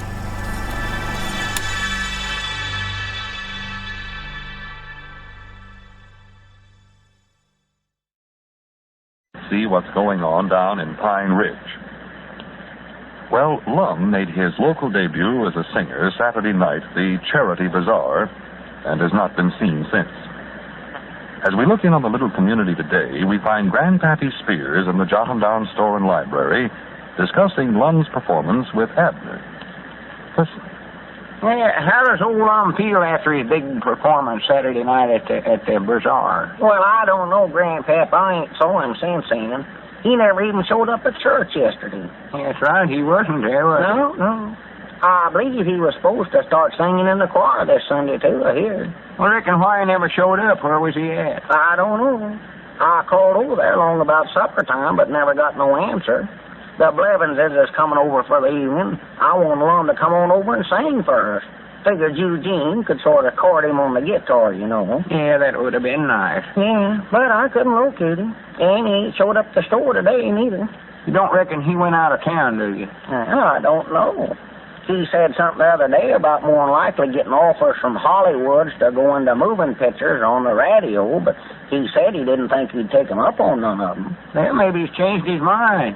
Maybe after he heard all that hand clapping when he got done singing at the Bazaar, he decided he better go to Hollywood after all. Yeah, he might have. Everybody sure clapped for him the other night, I know that. I was proud I knowed him. Yeah, me too. Yeah, wish he was my uncle, that's what I wish. Yes, sir, that was sure some good singing he done there. Oh, my. Awful good. High class. Best in the world. Couldn't have been better. No, sir, could not, no. Abner, I want to ask you something. Why, sure, go ahead, Grandpa. This is just betwixt me and you now, recollect that. Yeah, well, I won't tell nobody if that's what you want. Well, I'd rather you wouldn't, because I don't want to show my ignorance. No, I don't blame you, Abner, be honest now. Did you actually enjoy Lum singing the other night? Oh, well, Tell the truth now. This is strict confidential, you said, ain't it? Oh, yeah, sure. Well, I didn't exactly enjoy it. I wouldn't say that, Grandpa, but it was good singing. Oh, I know it was good. Them judges over at Hot Springs never would have picked Lum to win the contest if he weren't a good singer. Oh, I know that. I ain't saying nothing against his singing. All I'm saying is that it's just hard to listen to. Yeah, well, I'll admit that. It don't actually sound good, but I reckon all good singing's that way. Yeah, tell the truth, there was times I couldn't hardly stand to listen to it. No. I'd have got right up and walked out of there if I hadn't known it was such good singing. Yeah, well, I reckon you just have to sort of get used to something like that. Yeah, I reckon so. But think of all you'd have to go through to get used to it. I ain't sure it's worth it. Yeah, well, it'd be a hard job, no doubt about that. Personal, I favor poor singing. Yeah, well, poor singing does sound better. I'll say that first, Grandpa. Yeah. Of course, I'll say this much for Lum's good singing. I think he was handicapped by Miss Emaline's piano playing. Piano playing? Did you notice what a hard time she had playing? Couldn't hardly keep even up with Lum, seemed like. I noticed that. Fact says they had to start 3 times there before she could get started with his singing at all. Oh, yeah. Yeah, I thought she was a better piano player than that. Well, now, she done a lot better when she played for the Barton girls when they sung. But, of course, they're poor singers. Well, like it's a heap easier to keep up with them second-rate kind. More likely. You know, before I knowed what good singing was, I always thought when your voice cracked like Lum's done the other night, I always thought that was bad singing. Well, I did, too. But I can see now. Oh, there's old Squire Skink coming up out there. He sent an article about Lum singing into the county seat paper the other day. Well, good for him. Lum deserves to get wrote up in the paper. Well, gentlemen. Yeah, howdy, Squire. Come on in, Squire. You ain't saw Lum nowheres, have you? Why, no, I haven't, Grandpap. As a matter of fact, I was looking for him myself. I wanted to congratulate him on his excellent performance at the Bazaar the other night. Well, I don't know where he's at, Squire, but I'll tell him you said that when he comes in. Yes, I wish you would, Abner. Yes, he's more likely around town somewhere practicing, running the scales. Yes, he might be. Well, gentlemen, that was as fine a rendition of On the Road to Mandalay as I ever heard. Oh, yes, it was wonderful. He paved the roads, what he done. Oh, yes, such fortissimo vibrato. Such a tremolo in the cadenza. How's that, Squire? That Lum singing, Grandpap. You probably noticed the marvelous andante overtones that he achieved in the coloratura figurations. Oh, yeah, sure, I noticed that. Plain as day. Oh, you couldn't miss that. Nobody could. Anybody could have saw them things, yes. Well, we can all be proud to have such an artist as Lum in our midst, man. You're dead right, Squire. You sure? And to think we've gone all these years without realizing that Lum's great talents that he had until now. Oh, he's got talents. Oh, He's yeah. got 'em. He's got 'em all over him. There ain't no two ways about it. It's just too bad it don't sound better. Well, how's that, Grandpap? Me and Abner is just discussing here how peculiar that good singing sounds. Yes, it does sound a little different than regular singing, I suppose. It's sort of hard to enjoy it, you might say. Well, I think that's something you more or less have to learn to appreciate, Grandpap. In fact, you almost have to make a study of it before you can really enjoy it. Well, that must be it. I reckon I really ought to take that up and study on it, long as me and Lum work together here in the store. He's bound to break into a song once in a while. Would be nice if I could enjoy it. Oh, he'll bust out singing, ain't no question about that. Oh, On yeah. them scales. Yeah. I don't know. I don't much believe I'll study that. I think I'll just go on favoring bad music. Oh, Grandpap ought not to do that. Well, I don't care. Folks do say I've got a poor ear for good singing. I'm just too old to change now. Well, now, here it is not as difficult as you men try to make out. If you're willing to stick with a thing like this, why, you'd see that in a relatively short period of time you'd start to develop a taste for that sort of a thing, I think. I don't know. Well, Grandpap, it's just like, for example, you probably recall the first time you tried to eat avocados. You didn't like them, did you? No, I'll say I never. No. Charity cooked up a batch one time and set 'em on the table, and I couldn't eat the pigeon-toed things to save my life. Well, I recollect Elizabeth throwed in a pork rind with them and boiled them there all morning. But it never helped them a bit, not a bit. Oh, we had to throw 'em out, I recollect that. Yes, Now, but... some folks like 'em, most people does, but I just don't care for 'em. That's what I'm trying to say, Grandpap. Then you found out how to eat them, and the first thing you know, you liked them. I never. And that's the way it is with Lum singing. You mean you have to eat avocados before you can enjoy hearing Lum sing? I won't do it. No, Abner. I didn't mean that. I merely mean that Lum singing is like eating avocados. It does sound a little like that, now that you mention it. Either avocados or hot potatoes, one. Grandpap, you're missing my point. What I mean is this. I know what you mean. Yes, but the point is this, Grandpap. Well, you take some form of culture or art. I know, Squire, and his ignorance is a look. Grandpap, you be quiet. I'll explain this to you. You take some form of culture or art, and if you don't like it, why, that's a good sign that it's high class. So what you have to do then is to set about learning to like it. Why do you, Squire? Well, let's see. That's a good question, Abner. Wait a minute. What was that noise? What noise? Sounded like it come from the feed room. Sounded like somebody come in the back door there. Well, I never heard nothing. Might have been Geraldine the cat. I don't know. No, I didn't hear a thing, Abner. Oh, I'd swear. Well, Jiminy, I knowed I heard something. Howdy, Lum. For the land's sake, what are you coming in the back way for, Lum? I never knowed you had friends in here, Abner. Oh, these ain't friends, just Squire and Grandpap. Where in the world have you been?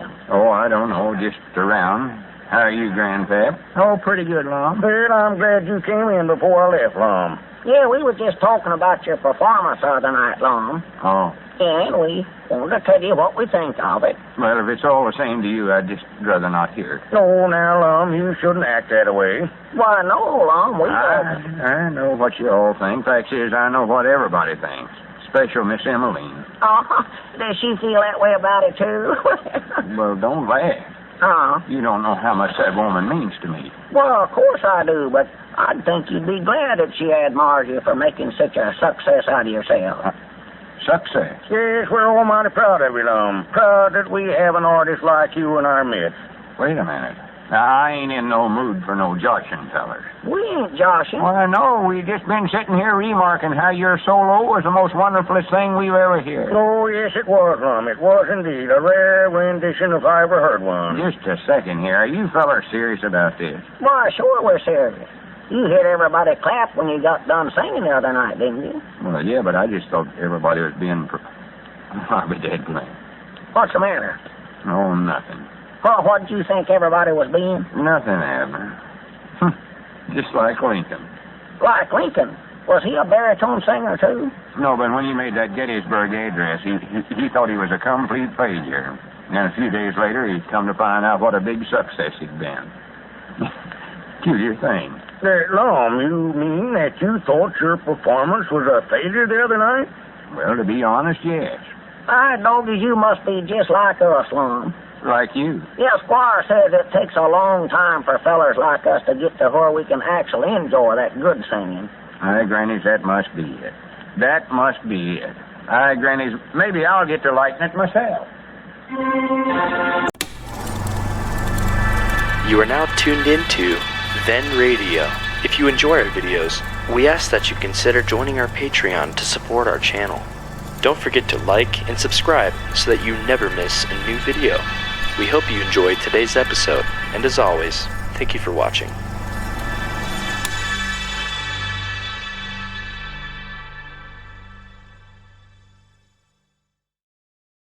Now let's see what's going on down in Pine Ridge. Well, Lum appeared at the store yesterday for the first time since his Saturday night musical performance at the Charity Bazaar, and was quite astounded to discover that everyone thought his singing was a work of art. A little hard to listen to, but definitely a work of art. As we look in on the little community today, we find Lum in the Jot 'em Down store. He seems to be a little irritated as he talks over the telephone. Listen. Yeah, I know, Ezra. I seen it in the paper myself. Yes, it was. Oh, yeah, awful proud, awful proud. Well, yeah, that picture was took of me a long time ago. Uh-huh. Yeah, well, much obliged for calling, Ezra. Down the old pine tree. Yeah, all right, Ezra. Excuse me. Goodbye. Who was that, Lum? Ezra Seastrong? Yeah, come here, Abner. I want to show you something. Huh? Look here. Look at this newspaper. Yeah. Look at that picture there in that article. What's it about? Well, I do know, dog. Is that you, Lum? Well, they got it in the paper already, ain't they? Abner, you was in here that day I told Squire not to send in no article about me, wasn't you? Yeah, sure. Let's see here. What do they have to say about this here? Let me read this. Well, I'm going to get hold of that Squire Skimp right now. I've got him to thank for this. Yeah, well, now, wait a minute, Lum. Before you go thanking Squire Skimp, you better thank me, too. Because, actually, I was the one that got him to send this into the paper. You was? Yes, sir. I done it. Me. See, when you told Squire not to send it in, why, he weren't going to do it. But I know better. I told him to go right ahead and send it in. You done that? Yeah. I hate to brag on myself this way, Lum, but see, it was all my idea. Every bit of it was my idea, not Squire Skimp. I knowed all the time that you was just dying to get your picture in the paper. Fact is, I was the one that got the photograph for him to send in. I got that and took it over. Little varmint. Huh? When I say I don't want something done, I don't want it done. I don't want you going around butting into my business, neither. Well, Lum, I was just trying my best. I know what you was trying to do. You always think you know a heap more than you actually do. Well, Lum, always before, why, you always wanted your name put in the paper. Well, I didn't want it in there this time, and I told you I never. Huh? I made that plain as day. But what did you do? Went right ahead and told Squire to write a whole article about me and my singing. Even had to put my photograph in. Well, I thought you'd just love that. I told you not to do it, though. That's what makes me so mad. Well, Lum, I'll tell you. Here I had Squire all talked out of doing it, and then quick as I turned my back, you tell him to go ahead and do it. Have to shoot off that big fat mouth of yours. Well, Lum... Oh, blabbermouth. That's all you are. Blabbermouth. Makes me so mad I can't hardly see straight. Well, I don't see what you're getting so mad about. Oh, you don't, huh? No, sir. All this article here says is that you sang a baritone solo at the Bazaar Saturday night. Then it tells that you win that state singing contest at Hot Springs last week. That's the truth. Abner, I know what's in the article, and I don't want to hear it no more, neither. Well, article tells the truth, don't it? I told you to hush up about it. Oh. You're 1 foot taller than you are right now. I'd hit you so hard you'd be right back to the size you are now. Now, listen here, Lum Edders. Don't you lay a hand on me. Now, you recollect, I wear spectacles. It's against the law. I don't care if you wear goggles. Every time I look at that newspaper, I get so mad I feel like wrapping this stovepipe around your neck. Now, Lum, you be careful what you do to me now. I ain't been feeling pretty good lately. Now, Dennis, where's that baseball bat? Now, Lum... If there's any one thing I can't stand, it's a fellow that does something behind your back. right after he's been told not to. I'm sure I've seen that baseball bat around here somewhere. It's right there behind you. We lost it, I think. Oh, yeah, here it is. Now, listen here now, Lum. You put that thing down. Now, put it down. Still, Abner, stop jumping around. Now, Lum. Now, Lum, wait a minute. Wait a minute. Yonder comes a customer. There's a customer. Yeah, look there. Somebody's coming in. Hi, Dogies, that's Little Pearl. Little Pearl? No, it ain't neither. Well, she's got on one of them nurses' uniforms just like Little Pearl wore when she first started. I thought sure the world that was her. That's Who is that girl? She looks sort of familiar. Yeah, she does. She sure does. Well, how do you do, miss? What can we do for you today? Do you have any postage stamps? Postage stamp? Yes, all I need is one airmail stamp. Well, no, Mom, we just ain't got no stamps, but you can get some right across the street at Dick Huddleston's store. See, he runs the post office there, too. Oh, well, thank you very much. Well, just a minute, miss. We got some stamps around here. Summers, ain't we, Lum? Seems like we No, have. we ain't got none, Abner, and you know that. Maybe there's something else you want to buy, miss. Abner, can't you see the girl's in a hurry? Yeah. Well, all right. I just wanted to talk to her a little bit. Where are you heading for, miss? Just to Alexandria, Virginia. I'm training there at the Alexandria Hospital School of Nursing. Well, Dogies, you must know Little Pearl, then. She taking that nurse's training. How was she feeling when you last seen her? Well, I don't believe I know who you're talking about. You see, there are cadet nurses at 1,100 nursing schools. Well, that's what she went to, a school. Surely you recollect her. Pearl Peabody. She's my daughter. Looks just like me. Got my eyes. Well, I don't remember anybody by that name. She weighed 127 pounds. Abner, she don't go around weighing all the girls. This young lady's in a hurry. Well, I know, Lum, but see, me and her want to talk about Little Pearl. Well, I'm sure that you must know her, miss. She's an Army nurse. Is that what you're going to be, an Army nurse? Well, I haven't made up my mind yet. We have our choice of the Army, the Navy, or essential civilian nursing. The Army is where they're needed the most. I thought you was all in the Army. Oh, no, we're part of the U.S. Public Health Service. Well, Lum, if you're tired of holding that baseball bat, I'll be glad to take it. No, thanks. I'll handle it myself. I ain't done using it yet. Oh. Well, I really have to be going. No, wait just a minute, miss. Here, now, sit down here now and tell me some more about Little Pearl. Abner, she told you she never knowed Pearl. Well, she must have, Lum. She was the one that went over to France, Little Pearl was. Oh, wait a minute, I'll read you a letter she wrote home just a couple of months ago. Oh, Abner, don't get that out and start reading it. I've had to listen to that thing 3 or 4 times a day. Dogies, have I lost that thing? I hope so. Well, I know it by heart anyway. I'll just recite it to you. Now, Abner, don't do that. She ain't got time to listen to you recite nothing. You'll have to excuse my partner, miss. He gets sort of curious in his head. Oh, that's perfectly all right. I'm always interested in hearing about any of the girls overseas, because that's where I hope to be pretty soon myself. Well, good for you. Good. When you get over there, ask Little Pearl how soon she's coming home. Her mama's just getting awful lonesome to see her. Well, I'm afraid that won't be for some time, because, you see, they need every nurse they can get over there. There's a pretty big shortage. Yeah, that's what I was reading just the other day. I understand they're trying to get all the girls they can to start taking up this training. Well, I don't see any reason why they shouldn't. I think it's wonderful training, and I'm certainly enjoying it. I know that. That's exactly what Little Pearl said, too. I don't know, but I imagine that's awful good training for a young girl, ain't it? Oh, yes. It's the best preparation there is for homemaking. Yeah, I can see that. Time a girl gets done learning all that nursing stuff, she ought to make a lot better wife than the general run of girls. Well, the marriage rate's pretty high in the cadet nurse school. Bound it is, especially if the other cadet girls are as pretty as you are. Right, Dogies, are you sure now that I ain't saw you summers before, miss? You sure do look familiar. You ain't one of Carrie Hurdley's girls, are you? No, my name is Beulah Tyler, and I've never been in Arkansas before. Dogies, that's peculiar. Well, I better be going. They're waiting for me. Just a second. Lum, are you tired of holding that baseball bat yet? No, I ain't. Oh. Well, here now, sit down now, miss. Sit down. Now, tell me all about the nursery school. Abner, didn't you hear her say she has to be leaving? Yeah, but, Lum, I got some questions I want to ask her first. You know, miss, speaking about that educating that you girls get, that was sure fine for us.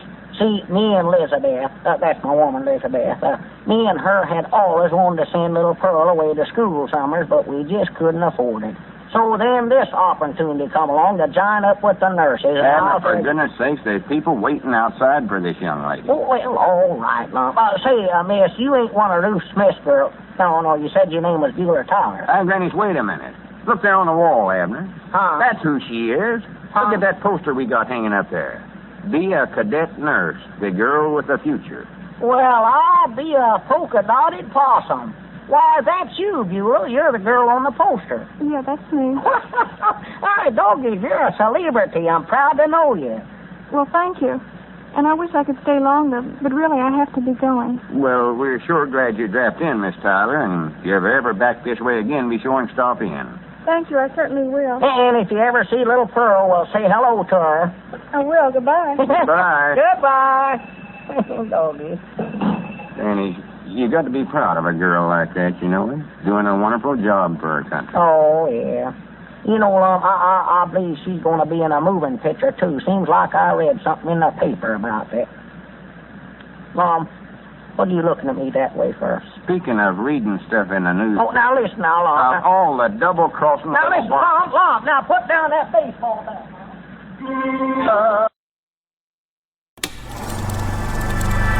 You are now tuned into Then Radio. If you enjoy our videos, we ask that you consider joining our Patreon to support our channel.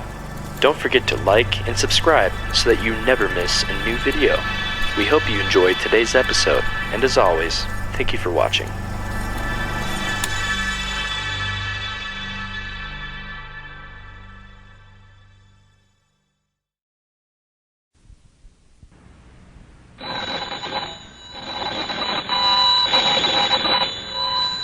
Granny's, Abner. I believe that's our ring. Aye, doggies, Lum, I believe you're right.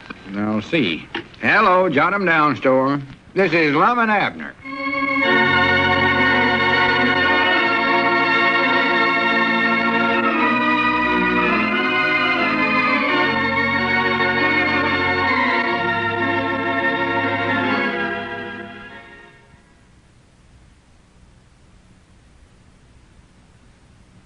Now, let's see what's going on down in Pine Ridge.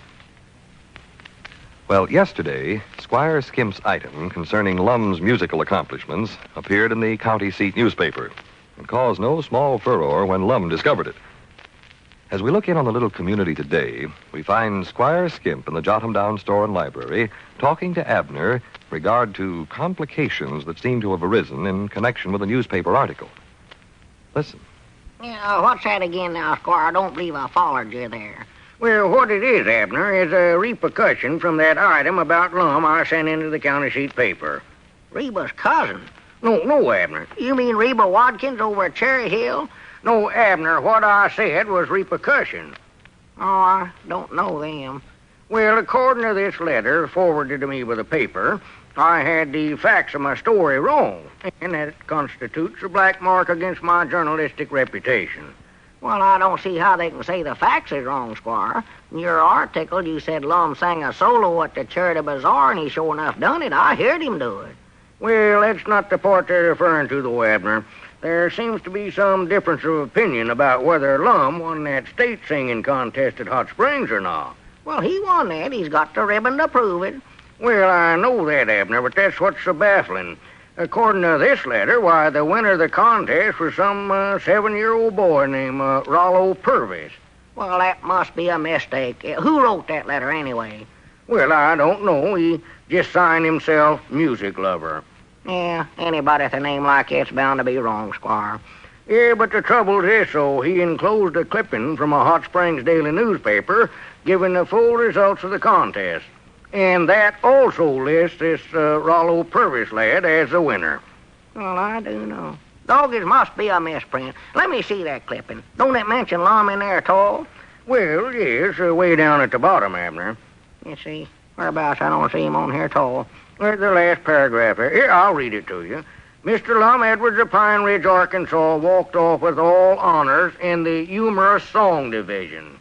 Humorous song division? That's what it says. Then it goes on to say, Mr. Edwards' imitation of a nervous man attempting to sing on the road to Mandalay convulsed the audience, and the judges unanimously awarded him first prize in this division. Well, I'll be a polka-dotted possum. Oh, there must be some mistake there somewhere, Squire. Well, that's what I thought too, Abner, but the newspapers generally have things like this correct. Now, doggies, wait a minute. Come to think of it, Squire, I don't believe I ever did hear Lum come right out flat-footed now and say that he win then. Well, his whole attitude on this thing has been rather peculiar, Abner. You know how strenuously he objected to my sending in that item about him to the paper. Yeah, he might not beat my head in with a baseball bat when he seen it in the paper, too, I know that. Well, the thing to do is to make a thorough investigation, get the matter straightened out. I want to square myself with the paper and keep my journalistic reputation intact if I can, Abner. Yeah, well, that's the thing to do. Excuse me, Squire, while I get the telephone here. Well, I have to be running along anyway, Abner. When Lum comes in now, you tell him that I want to see him right away. Yeah, all right, I'll tell him, Squire. He ought to be here pretty quick. Well, I'll see you later. Hello, jot 'em down, store and library. Abner Peabody doing the talking. Oh, yes, Miss C. Strong. No, Mom, we ain't got no large yet at all. Morning, Abner. Well, I'm sorry. I'll call you when we get some. Yeah, goodbye.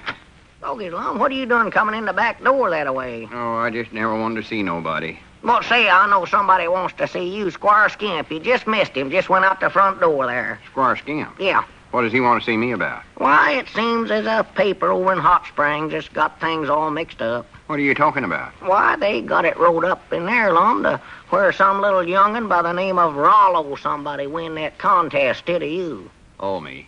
And the way they got it, why, you win the humorous song division or something like that. Now it comes.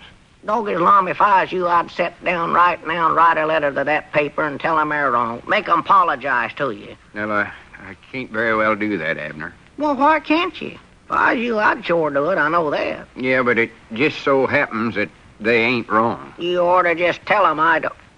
They ain't wrong. No, they ain't. Well, now, wait a minute, Lum. You got that ribbon. That shows right there you win first place. I read what it says on there. First prize, it said on the ribbon. I know it. Don't say a thing on there about no humorous song or nothing like that. No, it did once, though. Huh? See, I cut that part off. Cut it off? Yeah, that was printed at the bottom of the ribbon, so I just taken my knife and cut that off. Well, I do know. And you mean that that's what actually happened? This 7-year-old young'un win the regular contest, and what you win was a humorous song division? Yeah, that's what happened. Well, I don't see how that could be, Lum. You sung On the Road to Mandalay, didn't you? Yeah. Well, that ain't no humorous song, is it? They said the way I sung it was. Huh? Well, how'd you ever get in that division anyway? Did you tell them that's what you wanted to be in? No, fact is, I never knowed that's what I was in till the contest was all over. You never? No. See, first of all, they had everybody sing once to sort of try out and see if you was good enough to sing in the contest. And so I sung, and I noticed everybody laughed, and so I figured I was sure enough done for. But then they handed me a little card and gave me a number and told me when I was supposed to come back and sing in front of the audience. So then I figured I must have done better than I thought I had. Yeah, you thought you was in the regular contest, huh? Yeah, sure. Well, couldn't you tell by that card or something that what you was actually in? Abner, I was just so jumpy and nervous all the time I was there, I never hardly knowed what I was doing. Oh. Granny, you don't know what a terrible thing that is, having to get up for a whole batch of people and sing a solo all by yourself. Especially when you know you can't sing good in the first place. Yeah, well, I reckon it would be sort of embarrassing. Oh, it's terrible. Well, Lum, I don't see why you're so ashamed of winning that humorous division. You win first prize in it, and that's pretty good, ain't it? Not when you're trying to sing good, it ain't. Yeah, well, I don't know. I'd be proud to win first prize in anything, I believe. Yeah, but you don't understand, Abner. I knowed everybody here was sort of dependent on me to win the regular contest, and I just couldn't come back home and face my friends if they knowed what actual happened there. Oh, why, they wouldn't have cared, Lum. Maybe they wouldn't, but somebody would have. Somebody? Yeah, you know who. Miss Emaline. Oh. She never paid no attention to me till you got her to thinking I was a great baritone singer, and then went ahead and got me entered in that state contest, and I could tell she was starting to admire me. Oh, yeah, she was, yeah. Called up here every day you was gone. And with all that to go on, I just couldn't come back home a failure. No. She's a wonderful little woman, Abner. Yeah. She's the reason I cut the bottom off of that ribbon I got and let all you fellers think I'd actually win the whole contest. Huh? Right there's where I made my mistake, too. I ought to know that honesty is the best policy. I oughtn't to have told the story. Well, now, Lum, you never once said that you actually win the contest. You never come out and said it. No, but I just the same as did. I let you fellers see the ribbon, and I never tried to straighten you out about it. No, I done wrong, Abner. I've knowed that all along. Granny's, I ought to be bored for the simples. Well, now, Lum, I believe you're taking this too serious. Granny's, it means that I've lost Miss Emaline.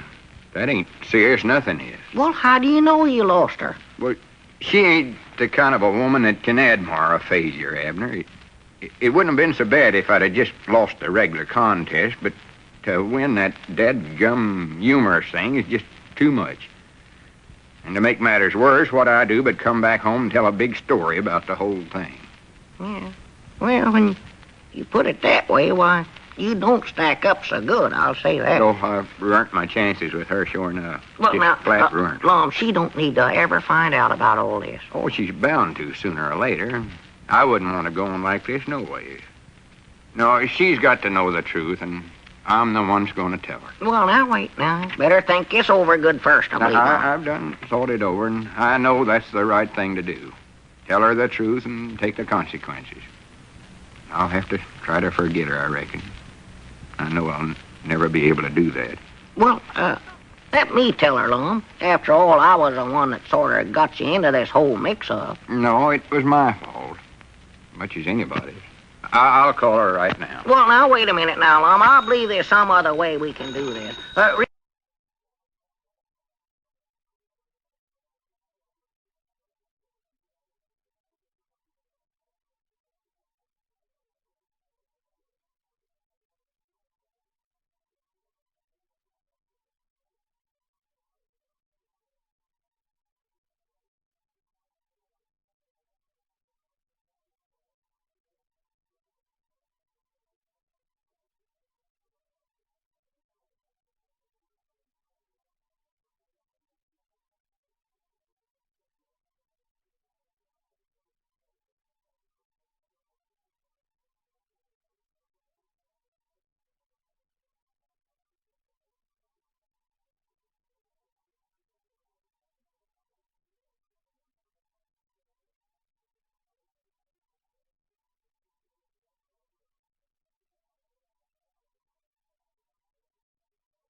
You are now tuned into Then Radio. If you enjoy our videos, we ask that you consider joining our Patreon to support our channel. Don't forget to like and subscribe so that you never miss a new video. We hope you enjoyed today's episode, and as always, thank you for watching.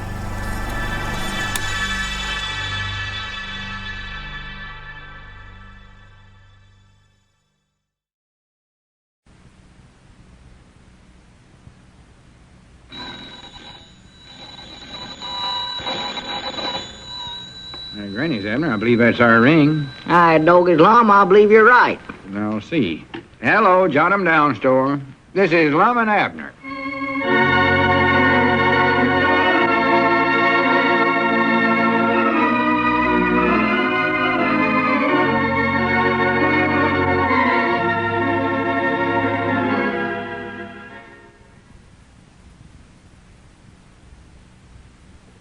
And now, let's see what's going on down in Pine Ridge.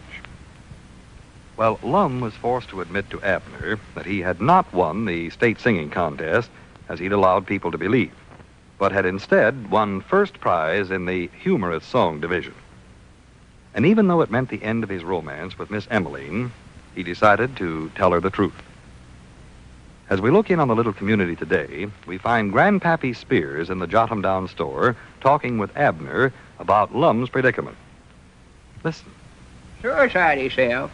What would Lum want to do a thing like that for? Because he's lost Miss Emaline, that's why. Lost her? Yes, sir. Well, he ain't exactly lost her. He knows where she's at, but I mean, he's afraid she ain't in love with him. Oh, I was going to say she's surely over there at the schoolhouse. Yeah, he knows she's in town, Grandpap.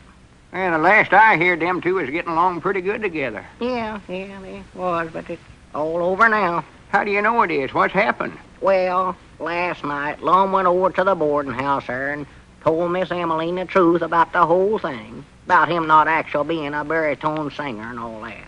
What do you mean not being a baritone singer? He win that pigeon-toed singing contest, didn't he? Oh, no, he never. Huh? Don't spread this around, Grandpap, but Lum never even got third place in that contest. A little 7-year-old boy win that. Well, what about that ribbon Lum was wearing? That said first prize right on it. Yeah, but that was first prize in the humorous song division. See, he just cut off the part of the ribbon there where it said what division he's in, down there at the bottom. Well, I'll be a monkey-spabbing-legged uncle. How'd he get in that division? Well, Lum ain't sure himself. After they heard him sing once, why, that's where they put him, he said. Oh, my goodness alive. That's worse than losing a contest, even. Yeah. And he knowed how anxious Miss Emaline was for him to win and be a great baritone singer, you know. So when this happened, why, he just never had the heart to come back home here and tell her the truth. Yeah, I can see his point of view, all right. Yeah, sure. But what I can't see is why he changed his mind and told her the truth last night. Well, you know how honest Lum is. His consciousness was just hurting him something wonderful. He said he just couldn't go on that way no longer. Yeah, I don't know. I believe I would have. Especially if it meant the difference twixt winning and losing the hand of a nice woman like Miss Emaline. She's downright pretty. Oh, yeah, she's a nice woman, but Lum's just too honest for something like that, Grandpap. Besides that, Miss Emaline would have found out anyway on account of that newspaper article. You mean that and Squire sent into the county paper? Yeah, well, sorter. You know, in there, why, Squire said that Lum win the contest. And then somebody that knowed better read that in the paper and sent Squire a clipping from a Hot Springs newspaper that told how the contest actually come out. Well, I still think Lum could have kept Miss Emaline from finding out. I would have. Yeah, well, I tried to tell him that, but he wouldn't listen. You know Lum when he gets his head set. Oh, stubborn a blue-nosed mule. He said that if he was going to win Miss Emaline, he's going to do it fair and square or not at all. So it looks like not at all, then, huh? Yeah, looks like it. And that's going to be a terrible blow to old Lum. Oh, yeah, he was pretty sweet on her, I could tell, sitting in there in church making sheep eyes at her. Oh, yeah. Yeah, he was sparking at her, ain't no doubt about that.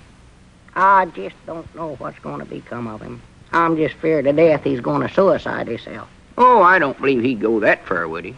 Well, you just don't know Lum when he's in love. Just no telling what he'll do. No telling at all. Yeah, but I've heard him talk that way before, Abner. I've heard him say time and again that he's going to suicide himself, but I don't believe he actually done it. No. Just all talk with him, that's all it is. Yeah, but... Trying to work on your sympathetics. I'm just afraid this time it's different, though. He's more serious about things now that he's getting older, Grandpap. Yeah, maybe so, but I still don't think he'll suicide himself. Well, I just don't know. Why ain't he come down to the store yet today? Why ain't he showed up here? Where's he at? Why ain't he called? Well, I don't know. Don't ask me. I tell you, Grandpap, I'm worried about him. Well, maybe we ought to go out and start looking for him. That's just what I've been sitting here thinking. I ought to go out and find him before it's too late. Yeah, might be a good idea to head out towards the mill pond. Mill pond? He might be out there right now, laying at the bottom of the pond with a big rock tied around his neck. Grandpap, now don't say such things as that. Well, you got to face these things sooner or later, Abner. You can't just leave him there. That'd be terrible uncomfortable, laying there with that rock tied around his neck. Yeah, somehow or other. I just don't think he's taken that way out, though, Grandpap. Lum never did care much for swimming. He's scared of the water. Besides that, he couldn't have jumped in the mill pond. He didn't even own a bath jacket. Well, you might have borrowed Cedric's. Oh, I don't believe he'd have did that. Cedric's bath jacket wouldn't fit him no way, Grandpap. Yeah, let's see now. How else could he have did it? One he's got. Might have jumped off of a hat. No, he'd never get up that high. Has Lum got a shotgun? No, he ain't. No, he ain't got one of them. It's a good thing, too. That's one thing I don't have to worry about. Of course, it'd be an easy thing for him to borrow a shotgun, Summers, if he could get some shells. Yeah, doggy, that's right, ain't it? Sure.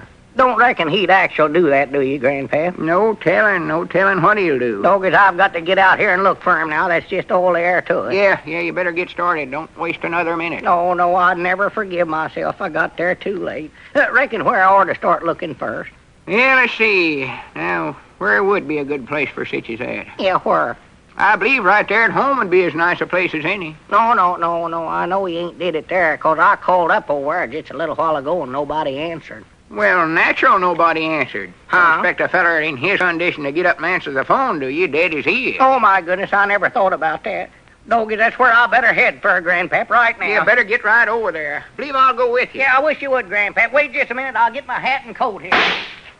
Oh, my goodness alive. Did you hear that, Grandpap? Yeah, I heard it. Oh, too late. Poor old Lum. Oh, my goodness. Poor old Lum. Finer feller never drove breath. He oughtn't to have did it. He ought not to have did it. If I just could have talked to him first, I could have talked him out of it, Grandpap. I sure could. It's all my fault. That's whose fault it is. No, it too. ain't, Abner. Yes, Now, don't it carry is. on like that. It weren't your my fault. It's Miss Emeline's fault if it's no, anybody. it ain't. It's mine. It's I that singing advised him. contest's fault. No, sir, I advised him to go over there. I ought to start looking for him 5 minutes ago. That's what I ought to did. I could have stopped all this. Did you see him anywhere? Did you see him? No, we never... Oh, my goodness, Cedric, you've got the gun. Yes, Mom, I got it, but where's he at? Huh? I thought I seen him go through that window there. Go through the window? Yes, Mom, I'm sure that's where he went. See, when I first seen him, he was sitting up in that tree out there. Sitting in a tree? Yes, Mom, just sitting up there eating nuts. Oh, my goodness alive. Poor old poor old feller. Well, maybe it's better this way. Oh, yeah, way yonder better if he started that business. This is terrible. This is terrible. Are you sure you never seen him come through that window? Of course not. How could we do that, Cedric? Well, I could have swore I seen him come in here. See, when he was sitting in that tree, I took a shot at him, and he jumped out of the tree. You took a shot at him? Yes, Mom. I missed him, though. Doggone it. Wait a minute. Did Lum tell you to do that, Cedric? Oh, no, Mom. That was my own idea. Well, what in the world's the matter with you, Cedric? Have you went plumb crazy? No, Mom, I don't think so. See, all I was doing was... Wait a minute. Huh? There he is up there. Stand where? back, Mr. Abner. Stand back.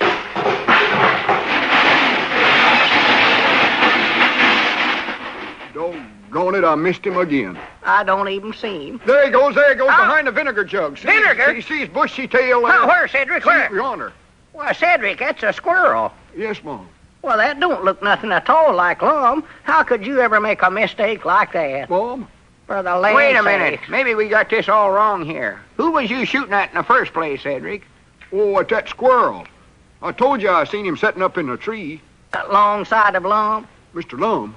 You said you seen him sitting up in a tree, didn't you, eating nuts? Oh, no, Mom, I never seen Mr. Lum nowheres.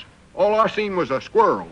Oh, my goodness. Well, wait a minute here. We must be mixed up on this thing. That's what I'm trying to tell you. Cedric, you ought to know better than to come rushing in the store here firing off shooting irons, scare a man half to death. Oh, I'm sorrowful if I done something wrong. And knock everything in the whole place over. Excuse me. Look at this. Looks like a cyclone's went through here. Now, you better get busy, young man, and pick up everything there that you've knocked down there. All right, Jiminy Abner, look who's coming up out there. Huh? Oh, my goodness. It's a ghost. Lum's ghost. That's what it is, man. To Mandalay, where the flying fishes Hey, Lum, speak to me. Why, sure. Huh? Be glad to speak to you. Hello, Abner. Oh? Howdy, Grandpap, old boy. Hi there, Cedric. How are all my good friends on this fine and beautiful day? Well, are you alive, Lum? Am I alive? Yeah. I'll say I am. Never been more alive in my whole life. You're looking at the world's happiest man. Happiest man? Yes, sirree, Bob, sir. The flowers are blooming and the birds are singing as far as I'm concerned. Well, what'd you do, Lum? Did you decide not to tell Miss Emaline after all? No, I told her. And you know what she said? I hate to hear. Oh, she said she never cared whether I was a baritone singer or not. She said she admired me something wonderful for telling the truth. Huh? Wonderful world. Well, I do know. Did you hear that? She admires me something wonderful. Yeah. Tell you, Abner, when she said that to me, it just seemed like bells was ringing in my head. Bells was ringing? Well. Yeah, bells ringing, gongs gonging, pans crashing, and everything else. I think about how she looked up at me with them big blue eyes. I get the same sensation all over again. I just wished I could describe it to you fellas. Well. Look out, there he comes again. Stand back.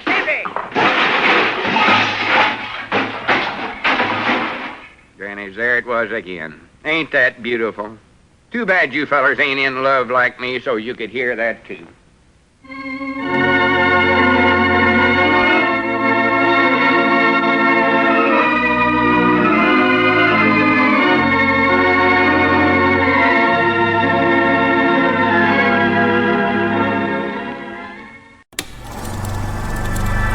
You are now tuned into Then Radio.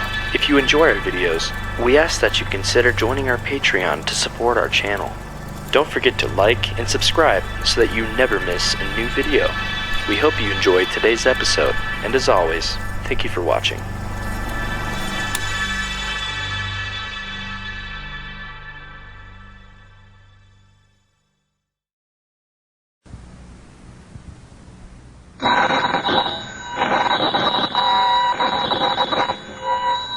Granny's, Abner. I believe that's our ring. Hi, Doggy's Lum. I believe you're right. I'll see. Hello, jot 'em down, store. This is Lum and Abner.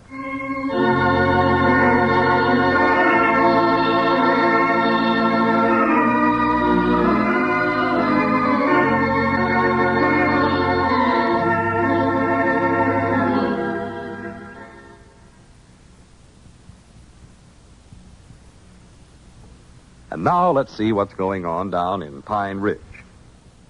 Well, since Lum revealed all to Miss Emaline about his not winning the singing contest after all, and she expressed admiration for his forthright honesty, Lum is the happiest man in Pine Ridge. As we look in on the little community today, we find Abner in the Jot 'em Down store and library. Lum is just entering. Listen. Come in. All right, Doggy's Lum, get on in here and help me put up these grocery orders. Where you been all morning, anyway? Oh, just down to the barber shop, so getting a haircut. Well, you sure taking long enough time to do it. Couldn't you have waited till some other time for that? Abner, a man's got to look neat, ain't he? Can't go around with shaggy hair. Well, it just seems to me like you could wait. Doggies, what did you do? Fall into a bucket of perfume? Of course not. Why? You sure smell like it. Oh, that's just some hair tonics Mose Moose put on my hair. Ain't nothing to get excited about. Well, you always told Mose not to put none of that junk on your head. You claimed it was just a lot of falderall, a waste of money. Well, Mose put it on there before I noticed what he was doing, I think. Well, Mose knows better than that, Lum. He never does put that junk on you. Abner, can't a man make a mistake once in his life? Granny, that ain't a terrible crime, you know. Well, maybe not. We better open up some windows in here, though. I can tell that right now. No, don't do that. It might kill the moles and run these cockroaches out of here. Well, it's going to run me out with them. I'll tell you that right now. I can't stand that junk. Well, don't open no windows. Too cold in here as 'tis. Besides, this hair tonics don't smell as bad as you're trying to make out. A fella can get used to it. Well, I don't know. I don't want to stay here long enough to do it. I'll tell you that. I wish you'd help me put up these orders so as I can get out in the fresh air for a while. That's what I want to do. Here, work on this in here. That's for Miss Clayton. Yeah, I'll give it to you. Them pickles on there, she wants the mixed sweet, I believe she said. All right, I can read. Well, ain't you going to take your hat off and stay a while? Huh? Oh, guess I did forget and leave that on. You sure are absent-minded lately. You thinking about Miss Emaline all the time, I reckon. Oh, well, yeah, I reckon so, some. Is she the reason you had that artificial flavoring sprinkled on your hair? Oh, no. I told you Mose just made a mistake. Oh, well, here, give me a hat. I'll hang it up here on the nail for you. I believe I'll keep it on for a while, Abner. Keep it on? Yeah, it's, well, like I say, it's kind of cold in here. I hadn't noticed it. Oh, I can feel a draft clean up under my hat. You know how it is right after you get a haircut. Your head always feels twice as cold. I never had noticed that neither. That is, not unless you had it cut extra short. That ain't what you done, is it? Had it extra short, give yourself a butch? Oh, no, not exactly. Well, take your hat off once. Let me see your haircut. Abner, you saw haircuts before. Yeah, but if Mose made a mistake like putting that tonics on you, well, there ain't no telling what he might have did cutting your hair. Let me see it once longer. You don't need to bother, Abner. I saw it, and it looks all right. Yeah, but I can look at the back of your head for you. That's more than likely where the trouble would be, right in the back. There ain't no trouble nowheres. Let me see. I could see the back of my head in them mirrors at the barber shop. It looked perfect all right. A little ragged around the edges like he'd beat it off with a wet rope, but it works all right. It's comfort. Well, that's a typical haircut of Moses. I just want to help you. Yeah, sure, I know. What's this second item you got wrote down here? 2 bunches of asparagus. Asparagus. Asparagus. Oh. That's what that is. Can't you read nothing? When are you going to learn to write so the body can read it? Well, that was a hard word to spell on. Facts is, I tried to talk her out of that. Tried to get her to get some beans instead. Beans, now, I spell that pretty good. B-E-N. What's this next thing? Oh, cool oil. Doggy, you sure look peculiar with your hat on. You gonna wear it all day long? Oh, of course not. See what else here? 4 bars of soap, Granny's. Say, Lum, Clean up didn't the you place. tell me the other day not to wear my hat in the store? You said it weren't polite to wait on women folks in here with my hat on. Abner, can't you see I'm busy here? I'm concentrating. Well, you told me that. Don't you recollect it? I ain't got time for discussions now. The store business comes ahead of everything else. I've always said that. You better get busy yourself there. Well, all right. This seems cuter. Wrong for me to wear my hat in the store, but it's all right for you to do it. For goodness sakes, Abner, are you just going to keep harping on that all day long? Jow, jow, jow? No, I Ain't a man leave his hat on one day out of his whole life without causing a big ruckus? Why, sure he can, but It's a free country, you know, a democracy. Every man's supposed to be able to live the way he wants to. That's the main idea this country was built on. Yeah, That's what we're fighting this war for. To let a man keep his hat on in the house. Well, to keep our democracy, to preserve the principles we believe in. Oh. Have you read the Constitution of the United States? Well, Have you read the Bill of Rights? Let's see, Yeah, it seemed like once when little Pearl was studying something over in school. I read it then, I think. Well, read it over again. Right now? No, in your spare time. Oh. Let's get to work now and forget all about this hat stuff. Yeah, sure. Let's see here now. 1 box of cornstarch. Looks like. Don't tell me what it is. Say, Lum, Yeah. in that Bill of Rights, does it say in there about keeping your hat on indoors? No, it don't come right out flat-footed and say that exactly, but it gives the same general idea. I have to read that. That sounds interesting. Be a good thing for you to do, all right. Yeah, I believe I'll do it. Excuse me here. Just move over a little, Lum. Let me set this grocery basket down next to the other. Doggies, you got a shoe shine, too, didn't you? Did I? Well, look down there. Look how shiny they are. Look like Patton's leather. I do know. What do you know about that? Well, you knowed you had them shine, didn't you? Oh, I don't know. I was so busy talking to Mose, I guess I never noticed what was going on there. Believe I do recollect that boy down there brushing the dust off my shoes a little. Well, he done more than just brush your dust off. Fact is, it looks to me like you got the 10-cent shine instead of that regular 5-cent kind. He put 2 polishes on you. Might have. I don't know. Well, you must have told him he wanted to shine, didn't you? I can't recollect now. Or was it just another mistake that happened to you? That's about the only explanations I can see. You ought to stayed out of that barber shop today, Lum. Yeah, I can see it was my unlucky day. Yeah, it sure was. He might have asked me and I had a mouthful of lather or something good in answering. I don't know. Well, you better watch that. You can go broke. Wait a minute. Let me see your fingernails there. Doggy, you got them things shined up, too. Just a minute. You never went and got one of them banana cures, did you?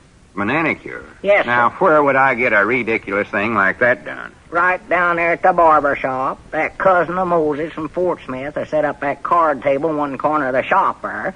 You know that sign, banana cures 35 cents. You saw her now, Lum. Oh, yeah, I believe I have noticed her now that you mention it. It sits back there in the corner of the cart. That's what I said. Mose wants to get shut of her, but his woman won't let him. She never does have no customers that I know. Or, well, that is, till you come along. Oh, Moses got his fingernails all shined up. He said he done that for advertising. That's what he told me. He got them red. That's silly. Yeah, I thought they was pretty. Little look like his fingers a little raw, though. What makes you think I was a customer? Well, you must have been. Look at them fingernails. You never could have got 'em fancy looking like that yourself, Lum. What'd you do? Just go over and sit down at the card table and let her do that? No, I never. She brung that manicure and stuff over to the barber chair. Or that is, when I was... Oh, she did do it then, huh? Abner, I don't know what happened there. She might have done it when Mose had me tipped back in the chair putting that mud pack stuff on my face. I don't know. But it was all a mistake. I never aimed on having her do it. I know Just a that. minute. What did you say there about Mose putting mud on your face? Did I say that? You mean he put mud on there instead of lather? Doggies, he is making mistakes today. Well, this is a special kind of mud. Mud's mud, Lum. Takes away wrinkles and all that stuff. That is, I think it does. I don't know nothing about it. Your face gets all drawed up and feels bad. I don't know. Never worked on you, though, huh? Oh, sure, it worked. Or that is, well, I told you I don't know nothing about it. Mo slapped the stuff on me by mistake, I think. I was just lying there minding my own business. And... He sure having a terrible time down there today, ain't he? Oh, yeah, that feller was all upset. Well, I'll say one thing, though. He sure got you all decked out. Shoes shine, fingers manicure. Say, you didn't get your hair frizzed up, too, did you, Lum? Hair frizzed up? Yeah, one of them there permanent things or Marcel frizzes or something. I wouldn't do such a thing. Is that why you won't take your hat off? No, it ain't why I won't take my hat off. Doggies, I'm going to have a look and see. Abner, stay away I from me. want to find out... Abner, let go of my hat. Loose, I'll Give me tear it that off hat of you. back. Well, for the land's sakes, Lum. Something terrible has happened. Your hair's a different color here. Yes, huh? Why, sure it is. That ain't nothing to get so excited about. Huh? Moe's more likely just spilled something on there by accident. Well, I wouldn't let him get away with that. I'd lawsuit him. I'd go right down there and whop him one. That's what I'd do. No use to do that. Accidents will happen, you know. Well, one sure happened to you, I'll say that. Why, you had gray hair, Lum. Now it's pure coal black. Coal black? Yeah, sort of a greenish black. Granny's, that varmint did make a mistake. Huh? I told him distinct to make it a soft golden brown with auburn highlights. Granny's, I'll lawsuit him to the Supreme Court.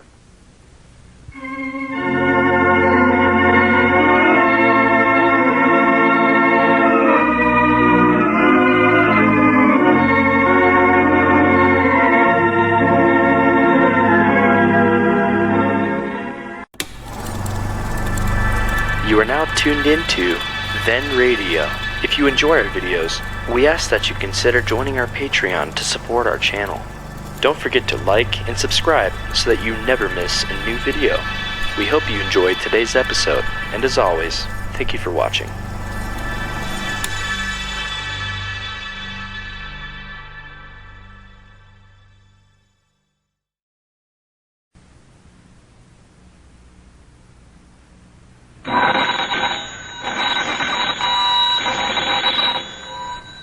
Granny's, Abner, I believe that's our ring. Aye, Doggies, Lum, I believe you're right. I'll see. Hello, jot 'em down, store.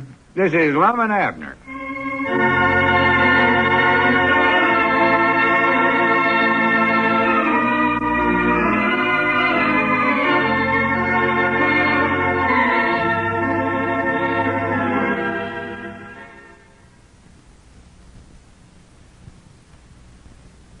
And now let's see what's going on down in Pine Ridge. Well, yesterday, in an effort to make himself more attractive to Miss Emaline, Lum had Mose Moots, the barber, tint his hair. However, Mose, in his enthusiasm, overdid it, and Lum's hair came out coal black. As we look in on the little community today, we find the old fellows in their jot-em-down store discussing Lum's plight. Listen. Oh, now, Lum, your hair don't look so bad that way. Yes, it does, too. Anybody can tell at a glance it's been dyed. Well, natural. That's what you wanted done, weren't it? Well, I just wanted to test up a little bit. I wanted sort of a brownish color like it used to be, not this greenish black. Well, it don't look green. It looks like an old, faded blue serge suit. Well, except when you look at it from a certain angle, it might. Well, the worst part of it is that it's taken all the wave out of my hair. Look at that there. Straight as a stick. I ought to lawsuit that Mose Moots. Well, maybe you can have it frizzed up again, Lum. No, I ain't taking that chance. No telling what'd happen if you touched a hot curling iron to my hair. No. More than likely bust into flames. Or explode and take the top off my head one. Well, what kind of junk did Mose put on your hair anyway? I don't know. I wished it was off, I know that. Granny's, I can't go around the rest of my life wearing my hat. Well, not that hat anyway. It's half wore out right now. The only reason I wanted to get fixed up was on account of Miss Emaline. Now I can't even see her. Can't he? Well, why can't you see her? Well, not with my hat on, I can't.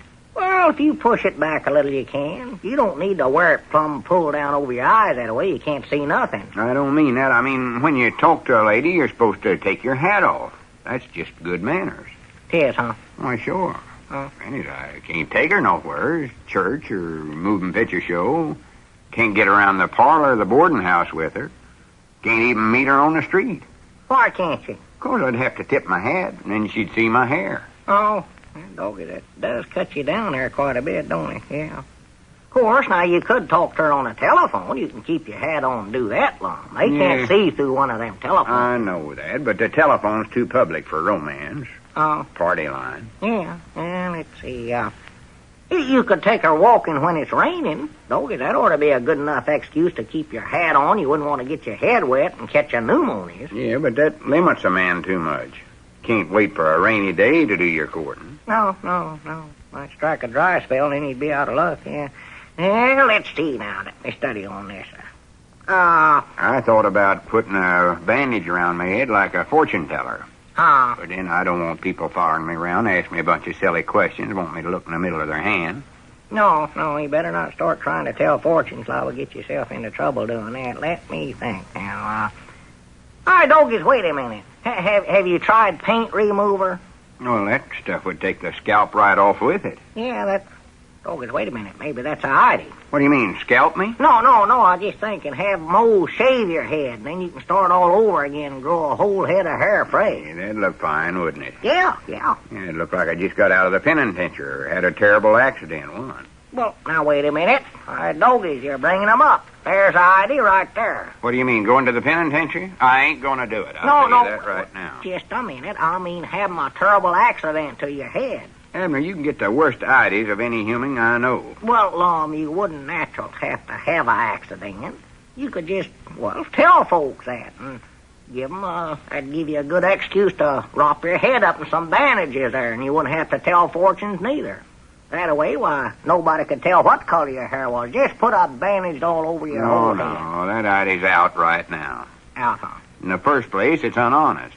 Huh? Everybody'd be asking me what happened to my head, and I'd have to keep telling stories about it. No, I ain't going to do that. Well, wait a minute. I know how we can get around that. We could actually have something happen to your head. Well, now, wait a minute. I'll believe a little tapper tooth, a baseball bat to do the trick, Lum. Fact is, I'll be glad to do it for you myself. Well, that's mighty nice of you, Abner, but I wouldn't think of putting you to all that bother. Oh, no. It wouldn't be no bother at all, Lum. If our friendship don't mean that much to me, then I ain't a friend worth having. I'll be happy to do it for you. No, thanks, Abner. Well, I want to, though, Lum. I'm always willing to help you out any way I can. I'm your true friend. Well, that's awful thoughty of you. It's no more than a friend and partner ought to do. Well, that's a beautiful sentiment. Any time is some little way that I can help you out of your troubles, I'm proud of it. I know, Abner. I'm just more than willing to do it for you. Well, that's awful sweet of you. Well, thank you. You're welcome. Let's see now. Where's that baseball bat? Abner, for goodness sake, sit down.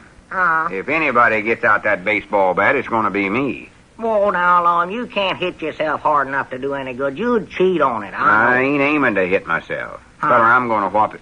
Uh-oh, Dad blame it. There comes Grandpappy Spears. I think I'll slip out the back way.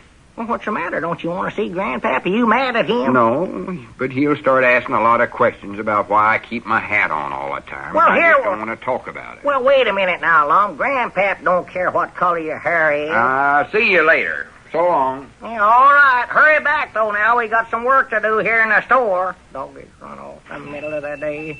Howdy.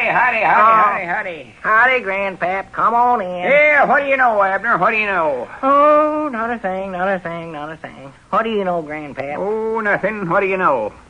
I done told you. What was it? Nothing. Oh. Say, what's the matter with old Lum, anyways? What's the matter with him? Yeah, Charity met him on the street this morning. He never tipped his hat to her. Hardly even spoke a word to her. Just went right on by. Yeah, well, What's he so uppish about? I can tell you about that, Grandpa. You know how polite Lum's always been about tipping his hat to the women folk. Oh, yeah, sure. Oh, raised it clean up off his head. Shows off. Bows and scrapes. Yeah. Tell you there's something wrong, Abner. Yeah, well, Grandpap, I can tell you what it is. I wouldn't care so much, but you know how sensitive Charity is about such things. Hurt her feeling something wonderful. Yeah, well, if you'll just give me a chance, Grandpap, I can explain it. See, Lum's had his hair dyed black. Yes, sir, there's something peculiar here, and I'd like to know what... Huh? Had his hair dyed. Yeah, see, he wanted Mole's Moose just to touch it up a little bit so that, well, he'd look younger on account of Miss Emaline, you know. He's sparking at her now, and he wants to look young, but at Mole's, he dyed it, a whole thing, just black as coal, by mistake. He did, huh? Yeah. Well, for pity's sakes.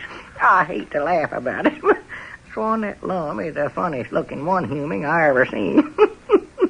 His hair come out just straight as a stick, and it's plastered right down to his head where he looks like a drowned rat. Oh, for the law, me sakes alive. Sakes. Oh, doggies, he does look comical. He is a sight. Oh, I'd love to see that. Well, he won't I'll let ask you him see to his take hair. his hat off a minute. Well, Maybe I can catch him before he notices it. No, he won't let you see, Grandpap. He's just embarrassed to death about it. That's why he wears his hat all the time.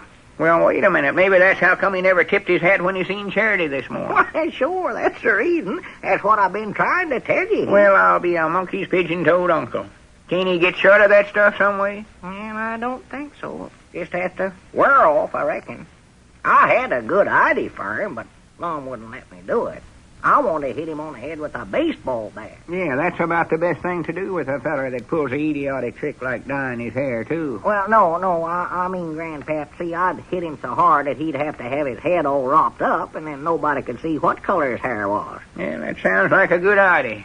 Why didn't he want you to do it? Oh, I think he figured it's just too much to ask of a friend, you know. Yeah, well, I can see his point of view there. That would be too hard on you, Abner. Yeah, I think he'd like it better if it's just some sort of an accident. Like, well, for instance, like if one of them, their wash tubs hanging up there would fall on his head, or for instance. Well, wait a minute, Abner. Maybe you can sort of make an accident like that happen. What do you mean, Grandpa? Well, get Lum to stand right underneath him about where you're standing, and then you can take something like this yardstick here and just sort of jug. Better use a water bucket there. Oh, don't want to kill him. Yeah. Here, I'll show you how easy it is. Well, what do you think? Abner, get up off the floor. Oh, my poor head. Get up, Abner, and tell me if you think that bucket's heavy enough to do any good. Wait a minute, let me examine you. My poor head, oh, me. No, all you got is just a little teeny bump out of that. It's got to be something heavier, I can see that right now. Yeah, I reckon it does, Grandpa. Oh, yeah, he wouldn't have to have his head bandaged up for a little bump like that. Be well in a month. Oh, me. How about one of them wash tubs hanging up there? Well, I believe that might be better. I want to do a good job on this for Lum, you know. By Jiminy, yonder he comes now. Here's your big chance, Abner. Well, quick, give me that yardstick, Grandpap. You better hide now. He won't come in if he sees you. Yeah, Hurry up. I'll get down behind the counter here. Yeah. Yeah, come on in, Lum, old boy. I'm glad you're back. Yeah, is Grandpap gone? Why, yeah, I believe so. Say, Lum, come over here a minute. I want to show you something. What do you want to show me? Oh, something. You'll have to stand over here to see it. Come on over here. here. I can see anything from here that I can see over there. No, you can't now. This is an optical collision here. You can't see it from nowhere but right here by me. Oh, that sounds ridiculous. What kind of a thing is it anyway? Well, stand over here now and you can see it. Whereabouts? Here, do you mean? Well, come on now. A little closer to me. Right over here now. Yeah, that's better. Right there. Now, where do I look? Straight ahead, right out the window there. I don't see nothing. You will in a minute. Oh, my goodness. Abner! Abner, speak to me. What happened, Lum?